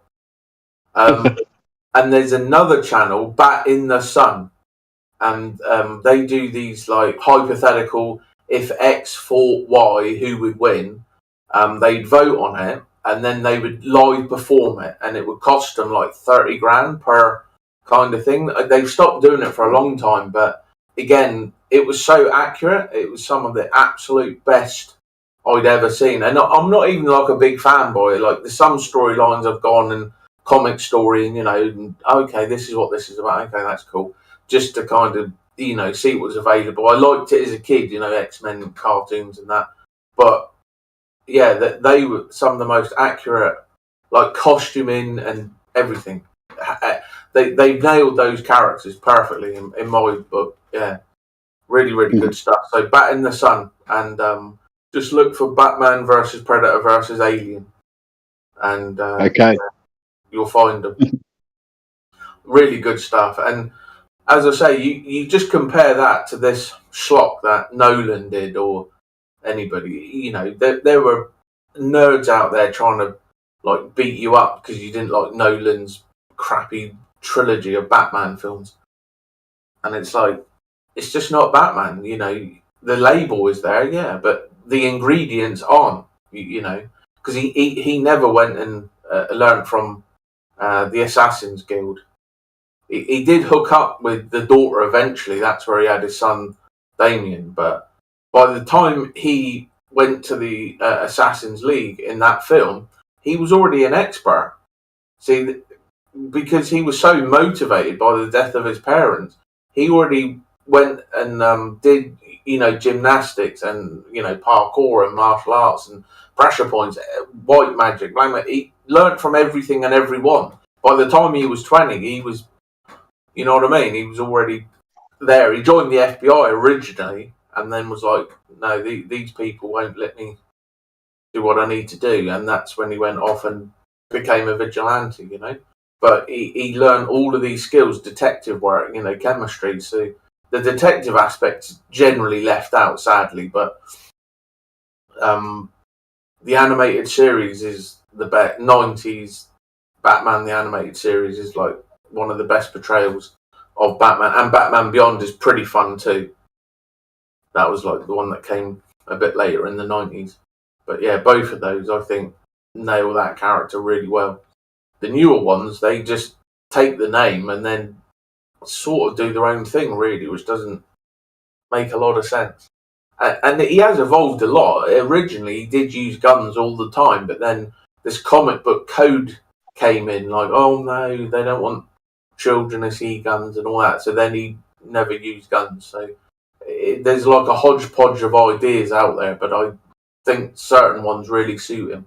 Like in the '89 film, they had Joker killing his parents, right? Originally, it was Joe Chill in the comic book, but there was somebody mentioned that the killer would never ever be found or named because that's what drives him on. Every time he helps somebody, it's like his parents, under attack, and every time he beats up a bad guy, it's the person that did the attacking.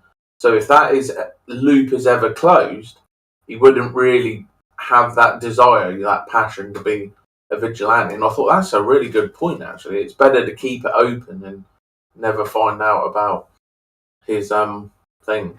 I thought, yeah, that actually makes a bit of sense. And somebody was explaining that each of the enemies are psychologically an aspect of him, like his opposite. And that was a good little video. It's only sort of 10 minutes. Some nerd. But yeah, again, it's quite fascinating, really. Yeah, indeed. But yeah, I just delve into these things because the culture war. Are you aware of the culture war? No, not really. So essentially, it's another angle on basically bringing everybody down to the lowest common denominator, and they're doing it through culture, essentially. So part of that is comic books, movies, obviously news and other things, but education systems. And what they're doing within comics and movies is not just transing it, making it black and lesbian and whatever else. It's tearing down these characters that people looked up to, especially nerdy kids. Because Superman is an ideal, to help people to be good, to be decent, to be moral, to have values. So they denigrate that character. That's what Zack Snyder did, because he's a miserable cur. So he basically went and made this film, which is the furthest thing from Superman. You remember Christopher Reeves' Superman? He's got like a very bright costume, and there's lots of blue sky scenery, and he's helping a cat out of a tree. Very wholesome. Yeah, I asked myself why all the Superman movies were in fucking noir. Who made that directorial choice? Yeah, and then you see this Zack Snyder one, and even Superman Returns to some degree, they had a green tint over it, like The Matrix. But what that did, it made the suit look weird, it made the skies look weird. And even in that film, they were denigrating the character in a sense, because the reason, I don't know if you've seen Superman Returns, it's pretty bad, but the premise of the film is that Superman's learned about Krypton and its location. So he's supposed to go on to court and give a witness testimony against Lex. And he decides, no, screw that, I'm going to go and look at some meteorites on my ex-planet. Now, we know that he would never do this, because, again, a hero sacrifices, self-sacrifices. So this is them not understanding the character. As much as he may want to do X, Y, and Z, he's not going to do it. He would have gone to court, right? So, again, they've made him out to be a scumbag from the get-go.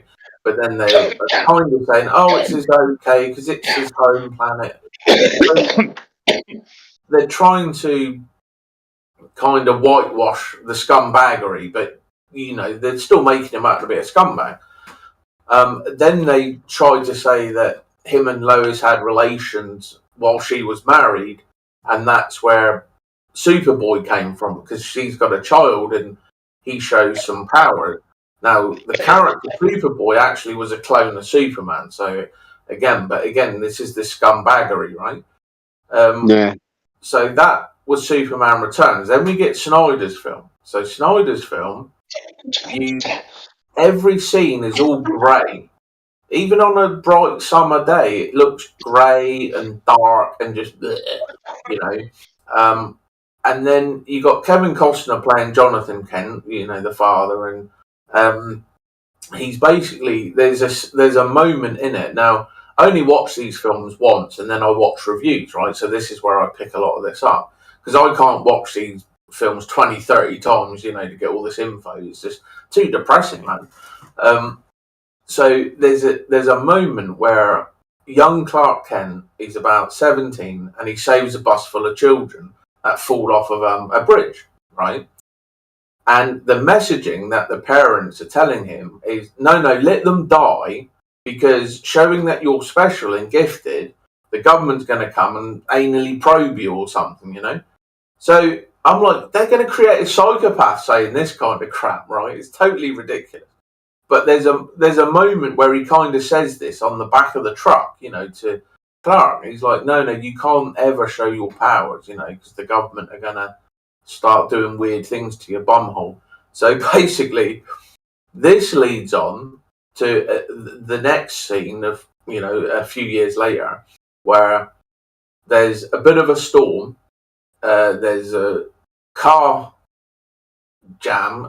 He crashes the car, and they run under the bridge, and Kevin Costner is stuck. So Clark's dad is stuck, and he wants to save him, and the dad's like, no, let me die, because if you show you're special, you know, they're going to come and do things. So he watches his dad die. Now, we know this is stupid, because we know he can move fast enough where he could have helped him and nobody would have known, right?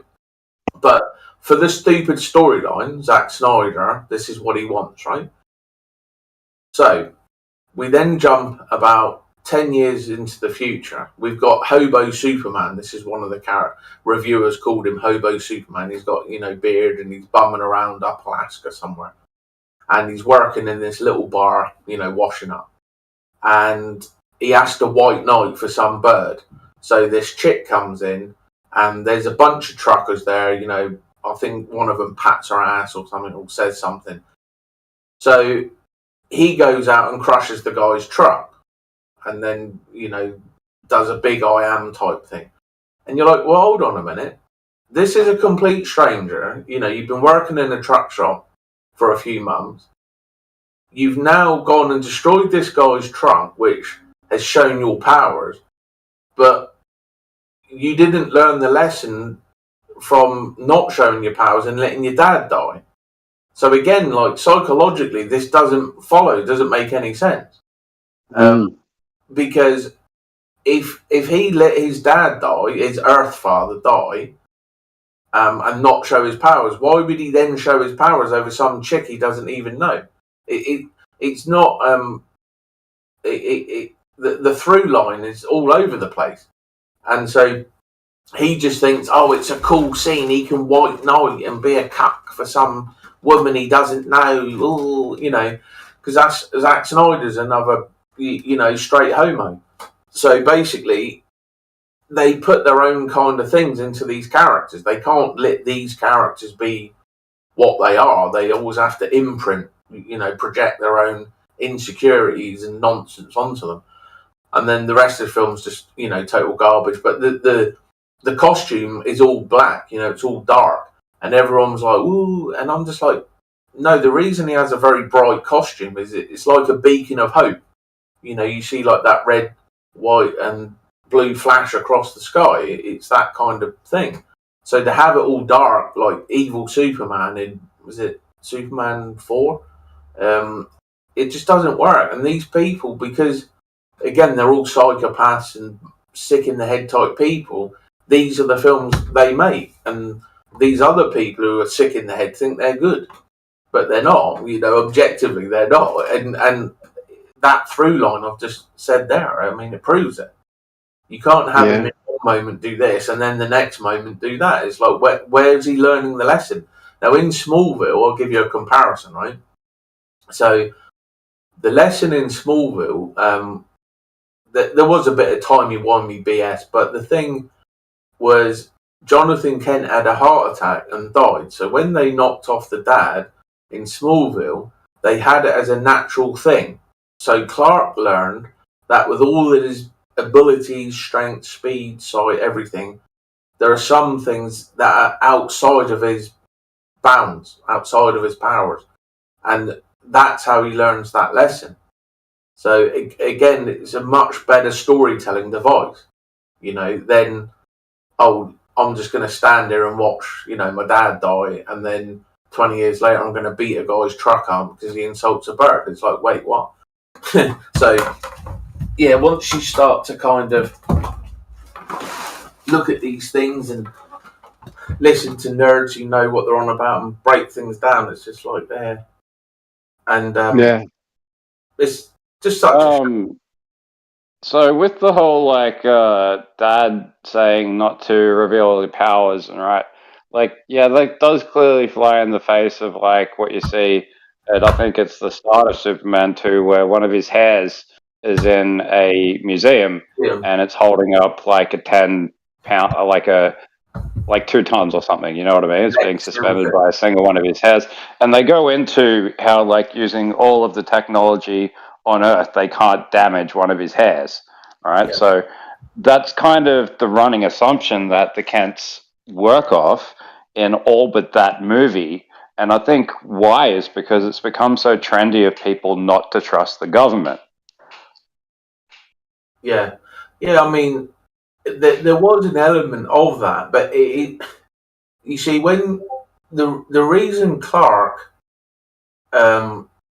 is the way he is because of the way he was brought up by Jonathan and Martha in a small town America, right? So we know this is American propaganda. We get that, right? We're not that small-minded. But the point is if you're going to raise a child in this element of fear and paranoia, don't show your powers because the government's going to come and bum rape you and all this stuff, you're going to create a psychopath. You're not going to create a hero that is going to sacrifice for the humanity of people, or rescue Cat from trees, or do these things that he does in Superman 1, right?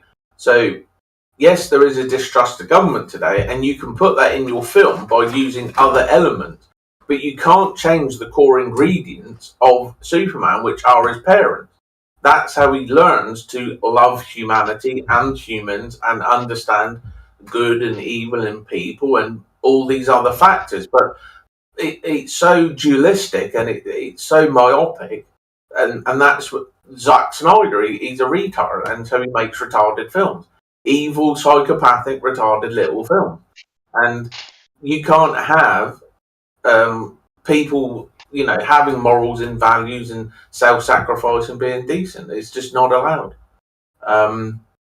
It's really self-evident when you get all these people, jerking off over the boys. It's like, there are some story elements which are okay, but again, it's overly graphic, it's overly violent, it's got way too much swearing, and I'm not against any of that, but again, the story is what should draw people in. It's something that most people will only ever watch once and probably never watch again, and you'll get some real special people who will watch it over and over again. But generally speaking, the media of today is watch it once and forget about it. It's not like the media of yesteryear when you would wear the cassette tape out because you'd watched it 100 times, the stuff today is just forgettable. The one-liners, we can all quote lines from RoboCop, Total Recall. There were films back then where they had these one-liners, Die Hard, Judge Dredd, Demolition Man. They had these great little one-liners, and you can't say that about films today. So there's a massive shift, and we understand that because again, this is the culture war. This is why they're steering people along this apathetic, materialistic dour, miserable. These films are miserable. They make you feel miserable watching them. They don't make you feel happy and hopeful and they make you just feel there. The only reason I kind of dip my toe in, so to speak, is because again I liked a lot of it as a kid, and I was just seeing what they were up to. Okay, let's go see what this is about. And then, as I say, when they denigrate these characters because they ruin the ingredients that make these characters. Like if I say, "Oh, here's an omelette," and there's no eggs in it, it's not an omelette. There's certain ingredients to call that thing that definition, right? And so you're saying that this movie is a Batman movie, but then it doesn't have the ingredients. It's like, no, it isn't. And so, and I know 90% of people don't know these things, and that's fine. And that film would have been fine had you just called it The Revenger or something. Just don't call it Batman. Call it The Revenger. It would be absolutely fine. But they can't do that because they know that that's not going to make any shekels. So they have to take an IP that they know is famous and then they just imprint their own rubbish onto it, like Rings of Power. I've seen some of the breakdowns of that, and it's shocking how badly it is from top to bottom. The costuming, the writing, the way that they've changed things and don't even realise what they're doing because, Miguel Boss, main character, basically starts all the problems that happened in Lord of the Rings. It's all because of Galadriel. And that obviously was never the case in the original with Melkor. But now she's responsible for Melkor.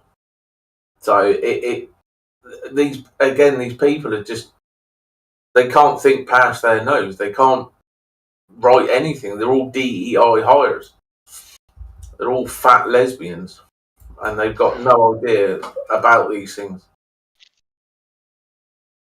It's just sad. It's very, very sad. And that's why people talk about it in a sense. It's not really even about the thing. It's about what they've injected into the thing, whether that's Superman, Batman, Snow White. Yeah, and that causes people to go, well, I'm not going to read Lord of the Rings because I've seen Lord of the Rings and I didn't like it. Yeah. Hey, fool. And then if they did read Lord of the Rings, they'd still say they didn't like it because they just wouldn't fucking get it. Yeah, Rings of Power, you would never like Lord of the Rings. What's up, fool? I wanted to ask a question, but it's a bit off topic of what you're discussing. That's okay, go ahead. Well, I was thinking about light propagation through the ether. Yeah. Is there anyone who's... Yeah, what I was thinking is, we know that light slows down when it goes through water, but water isn't actually the medium, the ether is the medium. So I was wondering, what is water doing to the ether to make light take longer to get through it? Is it some kind of compression? Ether isn't something they like to talk about too much in here because, again, it's theoretical. Yeah, for sure. But, yeah, so far as I understand it, it'd be like saying, here's a rectangle. I can draw the quickest way to get from one side to another, and any way that I deviate from that 180 degrees will be slightly longer, and that's the nature of the deviation caused by the refraction. Yeah, what I was wondering though is that if the light, like the inverse square law, that's determining the speed of travel through the ether itself. Well, I was wondering how water affects the travel through the ether. It doesn't make sense to me. Medium than anything, because the inverse square law, that's one of the ways they, debunked moonlight is sun reflection, because if you measure the brightness of the moonlight, you then work 0.1 lumens, and it goes to 7 billion lumens. Yeah, it's ridiculous. So, yeah, I mean, then you firstly have to know what light is, because there's people that have issues with that. Is it a wave? Is it a photon? Is it a particle? Is it this? Is there an ether? We don't know. Electromagnetism. There's maybe toroidal fields. We know there's the Schumann resonance. So yeah, it's definitely theoretical, but logically looking at it, it does make sense that there is a medium through which light propagates because of the inverse square law. Well, and the fact that it's propagating as a wave, you need a medium to wave in the first place. Well, here's another idea for you. What if light is always everywhere at once? There is no travelling involved. Yeah, I could kind of understand that. I have heard it said that light is a disturbance in the ether rather than it actually travelling. A protuberance. Yeah, or a disturbance. Yeah, I mean, these are interesting concepts, and another relevant thing in my mind is even when we get light going through the ether and the water, what's changing isn't just the fact that you've hit another medium. As you said, it would be what the water would be doing to the ether, so it would be affecting it by making it thinner or thicker in a sense. Yeah, that's what I'm asking. That's my only understanding, is that the water is actually compressing the ether, giving the light further to travel. But the other thing that's relevant in my mind is when we look at independent high altitude footage on weather balloons and the like, there's no stars in these images either. Well, that's and I'm wondering if. Well, I will actually say something on this because I just learnt this the other day, right? So typically, the only thing that I can say to that is it could be down to the camera more than anything. A lot of them have, suns quite close to them. But I will say that when I was looking at Apollo detectives, right? Marcus Allen was reading a book. Yeah. And this guy was a pilot of SR-71s. And he said that as he was flying back from a mission, he turned all of his instruments off and he could fly by starlight.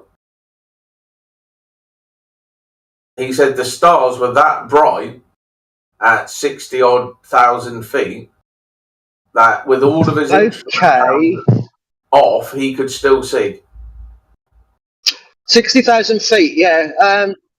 I don't really know what to make of that height, that altitude, because what I'm specifically thinking of balloons that have gone over 100,000 feet, and even when the camera's turned away from the sun to the dark side, you still see no stars at all. But it's not night time, is it? Well, yeah, I mean, I agree, it's not nighttime as such, but it's still dark in the sky. Well, and the sun's not being reflected.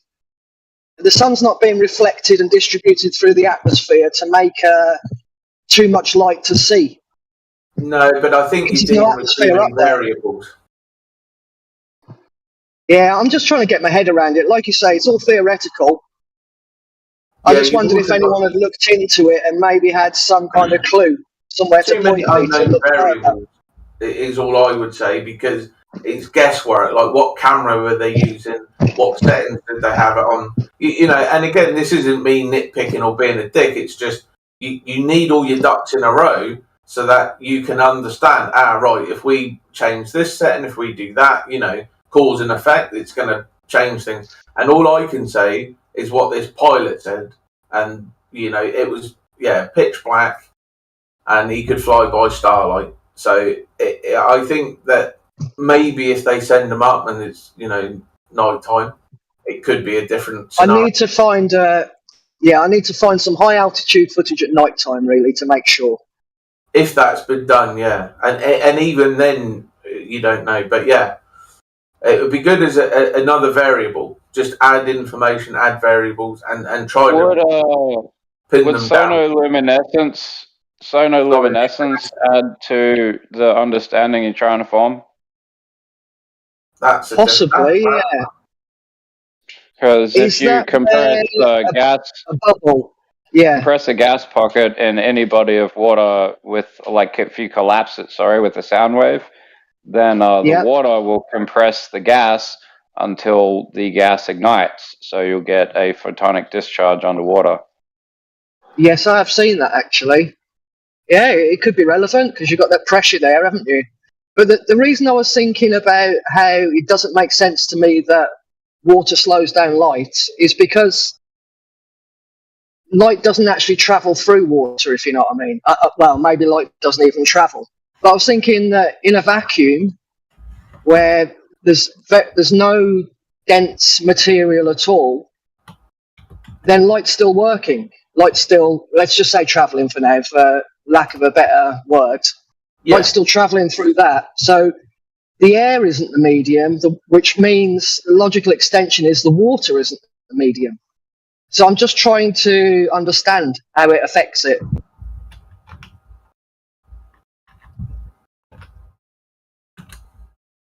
Aren't we all? Yeah, indeed. Thanks very much for letting me change the subject, by the way. No, that's all right. We're just, filling air. It's a good question, but it's one of these things where we would just need something more solid to really move from, because there's too much theoretical. Well, if you could stabilize a cavitation event underwater, then you could the sun, and then you could study all sorts of things about how light was traveling through water. Sorry, could you say the first bit again? I didn't quite grasp. I didn't catch that. I haven't got the best reception. Well, when the gas compresses from the sound wave, it's a cavitation event, so they're not stable. If you could stabilize them, like stable enough to be like, say, a combustion motor is a stabilized combustion event. A cavitation event is slightly different. Oh, you've gone behind my knowledge now. I don't really know what a cavitation event is. I understand combustion events, obviously. I'll have to look into that, but thanks for the suggestion.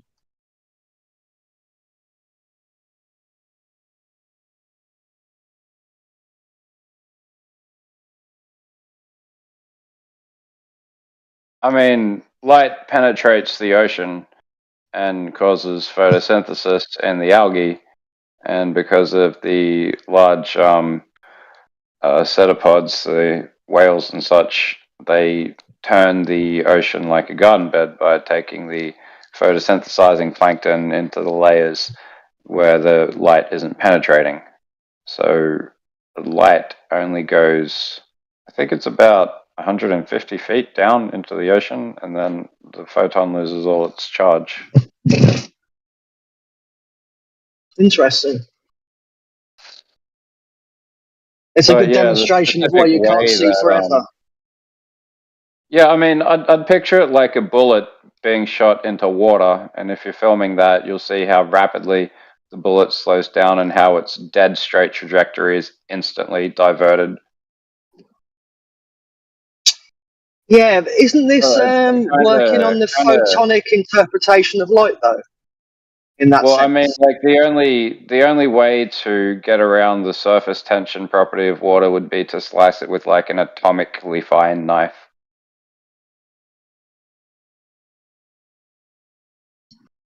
So maybe I bit off more than I can chew here. Well, like let's say like a light flashes on and off, right? Yeah. So it flashes with enough photons to send this wave or ripple effect or whatever you want to say that's happening between the light source and the surface of the water. So when it hits the surface of the water, the first thing that the photons want to do is conform to the surface tension. So it'll fill that entire layer, which would be like the surface layer directly underneath the surface layer and directly above the surface layer. It'd form like 3 distinct cushions before the photons would continue to push through, and it would continue to be subject to possibly like a something like a mini cavitation event through the refraction event on the surface. So yeah, that would be like a wave losing most of its energy by hitting the beach, but that kinetic force is still transferring into the sand. So you could read it with like a detector, it just wouldn't be very strong. Okay, yeah, that's interesting. Yeah, thanks for explaining. Guys, I'm actually working now, so I'm just going to do a delivery. So I'll be muted for a minute.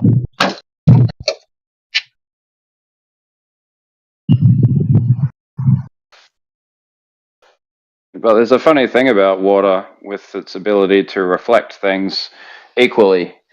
So, yeah, I don't know. There's a lot of weird ways that we can use water to develop technology, and that's like a technology tree that we've barely explored.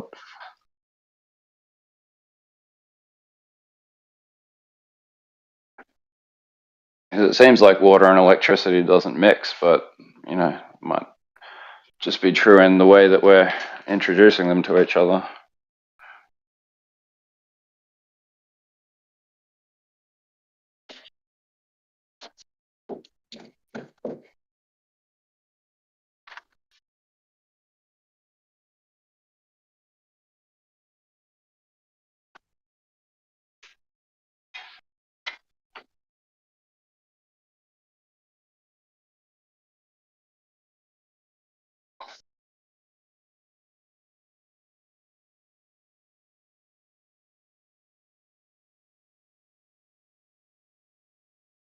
Yeah, I think photonic charge is just a state of vibrational frequency. So all matter would express it, begin to glow once its vibration increases over a certain threshold.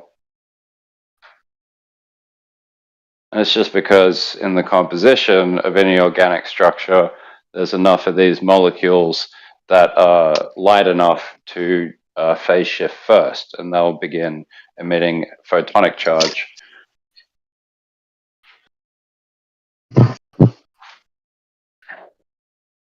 Same way that we radiate heat energy, you know.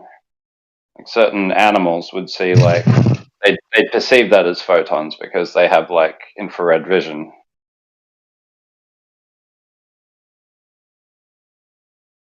Which is interesting when you think that like the heat energy that's being emitted by you is like what light is to you, you know, to another animal. Yeah, for sure. It's all electromagnetic waves, just at a different wavelength. Is that right? Yeah, so inside their brains, right, it could be that they're arranging the heat amplitudes into color. So as they'd know that like, oh, I really want to find the animals which look purple to me because their body temperature is higher than the animals that look red to me. But that's all subjective. That makes a lot of sense. Amplitude. Yeah. And then they'd know how to narrow in on the heat source because the heat source would begin to, like pretty much anything would be purple while they're eating it. And that would be like sensorially satisfactory, you know what I mean? Like biting into a plum, it has that, that visual sense to it, that synesthesia tap. Yeah, that makes sense.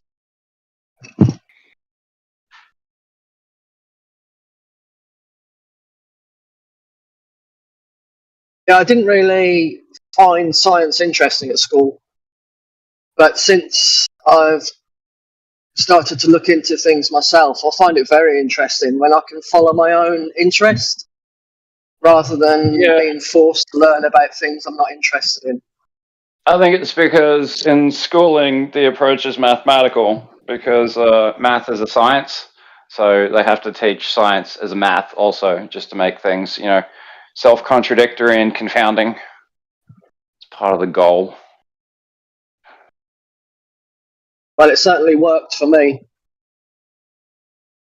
It totally supports the circular reasoning argument too. If you assert that math is a science, therefore I'll apply the epistemology of the math to my science.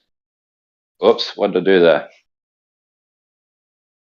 Well, it seems to me that math's just a language, and you can speak gibberish just like any language. Oh, totally.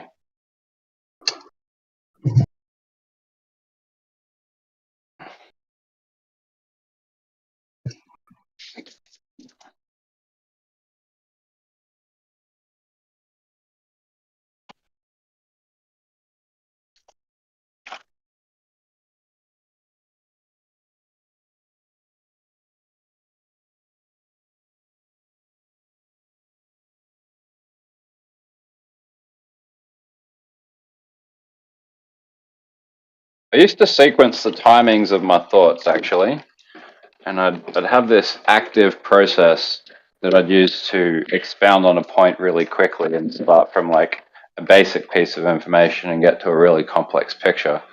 And it'd be like kind of similar to like Nikola Tesla's 369 idea, but I'd just time the cycles in my thoughts. So I'd go like 1 0 1 0 1 0 timing until I got an increment of 3, and then I'd put out like after a 3-second thing and make the idea bigger, and then after a 9-second thing, and it'd be timed to the way that I link it in stages to bigger levels of the concept.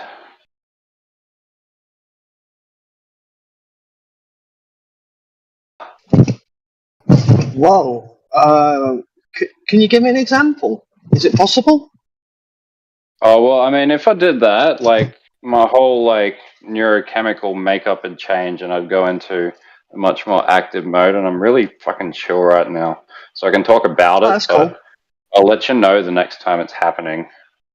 Yeah, I'd be interested.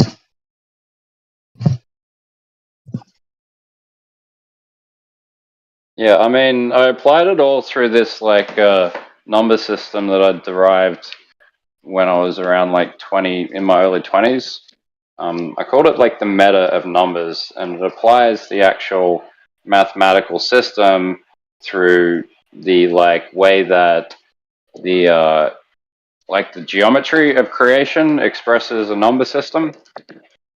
So if you look for the elemental force that's being expressed, I know that's a very general statement, and you like transpose what you're doing as to be expressed through something that has the expression of the geometry of that nature.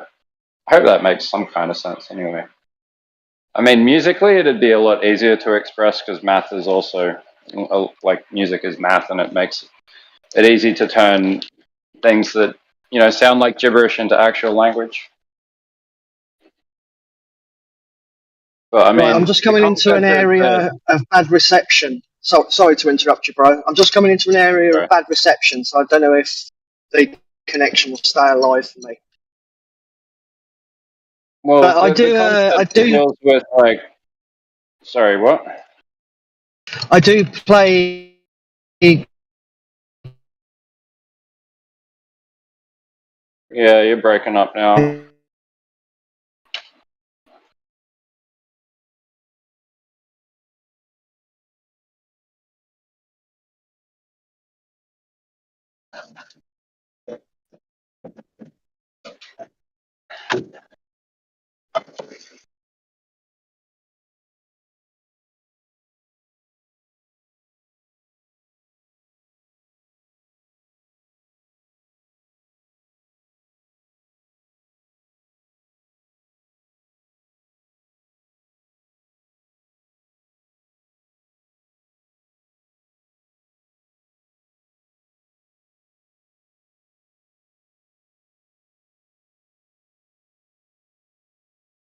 Is anyone still there?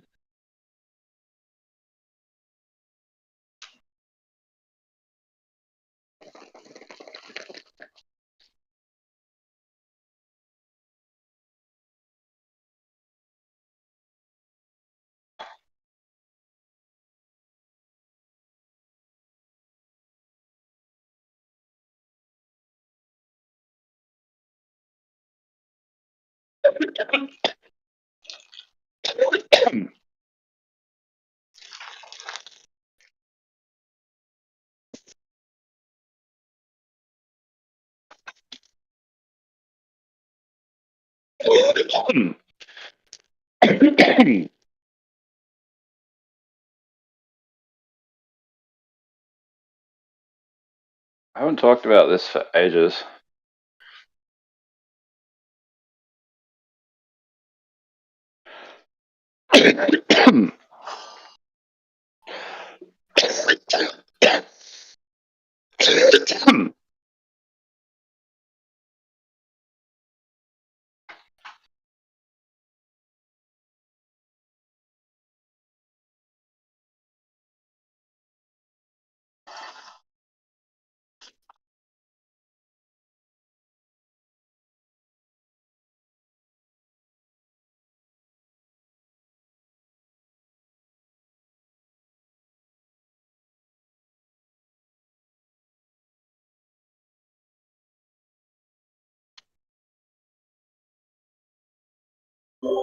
He lost signal, did he? He ran out of reception, I think.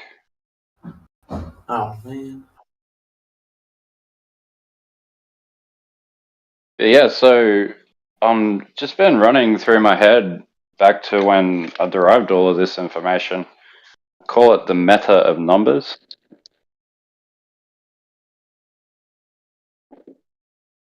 And from what I know today, I think I've actually worked out what the ancient Sumerians were using, because they had a base 60 structure to their numbers.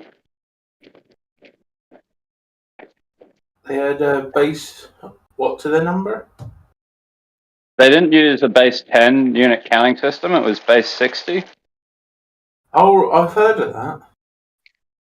Alright, so my system, the meta of numbers, it derives that there's only really 3 numbers in the universe. There's like 0, which isn't a number, there's 1, and from 1 you can derive 2 by squaring it, and from 2 by using the spaces between 0, 1, and 2, you derive 3. So from 1, 2, and 3, you can get all the way up to 9, and then you're just repeating yourself. So that's why the true meta of numbers is found in 3, and when you square that, or at least double it, you get to 6. So expound that by 10 by acknowledging the increment point at which you start repeating yourself by expounding the meta of 3 into 9, you can arrive at base 60 quite easily. That's interesting.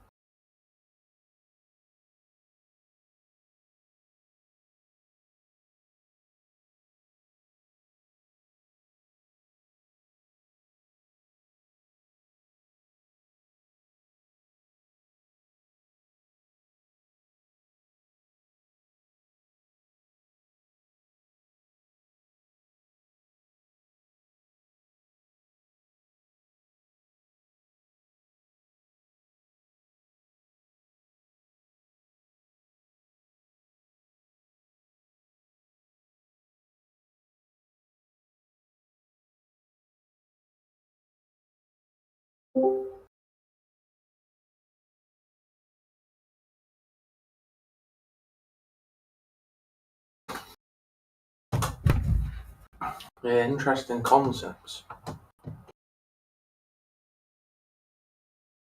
Yeah, I mean, there's a lot more to my system, but I don't know how much more you want to hear about, because it's like kind of properties that I assign to numbers, and there's more structure to it as well, but it's like 6 is the energy out and 9 is the energy in.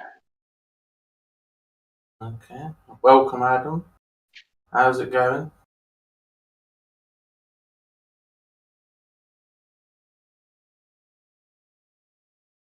Oh. Oh. I didn't catch what he said, and then he bounced.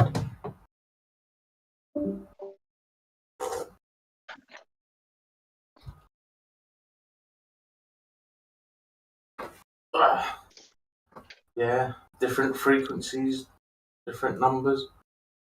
That's what what's his name was into. I know Tesla had a sound check. Who was the guy in the 30s who used sound? Vibrate. Right? Yeah, right. That's it. I always forget that chap.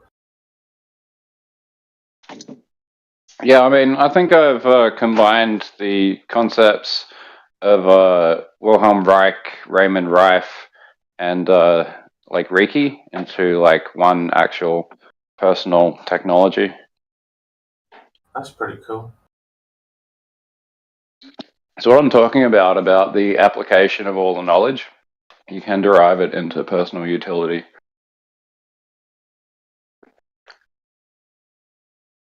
And when you think like, so what are you saying, like having a better car? No, man. I mean surviving things like COVID like it's a fucking severe breeze, not a deadly storm. Yeah, Corvid was pretty bad, but most of the time, because it turns out it was lack of vitamin D. as long as you had a certain amount, it basically rolled off you like nothing. Colds and flus will too. Vitamin D is great at that. Yeah. It's like natural iodine. They used to give people sun therapy and that, but now they've said, "Oh, be scared of the sun. Put on this suntan, which will give you other issues." But don't worry about that. Yeah. Didn't they used to use Drink olive in oil? as much sun as possible. I heard that somewhere along the trails. They used to use olive oil, but yeah, sun won't do you any harm. Lots of vitamin D. 6 hours a day in the sun. You should maximize your absorption, definitely. Like for me, getting heat stroke is just fun.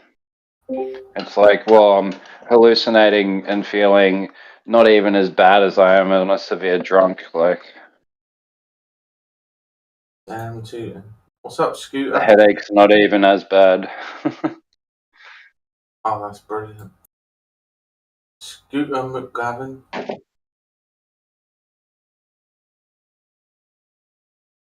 Hold on. Let's give you a roll so you can chat. Scooter McDooter. Where are you, Mr. Scooter? Mr. Scooter. Did your friends call you Scooty Puff Jr.? We shall find out. You may have to rejoin to unmute yourself, but you have been given the role. You are now responsible. Oh, he ran away. He's back. Hey, Scooter. Testing, 1, 2. Yeah, all good, bro. Coming through.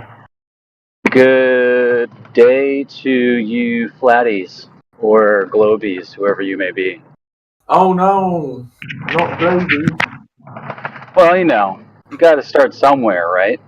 Oh, and if you want them to join, you got to be friendly, Yeah, buddies. Somebody has to be friendly to them. Yeah, I mean, we all start as globies because we can't help what we're born into. Oh man. Well, dude, I mean, these are just the options we have because nobody likes having a gun in their mouth when they're being asked for proof of curvature. But, that's what I'd do. Nothing like a little challenge, huh? Oh, We'll see how long the capitulation takes in such an example. That's all I'm saying. So, what brings you to our wonderful little server, Scooter? Well, when you're learning about flat Earth and all the lies that are basically ubiquitous through any type of media that you see, it's pretty. It sucks when you feel like you don't have anybody you could talk to, Oh. So spaces like this are good for extra perspective and more community. Yeah, you're very lucky you have these spaces today. So, how did you find As long as you're, not trying to get your balls fondled or anything. Oh, No, I have a wife for that, We had a guy here earlier, and he was having us on for about an hour before we worked out he wanted his ball fondled. Yeah, we charge extra for that. I think that's just extra. Yeah, I mean, no thanks. I'm set on that. How did you escape the Matrix? It was a gradual thing over time. I would say there's a number of different factors over time accumulating into finally being presented flat Earth and then having all the puzzle pieces come together and see, oh wow, this is just one giant image here. Oh, yeah. I've always been interested in conspiracy theories. I think like I started with "Do not watch this video." If anybody remembers that one. That one don't sound familiar. It's basically That's the a Matt video. Boylan one. That's one about like I guess you could call it the deep state. This is before I heard about the deep state, but monotonic gold and people who mine it and what it does to the human body and the ability to think and operate, and all the government control in place, the mind control, the waves, antimatter. Really awesome video. It's called "Do Not Watch This Video." I watched it maybe like 10 years ago. And Karl Monk's The Code. Now I'm wondering what I feel about that. Now you're talking. Yeah, Karl Monk's The Code. I wonder how that coincides with Flat Earth now, because that's based off of a globe model. Well, actually, I brought forward a postulation that I worked out over about an hour, and the result of which would be that, you'd need to have the working knowledge that's being implied by Karl Monk's The Code in order to achieve said goal. Yeah. So, yeah, and that's the thing. Every time I learn something new, I feel as if there's always some element of truth to it. So I'm at the point where I know I gotta incorporate it and give it a try out and see if it works as it's played out. That's really the only way I've found to really tell if something's true or not. Also, how many people deny it? Let's say that there's a synthesis that you could generate by understanding and combining all the elements of Karl Monk's The Code. And when they were doing that to create some kind of over unity on the Earth grid, like, could you do it in your living room? I mean, that's the question I'm trying to explore. Good question. It's interesting to me too how the wrap up of that leads to Mars, and now under the flat Earth idea that Mars is a wandering star, and it's like, okay, is Mars a plane like ours, or like it's interesting, if maybe these planets are also planes in their own right, and maybe existing them is on some sort of density that is beyond this density. I'm not sure. I mean, consciousness and the transcendental nature of energy never being created or destroyed. Our bodies here. I think you've got to be very generous to assert that you can go to the celestial spheres to begin with. But for objectivity's sake, we can say that as other planes of existence, and we might be able to see them from here. Yes, and I think really. Yeah, I think part of the thing with living on this material plane is I do think it is like a training ground or a refining ground for our souls and our spirits. And as you move upward, you need to let some things go. And I think the material body is probably one of those things.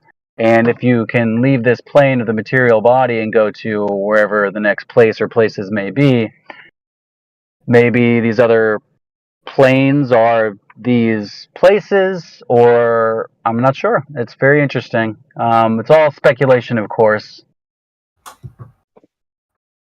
Yeah, that's what we do around here. We have a little chit chat, see what people know, add to the collective. Well, I do hope you guys do this again. I wanted to pop in and say hi. I am about to get to a job site, so I can't really be talking about this. This place runs at the rate that people are willing to engage. It's kind of always active. We're here. All right. Well, if I can catch you guys again, I'd love to pop in. I will be driving around later, but that'll probably be about 6 hours from now. So I don't know if you guys will be here. No, might be others here, but we try to leave the radio on for people coming through. Awesome. All right. Well, I hope you guys have a wonderful day and open them minds up.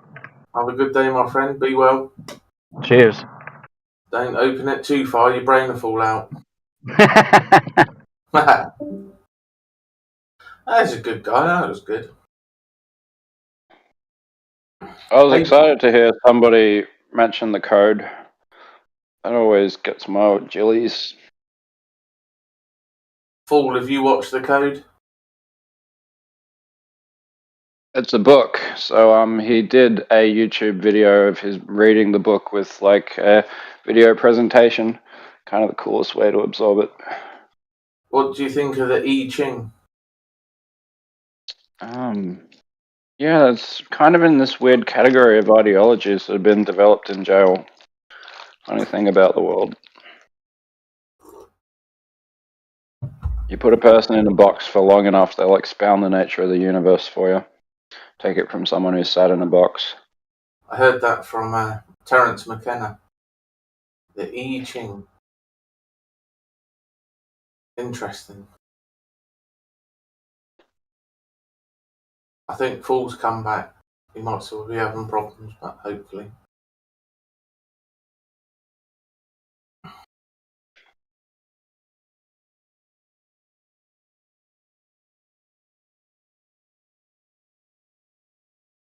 Awesome. Man, that guy earlier was all over the place. That was funny. I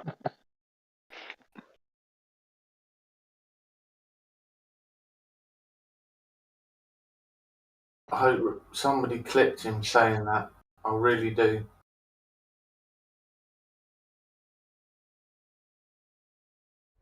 It's like he literally had a switch. You're watching 24/7 Flat Earth Discord live.